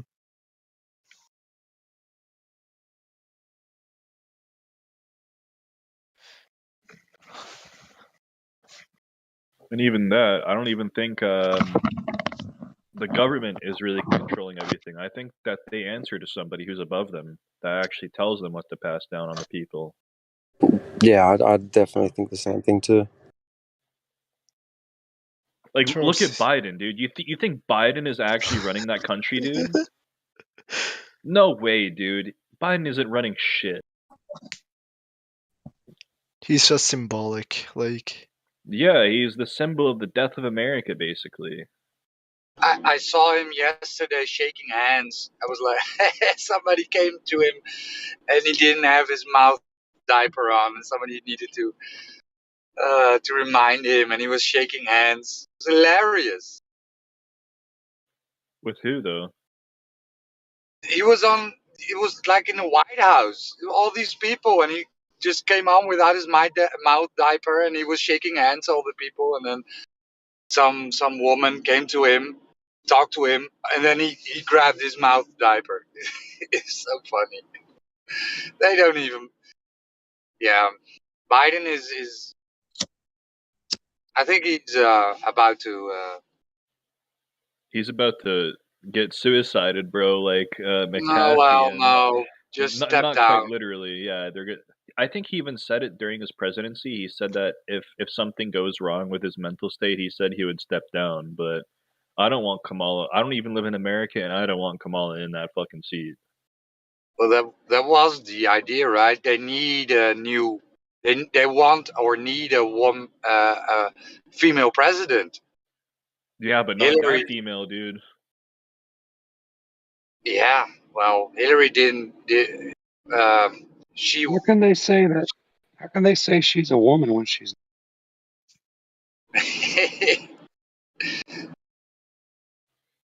Yeah, I She's think a that was scary the plan all person, along. dude. Just my opinion. Don't get me wrong. It's just my opinion. But that's a dude.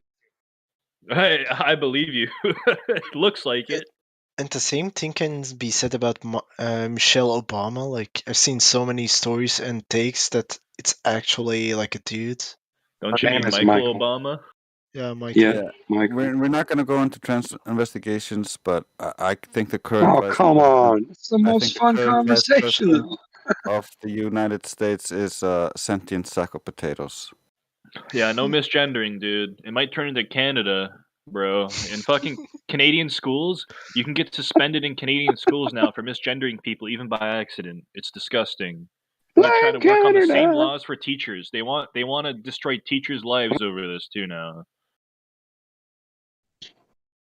That's pretty Yeah, it's fucked up. pretty crazy. They're working all the way down the line.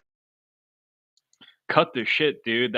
That's a nice picture of Muhammad Ali and Michelle Obama. I seen Michelle Obama's bump. It's there, and that's a dude. Just a big girl, guys. Come on. Well, if she got camel toe hanging out that far, then something. It's just hormone imbalance. I mean, come on. Dude, my friend sent me a gif of Michelle Obama, Hey, and it showed do you have something that that looked problem like her too? nuts swinging around. Either that, Yeah, like I said, either that, or she got some hanging ass. It's normal for girls who are hermaphrodites. I don't think it's a hermaph thing. I think it's just a dude pretending to be a woman. No, but when they have hormone imbalances, things happen down there and things grow.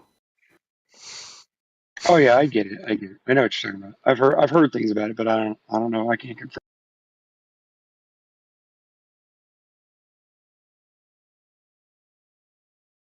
One of my best friends' aunt was a hermaphrodite, and I didn't know this at first. And then one day he told me about it. I'm like, "You're fucking lying, dude. No way." And he's like, "Yeah, she has both." I'm like, "No way, dude. She's too pretty in her. Like, how is that possible?" You know, and his aunt was, she's a good looking lady. And then so I asked her in a really, really polite way. She was like, "Yeah, it's true." I was like, "No way." I didn't, I thought it was really, really rare, but I guess it's.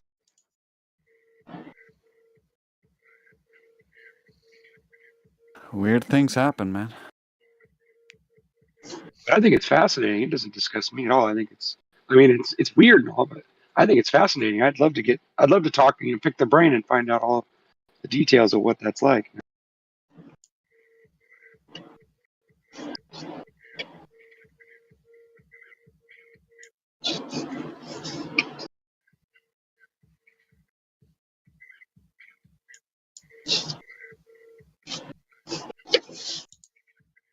When it comes to everything flat Earth, do you think electricity is probably the main factor in all of it? Or do you think that it's like a combination of balance of sound and light and all that? I'm just curious. I mean, I know that's kind of a vague question. Like What do you electricity guys in think? what regards? Yeah, like figuratively, like when you look at how weather works, how we get lightning, how we get tornadoes, how we get earthquakes, all these things seem to be connected to electricity, right? Yeah, I think In some form electricity or another. does have a big part to play. Like, for example, if you look at every monument in ancient history, And look up whether they're conductible with electricity. All of them are great conductors. Yeah, electrical conductors. Whether it's the pyramids, Stonehenge, or whatever else you can think I don't of. know. I think Stonehenge is baloney, but it's just my opinion. Oh, I looked that up. It conducts electricity pretty fine.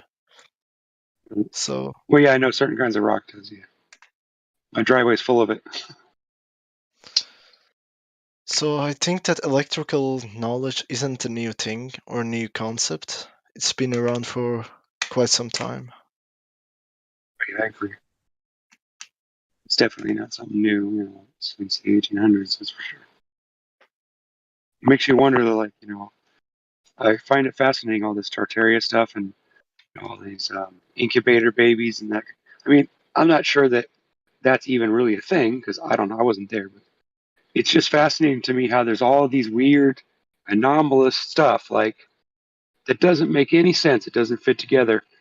And it all seems to start about 1850. That is just really, really strange to me because there's too many like little things that tell me that this couldn't be some just sham. You know, like there's too much that matches up to what we're talking about and what we know is true. It just seems, you know, I don't know.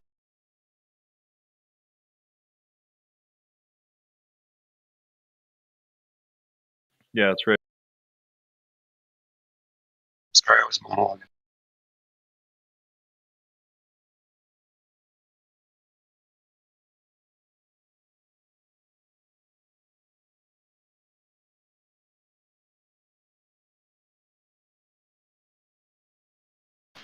So who's getting their asses kicked by this winter punch?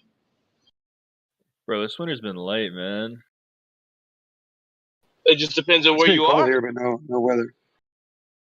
For me, I'm in Canada. I'm used to like Oh yeah. 10 years For ago, you I was and used to like 4 feet of snow. Now we're barely getting like centimeters even once a year. well, I'm Yeah, in it's North been Dakota. really crazy over here. I'm in North Dakota. So we got like 4 feet this year so far. Wow, that's a lot of snow, dude. I mean, Well, if it it's happened all over at the once, whole yeah. winter. Yeah. Oh, it's over the Oh, whole winter, okay, all not right. all at once. Yeah. 'Cause I know some states, like through the Midwest, got hit hard. They had like fucking 3 or 4 feet at, like in one Dude, night. I was like, they're no getting hit way. now. They're getting hit today. They're Are getting they? fucked up today. Is it hitting Missouri? Because I should check on my dad. My dad Yeah, lives out it there is. in It's right Kansas City. now. It's passing through there. Dude, they got like a foot. Oh wow. Wow. Like Texas is about Well, to that get would be fucked up bad if it again. got if it froze now. They'd have an ice storm probably. Huh? Well, I mean, the thing is though, the Midwest needs the moisture because it was a drought Oh, yeah. last year, and it's been a drought for like the last 20 years. So they actually need. Yeah, I would say 5-10 years. Please, come on. Yeah, but it's stretching all the way from Texas to New York. It's like a 2,200-mile long just cloud of snow and ice. It's crazy, man.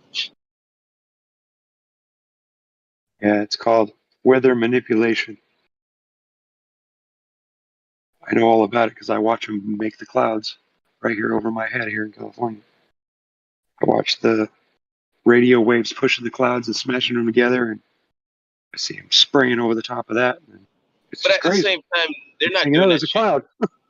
Yeah, but they're not doing that shit in Canada. Canada, because like from where I live, because I live in North Dakota, so I'm right next to Saskatchewan and all that shit. So Right. when you get 50-mile-per-hour wind with negative, and it's coming in from the north, so That's a nice storm that all shit, by itself, bro.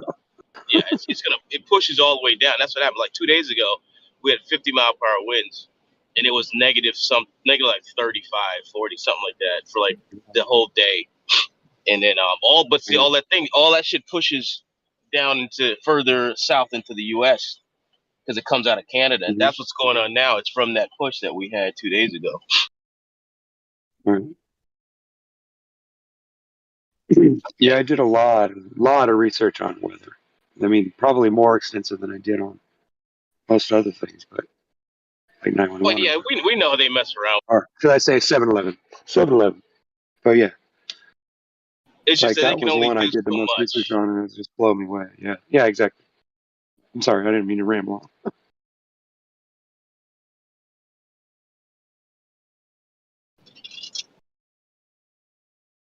because they still can't. I mean, they can probably. I wouldn't say manipulate. They can perhaps what's the word I'm looking for? Not really, maybe guide certain things, but like I mean, the you can't stop an earthquake. They can't stop a hurt. You know, they might be able to like make something worse than it is, but they don't have the power to stop any of it. You know, that's the funny thing, right? They think they have power, You'd but be surprised. yeah, but they can't. You can't You'd be stop it. surprised. Yeah, how you gonna stop Well, a no, hurricane? maybe not stop it, You see what I'm saying? but they Or you could can't turn stop a them. tornado. They could steer them. Trust me, they Now, can I mean, steer them. you would have to put I mean, maybe you know. I know what you're saying though. I hear you where would you're have to coming from. put a cold trough in front of it because I mean it's hot. It's hot water is what it's steam. It's for hurricanes. So you're Right, gonna have right. to you would have to change the direction somehow. Mm-hmm. Good point. They can, like I said, they can't make it. They can make it worse. They can't make it better. Is what I'm saying. Yeah, you might be right about that. Once they brew up a storm, yeah, they can't really get rid of it. But I'm saying I've seen lately we've seen hurricanes coming right at Florida and they just change direction and go straight up north, and that's not very often Well, that it ever happens. that's been going on ever since I'm from Florida, so that's been going on Oh, ever okay. since I lived there. You know what I'm saying? So I mean, unless they've been doing it for like 45 years or 30 years, you know, I'm like, which like I said, I don't think they can change. You can't make the water colder, right? You can make it hotter. You know what I'm saying? Right. But Yeah, they could. Yeah, that's how they do it. Is they use they use microwaves and things to heat the air, the atmosphere, and then it draws it up and it causes updrafts. And I mean, if you really think about it, it does make a lot of sense. Once you understand how a cloud forms and you get into the nitty gritty, you realize that yeah, if you were to do this, this, and this, you could manipulate that. You know what I'm saying? Of course, getting people to listen to you and whether or not that's true is a whole different story. I've done extensive research on it, and I'm convinced.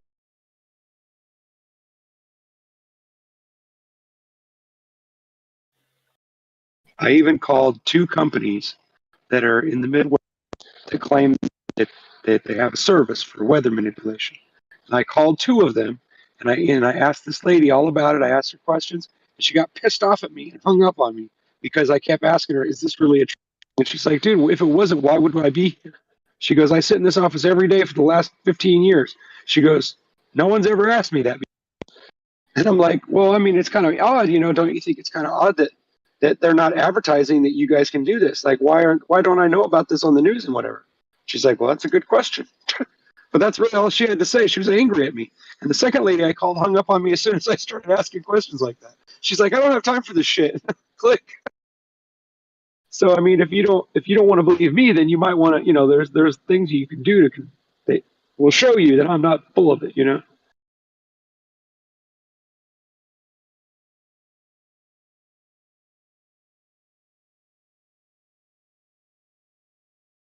I believe that one of the companies was called Weather Manipulation Incorporated or something like that.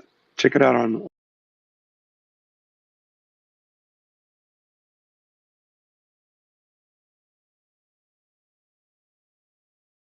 But like I said, they can't take like Africa and Sahara Desert stuff like that. You can't change. You can't make those places landscapes now that you can control certain. That's saying you can't really. They can Oh probably no, you would have to constantly keep that up. Yeah, of course. right. So there's no way. I mean, the vegetation is not there to support it, right? So you can't do anything Right. to make that happen. They can't do. You know, they can't Yeah, work. there's exceptions, right? Absolutely.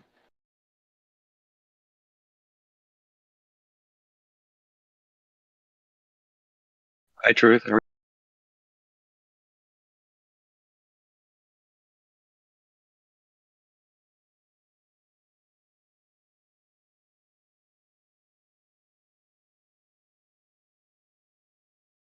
Listening in?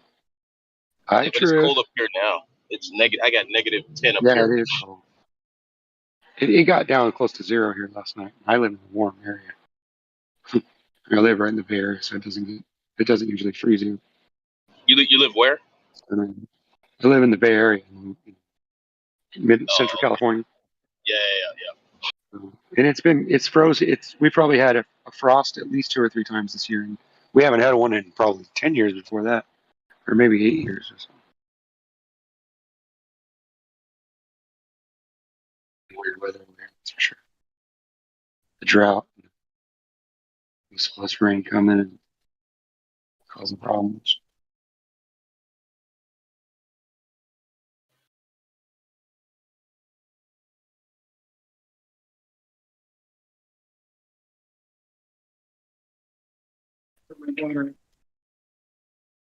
I'll be back in a little bit. I gotta get my kid out of bed. Dress for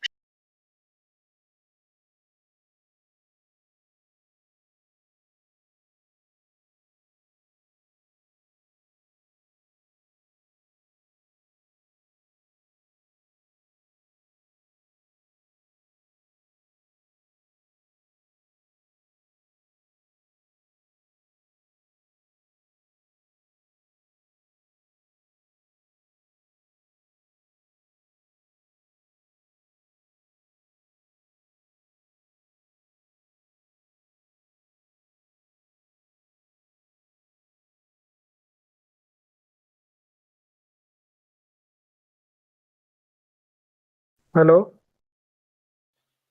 Yeah. Hello. Hey, what's up? same old thing, you know, SSDD, the sky, and all that. Hey, dude. Wow. So I want to ask you something. If you have a little bit of time to answer it. I'll try to help you. Sure. What do you want to know? Okay, I know that I understand that how the world is and what is the shape of this world, and I know that it is not spherical a spherical object, okay, a spherical planet. I know the reality, but I just I was little curious about the fact that why don't we, as the entire community of flat Earth, create a weather balloon above the clouds and see it I've done that. on and just close this chapter forever, find out the reality. We've sent, or I don't know if it's anybody that's necessarily associated with us, but I know that someone did put up a balloon that had a regular camera and not a fisheye, and it got up to about 120,000 feet, and it showed a flat horizon. So to me, that's enough evidence. Can you share that video with me? I don't have it right offhand, but maybe somebody else in here does, or if I come up with it, I will. I'll DM it to you. I'll send you a friend request. Sure. That way I don't forget. All right. Sure. Thank See you if very I can much. find it. Yeah, but I don't think I find it right offhand, but I know it's in my list of stuff. If it's not been deleted, of course.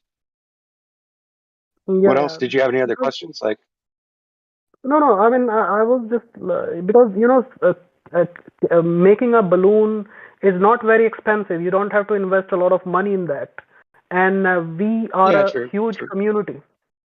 We are a huge Yeah, community. we should be able to motivate, to get stuff like that done. You're right.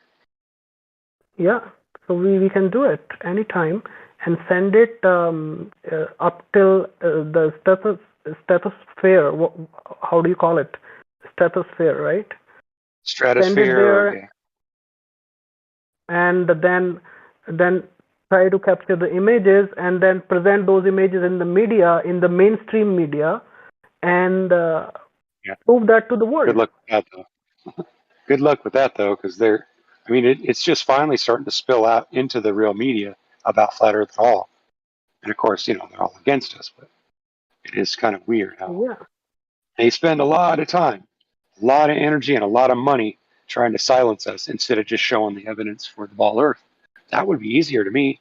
It'd be a lot easier to just demonstrate it, show it to us, but they won't do that. That should make everybody who's asking questions about whether the Earth is a ball or flat or whatever, you should be wondering why that is. Why would the government deliberately spend money, send the FBI or CIA or whatever in and have YouTube actually censoring flat Earth stuff? If we're all full of shit and there is no evidence for flat Earth, then why in the hell do they censor us? See what I mean? Yeah, The yeah, only I reason why the understand. government would waste that kind of money and resources is if you were doing something that they didn't want you doing. So what does that Right, tell you? right. It tells you should question it. You know what I mean? At the least, you should question it and research it. You know what I'm saying? Yeah, yes. Yeah, I Oh, know I just that. saw your response, Truth. Sorry, I didn't mean to put you on the spot. You said hi back and I wasn't reading it.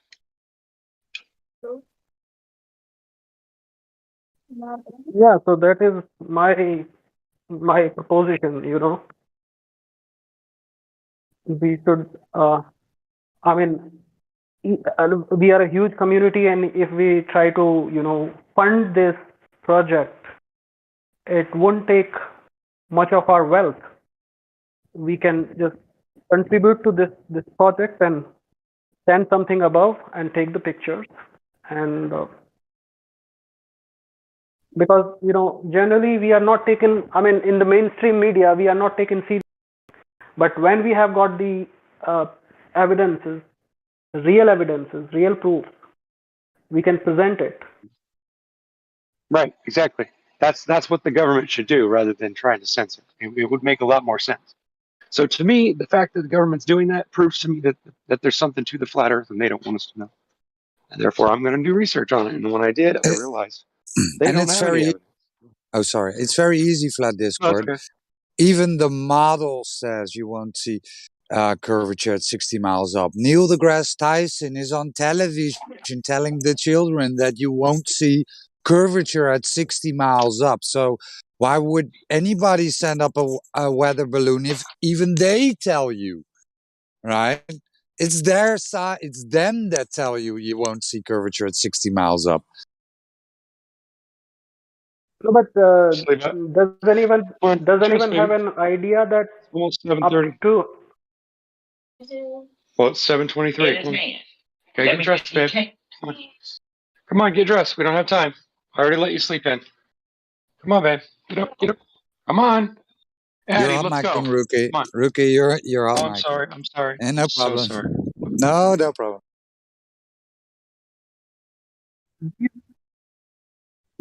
what height a balloon can reach? A helium balloon or any balloon for that matter. Most balloons go up to 120,000 feet, 130, something like that. Okay, 120,000. How much it will be in kilometers? Let me just see.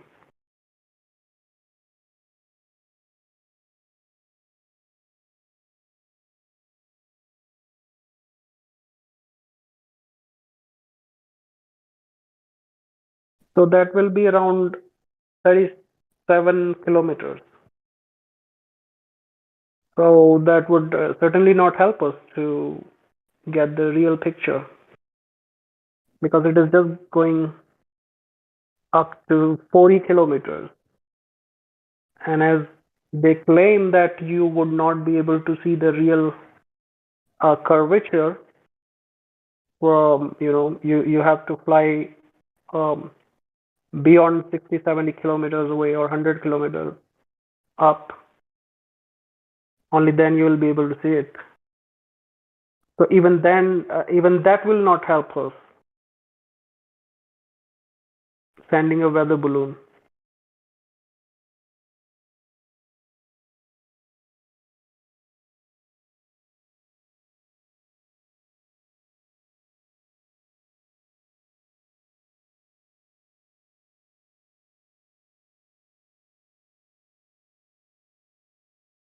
Roger?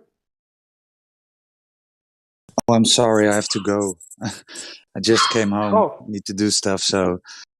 Oh, sure, no problem. Okay. Okay. Have a great day, guys. Talk to you later. Good day. Bye.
It's 7:30 Pacific time, and all is well.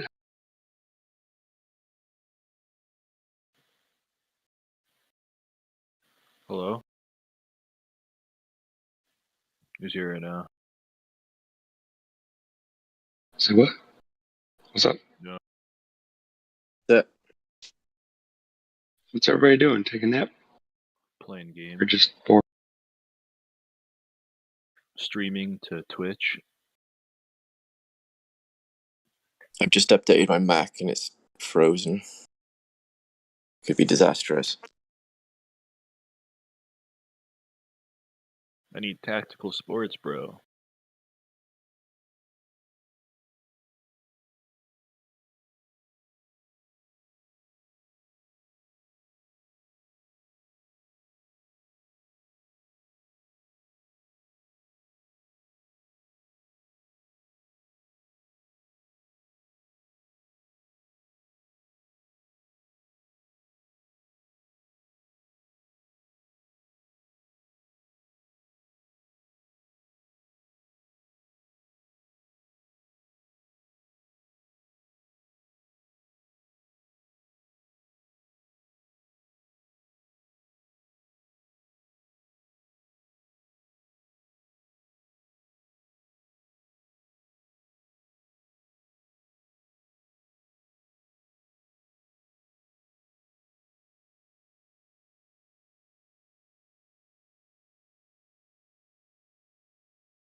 All right.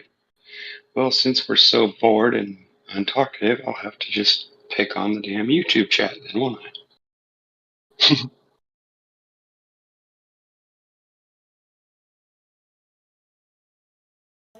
Yeah, I was looking for a song or something to play. Yeah, I was gonna play, but I couldn't find the damn bot room. I was like, where'd it go? Cool. Yeah. It's for y'all you globe earthers riding in on that high horse.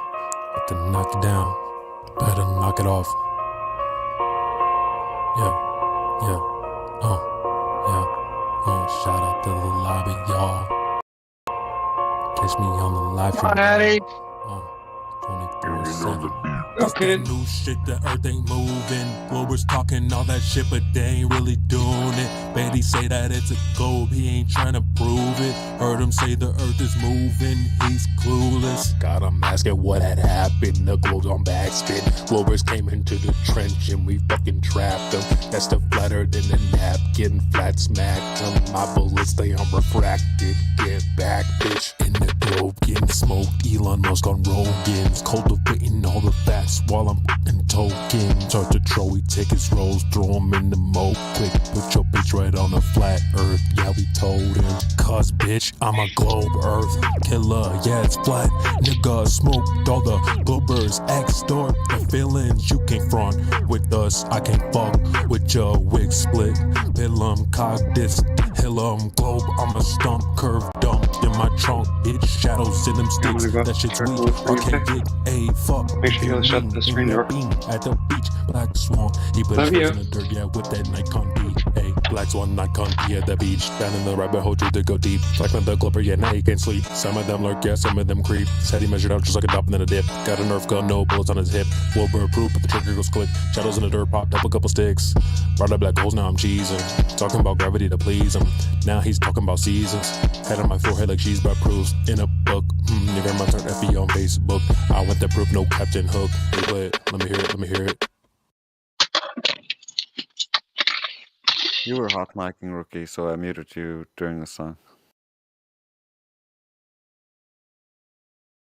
Oh shit, sorry.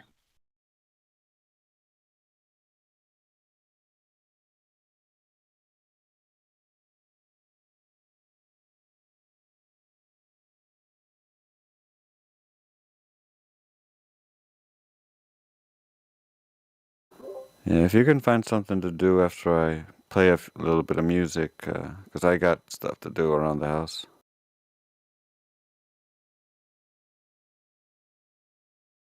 They say it's easier to fool someone than it is to convince them they've been fooled.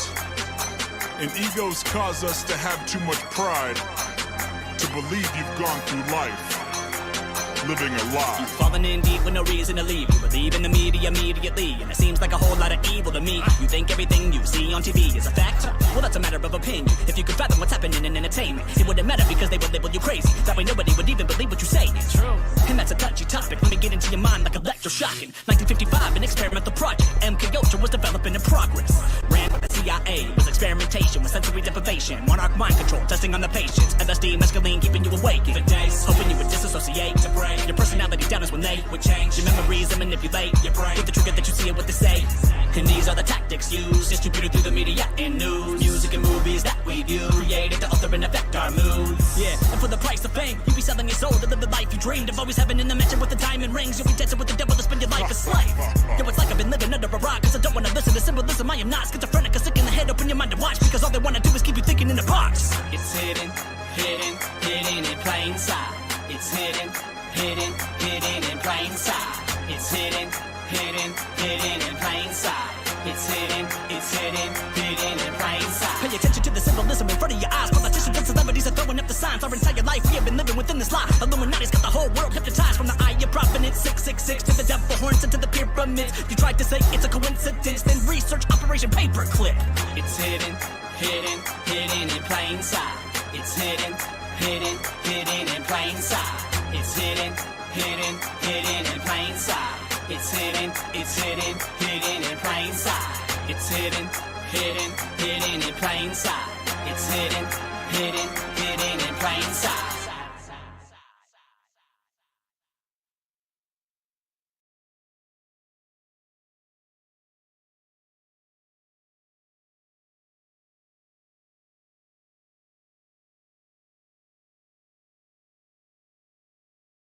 Okay, I got one more song for you.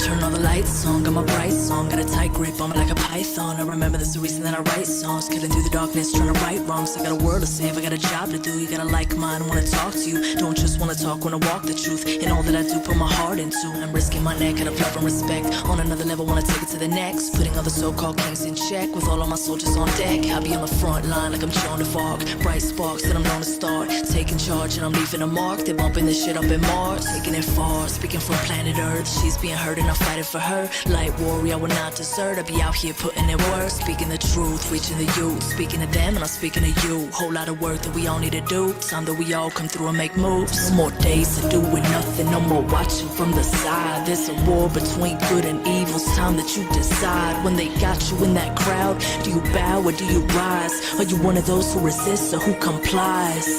No more time here for denial. No more swallowing their lies. No more fueling this monstrosity that preys on our demise. It's time we take this outside and open up our eyes. Identify the strings and cut the ties.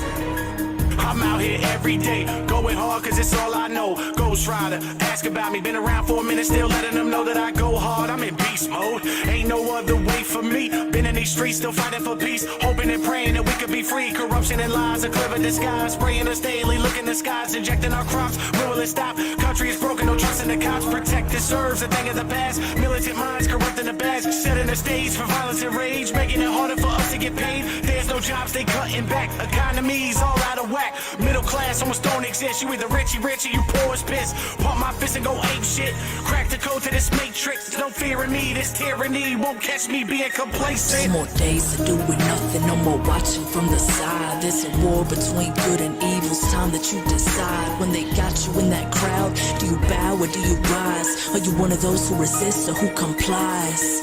No more time here for denial. No more swallowing their lies. No more fueling this monstrosity that preys on our demise. It's time we take this outside and open up our eyes. Identify the strings and cut the ties. Hey yo, for real though, you think I wanna be in the streets with a mask on getting called a freak? Think I wanna walk around wide awake while I watch the world fall asleep? Think I wanna risk my life every day cause the things that I say and I walk in a way that some claim ain't really safe, but I still do what I gotta do, I'm brave, I ain't afraid. Think it's a game, think it's a joke, and that's okay motherfucker, I don't. I look in the eyes of these children and cry, feel what they feel, I know the demise, I know that the time is limited. Why are we into this? Because we're missing it. We look with our eyes, but our minds are visionless. Look at the fashion, look at the classroom, the rap and the culture. Now look at the facts, look at the maggots, look at the vultures. I step forward to show you that we all must care. I chose to live my life like this because there's no more days of doing nothing, no more watching from the side. There's a war between good and evil. It's time that you decide. When they got you in that crowd, do you bow or do you rise? Are you one of those who resists or who complies? No more time here for denial. No more swallowing their lies. No more fueling this monstrosity that preys on our demise. It's time we take this outside and open up our eyes. Identify the strings and cut the ties.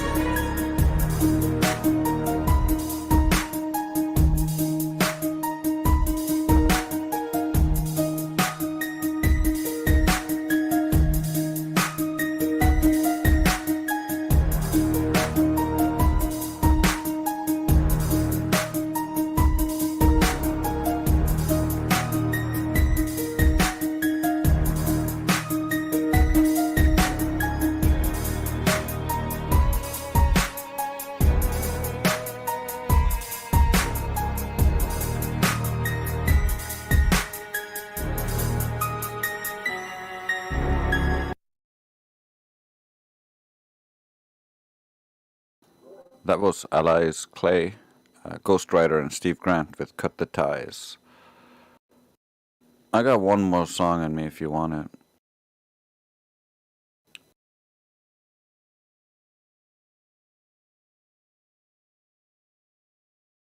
We have the most unhealthy generation of children ever, and everybody knows it. I mean, parents know it, teachers know it. Ask teachers when they say, you know, if you've been a teacher for 35 years, what is the difference? And they say, well, the kids now, everybody's sick, they can't pay attention, they're on multiple medications at 7 years of age, which never happened a generation or two ago. Come on, sweetie, it's time to see the doctor. No, I don't want to go. Last time I got hurt. Oh, don't be silly. To be stronger and prosper, everybody knows you have to get your shots first. Yeah, but except nothing. Do you want to go to school and catch something? No. Now, sit down, wait your turn, and get comfy. Okay. Hi, the doctor will see you next. Come, please. Hello, doctor. Oh, well, hello there. Please leave him with me. me. Absolutely. No fair, Mommy. I'm so sorry, Doctor, but you're scaring him. Oh, don't you worry. I'll take good care of him. Say goodbye. You'll see her in a bit later. Now, sit down over there on the paper. Nurse, clean and prep is on. Make sure it's ready. Okay. Now take a deep breath in and hold steady. No. Come here, quit squirming. But you're hurting me. I'm just inserting some thimerosal mercury. No, I don't want to. Oh, stop. This isn't surgery. Please let go. Calm down. You're just nervous. Breathe. Before it gets ugly. You don't want to have an accident and get bloody. See, I give you shots and your parents give me money. They don't even know what's in these things, but they still trust me. And then all of a sudden you wake up and they're gone. I'm crying my eyes out to the doctor saying, I know these things started this with my child. The vaccines caused this in my child. I could look at the videos and see the change in my child. I don't want her vaccinated. He said I had to. Oh, thank you for your patience. He wasn't bad, was he? Not at all, now that we've contaminated his bloodstream. What was that? Did you say something behind your breath? Oh, that was nothing, but you should beware the side effects. Some dizziness, nausea, coughing, and soreness. His breathing and vision may be possibly abnormal. His brain may malfunction with cognitions distorted, and many other forms of neurological disorders. So glad you informed us. Yes, I only want to help. Now come to think of it, his sister needs her shots as well. Oh, really? How old is she? Oh, my daughter's 12. How perfect. Bring her in. I have some Gardasil. Really? Because I heard that many girls died from it. Oh, that's nothing. They just had some bad scientists. It's standard protocol. You have to take a chance. It's only right to put your child's life in the government's hands. And to tell people that their lives won't be healthy or normal if they don't take these drugs. This is a crime. And the cost to our society, the cost to humanity is enormous. We are losing a generation of children to these psychotropic drugs. Hello, the doctor's office. Yes, hello, is the doctor in? I have some problems. He is available today from 11 to 12. I'm walking in right now. This concerns my mental health. Please, doctor, I'm desperate. Anything will help. It's so easy. These pills sell themselves. I'll prescribe you as many as you want. Help yourself, but don't take too many or else everything will melt. You see, these little pills seem a bit dangerous, but please don't kill me. You'll be back with an empty bottle screaming, fill me. And if you're not suicidal now, well, soon you will be. You see, it's all part of the crime, using human lives and psychotic science. Profits are climbing. No one's darker than I am. Big Pharma the giant. We've lost all of our minds. Welcome to Arkham Asylum. But it's another thing. It's the result of. It's not questioning how some people got autism. How the vaccines are dangerous if not given. Dangerous to certain people who are more susceptible. And nobody seems to want to address that. Or they say they've addressed it and it's a closed issue, but it doesn't seem to be, because there are many people who will come out and say, no, I saw my kid change like overnight. I saw what happened and I should have done something and I didn't. Why are doctors treating diabetes, heart disease, cancer without restoring the normal physiology? Why? Because of ignorance. Okay, it's just flat out ignorance. Now, what happens to the average child that, say, the mother has been given Pitocin during the birth process, she had a C-section, she's stressed, she can't produce milk. Then they go to the pediatrician who says, well, here's a good soy formula from Gerber. Mix this genetically modified soy formula with fluoridated water, heat it and put it in the plastic container and then microwave it. This is real advice. What we have here is a situation where in direct violation of that, in direct violation of what the government would otherwise seek to endorse, is that the family structure, the family fabric of America is sustained, is preserved, is protected. We are seeing a violation of that where the pharmaceutical industry and the state are saying, no, don't trust your parents, trust us, we know better. Time to see the doctor.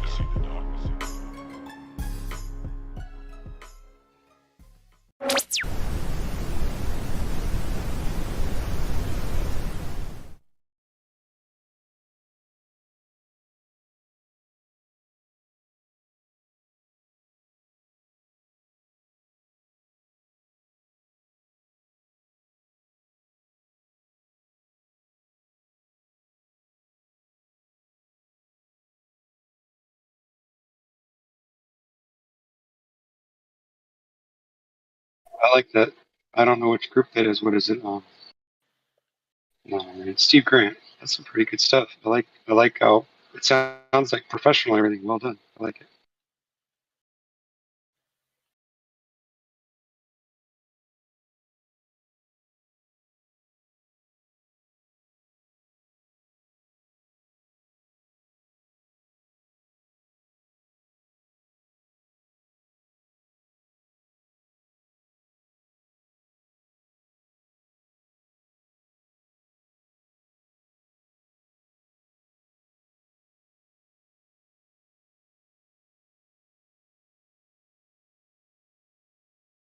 You can also speak, so the stream's not dead.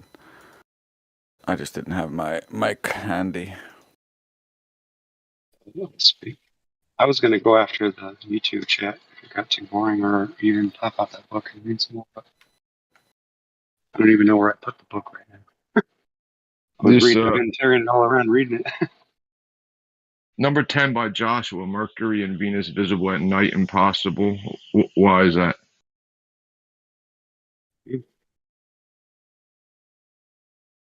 I don't agree.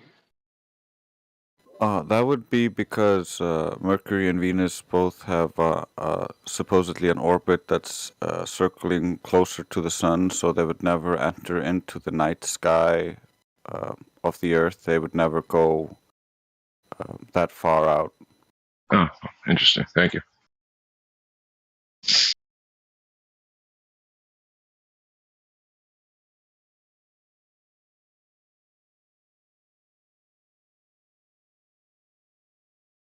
What's going on? Let's see what's going on.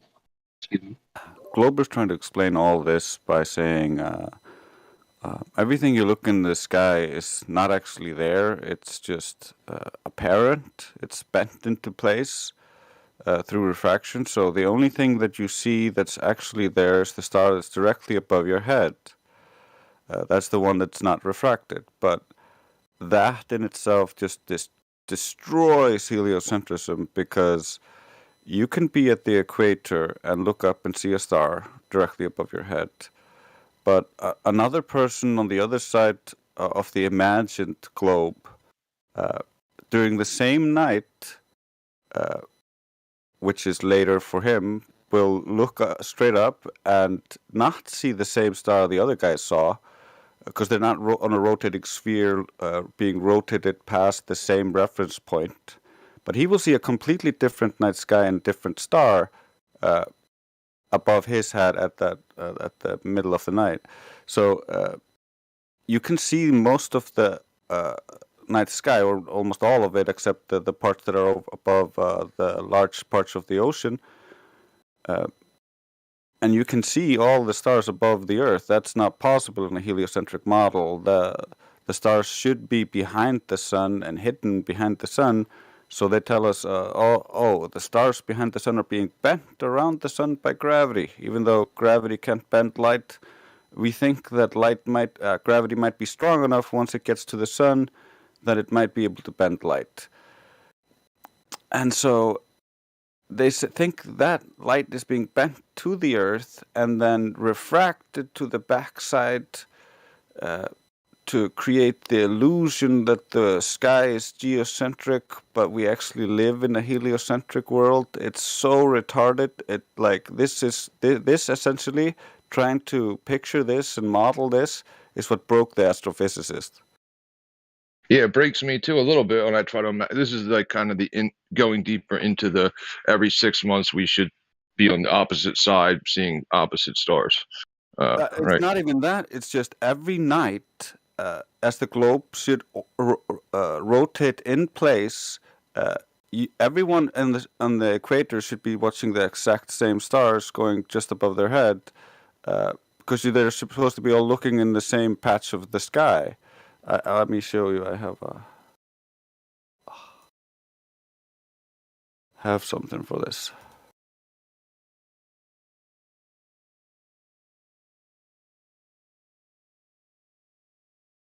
Is it geocentrists?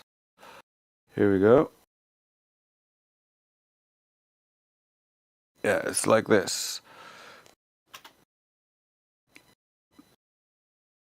we should, if we were in a heliocentric system, when we're looking at the night sky, we should be looking, depending on where we are in the orbit, we should see a different night sky, and we should see that night sky scroll across the sky as we rotate in place.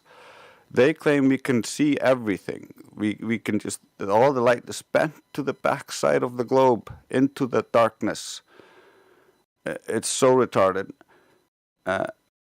And they have no real good excuse for it, because even if you imagined the light was bending around due to the sun, and then again due to refracting in the giant atmosphere gradient that they imagine is there, it doesn't excuse why when the imagined globe rotates, those stars that should be bent to the left or right of the globe can then move all along the backside of it. That doesn't work. So the astrophysicist was just like, I have no excuse for this.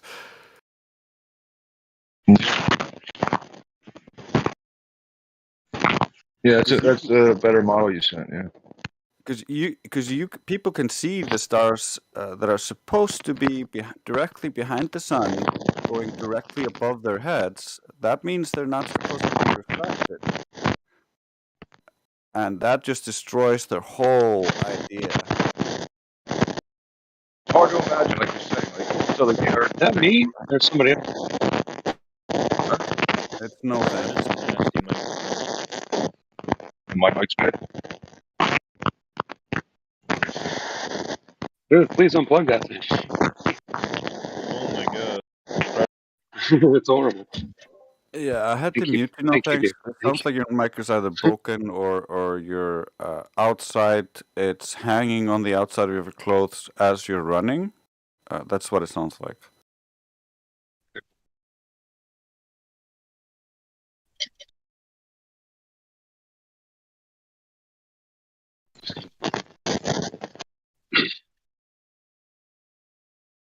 Yes, we just goof around in here. This is what somebody's saying. Lukey? Kellen? Is it still doing the same thing? It sounds No, more it's better, like but it's still no. crackly. But it's All right, I'm out and about, so I'll just mute. no, it's all good. Just figure out what's up with your mic, or try using your regular computer mic or whatever.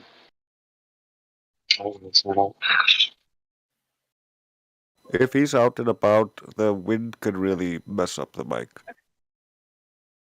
Yeah, yeah, I'm not sure if the wind or it's just crackling. Okay. Lukey says, you flat earthers think gas pressure next to a vacuum is impossible because it violates the second law of thermodynamics, without realizing that law is nonsense and pressure gradient shows. That's funny.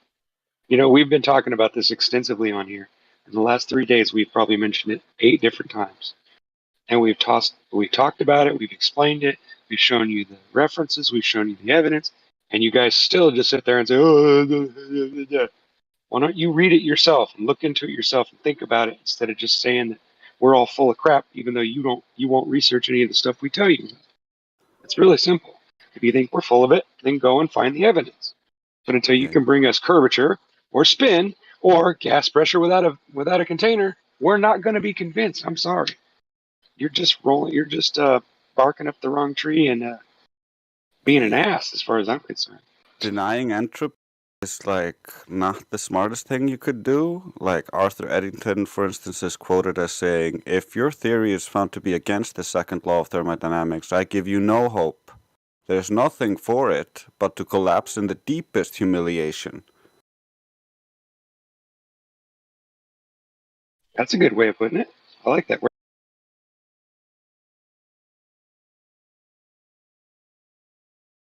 It's just so simple. Like, we would be able to show what they believe at ground level using any vacuum chamber, but it just doesn't work like that, so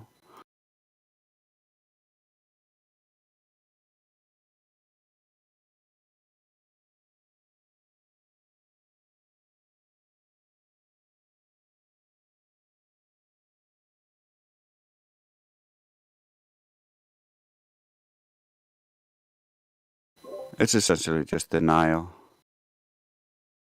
Science deniers, dude.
I'm really surprised at how many of these people that are in the YouTube stream texting are the same people every single day. Wow, Winter, you got a wrench? That's fascinating. What happened there? Come on, Winter, respond to me. I know you're there.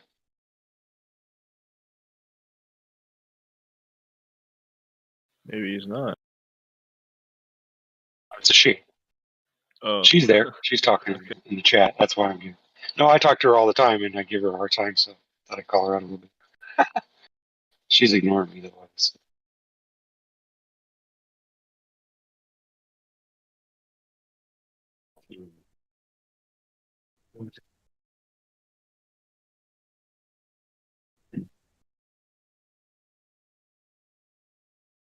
Math might be good, but math can't answer questions like if you're sitting at a table and you've got a basket full of apples and you've got 10 of them. I tell you that you owe me 11 apples. You can't take 11 apples from me, can you? So how does math work that way? It doesn't work. It doesn't fit in with reality. But yeah, it can help us answer questions like, how far do I need to go to get to the other side, or that kind of stuff. And it is awesome. But math is awesome, but it's a man-made creation. So trying to compare it to reality is kind of, well, I mean, I wouldn't say it's ignorant, but I mean, how do you justify it? You know what I mean?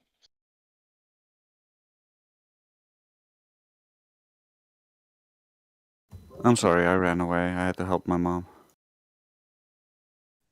So good. Moms are good. Moms need help. I'm just talking about people on the live stream, the YouTube chat, but they're not listening to me, obviously. Hello. Somebody respond to me. Let me know that you can hear me.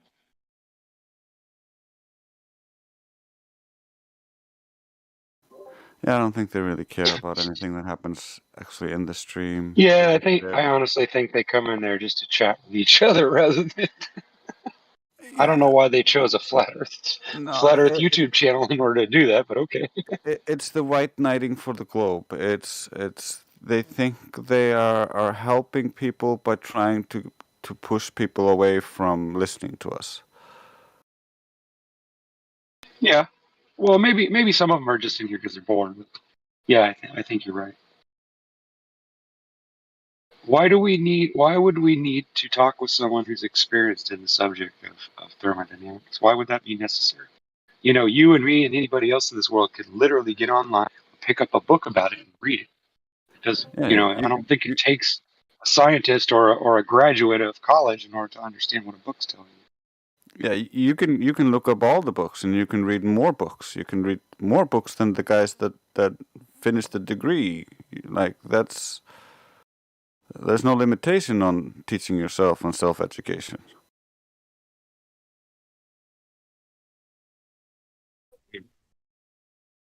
And you can read the same books. It's like these books are online.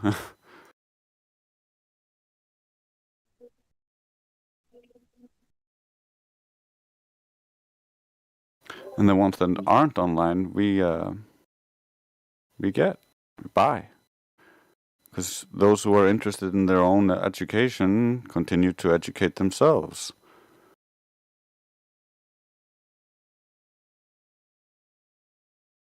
Love it.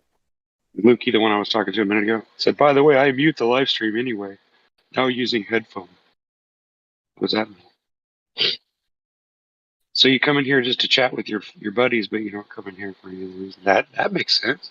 That's where I'd go to pick up on women and hang out with people. I'd go to a flat earth channel where I don't believe in. That makes sense. That's freaking stupid. Come on, dude. Really? Dare I say ignorant? I don't know.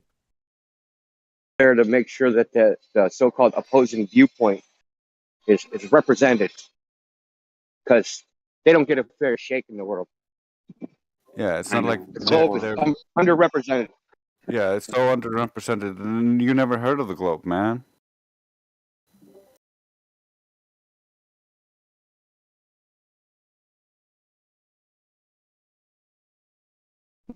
Hey, if they were in there actually correcting errors, I'd say, yeah, more power to them, but they're not. They don't know their own model shit. So, What is up with my keyboard? We have to correct their corrections. Yeah. Gets kind of annoying when it's endless just circles of correcting them on not knowing what they're talking about. But yeah, that's the point. I don't know. I was starting to think that some of them were really trolls, but I'm surprised to find that some of them are starting to see the light, which is great. It's great. I love it. That's what we're here for, right? Well, the comment about thermodynamics is a perfect example of their Dunning-Kruger idiocy, that we need to consult an expert. So Percy Bridgman was the head of the science and philosophy department at Harvard, won a Nobel Prize for a formulation of thermodynamics. He gets quoted as saying, "There's been as many formulations of the second law of thermodynamics as there's been conversations about it," which obviously means there's been hundreds, if not thousands, of different mathematical formulations of the second law. Saying you need an expert, I don't think so. It seems like anybody can come up with it because it's such a simplistic idea that it doesn't take an expert.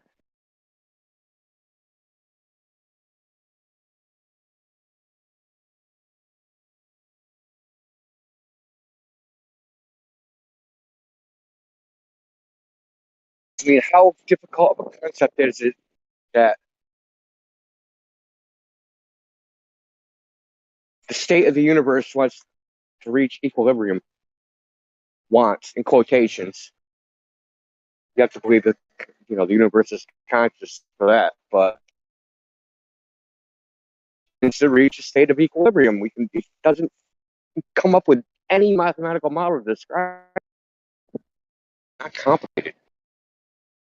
Look, the guy or whoever this Lukey person is that said they weren't listening to the live stream, obviously is, because they just commented, you can keep thinking thermodynamics probabilities are laws, but they are just probabilities. Free energy doesn't obey them. Because of this, you are going to discard it? Well, I don't even know what that means, but what's he talking about? I don't get it. Probably It's called a law of thermodynamics because it can't be broken, you moron. Why don't you go look it up? I mean, come on, really? Well, it's described because there's a high pressure gradient doesn't mean that it doesn't exist. That's ridiculous. I'm sorry, I didn't mean to cut you. Well, I was saying that it's one description of it is statistical. It's the Einstein-Boltzmann statistics. How the average energy of an individual a molecule, like a volume of gas. There's an average energy. They use this average energy to make predictions. It's just one formulation. Like I said, there's many. The current one is the microstate formulation. Yeah, so he's an example of what I was talking about, because he got taught one version, and because he didn't educate himself on more on that subject, he's now stuck in a delusion.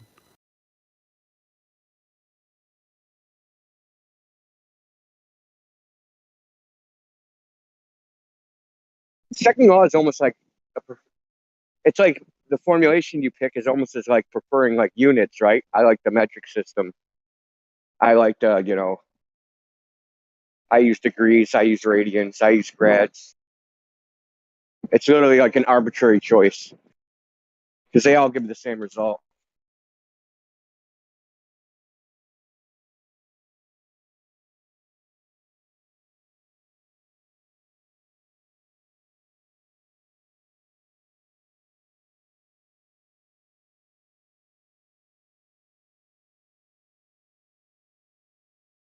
So, Drace, were you here for the little neutrino scientist?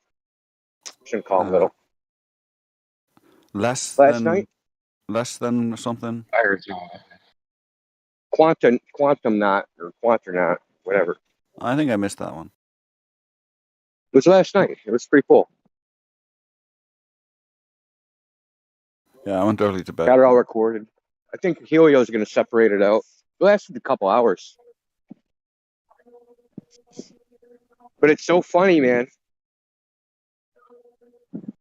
There's a Minos experiment test, right, where they supposedly shoot neutrinos through the Earth, and they never come from up, so they must, they can only work on a globe because they're shooting them down through the Earth, and they're detecting them 800 miles away. So we're going on and on for hours and hours. So I ended up posting actual, on what they say, like the numbers, the angle has to shoot down, all that stuff, yada yada yada. He never even did that. It turned out he's like, well, I'll go back and I'll do all the numbers and I'll come back. He never even did the numbers in the first place, but made a prediction that it wasn't possible on a flat Earth. That's the stuff that blows me away.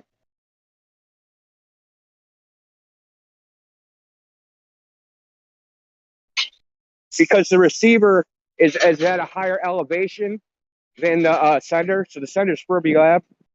The receiving station is Sanford something detector, but that's at 5,000 feet. Fermi Labs is something like 500 feet above sea level. So obviously, if one's lower than the other in elevation, it's going to come from below. It has to, right? It's underneath it in elevation. But he never even did the numbers. That's what blew me away to the end of talking. Him shilling for his experiment. He never even actually did anything. And the most hilarious part of all of it was that part of what he was saying was he was talking about he did the Millikan oil drop experiment. And we were talking about how Millikan basically cherry-picked his data and fucked with his experiment to get the result he wanted. That is literally what he did the exact same thing. He had a preconceived notion and a bias and just makes a statement, a prediction, and never even actually did the analysis required to even make that statement in the first place. And this should be a scientist, a PhD. Blows me away. That's crazy. But some of them just they don't follow the scientific method, and they've read so much of that pseudoscientific nonsense that they get like corrupted by it. Their mind gets twisted into these knots.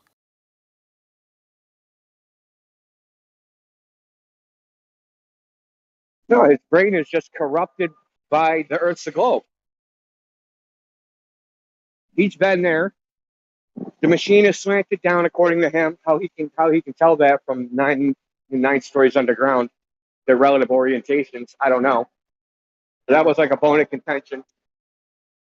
How do they even know the relative orientation? What's the angle of arrival? There's a divergence of the beam, so how do they account for that? Like all these problems. But then it turns out he never calculated, like after we're going like all these things all these variables, right, that could possibly screw up his conclusion. he never did the numbers in the first place. That even if we assumed everything he said was true, he never did the analysis.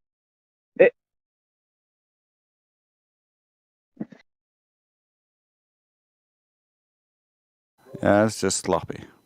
It's cuckoo for Cocoa Puffs, man. It really is. Well, listen, this guy, he used to be on the server.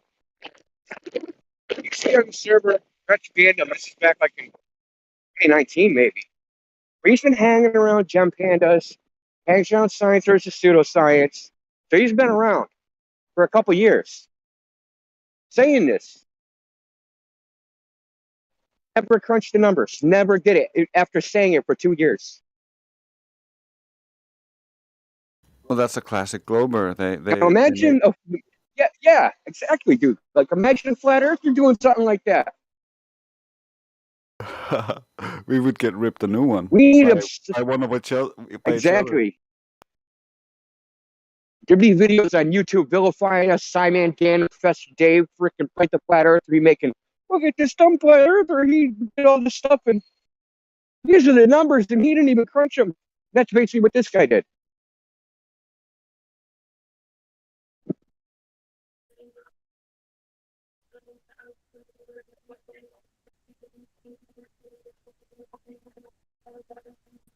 How do you make a geometric claim of something being impossible when you never actually did the geometry? How does that work? Through faith?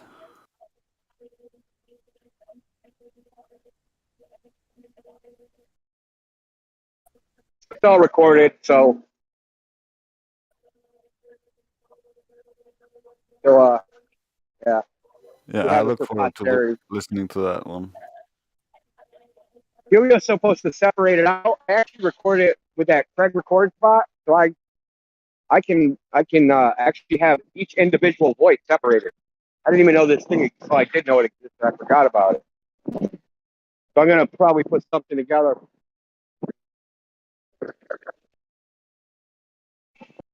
The cool thing about it, all the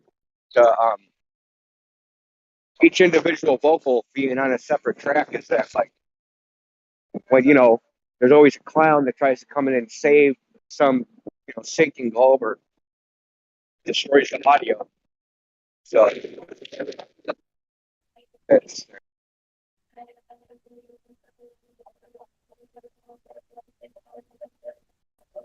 Yeah, that's a very nice feature. I didn't even know that was in there.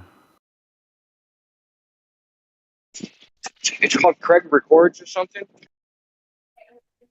Yeah, I didn't even know Discord sent it over, like the audio in individual voices. I thought like you heard everything in one track, but it's actually, I guess it's coming over like simulcast. Like when I hear your voice, you're on your own audio feed, and that you can use the bot to actually separate out these audio feeds and record them individually.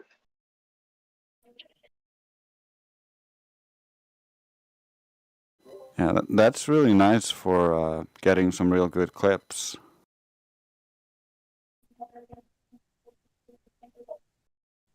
Yeah, well, see, so what you do, I don't know if your role will do it. I got to figure out how it uses the roles.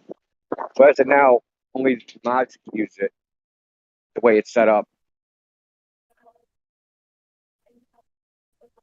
But it's open source, so I can actually host it myself. Because if you want it fully featured, you got to pay for their Patreon and all that stuff. But you host it yourself or pay for their Patreon for 24 hours at a time.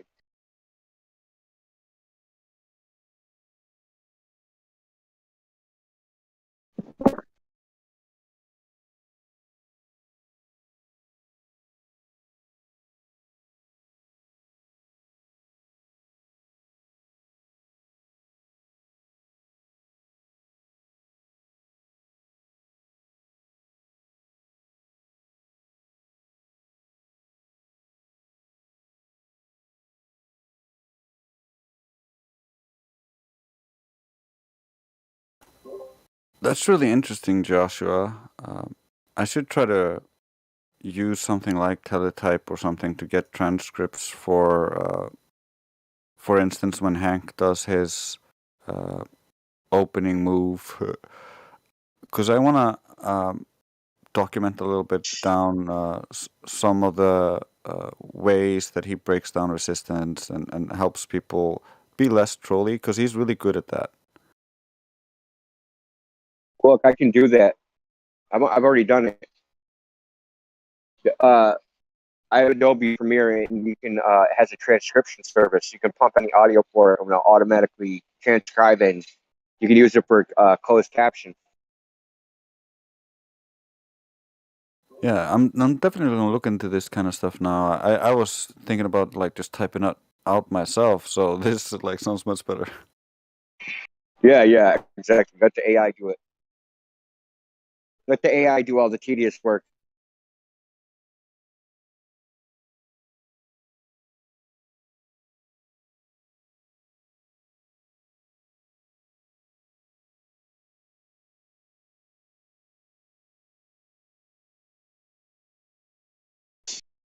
It's not really an AI. I don't know why people call it that.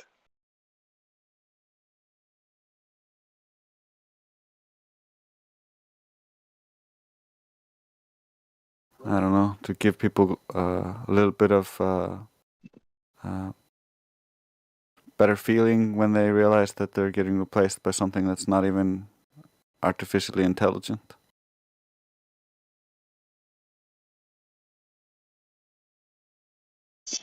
That's the rub, right? So if I watch YouTube and watch videos and they recommend things with their AI, am I training the AI or is the AI training me? I think it's a little bit of both.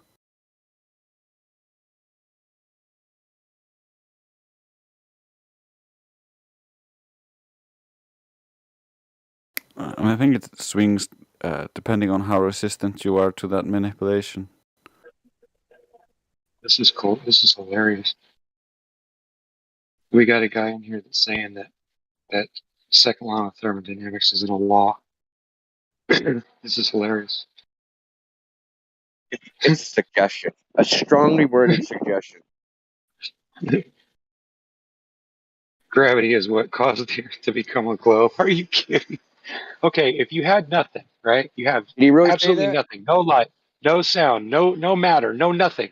How in the hell do you make nothing explode into something? Does that make any sense to you? Because it don't make no sense to me. And if it does make sense to you, there's something wrong with your thinking. I'm sorry. That's just how it is. How about this? And there is such thing as a pull towards the ground, but that's got nothing to do with what they claim gravity is. They claim gravity pulls to the center of a ball. You can't prove the Earth's curve. You can't prove it's moving. Therefore, why would you even consider it was a ball? It doesn't make sense. So all this conjecture and argument and saying that this and that and this, it isn't going to help you any until you can prove curvature, pressure without a container, and curve and spin. You can't prove that. Now we have science today that could prove that if it was really true, but we can't do it. What does that tell you? It tells you that either we're not being told everything or they're freaking lying to us. How do you not understand that? How can you not be able to form that idea in your mind that you are being screwed over and lied to every way, every step of the way? Come on, man. Like, it's ridiculous. Sorry, I didn't mean to get. Yeah, that's fine. But whenever somebody says that, it irritates me because it's just something they tell people. So is this in the YouTube chat? Yeah, that's where I'm at. Yeah, so I want the citation. Just put the that's what I title said. of the paper, the title of the paper, right, with the math and the physics. Pressure gradient allows pressure right, without container. Listen. That actually Newtonian gravity or even general relativity predicts that a bunch of particles floating in free space, vacuum, form a ball. Show us that. Because the simulations show the contrary. So that's the perfect example of lying. They teach kids this shit in school, that Newtonian gravity will form things into a ball if you have a bunch of random particles floating around. And that is actually not true. If you actually do the math, that is not true.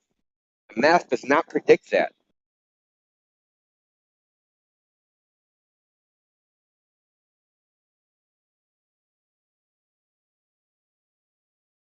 No, pressure wouldn't always be in equilibrium, silly, because we do have a downforce. It's a weak force, but it still causes a pressure gradient.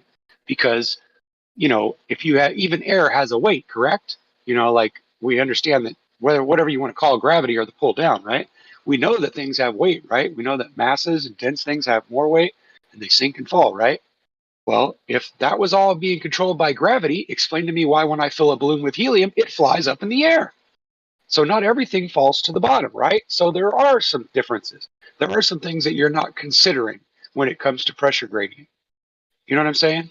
And we have to be in a container. There is no other way to explain that we have pressure in our air. It's not possible to have it if there wasn't something holding it in. It has to push on something.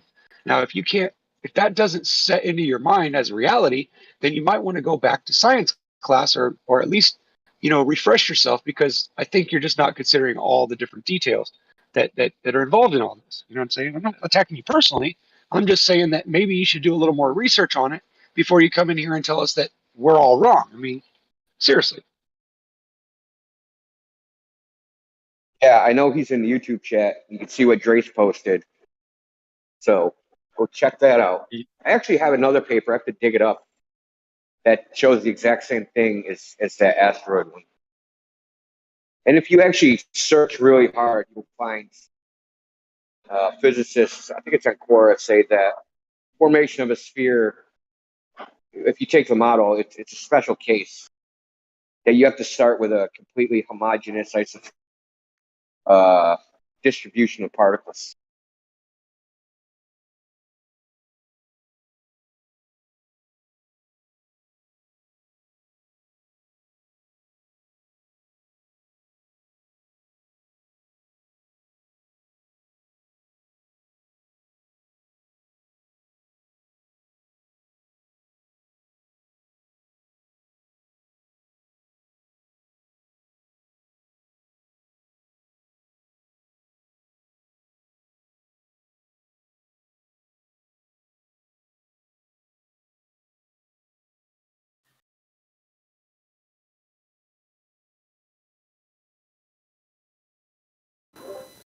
To read from what I posted, this is Indio found this. I'm just reposting it essentially.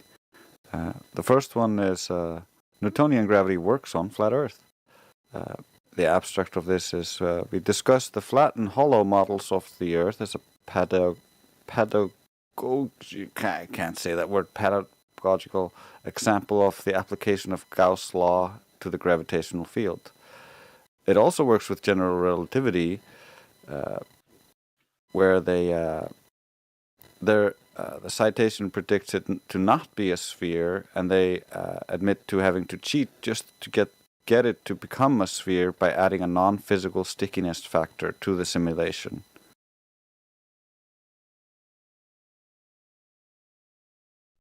To be honest, I actually did not find that. A Glober found it for me. When I asked him, I said, "Give me a citation." He went and found that in another one and didn't read it. It proved my point. Yeah, of course. yeah. That's how I got that's how I started getting digging into most of this, because I would just be like, okay, can you prove it? And then they'd show me something, and the more I looked into it, the worse it looked for them.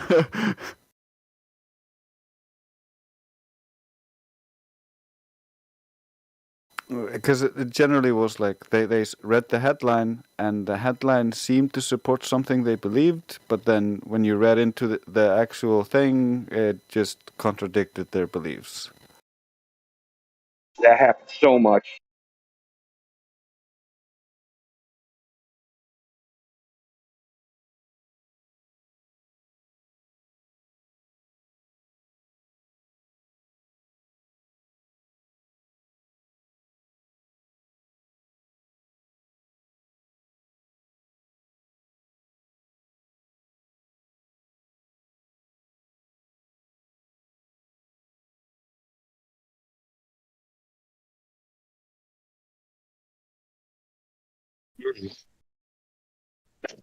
Well, I would say, to answer that question, you claim there is no downforce, but the people on Discord say there is a downforce. Well, yeah, there is a static charge that pulls us to the ground. It's caused by, now this is my opinion, it's caused by an electrical Acceleration, electromagnetic acceleration. That's what causes it. That's why it's a weak force. Otherwise, things would keep going faster and faster as they fell. They wouldn't stop and level out. They wouldn't even out at what do they call it? The fastest you can travel when you're falling. Why is opinion What? and cause in the same sentence? That's a good question. Are we talking about science, or are we just? I mean, I don't know. No, we were talking about. He's arguing that gas pressure is possible without a container. A person on the YouTube chat, and so I was trying to explain to him how he's wrong and how he should go and take a look at it. Just before he makes a fool of himself. But he seems But you told convinced that him. he's got it all figured out. You I told just him thought it there's was a vector of down for gases. Why? Keith. Say that again. You told him there was a down vector for gases, and then you said, in your opinion, and you said the cause is XYZ.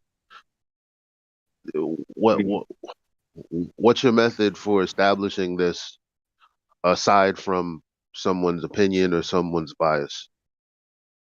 He just sounds like That's where it all comes. That's where it all comes from, right there. I mean, I'm not saying that he's just bringing it up as an example. Because something's pulling down, right? The reason why there's more pressure or less pressure at higher up in the altitude, right? So there is a gradient. So there must be some force causing it, right? I'm not saying that I understand that force. I'm saying that something pulls on it and makes the pressure more air molecules heavier at the bottom, right? More condensed. That's pressure, right? No. And where did I go wrong there? Well, I mean, you took something that is true, like yes, there's a gradient, and said, well, the reason that there must be a reason that there's more pressure down here than up there, and it must be XYZ. But that's just an assertion. It's not. But I'll say this though, the reason that the gases are uh, there's more pressure here than up there is because all of our vegetation is here at this, you know, everything, all the gases that come from underground or the sea or wherever they come from, it's all here at the surface level and it makes its way up there. That's how we have the hydrological cycle, because it comes from here and makes its way up there. Right. But you also realize that there are mixed chemicals that are lighter than the air that are still mixed up down here at surface level, right? Yeah, they're Yeah, they all come mixed. from here. They're all mixed. It's Right. what's the word? That's why I was saying that even though there's a pressure gradient, there's still something in between there that we are not exactly understanding. Otherwise, it would fit together better. You know what I'm saying? Well, unless you knew the cause of that, you can't just assert it and Yeah, just you're right. cause. You're right. Like the thing is, it's simple to say, well, the reason there's more pressure here than up there is because this is where all the gas is produced. And obviously, if there was a vector of down, it wouldn't go up there. But that's exactly what it does. Right. So Right. that That's true. Yeah, I got you. you know. Now I see your point. there's obviously like other forces that we should be trying to come up with our best experiments, well, our best hypotheses to be tested, because that could be a breakthrough for us for this generation. You know, it could be lost knowledge. Who knows? But I'm just careful about asserting things as cause when we can't say that for certain. Yeah, you're right. You're right. I should have worded it way different. I apologize. No need to apologize, brother. Well, what I was trying to get to is I understand where they're coming from, where we have pressure gradients. So obviously that makes us doubt things. It makes us look different ways and wonder how it all fits together. You know what I'm saying? I guess I was trying to get at that, and I just kind of it was just a crappy. It was a crappy example. We're all trying to get to the bottom of what's going on, what they don't want us to know, because obviously they don't want us to know anything.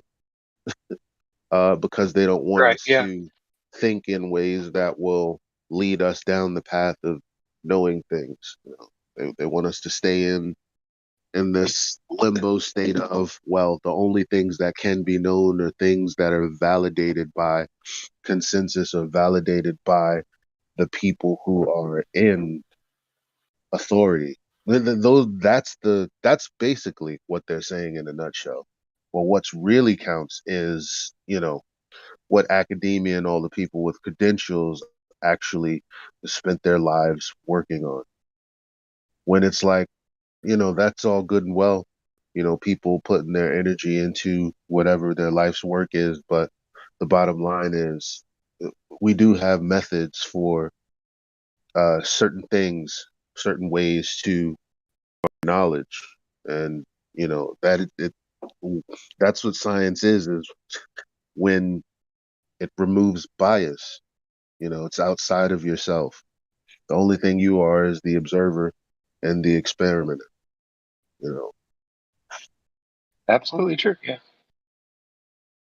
Yeah, I also like to mention when we're talking about the gradient, besides the gas being all generated here and condensed out of the air above so it rains down, we also live in a temperature gradient. So according to Charles's law, the gas will take up less volume when it gets colder.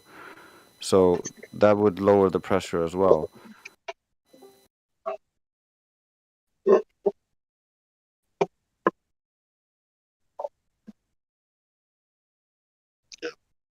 So now we have what do you call it?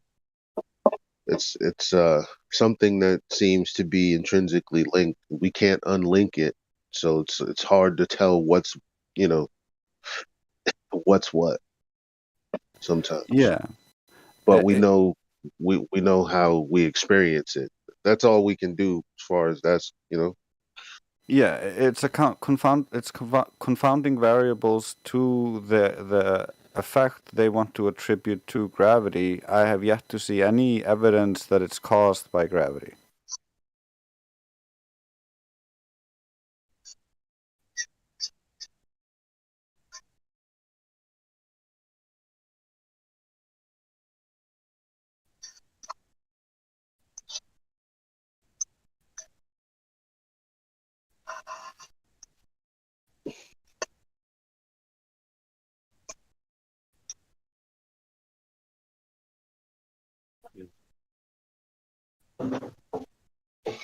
What? Okay. I'm just kind of curious. Like, regardless of what we can call it, you know, whatever downforce or pressure, regardless of that, okay, that pressure is because we're in a container. Otherwise, the pressure would be sucked out into space. I don't agree with that. There's a vacuum in space either, to be honest with Well, you. it But, you wouldn't know, technically. They would because it can't oppose. prove. They would oppose you on the phrasing of sucked out into space because it doesn't get sucked out. It pushes out into the available volume. Yeah, I don't know why. Like you, those diagrams that you posted a little earlier with the idea of this law, the vacuum on the other side of the valve, and then opening the valve, and of course the the gas in the other area evacuates that space to fill the available volume. And you know, I, I, that's what happens. Everybody knows that. And then there's this other idea when it comes to thinking about, you know, the air in our air we breathe. It's like, oh, but that wouldn't do that if it were a vacuum. It's because of the logical it's because of the way the statement is set up that we can refute it. It really just has to do with the claim of the available space. Well, if there's an available space up there, why isn't the gas filling it? No claim necessary. The claim is already on their side. Yeah, I like the way you phrased that. Thank you, thank you. Can you repeat it so I can write it down? Man, were you here yesterday? Apparently, I said something pretty cool yesterday, and Jenny was like, "Oh man, can you say that again? Can you write it down?" And I was like, "I've been drinking. I have no idea what I like. I totally forgot what I even said." But Well, no, this is yeah. why we So record it. with yeah, true. But yeah. So the reason that the vacuum can be refuted is because number one, we know how we experience gases. We have, the ideal gas laws. We have all of experience with gases um, that coincide with the gas laws. And so the thing is, the reason that their claim can be refuted is because, well, they say there's an available space up there. So if there's an available space up there, then the gas would have to fill it. The gas doesn't fill it, therefore, there can't be an available space up there. That's kind of modus tollens, actually. So, um, that there's no claim on our end. It's only because of how it's set up that we can. It's their claim that allows us to make the statement that the air must fill that available volume or that available space, because that's just true. They just say, well, no, that's not the case, but we have no experience of this. All we have is a just so story to go against what we experience every day. Yeah, there's some ridiculous answers when you look up, is gas pressure without a container possible? They don't show anything. They don't show you anything. They just keep telling you, oh, the Earth is a container. Technically, the Earth's a container. Oh yeah, this. They all say this, but they don't show any evidence for it. I'm really, really upset about that. I thought I would find a lot of evidence here in this. People in here are like from colleges and stuff. This guy here is a mechanical engineer at UFSC. Yeah. And he's claiming that Earth is technically a container. How the heck can he say that? That's ridiculous. It's But it's only whatever. it's only technically a container. How is it a container? Because it's actually not. So I mean, because he would say, well, Well, gravity. Well, the Earth is not gravity. It's supposed to be the I don't even know, because they're this begging the first of question, all, it's right? not even.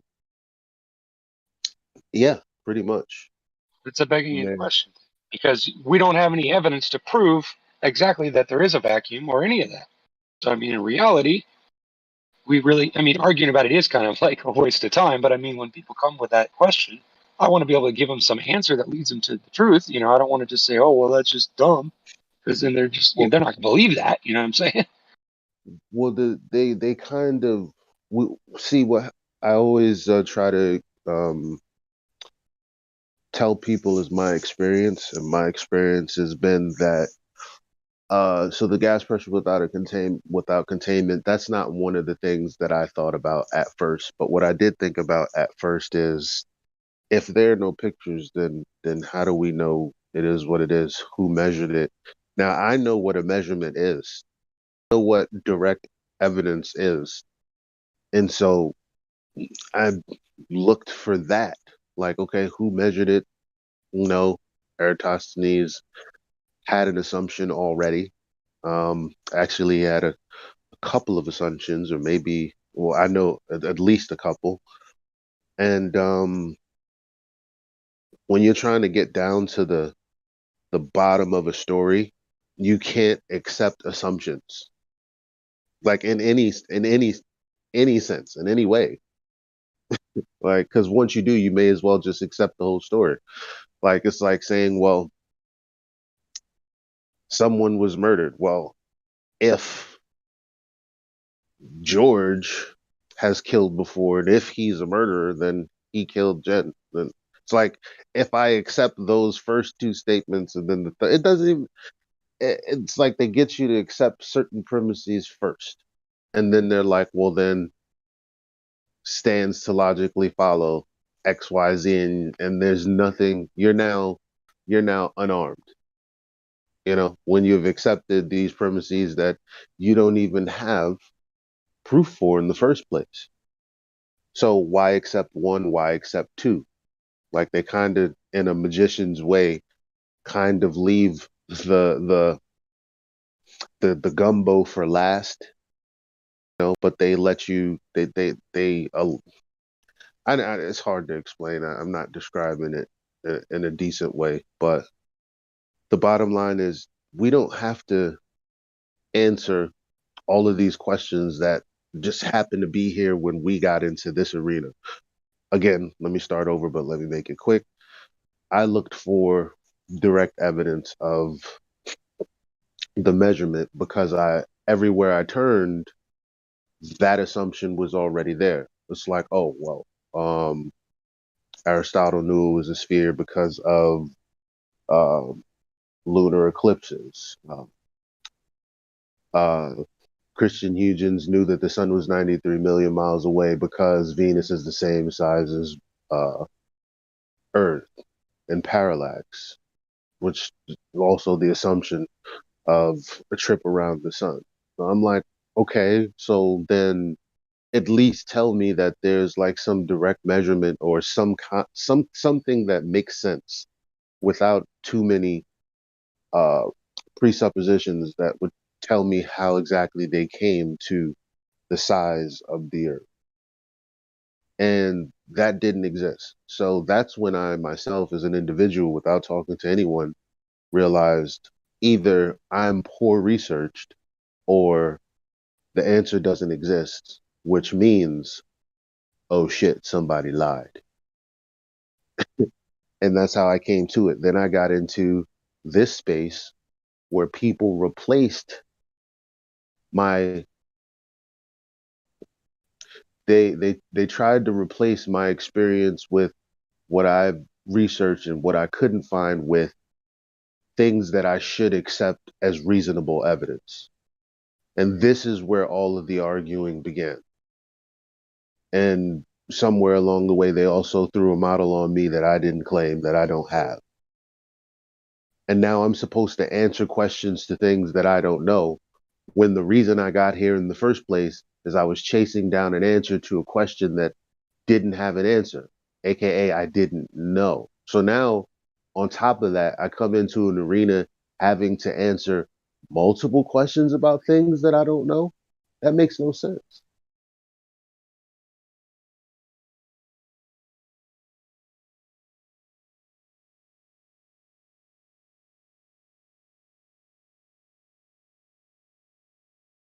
Well, you do it very eloquently.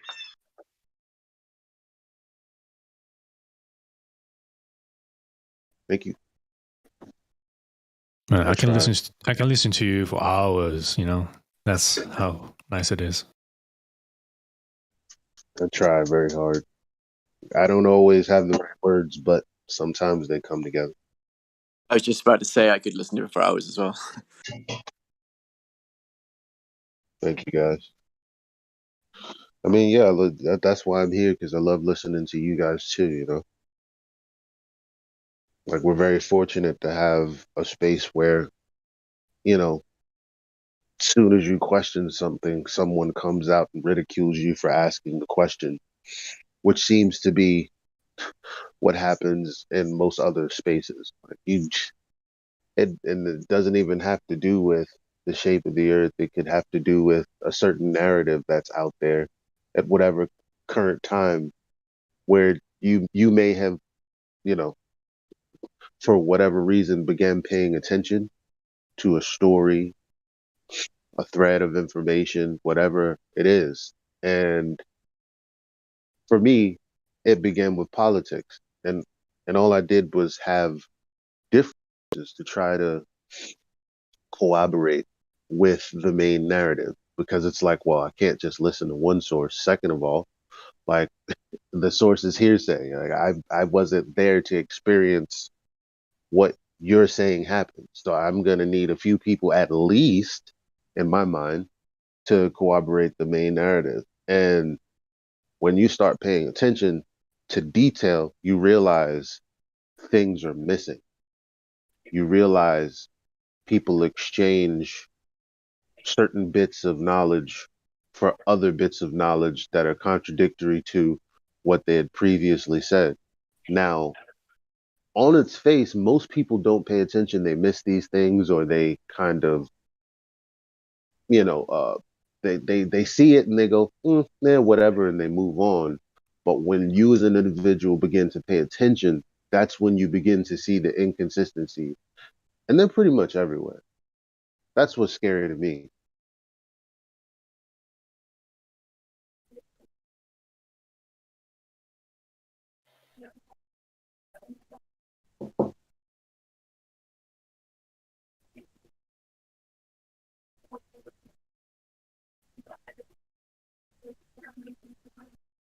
Yeah, we're all growing and learning from each other.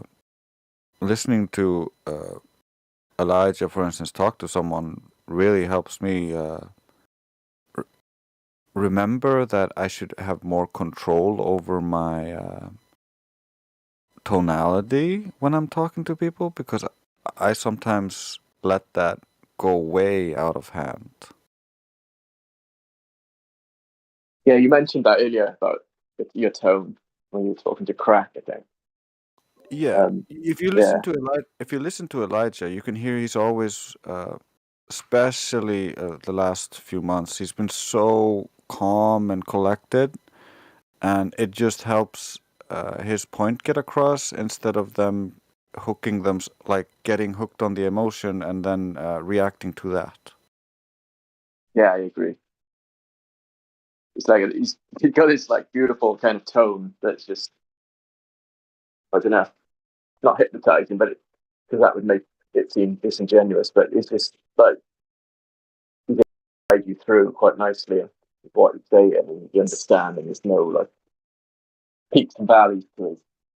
Yeah, it's even, calm, collected. It's yeah. not condescending, not annoyed at him, not it's good. I really appreciate it. But not overconfident and commanding either. Not like cult leadery, you know? Yeah, it's just being a nice guy, but like showing patience for him.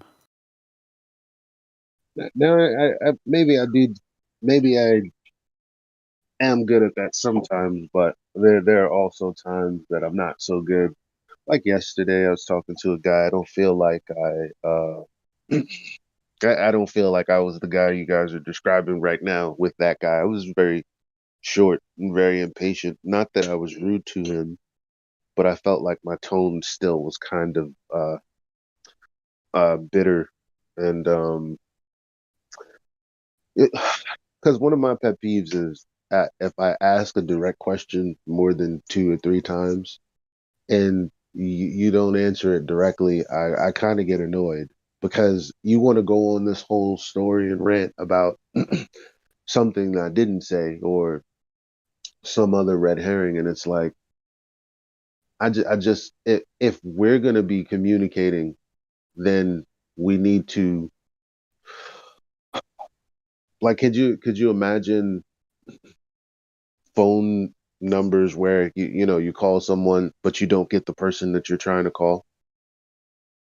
Well, information works the same way. Like when you're communicating with someone, if they don't speak your language and they can't gesture to you, and all you guys can do is actually talk, and you had your hand tied behind your back and you didn't make facial expressions, you would have no way of trying to figure out what the other person is saying. Well, sometimes when people don't answer direct questions, it's frustrating to me, because the only reason I'm talking to you is to have a back and forth dialogue. Now, when I ask you a question, it's tailored to something you already said. So if I'm trying to understand something you said and where this information originates, and you don't allow me to get that, what's the point? But I do also get frustrated, and I try to work on that too. But the times that I'm The times that I'm more impatient is kind of when I'm on the move, when I'm working, when I'm outside. And it's like, okay, I only have a short moment to make this point because if I get on this elevator, somebody's going to jump in and ask a totally different question or whatever the case. But when I'm just chilling, yeah, I try to be as level as possible. No pun intended.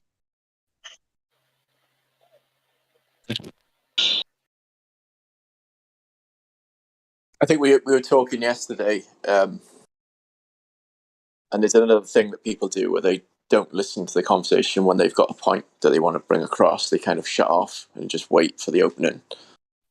Not that saying that you do that at all, but I think that I might do that because I get excitable and need to.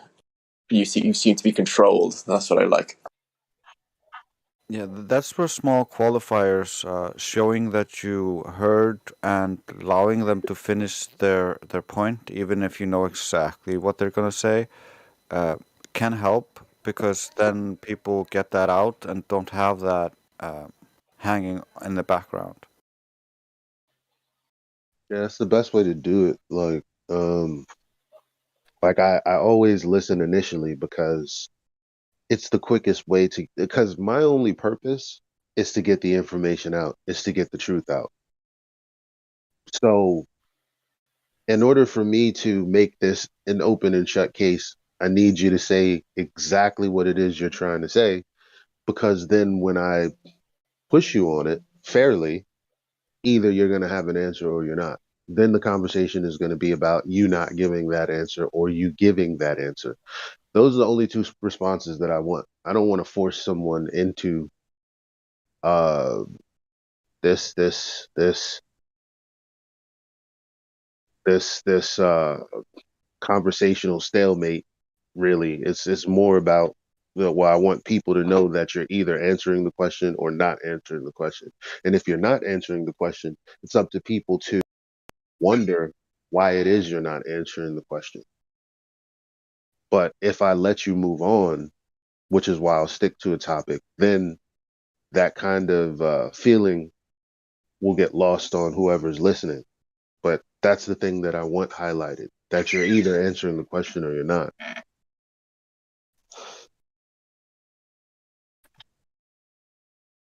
No, there's no sugar. That's not okay. Ugh. Damn. What is this? Is this sugar? Oh, it is sugar. It's the bad kind. It's the bleached sugar.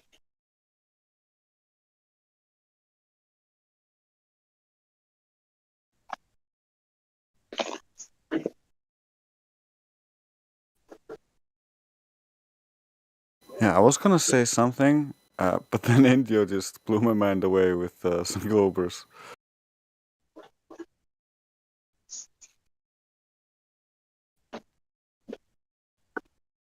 Okay, here's how he did it. To get the particles to collide, he used fluid physics for them and changed the particle size and mass to get the effect he wanted. He can go in more depth if we want. Like, to get everything to attract, he gave all the particles a force, air quotes, type force field, with a strength of -1, a power of 2, and with the self-effect enabled. So he just, yeah, this is his proof of gravity. Great. He created a model. Is that what he did? Yeah, but it doesn't even make a sphere. It makes this disgusting looking potato. And it's with these imaginary parameters that just don't exist.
So you guys, I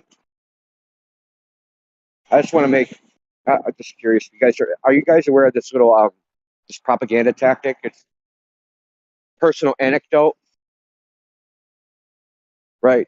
They use this a lot with like the false flags. Oh, I know somebody that was in the buildings, so the entire story is true. Or I know someone that was on the planes, or something like that. Mm-hmm.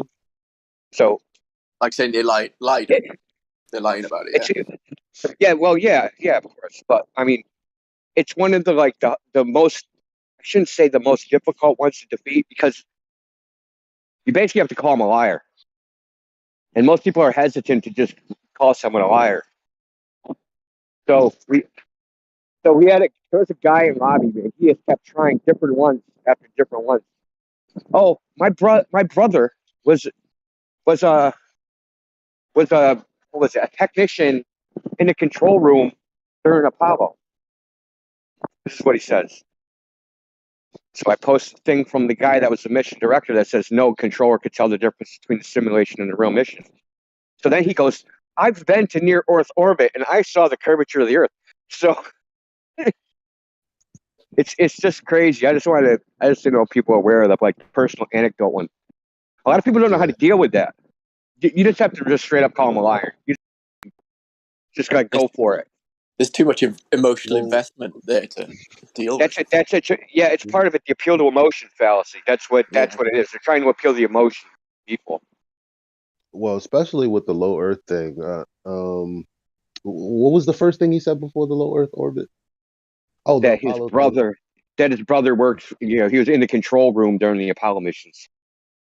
So that's beautiful to say. Yeah. Well, according to this mission director here, nobody could tell the difference between reality and simulation. Okay, fair enough. Well, you know what? I was at low Earth orbit and I saw the curve. Except Paul Larson, planetarium director, did some math and no, you wouldn't be able to see the curve even at that altitude, and here's why. Yeah, so you're predicting So what are you gonna say? exactly what I did. You're predicting exactly what I did. I went What are right you to gonna that. say after that? Oh, he started spiraling, so I did just kick him out. You do that. He tried it over and over again. We've sent probes to Mars, and like he would just like this personal investment thing. Like I've personally experienced the globe, like this craziness, when he knows goddamn well he hasn't. Right. If you personally experienced it, then there should be no problem with the formulas that are derived from the dimensions of the Earth. Then those should all check out. Right? Exactly. If he personally experienced it, I would say go check out your eyes and see if there's maybe some fisheye effect happening there, because that's not happening for anybody else.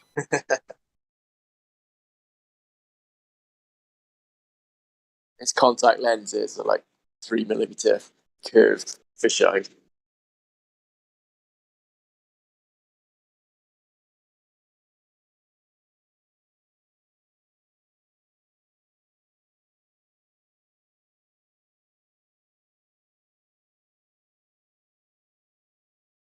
'70s movie I said about yesterday, the Capricorn One, is a great one for that. The mission control.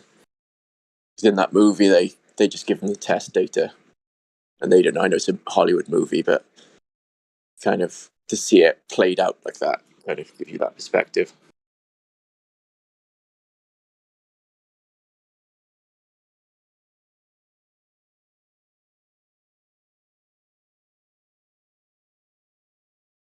Yeah, low-level NASA employees don't have to know anything.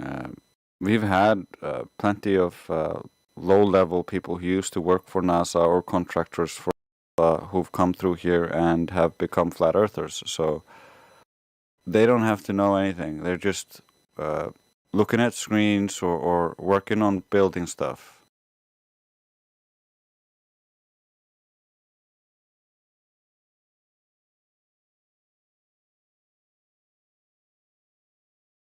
They're the people who get really excited because they're so invested in this. Oh, it's their self-image is connected to it. Yep.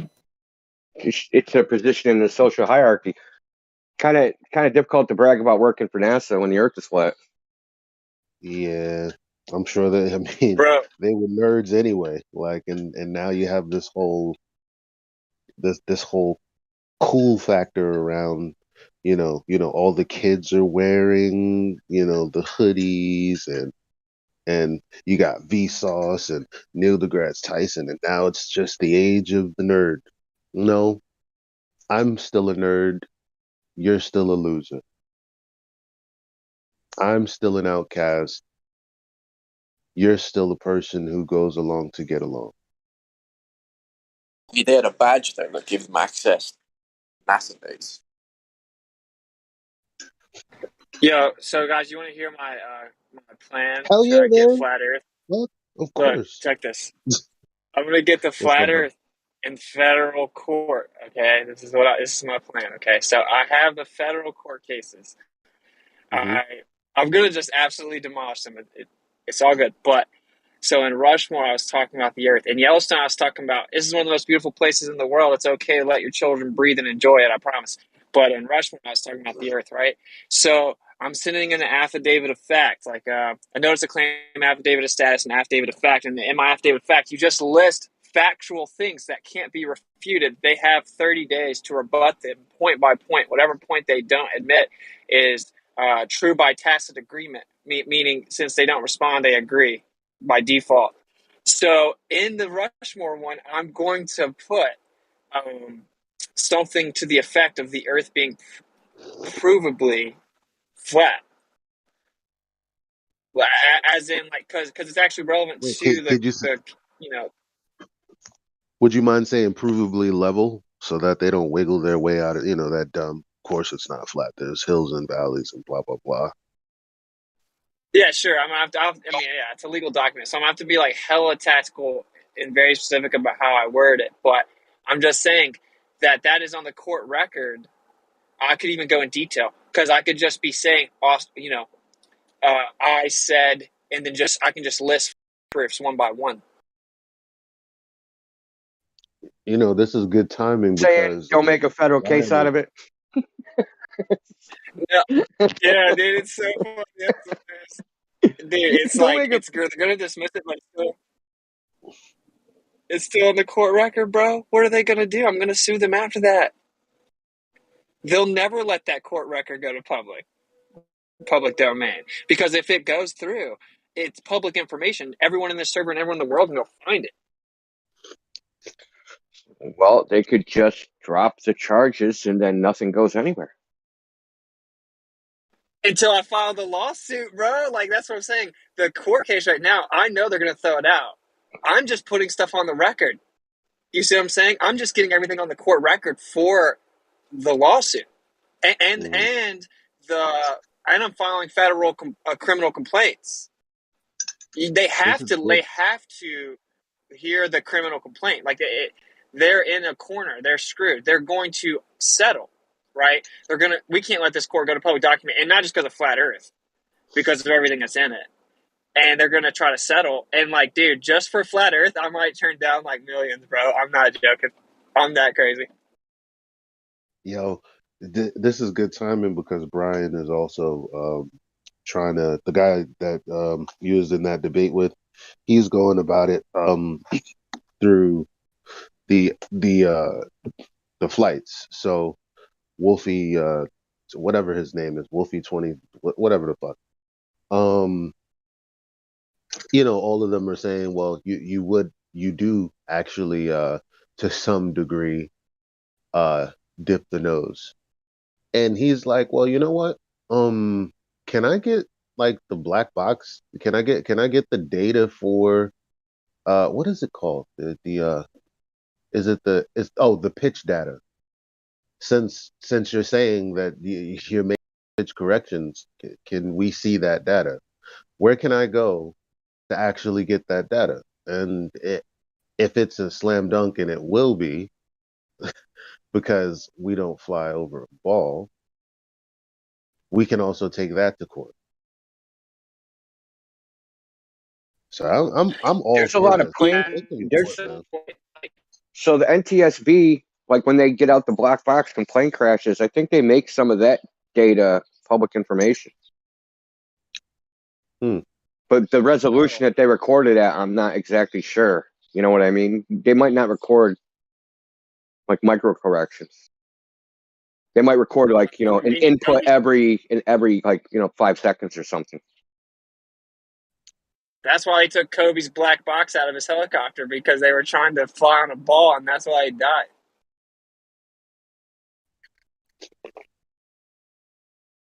Okay, sorry. Yeah. Anyway, bro, you know that Kobe's helicopter Now you're crashed, gonna they get couldn't sued. find the black box. I'm just saying, that's the official story. They couldn't find the black box. But, like, if that's cool, I think we should hit the courts, and, like, with civil cases, that's cool. But we have the luxury of Flat Earth being in a criminal federal case right now. This is pretty unprecedented if you actually think about it. So, like, it's First Amendment. The content of the speech is directly related to any claim to be able to implement prior restraint on free speech. And You there's know what? numerous Supreme Court cases about it. You know what? Can't we use Congress, you know, kind of muscling YouTube to I don't know. Isn't there a way to use what they've themselves said and hold them to a standard of objective truth? Like there's got to be. Now, I don't know the answer to this, but is You would have speaking against a religion exercise of a religion? no, but it's biblical cosmology. So No, what I'm saying. Well, hold on. The globe is a religion, dude. So speaking against a Right. religion. So if you're a Christian, you say, you know, Islam is bad, right? That is practice of faith, right? So you could say that they impinged upon your religious freedom to speak against another religion and use that as the kind of the shoehorn. I like it, bro. Do you think they Yeah, kind of do you think they strawmanned us in a sense? Like, because again, those words are very specific. We don't have time for the flat Earth society. Well, technically, none of us do. So there's that. Then it's like, the Earth being flat is misinformation. Well, technically, it isn't flat. Nothing in existence is. Yeah, Well, you're onto something there, Elijah, especially when that was mentioned in front of Congress when they were speaking about a specific platform and they were going to push more authoritative content to the top. That was specific to a platform, but now it's being suppressed in the real world where there's no specific platform where you do have freedom of speech, right? So there might be some tie there. But are they really? Did they really say the Earth is not a level plane? I can't recall them saying that. I can hear them saying, the flat Earth is an archaic model. Again, whatever model that may be, is yet another straw man. It's not actually addressing the people saying, "Hey, the Earth doesn't measure to be a globe," specifically or necessarily. You see what I'm saying? Like, so they've never yeah, that's why we actually have to addressed. go individually, bro. Like, we have to do it individually. That they tricked us, dude. It's like we need to just do something. Like, okay, well, just to get this out because it's in my head. This is what I'm planning. I want to hear any feedback. So, in order to exercise prior restraint on free speech, meaning a permit or anything, a restraint prior to the speech, right? The government has to show that it would cause inevitable, imminent danger and injury to the United States. How can they do that with the flat Earth? It's a legal argument. I'm not arguing about the Earth. I'm arguing about the legal precedent of the First Amendment, right? It incorporates in the flat Earth intrinsically because the content of the speech has to be dissected and used to justify prior restraint. Am I making sense? Yeah, like they can say your freedom of speech is limited because you hold a security clearance, and that speech that you may broadcast to people could have some sort of ramifications on national security, right? So that's They prior can't just restraint. say Like, yeah, but they can't just say some sort. They have to specify inevitable danger. And there's even Supreme Court cases like New York Times versus the United States, where they didn't want them to cover a party, and the Supreme Court ruling said even if it's sensitive information, they have the protection to say it. Right, so like they have no wiggle room with this at all. The flat Earth doesn't do anything like that. One of the stipulations in the Supreme Court ruling is like, unless the nation's at war and the information is about it. Right, like, dude, we're talking about the Earth, though. We're talking about the Earth, bro. Like, they cannot prove it. Now, like, they're gonna do what India said though and throw it out, but it doesn't matter because that's on record. It's on the court record once you file it, and then you file another caveat. There's something you might not have considered. That only applies to the public domain, but if that wherever you were is actually federal property, like actual federal property, they can require you to do things. Okay, the federal government, because the federal government can own things, right? They can own things just like you can own a house, and it's not public property. That's the federal government's property. So you can't go into you can't go into a federal building and have a protest in the Social Security office. Even though the federal government owns that, it's not public property. Correct me if I'm wrong, but those like national parks and stuff like that are really the only thing that's considered public property. All right, I'll explain. Yeah, so there's that, but they did pay for some of it. So that's where the rub is going to be. Is this federal property or is this public property? You're correct. You're correct. Public forum. Well, which parts of the national park are considered public forum? They haven't laid it out, and this has also been the Supreme Court. And the Supreme Court said there needs further clarity on what could be public forum. And if we just address the free speech zones as public forum because the government is admitting that they are, which does not mean that we are saying that anything they don't admit isn't, right? Then they need to answer for prior restraint within that area, and they never did.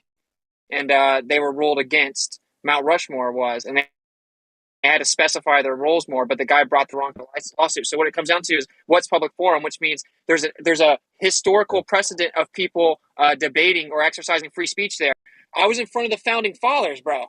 There are incredibly infamous debates that happen in that very location, right? So it's like there's a giant national park. It's like a museum, a mall. It's called something mall, and it's known for open debates.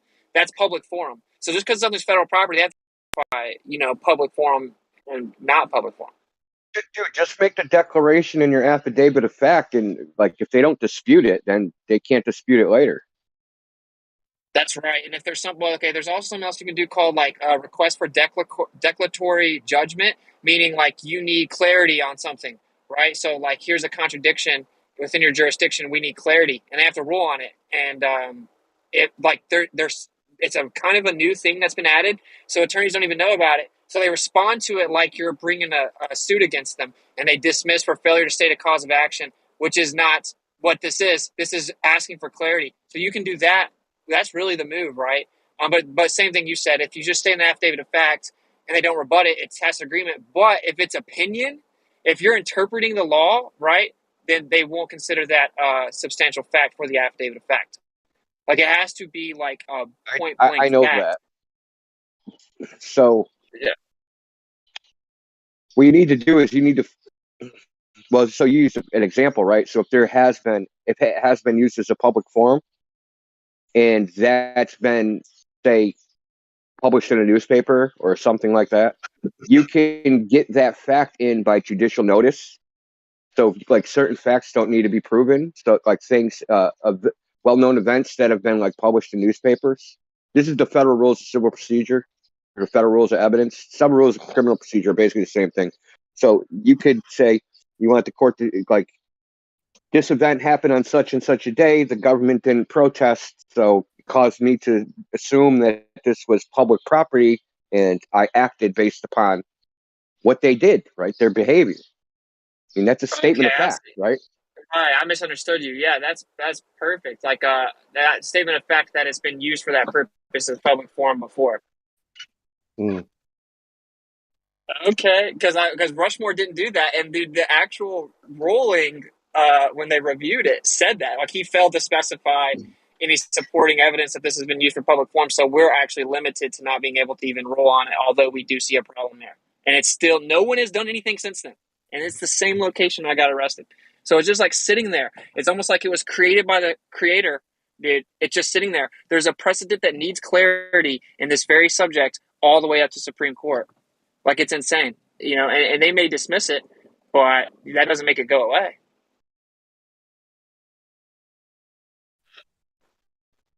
So I don't know. Sorry, as you can tell, I'm like trying to get this out the next couple of days. So I just came in here and like unloaded on you guys. But I just wanted to hear your take. India's already given me 2 really good pointers. So I'm glad I came in here. But I think this is kind of the move. You get it in a court of law, right? And really the way you're going to do that is the primary reason that it's in court is not flat Earth. It's just incorporated as the subject. I don't know. I feel like they're going to have to do something, right? I mean, either even the flat earthers are going to all be millionaires, or we're gonna break the matrix. Well, man, I support you 1000%, man. I always felt like, you know, there can't be nothing we can do, you know. Or did I say that right? Okay, there has to be something we can do, because we're just living off of lies, and there's a whole system, and it's like, we can't even speak about it. Like, it's something should be able to be done, you know. Yeah, I mean, think about this, dude. Yellowstone's the one I have coming up. I went to Yellowstone. I was telling people I have the right to, petition the government for redress of grievances and peaceably assemble, etc., in the First Amendment. And I'm saying, dude, this is America. We don't have lockdowns and curfews or totalitarian mask orders. There is no such thing as a lawful mask order. The government cannot do that. Then what happens is I get arrested for that freedom of speech during the moment in the country where the government is doing that, and I'm trying to redress those grievances. And then they make me go to court and force me to wear a mask under threat of arrest. It's insane. You couldn't even script. It's like a movie.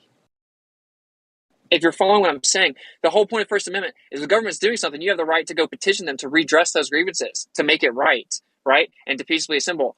And so they're doing something. I go start to petition about it, and then they arrest me and force me to do the very thing that's unlawful that I'm petitioning against. Yeah. It's like I've already had a 30-year magistrate judge move my case to another place, and that's just from me talking to him verbally in court. They're freaking out, bro, and this is a pretty beautiful opportunity, I think, to integrate the earth and the whole COVID nonsense, man.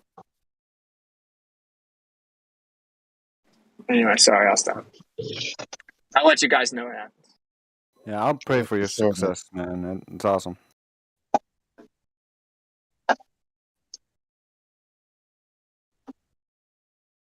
Dude, India, I saw a National Park Service video where they literally did a segment on the First Amendment. It talked about an infamous debate that happened at Mount Rushmore in front of the Founding Fathers. They have a segment, the NPS, National Park Services themselves, put it out about free speech at Mount Rushmore. Definitely include that.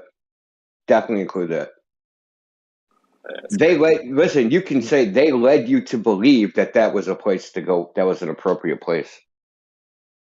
Dude, that's like a trap. You can actually say that they induced the action. Exactly. That they induced you to act because it's their official statement.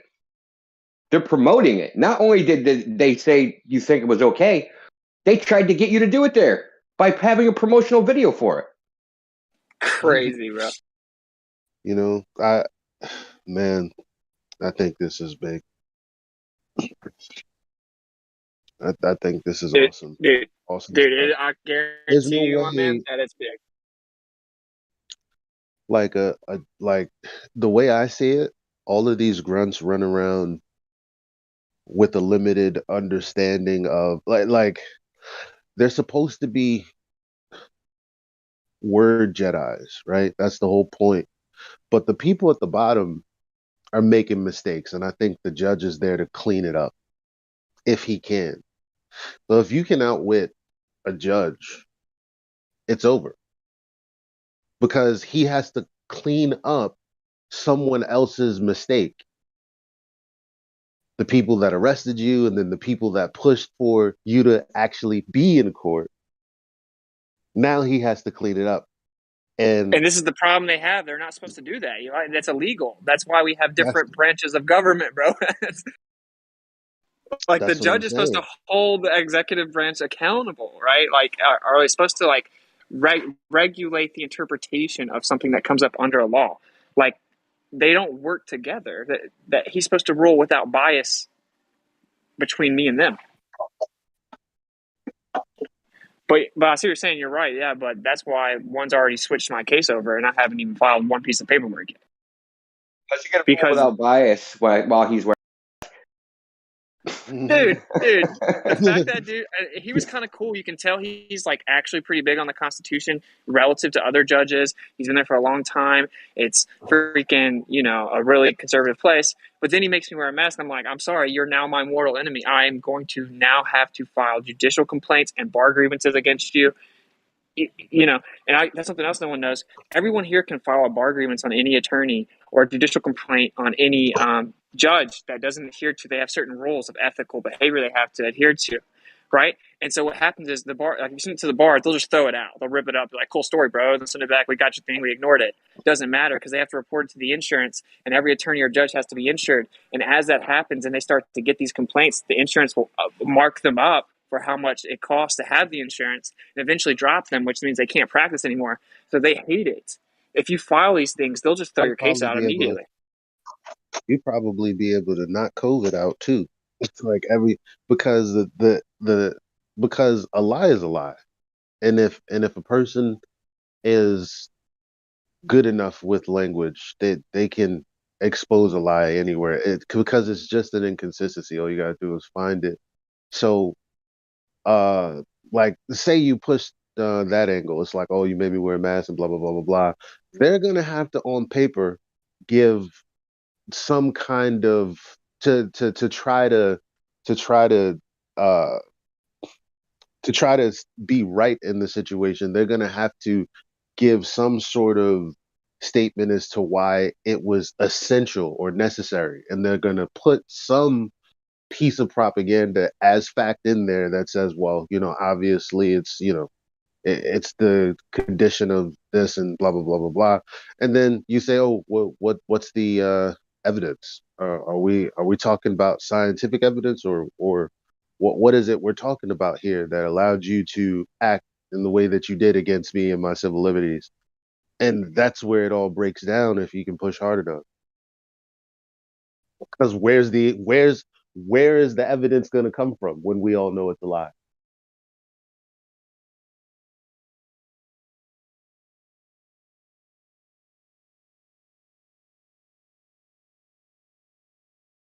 But anyway,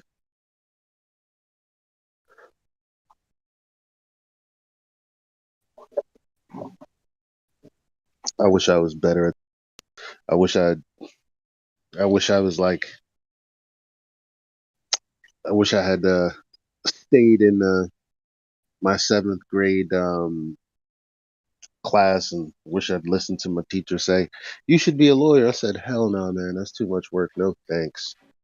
Well, yeah, but you shouldn't be an attorney. But like, you can still do it, bro. I promise you can do it. I'm literally about to do it and try and figure out the best way to make it simple for everyone else to be able to apply it. The guy that I'm discussing all this stuff with, his name is Randy Kelvin. Okay, and he's the reason that the mask mandate got removed in 20 states. Literally, and it's public domain. Have you heard? I didn't even see. Solar like sent me like a fuck ton of information, and there's a lot of shit going on in the UK, I guess, or somewhere over there, somewhere over, not here, across the pond or whatever. And I guess people kept slapping them with lawsuits, and so they're like, okay, we're gonna have to like kind of pedal back from the narrative and yeah, that's here in the UK. Sorry. Can you give like a very, very short and very carefully worded summary as to what's going on there without saying too much? Because I know we're not supposed to talk about this in the live stream. Isn't being reported on here at all. from what I've seen, it's just videos on TikTok. Whatever you think of TikTok, but so there seems to be some quite serious high-level lawyers. The people who are doing this seem very kind of knowledgeable of the law, and they go into every single. They filed a case with the Metropolitan Police, and there's a case number that I can find for you guys to look at. And then, so they've subsequently then gone into every single police station in the whole of the UK and handed them this notice that these proceedings are going against the police and against the government, and basically telling the police, you need to act on behalf of the people that you swore you would do. But that's pretty much all I know. So it's a pretty huge thing, but it's obviously being covered up, But yeah, so thank you, bro. That's what. No worries, bro. Yeah, So yeah, exciting times. The only thing left is to get Hillary Clinton. You know what I mean? You know what I'm saying? well, I was going to say, as all these suits start to come out, right, about actions that may not be lawful, the problem is they were all instituted and executed. They would be lawful if there was evidence. That's right, but that's the thing. So what I'm thinking now is anybody that had any type of harm or loss due to the measurements and the actions that were instituted, somebody needs to be held liable. And I think people need to get together and ensure that it's not that the restitution that's made is not coming from the public coffers, that people should be held personally responsible. Otherwise, all you're doing is you're draining money that's already been taken from you via taxation, right? So well, but you're not going to get it back anyway, right? You're not going to get that money back anyway. Like, I didn't ask them to pay $80,000 for a freaking cop car that looks like a little spaceship, which obviously is stupid. But true, so, no, like, come on, I get bro. that. Like, I want my money back. Like, give me my money back. I'll go do something that actually helps you with it. You know what I'm saying? Like, it's our money. Like, I also you have to also sue them in individual capacity. Though I agree with that, but like, I think you should also take the government's money back. That's what's going to hurt them. And then if everyone does that, they run out of funds, they're screwed. Right. I just feel like once they run out of funds, what they're going to do is they're going to find ways to levy more to compensate, which just means they're going to eventually take more to compensate for the loss. That's my only concern. This is the great revolutionary battle, bro. Like, we're going to make them do it. They're going to have to do that. But I think what they'll do is they'll get their act together as the money gets low, and they'll start having to change some of their procedure, which is illegal. But who knows what they'll do? Because these are just individuals like you and I that just work. They don't. Yeah, I agree.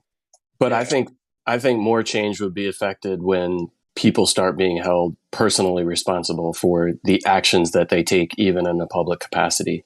Right. At some point, right now, most people acting under a public capacity aren't held personally responsible for their actions most of the time. But at some point, that has to change. Yeah. The company actions are dictated by. Sorry, go ahead, Jay. I'm just going to say the company gets sued. The company then pays a little bit of money back, and the CEO gets fired. But the CEO then gets hired by another company, and then keeps on doing the same thing. So there's no personal accountability there. Right. Yeah, well, you have to prove they acted outside of the scope of law, right? So that's all you have to do is, like, once they're not acting in the law, they're personally liable. So, I mean, I agree we should do this. This is what I'm doing right now with the notice of claim. I'm getting everyone's personal full name. They actually won't even give me the officers' full names. I'm suing them in individual capacity. They're bluffing. Like, again, this is why the creators, the greatest thing since before sliced bread. I didn't know how. My bad. I should have thought of something more awesome, Father. But a lie is a lie. Like, a lie is a lie. The truth is the truth. All the time, always. So what I mean by they're bluffing is they set up all these procedures, and then when someone calls them out, Like specifically, yo, this lady went crazy on me. I was doing deliveries. I went into this place to pick up an order. She's like, I'm not giving you anything without a mask. And I said, all right, let me just, I'm going to step outside. I'm going to get a mask and I'm going to come back. And she's like, no, you're not getting anything. 'Cause you don't have a, yeah, I'm going to go get one. And she's like, I don't care. I'm not serving you. And I'm like, you can't do that, can you? And she's like, I'm doing it.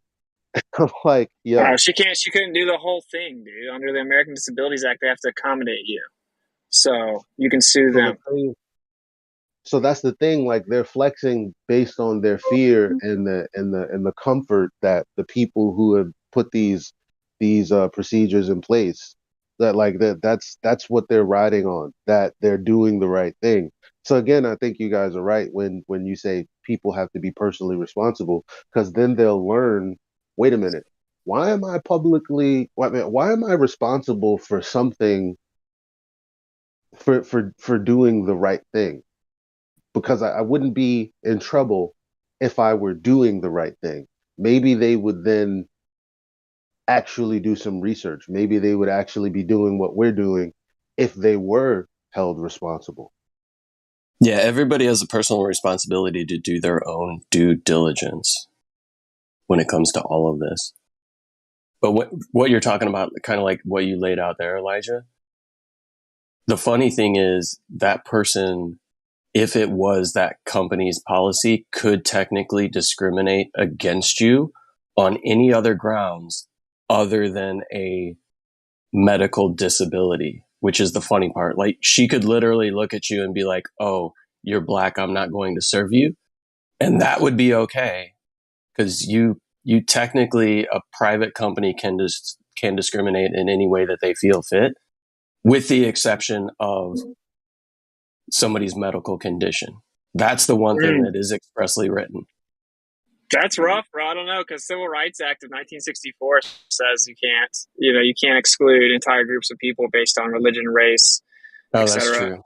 Yeah, That's like true. it's everything they're doing is illegal. But I want to say this is a big part. Well, we get real frustrated with all the lies, and we're like, burn the government down. There's a lot of anarchists within the flat Earth community, and I just want to say that when you do that, these people, what they think is perfect. That's what we're trying to do anyway, because the rule of law is the number one thing still protecting us. Literally. This is why they have to settle and they throw stuff out. This is why someone just got 20 different mask mandates removed, because the governor of Texas called the other 19 governors and said, you want to get rid of this because of this. He was filing criminal complaints against them, the attorney general. Right. But so like without the rule of law, what do we have? They have everything, bro. They have everything. They have way too much power. If we remove it, what you think they're going to all of a sudden just implement ethical behavior? No, they're going to become insane. The only thing keeping us right now is the system. The system is what's protecting us, as much as people don't do that. It's not the system, it's the rule of law. It's the law, and it's built upon common law going back to England for 800 years. And then 275 years with U.S. code, and it's been worked on and worked on and worked on. This is the things that protect us. And any statute that steps outside of the Constitution and those foundation laws are completely irrelevant. And if we utilize the law, then we win. If we remove the rule of law, then they have the world's biggest military with no ethical boundaries, right? Yeah, I might be inclined to agree with that. And there would be a lot of people going, "Oh, it's just fucking Uncle Tom, it's fucking Oreo, blah blah blah blah blah blah blah." But the bottom line is, if you were actually, what's the word, efficient in communication and handling information, then you would probably win every court case ever. Like it's our ignorance that plays against us. Because it's, you know what? It's just like a globe earther.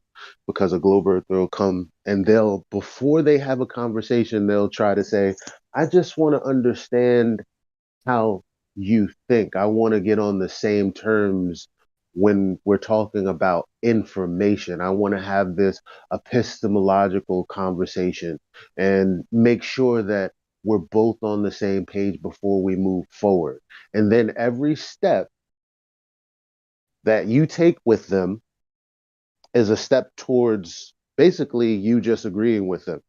Instead of saying, well, it's not about you or me or how we feel. It's actually about the standard that's been laid out. Here's the law. Here are the parameters in which we can work within. And this is the information. Who's right? You or me? Sorry. But the problem is that again, a lot of people are ignorant. Me too. Shit. If I was put in court today, I wouldn't know what to do. But ultimately, I think the truth and the way the law was written is for us. Otherwise, why would they be going against it so much? Because they have to kind of bend the truth and break the law in a sense and play on people's ignorance. That's exactly how or you get Hillary Clinton. Everybody knows what that is. Like so if it really wasn't for us, then they wouldn't have to do that at all. Witsit, you're right about what you said, right? About using the law. And the reason you're right about that is less about anarchism versus statism, because the root of all that law comes down to the understanding that we were endowed by our creator, right? So the root of all of their law is based on spirituality, whether people like to admit that or not, right? Yeah. So what Very you're true, very battling true. against, is the many layers that man has put on that law. But the way you defeat it is by getting everything back to the foundation, right? Because you have these foundational principles which were established and talked about very long ago about the creator's law, and then men have added so many layers to that, right? And the reason you have recourse through man's law is because it has a foundation on God's law. Yeah, you're Right, going but even this is deeper into. Just a second. You're going even deeper into it than I was gonna address, because the battleground is like which it says in the law, because they claim authority and credentials from the law. So it's hard for them to ignore it.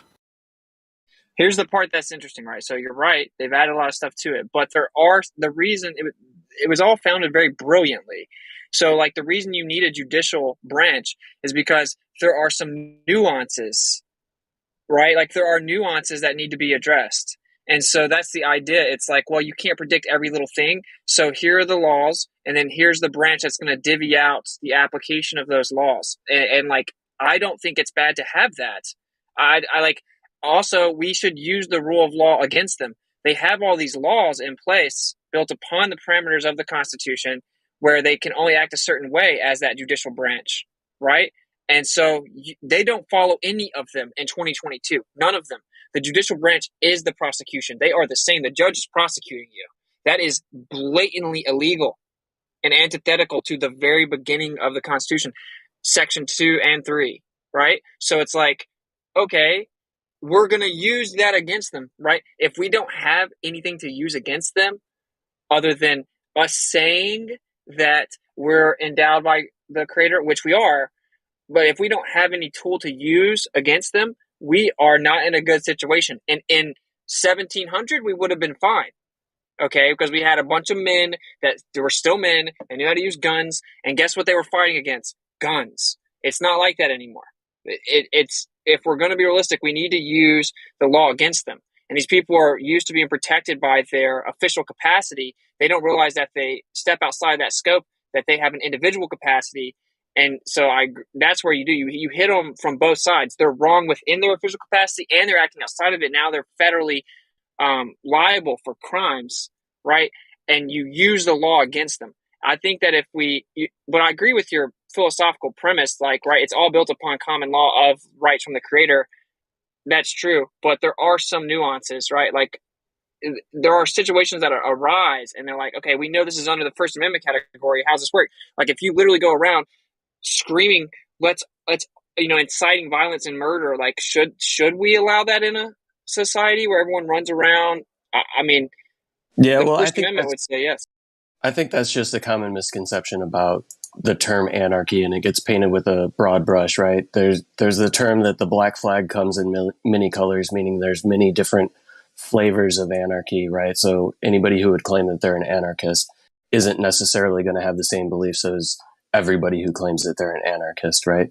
But my point more being that anarchy is just the term itself etymologically is not without rules, it's without rulers. Meaning, yes, you can have those justices and you can have the court system set up to be able to actually apply justice based on natural law. That's not necessarily a ruler, that's just an arbiter of natural law. Very well said. I agree with that. But like something else though, with like the taxes, everything, like the way taxes started was, it was like, okay, there are certain things that we're going to give the responsibility to the government to take care of public services. It's their duty to go around and try to raise money for said service. People now think the government tells them they have to pay them money and then allocate it the way they want, or they go to jail. That is not what it is. It is they have to convince the people to partake in the fundraising for certain service. So you see how backwards it is? Like, if you actually use it for what it said, bro, you don't have to pay your taxes. They're not doing what we want them to do, bro. You literally don't have to pay any taxes. You never had to pay any taxes. You have to have adequate representation of said service. 100%. Right? I agree. I think it's just been flipped around and completely turned on its head. And I agree 100%. And you know I'm a tax accountant, so you know my I know take. that's why I was brought up the taxes, but I do agree with you on the anarchy thing big time. And I like it's without ruler, not rule, and that's a good distinction to make. Like never mind. Actually, what I was gonna say is kind of off topic, on topic, but not really. Never mind. Well, everyone that's being refused service, dude, Eli, you can have a crazy come up. You live in New York City, bro. So just go in places, tell them how are you going to accommodate me under ADA, American Disabilities Act. They won't. Just get their name. If they won't give it to you, you'll have some way to figure out their information, even if it's FOIA, and you just sue them. You sue them, and then 7-Eleven gives you 30 grand to shut up. Because this is where it's going to start. This is where you make change, is when you start hitting them in the pockets. These people are soulless entities. They're corporations. They don't care about anything other than money.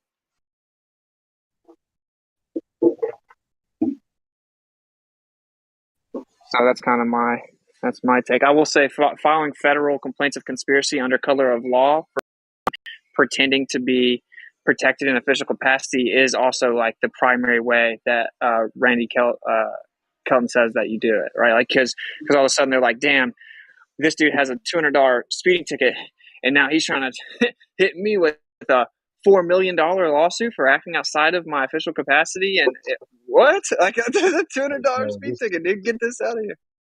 This would be beautiful if I could walk back in that establishment, because it's not just one restaurant; it's a kitchen that houses many different companies, like Jersey Mike Subs. There's like 10 different kitchens in there. They serve like say Applebee's was in there, then like Red Lobster was in there, and they had like all these to go restaurants. That's what it's like, and I would I wonder how that would affect like do I sue them all, or is it just how does that work? Whoever enforces it, and the person that's going to get sued is the company. They're standing in place of the company.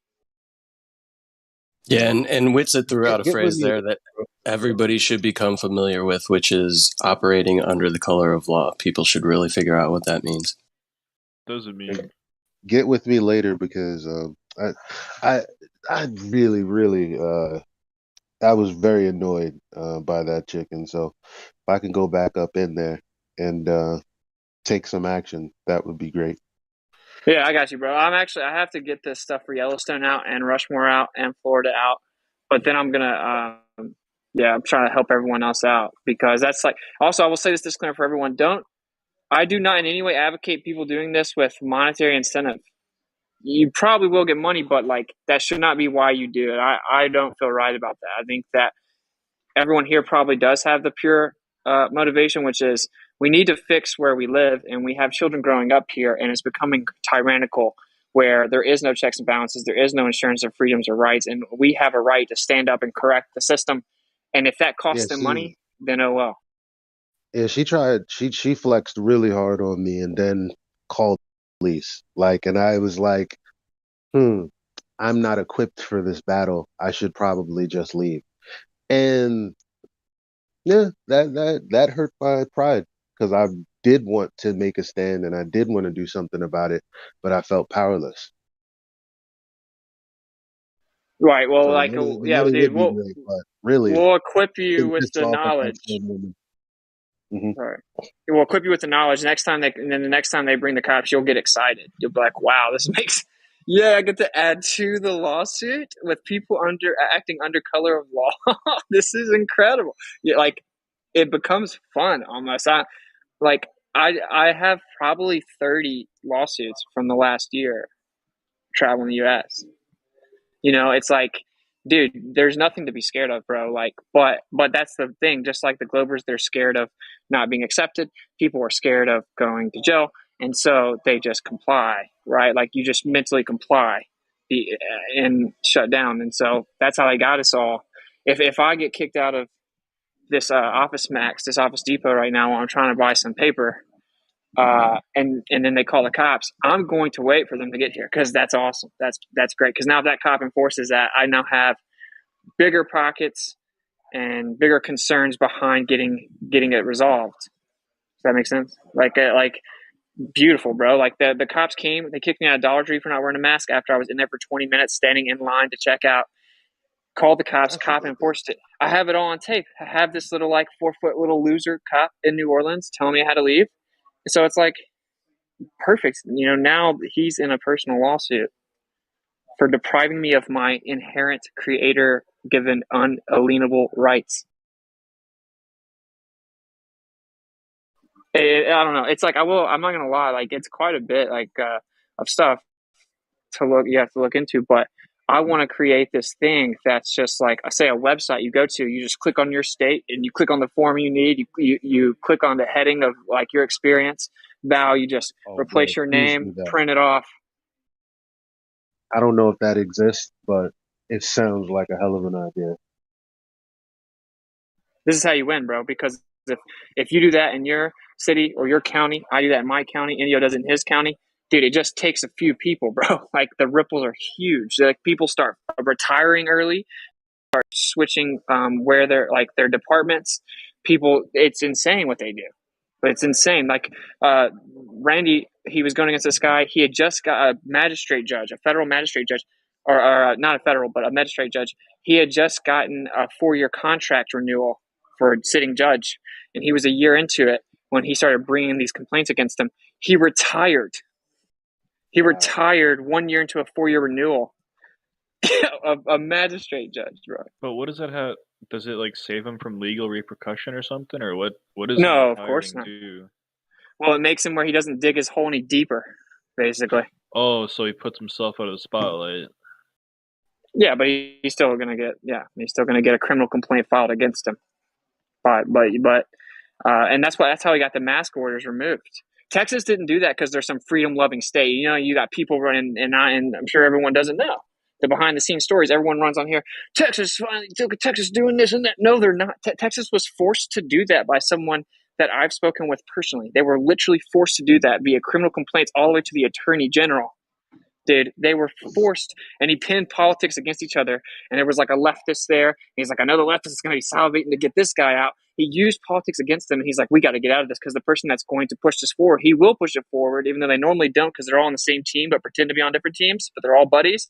But since he's a Republican-Democrat, a relationship, he would push it. It scared him. So he's like, dude, we got to get this out because if this does get pushed, it goes all the way to court, then it's on the record. And there is no legal precedent for these mask mandates. So he threw them out because he was forced to do so, not because Texas is some freedom-loving place. You know what I'm saying? And then he called the other Republican governors and was like, just so you know.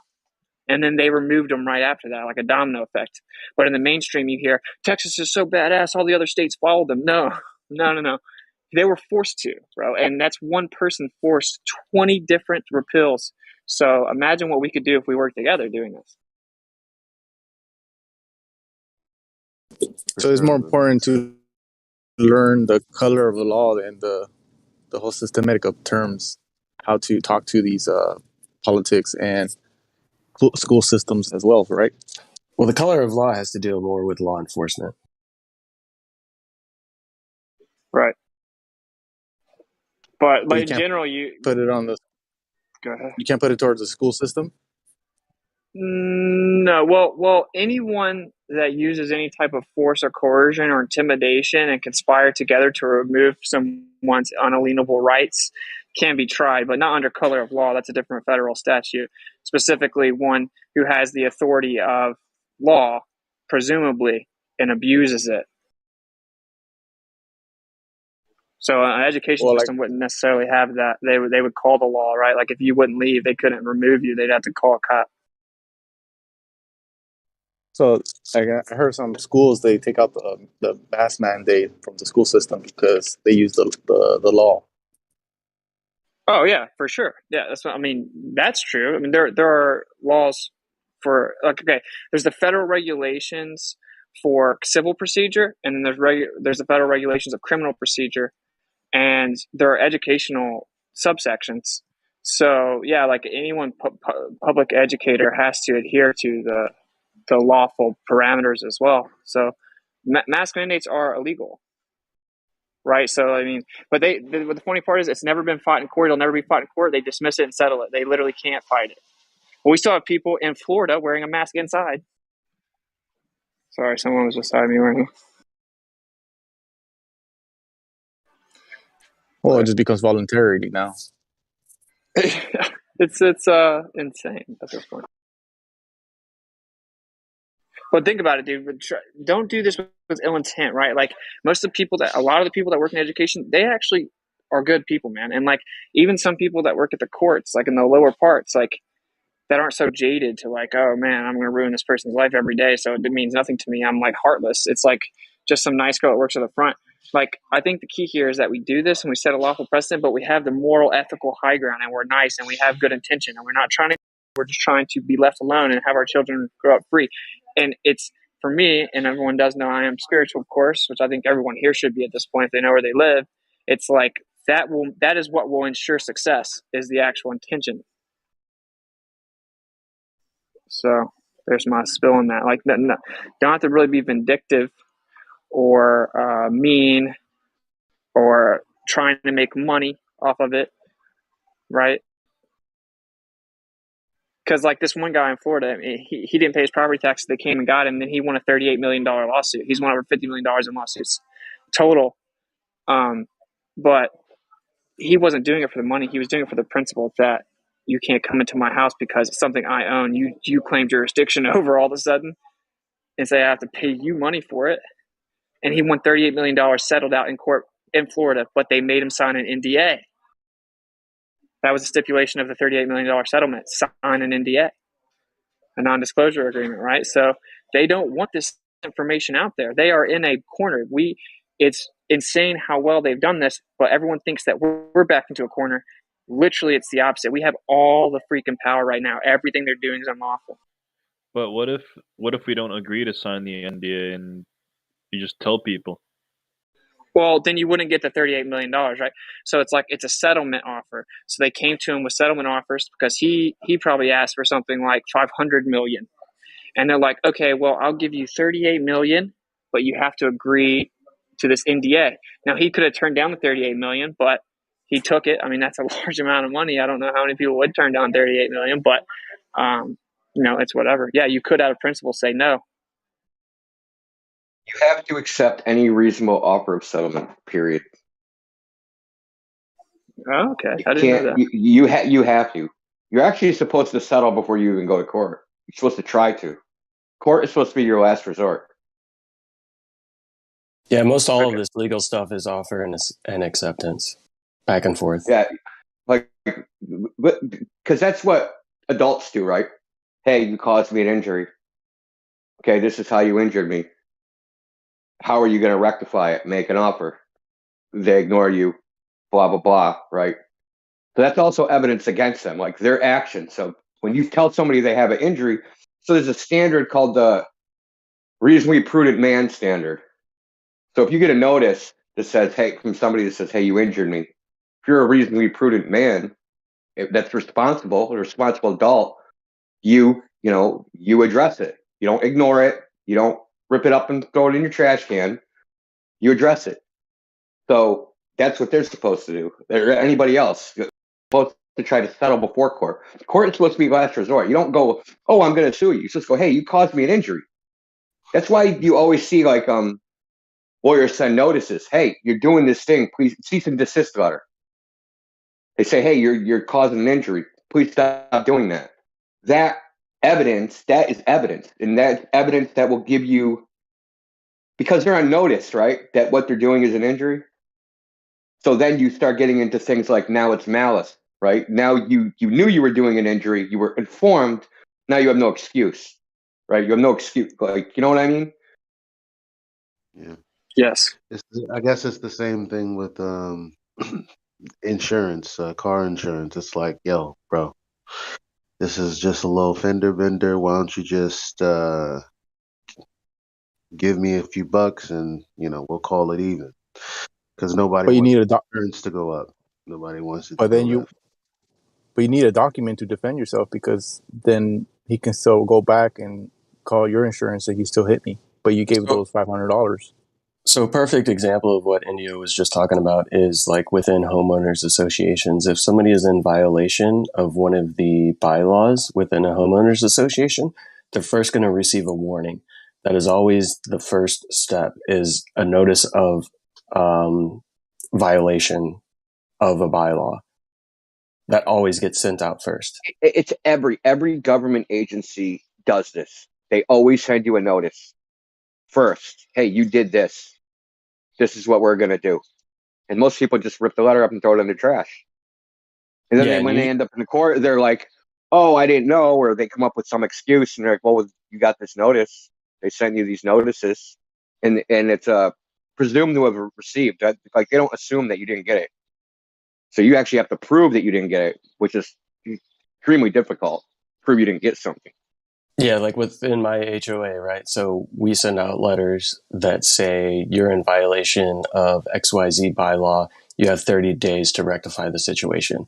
And if that doesn't get taken, if they don't rectify the situation within 30 days, then we have the legal ability to assess a fine, right? Because we've given them you, notice. bro.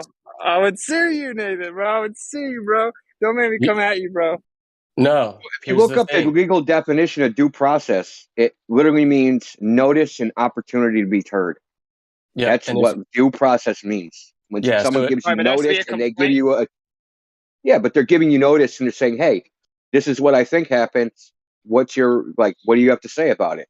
You got to respond. Service of process. You could say, go give process, right? Yeah. That's another. Yeah. Okay. So that's a more formal, but there's informal levels of this. But you can go as formal as you want, right? You can send registered mail that's insured. You can have a notary do it. So you can have a notary send these notices, right? And a notary is a third party witness who is presumed that their acts are presumed to have happened, right? They're sanctioned. They're endorsed by this. They're recognized by a state to be a professional witness. That's what a notary public is. They are professional witnesses that are recognized by the state. So when they write something down, they say, I did XYZ. It's presumed they did XYZ. So when they witness you sign something and they stamp their seal on it, that's irrebuttable proof, dude. Unless they can prove that somehow the notary committed some sort of fraud and that didn't really happen. Right. Like, okay, so like Randy has an actual Form 4 HOA. Because for one, it's a municipal corporation, right? So like it doesn't they don't have a right in any way to tell you how you build your house. That's your private property. So like when they send you something in the mail and it's implicit threat, right? If you disregard and don't comply, that's super illegal. Now, no one knows this, and everyone responds to HOAs. Everyone pays their speeding tickets too, though, and everyone pays taxes. Listen, I want to clarify what I meant. Though you only have to respond if there's a clear duty to respond. If someone says, hey, you hit my car in Florida and you were never in Florida, you don't have a duty to respond to that. But like typically, there has to be an obvious duty that you should be replying to it. yeah, I want to say within like the HOA premise, right? Typically, you have signed documentation when you purchase that home that you read and understand and will comply with the bylaws, right? So there is some recourse there. At least that's my understanding, is that you have physically signed and it's been witnessed within your mortgage documentation when you're purchasing the home that you have received and agreed to the homeowners association's bylaws, right? Yeah, the type of deed is very relevant. Yeah, but I mean, you can just challenge that though. Yeah, I mean, you could challenge it all the way down to the deed itself, right? But yeah, I mean, if you've gone through that process and proven or gotten some type of allodial title or something like that, yes, everything attached previously is pretty much null and void. But yeah, you're right. Yeah, it's just crazy, bro, because I think most people with HOA, like, they're just trying to make sure someone doesn't make their place look really crappy, and I don't even have a problem with that. You know what I'm saying? But there are, like, I understand you don't want people just acting crazy in your subdivision. Like, I get that. I think everyone should just do that out of ethical principle anyway. But, HOA has cases where they go way over the top controlling. Oh, yeah. Like, if there's no checks and balances, and so under the current parameters of assumption, there are no checks and balances, right? I mean, unless they literally come and like do something to you, right? Which is unrelated. Like, they can make up rules just because a group of people agreed on the new rule, and now that person's subject to that rule of their private property. And it's just like when someone gets a letter and it says, "Dear resident, dear taxpayer," and it's from the IRS, and it's not even certified mail. They don't even send a certified mail. They know you have to agree to it, right? But then you're just like, damn, this thing sounds pretty intimidating. And then you sign it, you're agreeing that you're a resident, which means that you're an inhabitant of that corporation. So they do have the right to tell you to pay, right? And so it's intense, and this is the kind of stuff that people like disappear for, honestly, like if they have too big of a platform, but it doesn't make it less true. I think that we need to hit them where it hurts, bro. If we keep paying our taxes, they're just going to keep spending $6 trillion on nonsense, right? So, like, what do we do at this point? We have to do something. Yeah, some HOAs are Nazis. I'm lucky that mine is pretty chill. I'm actually on the board. And the funny thing is we have bylaws written against motorhomes and boats being parked in your driveways. So that's super funny, bro. Or just having an old ass car sometimes. Yeah, it's stuff like that. I heard a story about Austin gets my I heard joke. a story about I heard a story about when someone a person supported Trump, put a banner, and the HOA told him to take it down. So he lost that because he can't put anything in his house. So he stickered his car and put it on the driveway, and the HOA wanted to take it down, but it had no right to take the car away because it was on his driveway.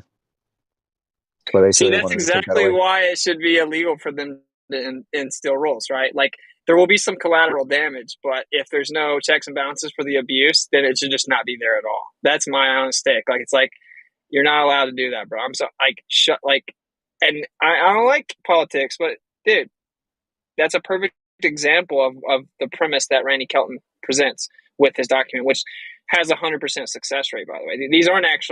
This isn't like I'm about to tell you, come sign up for $200 and it doesn't work.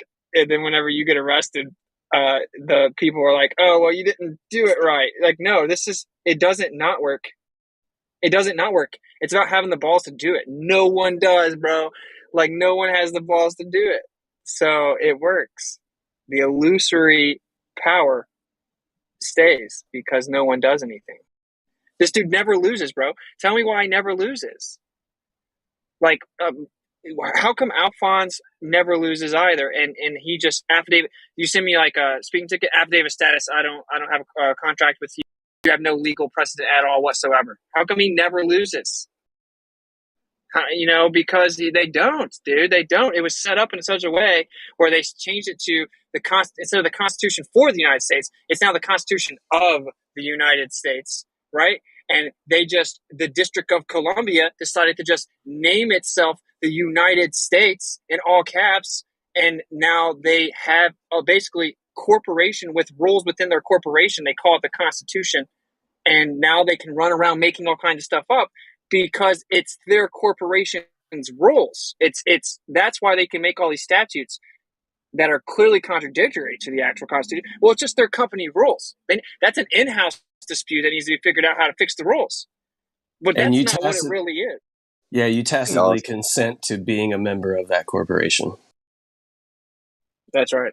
And I thought this was kind of like, people call it sovereign citizenship, and people like the guy I'm talking about take that as an insult. Like, well, I don't even know what that means. What are you talking about? But like, I was like, this sounds too good to be true. And there's no way more people would do it. And I kept it on the back burner. That's why it works. Everyone does that. Everyone does that, dude. It's the 14th Amendment. It's unconstitutional, right? That has to do with the destruction of capital C citizen and created the lowercase citizen and also destroyed the states, drawing up district states. Yeah. The 14th Amendment is really good for challenging personal jurisdiction state level, and it's kind of assumed that it applies at the federal level, but the Fifth Amendment is kind of our version of that, and 14th Amendment expands on the Fifth and Sixth Amendments of due process as it pertains to a state. But yeah, so I mean, it's specifically addressed to a state. So they have a little room there, but you know, it doesn't matter. Everything they do requires you to agree. All of it. It's all commerce contract law, bro. Like commerce law and contract law. And that is illegal, dude. Dude, the very reason that they founded America, bro, the idea was that they started doing all the shicey stuff that was antithetical to common law of rights from the creator. They started working together and making all these new overbearing rules, and became where they weren't checkable. They couldn't be held accountable, and that they had to leave and come up with a new system where that could never happen again. And that very thing has happened again, right? Within the system set up to prevent it from happening. And this is because the people have not utilized the parameters. The very same thing. They wrote about it. They said, this is why we're doing this. They even list all the stuff King Henry does, right? In the Declaration of Independence. And they explain there's no checks and balances. It's insane. How can someone be prosecuting me for the United States and they get to decide if they dismiss my case or not? Dude, well, it's what? Mortmain, who's the king? There is no king, so Mortmain's debunked. I think that was King George III.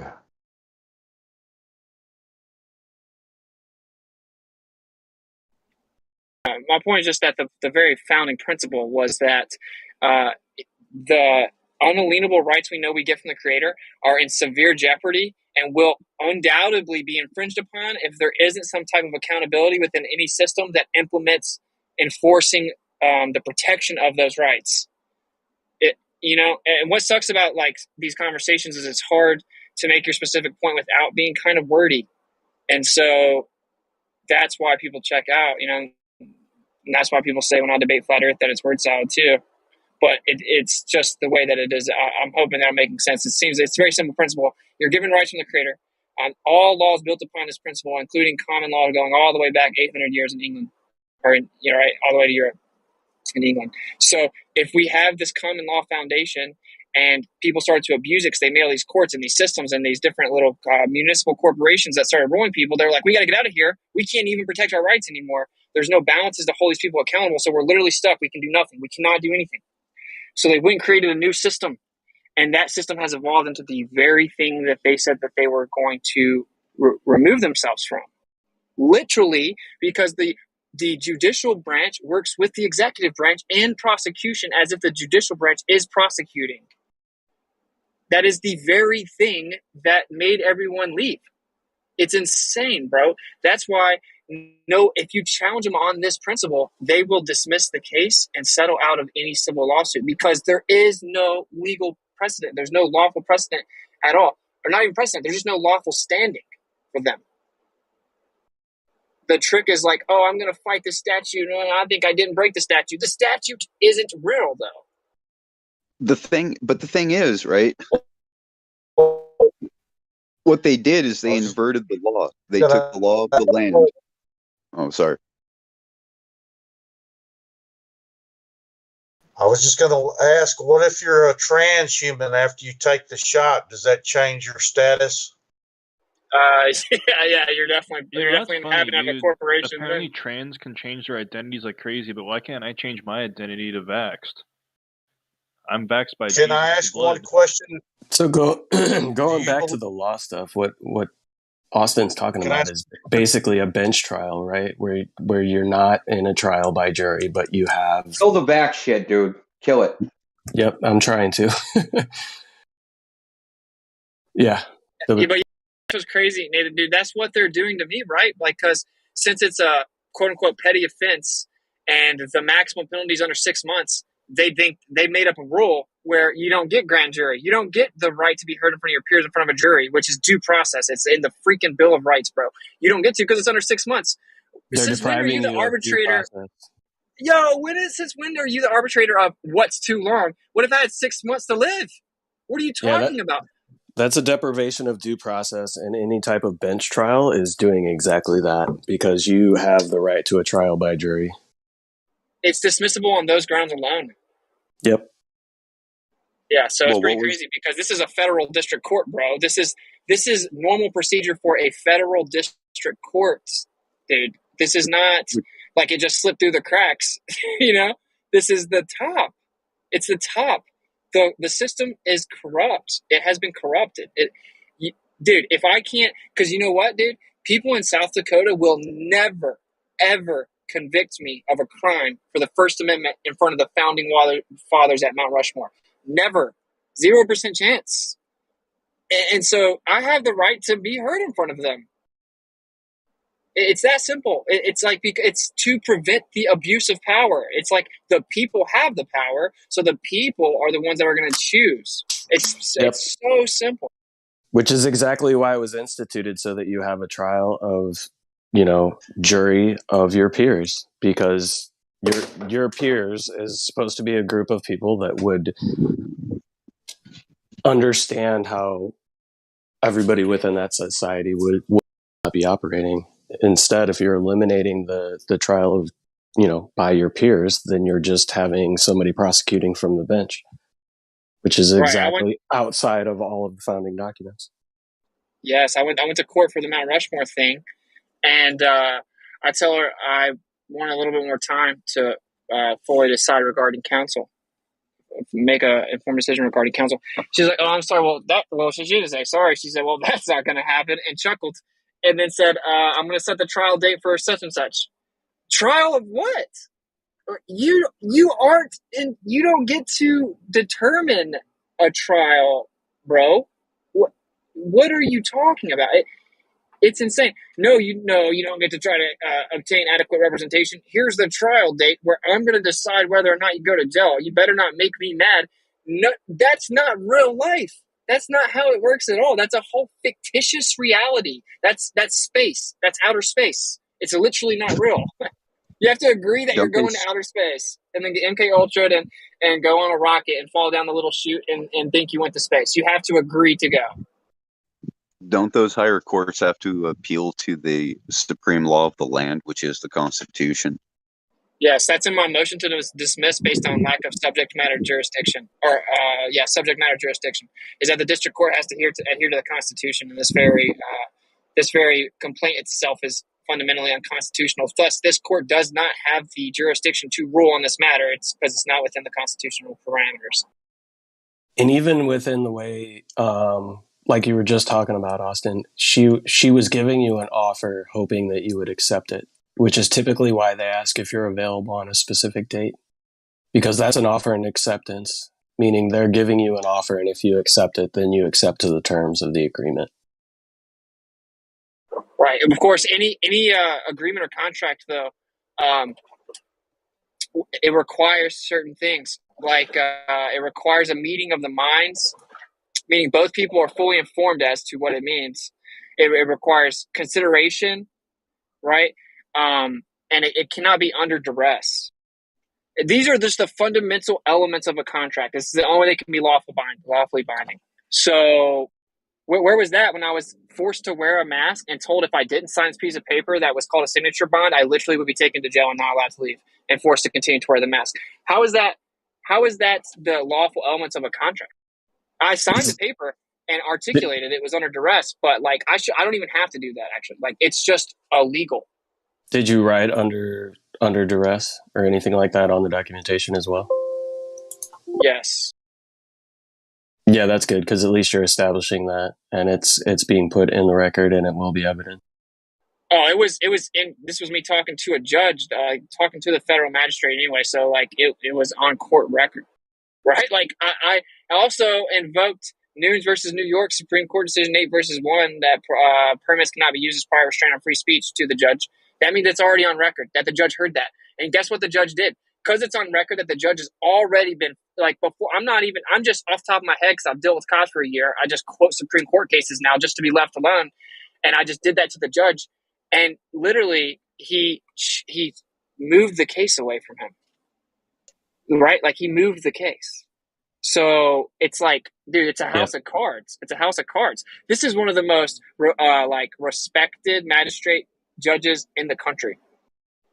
It's the court with the longest standing judge that exists. Yeah, typically, if you know what you're doing, they're going to shuffle that around and in hopes that you get exhausted with the situation or get frustrated with the length of it, that you just kind of buckle. So that's another tactic. Which is why it's good now they've set a trial. I basically played them. I played dumb the whole time. I played dumb. I said very few things. I talked at like kind of low, like I was nervous. Like I literally played them because I wanted them to fall for the trap, and they did. They set trial. There's not even an affidavit of probable cause. Dude, I wasn't properly served.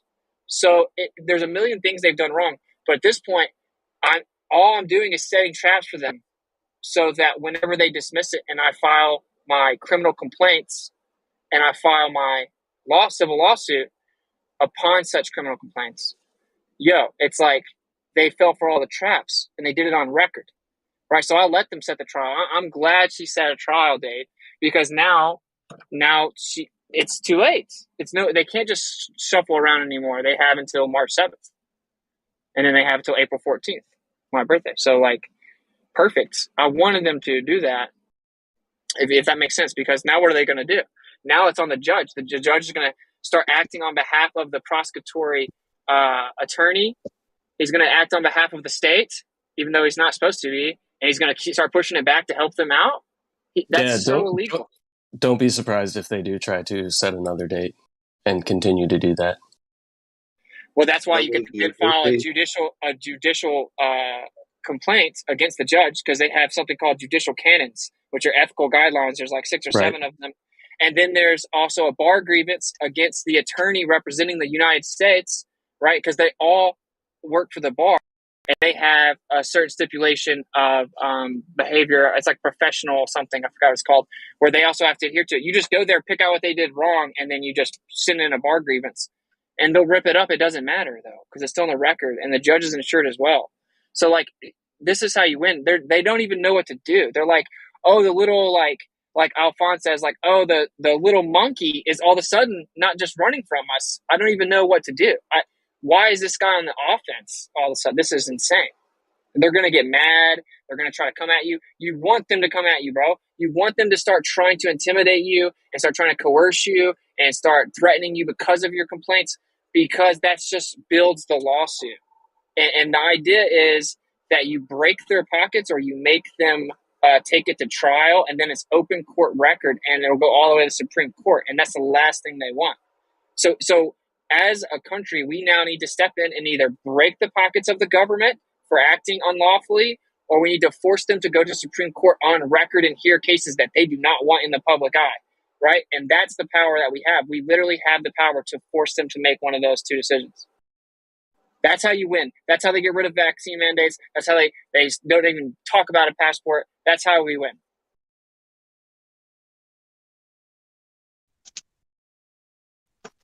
You know, there's legislation going on about the simple fact that employers are starting to require a certain thing.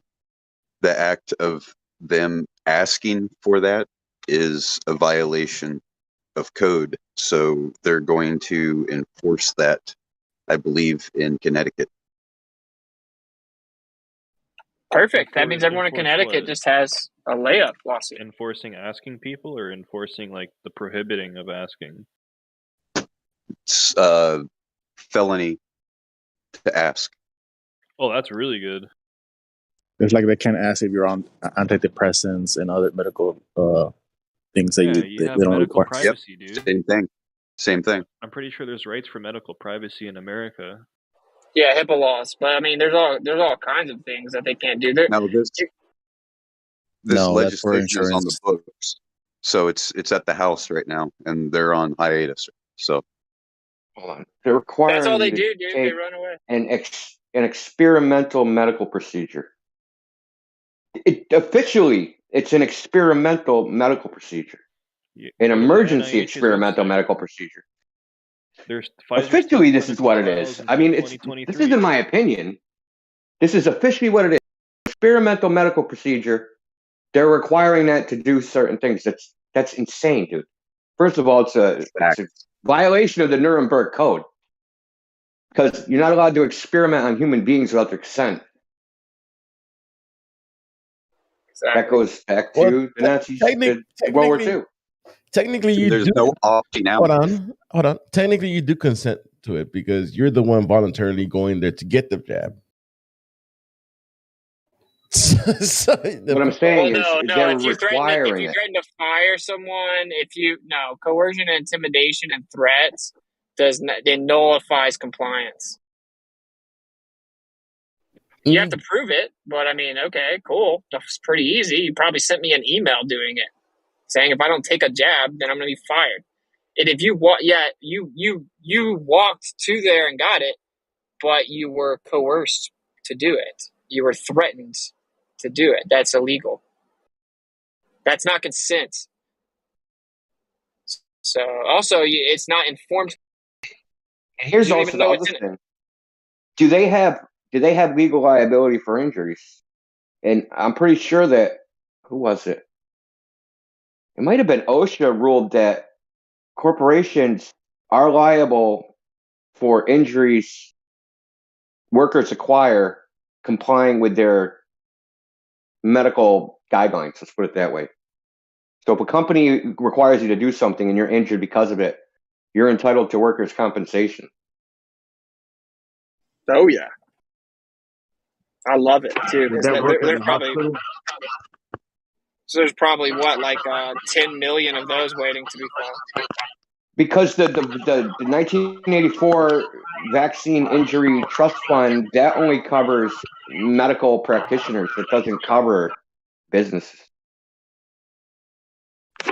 Would that work at the hospital if you work for the hospital? Because I've seen a nurse and her time card wouldn't work anymore, and it was due to the fact she didn't get the little thing. So she asked them, "Why is my time card not working? Can I clock in?" And they said, "No, you can't clock in. It's not working anymore for you." And she said, "Well, am I fired because I didn't quit? So what's the deal? Am I fired? Or are you going to tell me I'm fired? Are you trying to get me to quit? Maybe I should just stay here all day until you figure out how to get my time card to work."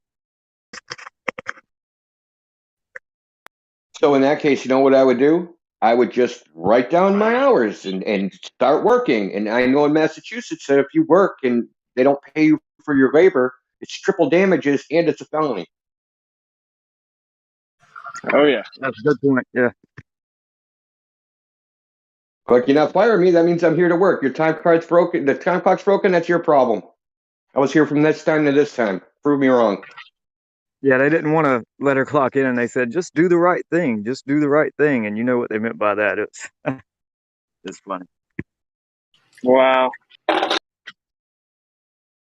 Is it the same method that how to get away with? The right thing to do is call maintenance and tell them the time clock is broken and that you got a job to do.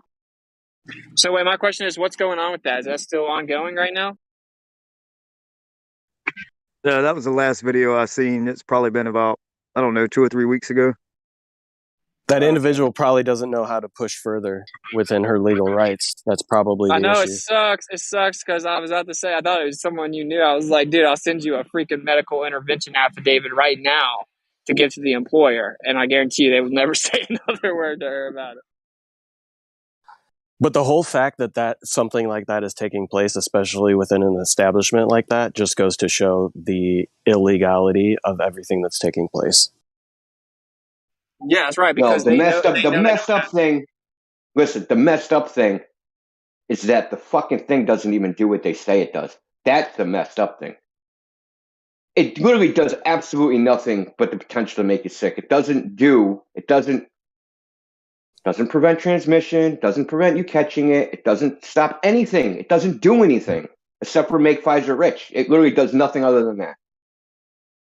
And that's why they go on the record and they say that. That's why they come out and say that, because then they have an out. Because they're publicly stating that it doesn't even do what it was originally claimed to do. So now they have an out. Yeah, now because you chose to do said thing, even after they're telling you it doesn't even do what they originally claimed it would do. Yeah. They're giving themselves an out by publicly these things. Yeah, now they're saying that it's the symptoms are not as strong. Yeah, but still though, if you intimidate them, it doesn't matter. Like, you're right, that is why they're doing that, to cover themselves. But it doesn't matter if you the company themselves are already covered, right? Like, but the emergency use authorization, is that constitutional? It's just objectively not. So, like, we need someone to challenge that, right? Like, it's nothing they're doing is, it doesn't matter what they do. They're used to playing little corporate games of liability. We're talking about criminal liability, right? And if you threaten and coerce someone, that's a federal U.S. code, bro. That is not. No, you can't do that. It's a federal crime. That means you go file a federal criminal complaint with the FBI. Literally, like, I'm about to do that tomorrow. I'm going to the local FBI office. Is it the same?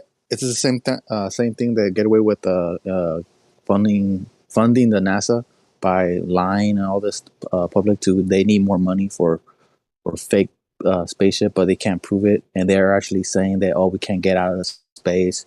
That's their out as well. Dude, that's actually a great point. You actually could definitely bring stuff against NASA for make them.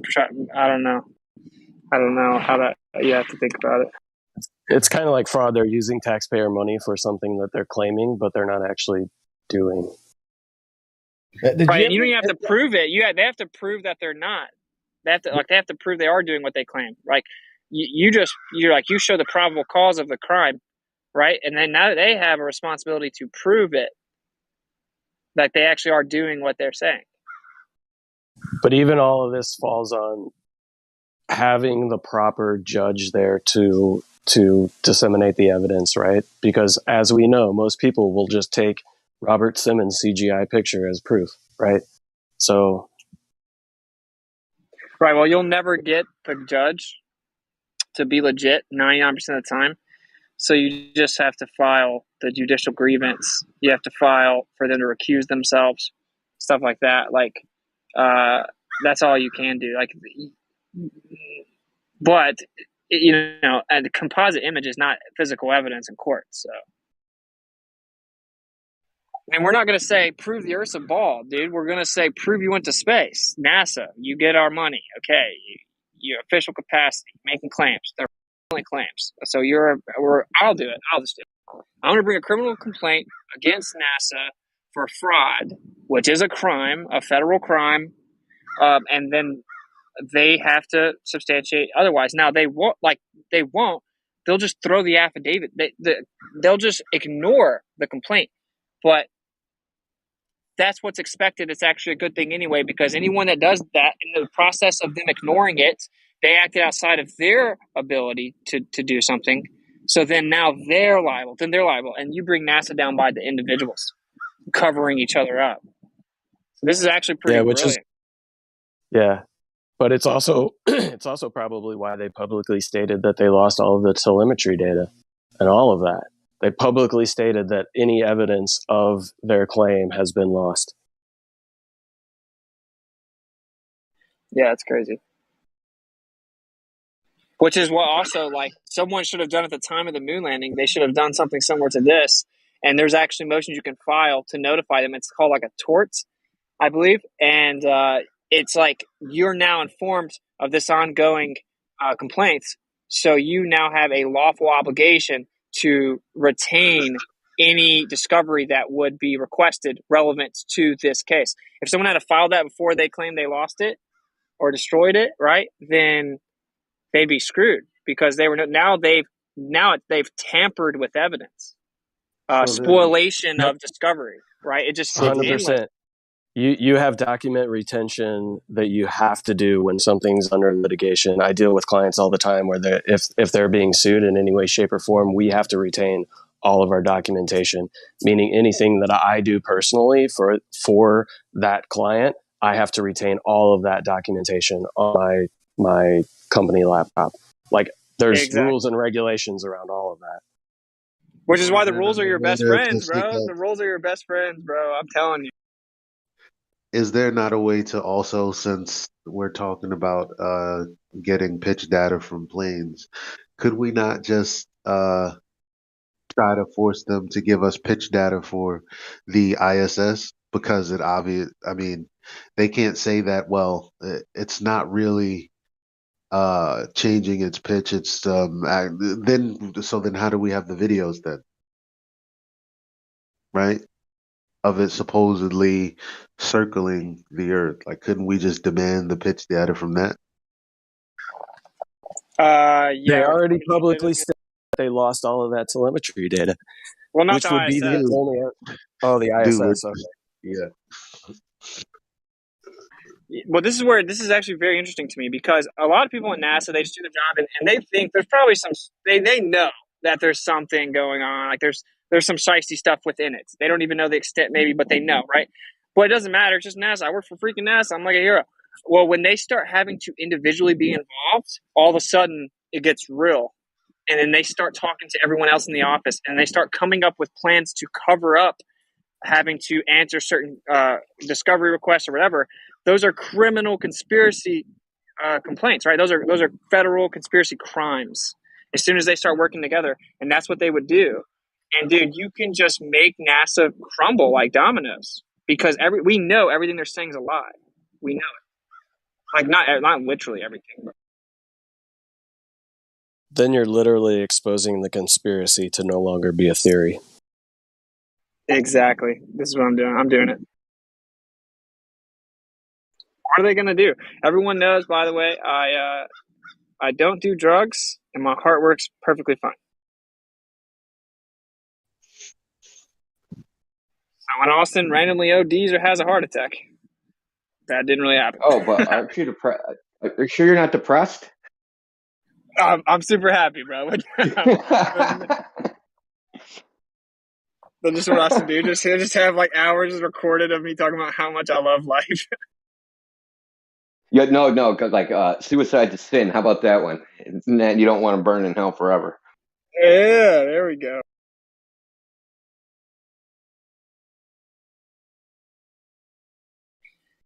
Dude, I actually really like this idea because I'll do it. I'll just file one to NASA tomorrow too. Actually, but I might not want to rush that one. I want to make sure it's. But you can do it one at a time. That's what's so cool about it. Something like, if you file a judicial grievance against a judge, you can put everything they do wrong in one, or you can just put the one. It just requires one for it to be a complaint, and then you wait 2 weeks, you send another one, and you just slice them up with paper cuts. Same thing with NASA. File a federal complaint, criminal complaint. Wait a second.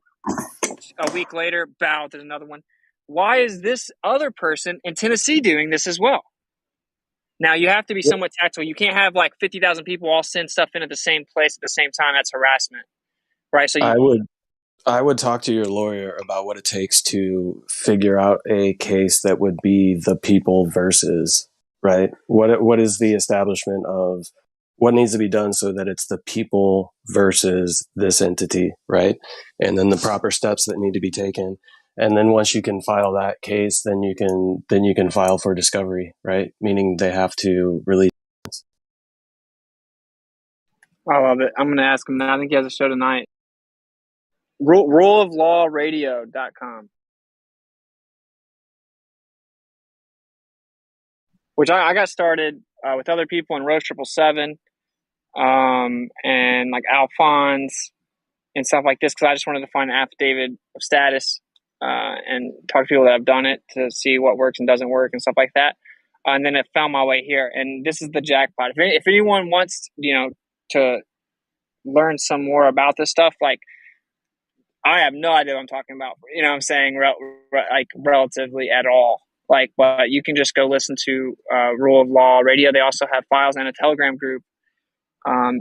It's pretty dope. It's pretty dope, and we should just all do it. Like, if I file a federal complaint to the local FBI office about NASA, and then India does that, and then Eli does that, right? You have like a geographical allotment of federal complaints coming in against these people. They're not going to know what to do. I mean, we know what they're going to do. They're going to just dismiss them. But you can't, bro. You can't. Like, if you send something to a district attorney, and you're like, inside of it is a federal criminal complaint against the district attorney can't open it up and decide whether or not it has standing, right? He has to forward that to convening a grand jury in that specific case, a district attorney. So, like, that's what they'll do, though. They'll take it upon themselves to have the power to exercise judicial discretion, right? To dismiss it under their own discretion of whether or not it's valid judicially. And that is illegal. They don't have that right. The judicial discretion is allotted in the Constitution, and it's only a magistrate or a trial judge. That's it. There's no one else on the face of the earth that can exercise judicial discretion against a federal criminal complaint or any criminal complaint, state or federal. And so that's what they'll do. But that's cool because what they're doing is digging their hole, but they're just like soulless. It's a soulless entity, and they have very ignorant people wandering throughout the soulless entity. They don't realize what they're doing. So they just fall in traps everywhere. They have no idea. Their common practice is so antithetical to the law that they don't know. And so the more they mess up, instead of being like, they're so corrupt, it's like, if you know how to capitalize, you actually want them to keep messing up and doing things illegal and abusing their power. Because that's going to give you a better chance to push the case further and further and further and get it heard. Not heard by the court, heard by people. You know what I'm saying? Because there's going to be a lawsuit for $1 billion. They're not going to want to pay it, bro. Right? So they may have to let it be court record. And then now NASA's on public court record conceding they can't offer physical empirical evidence of the ISS. Now, with this case specifically, they would probably pay. They would pay insane amounts, and I think we need someone that the people that do it need to know that they could turn down an insane amount of money. But if we do it on the behalf of the people, then that's even better because the price can be way higher as well. But because, like, for what I'm saying that because if you have a huge opportunity to break the matrix with flat Earth, offer you $100 million, and you fold, dude, how could you live with yourself? Right? Like, if you offer me $100 million to drop the suit that would substantially throw flat Earth in public record, I would turn it down. I would literally turn it down. But I don't think a lot of people can say that. So that's the thing, right? You need people with integrity that understand the meaning of what we're doing. It's not for money.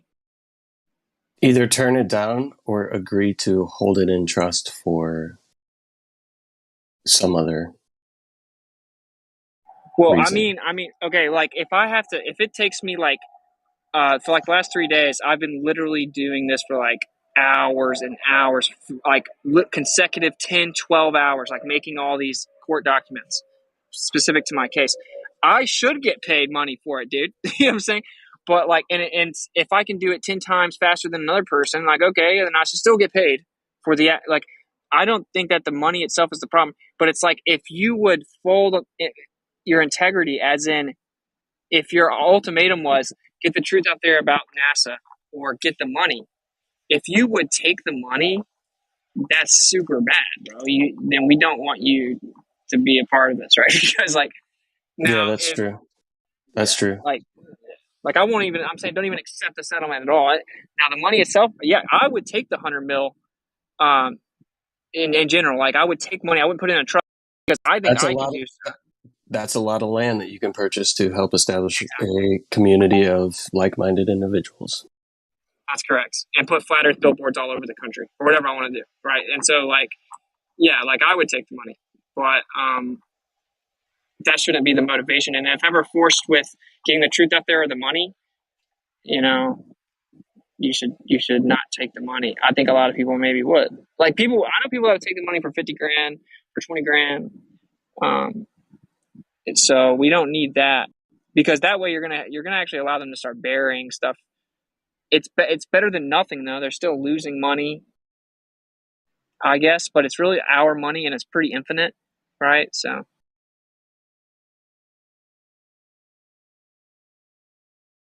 I'm gonna have to think about this, but the ISS is a good move. Like just literally a federal criminal complaint for fraud, and make them prove that it's not fraud. Because legally speaking, if there's evidence to support that there's probable cause, just probable cause that there's fraud. I mean, you want to talk about probable cause of fraud of the ISS? Geez Louise, we'll send in a 30-page document, right? I mean, actually, usually they're limited at 25.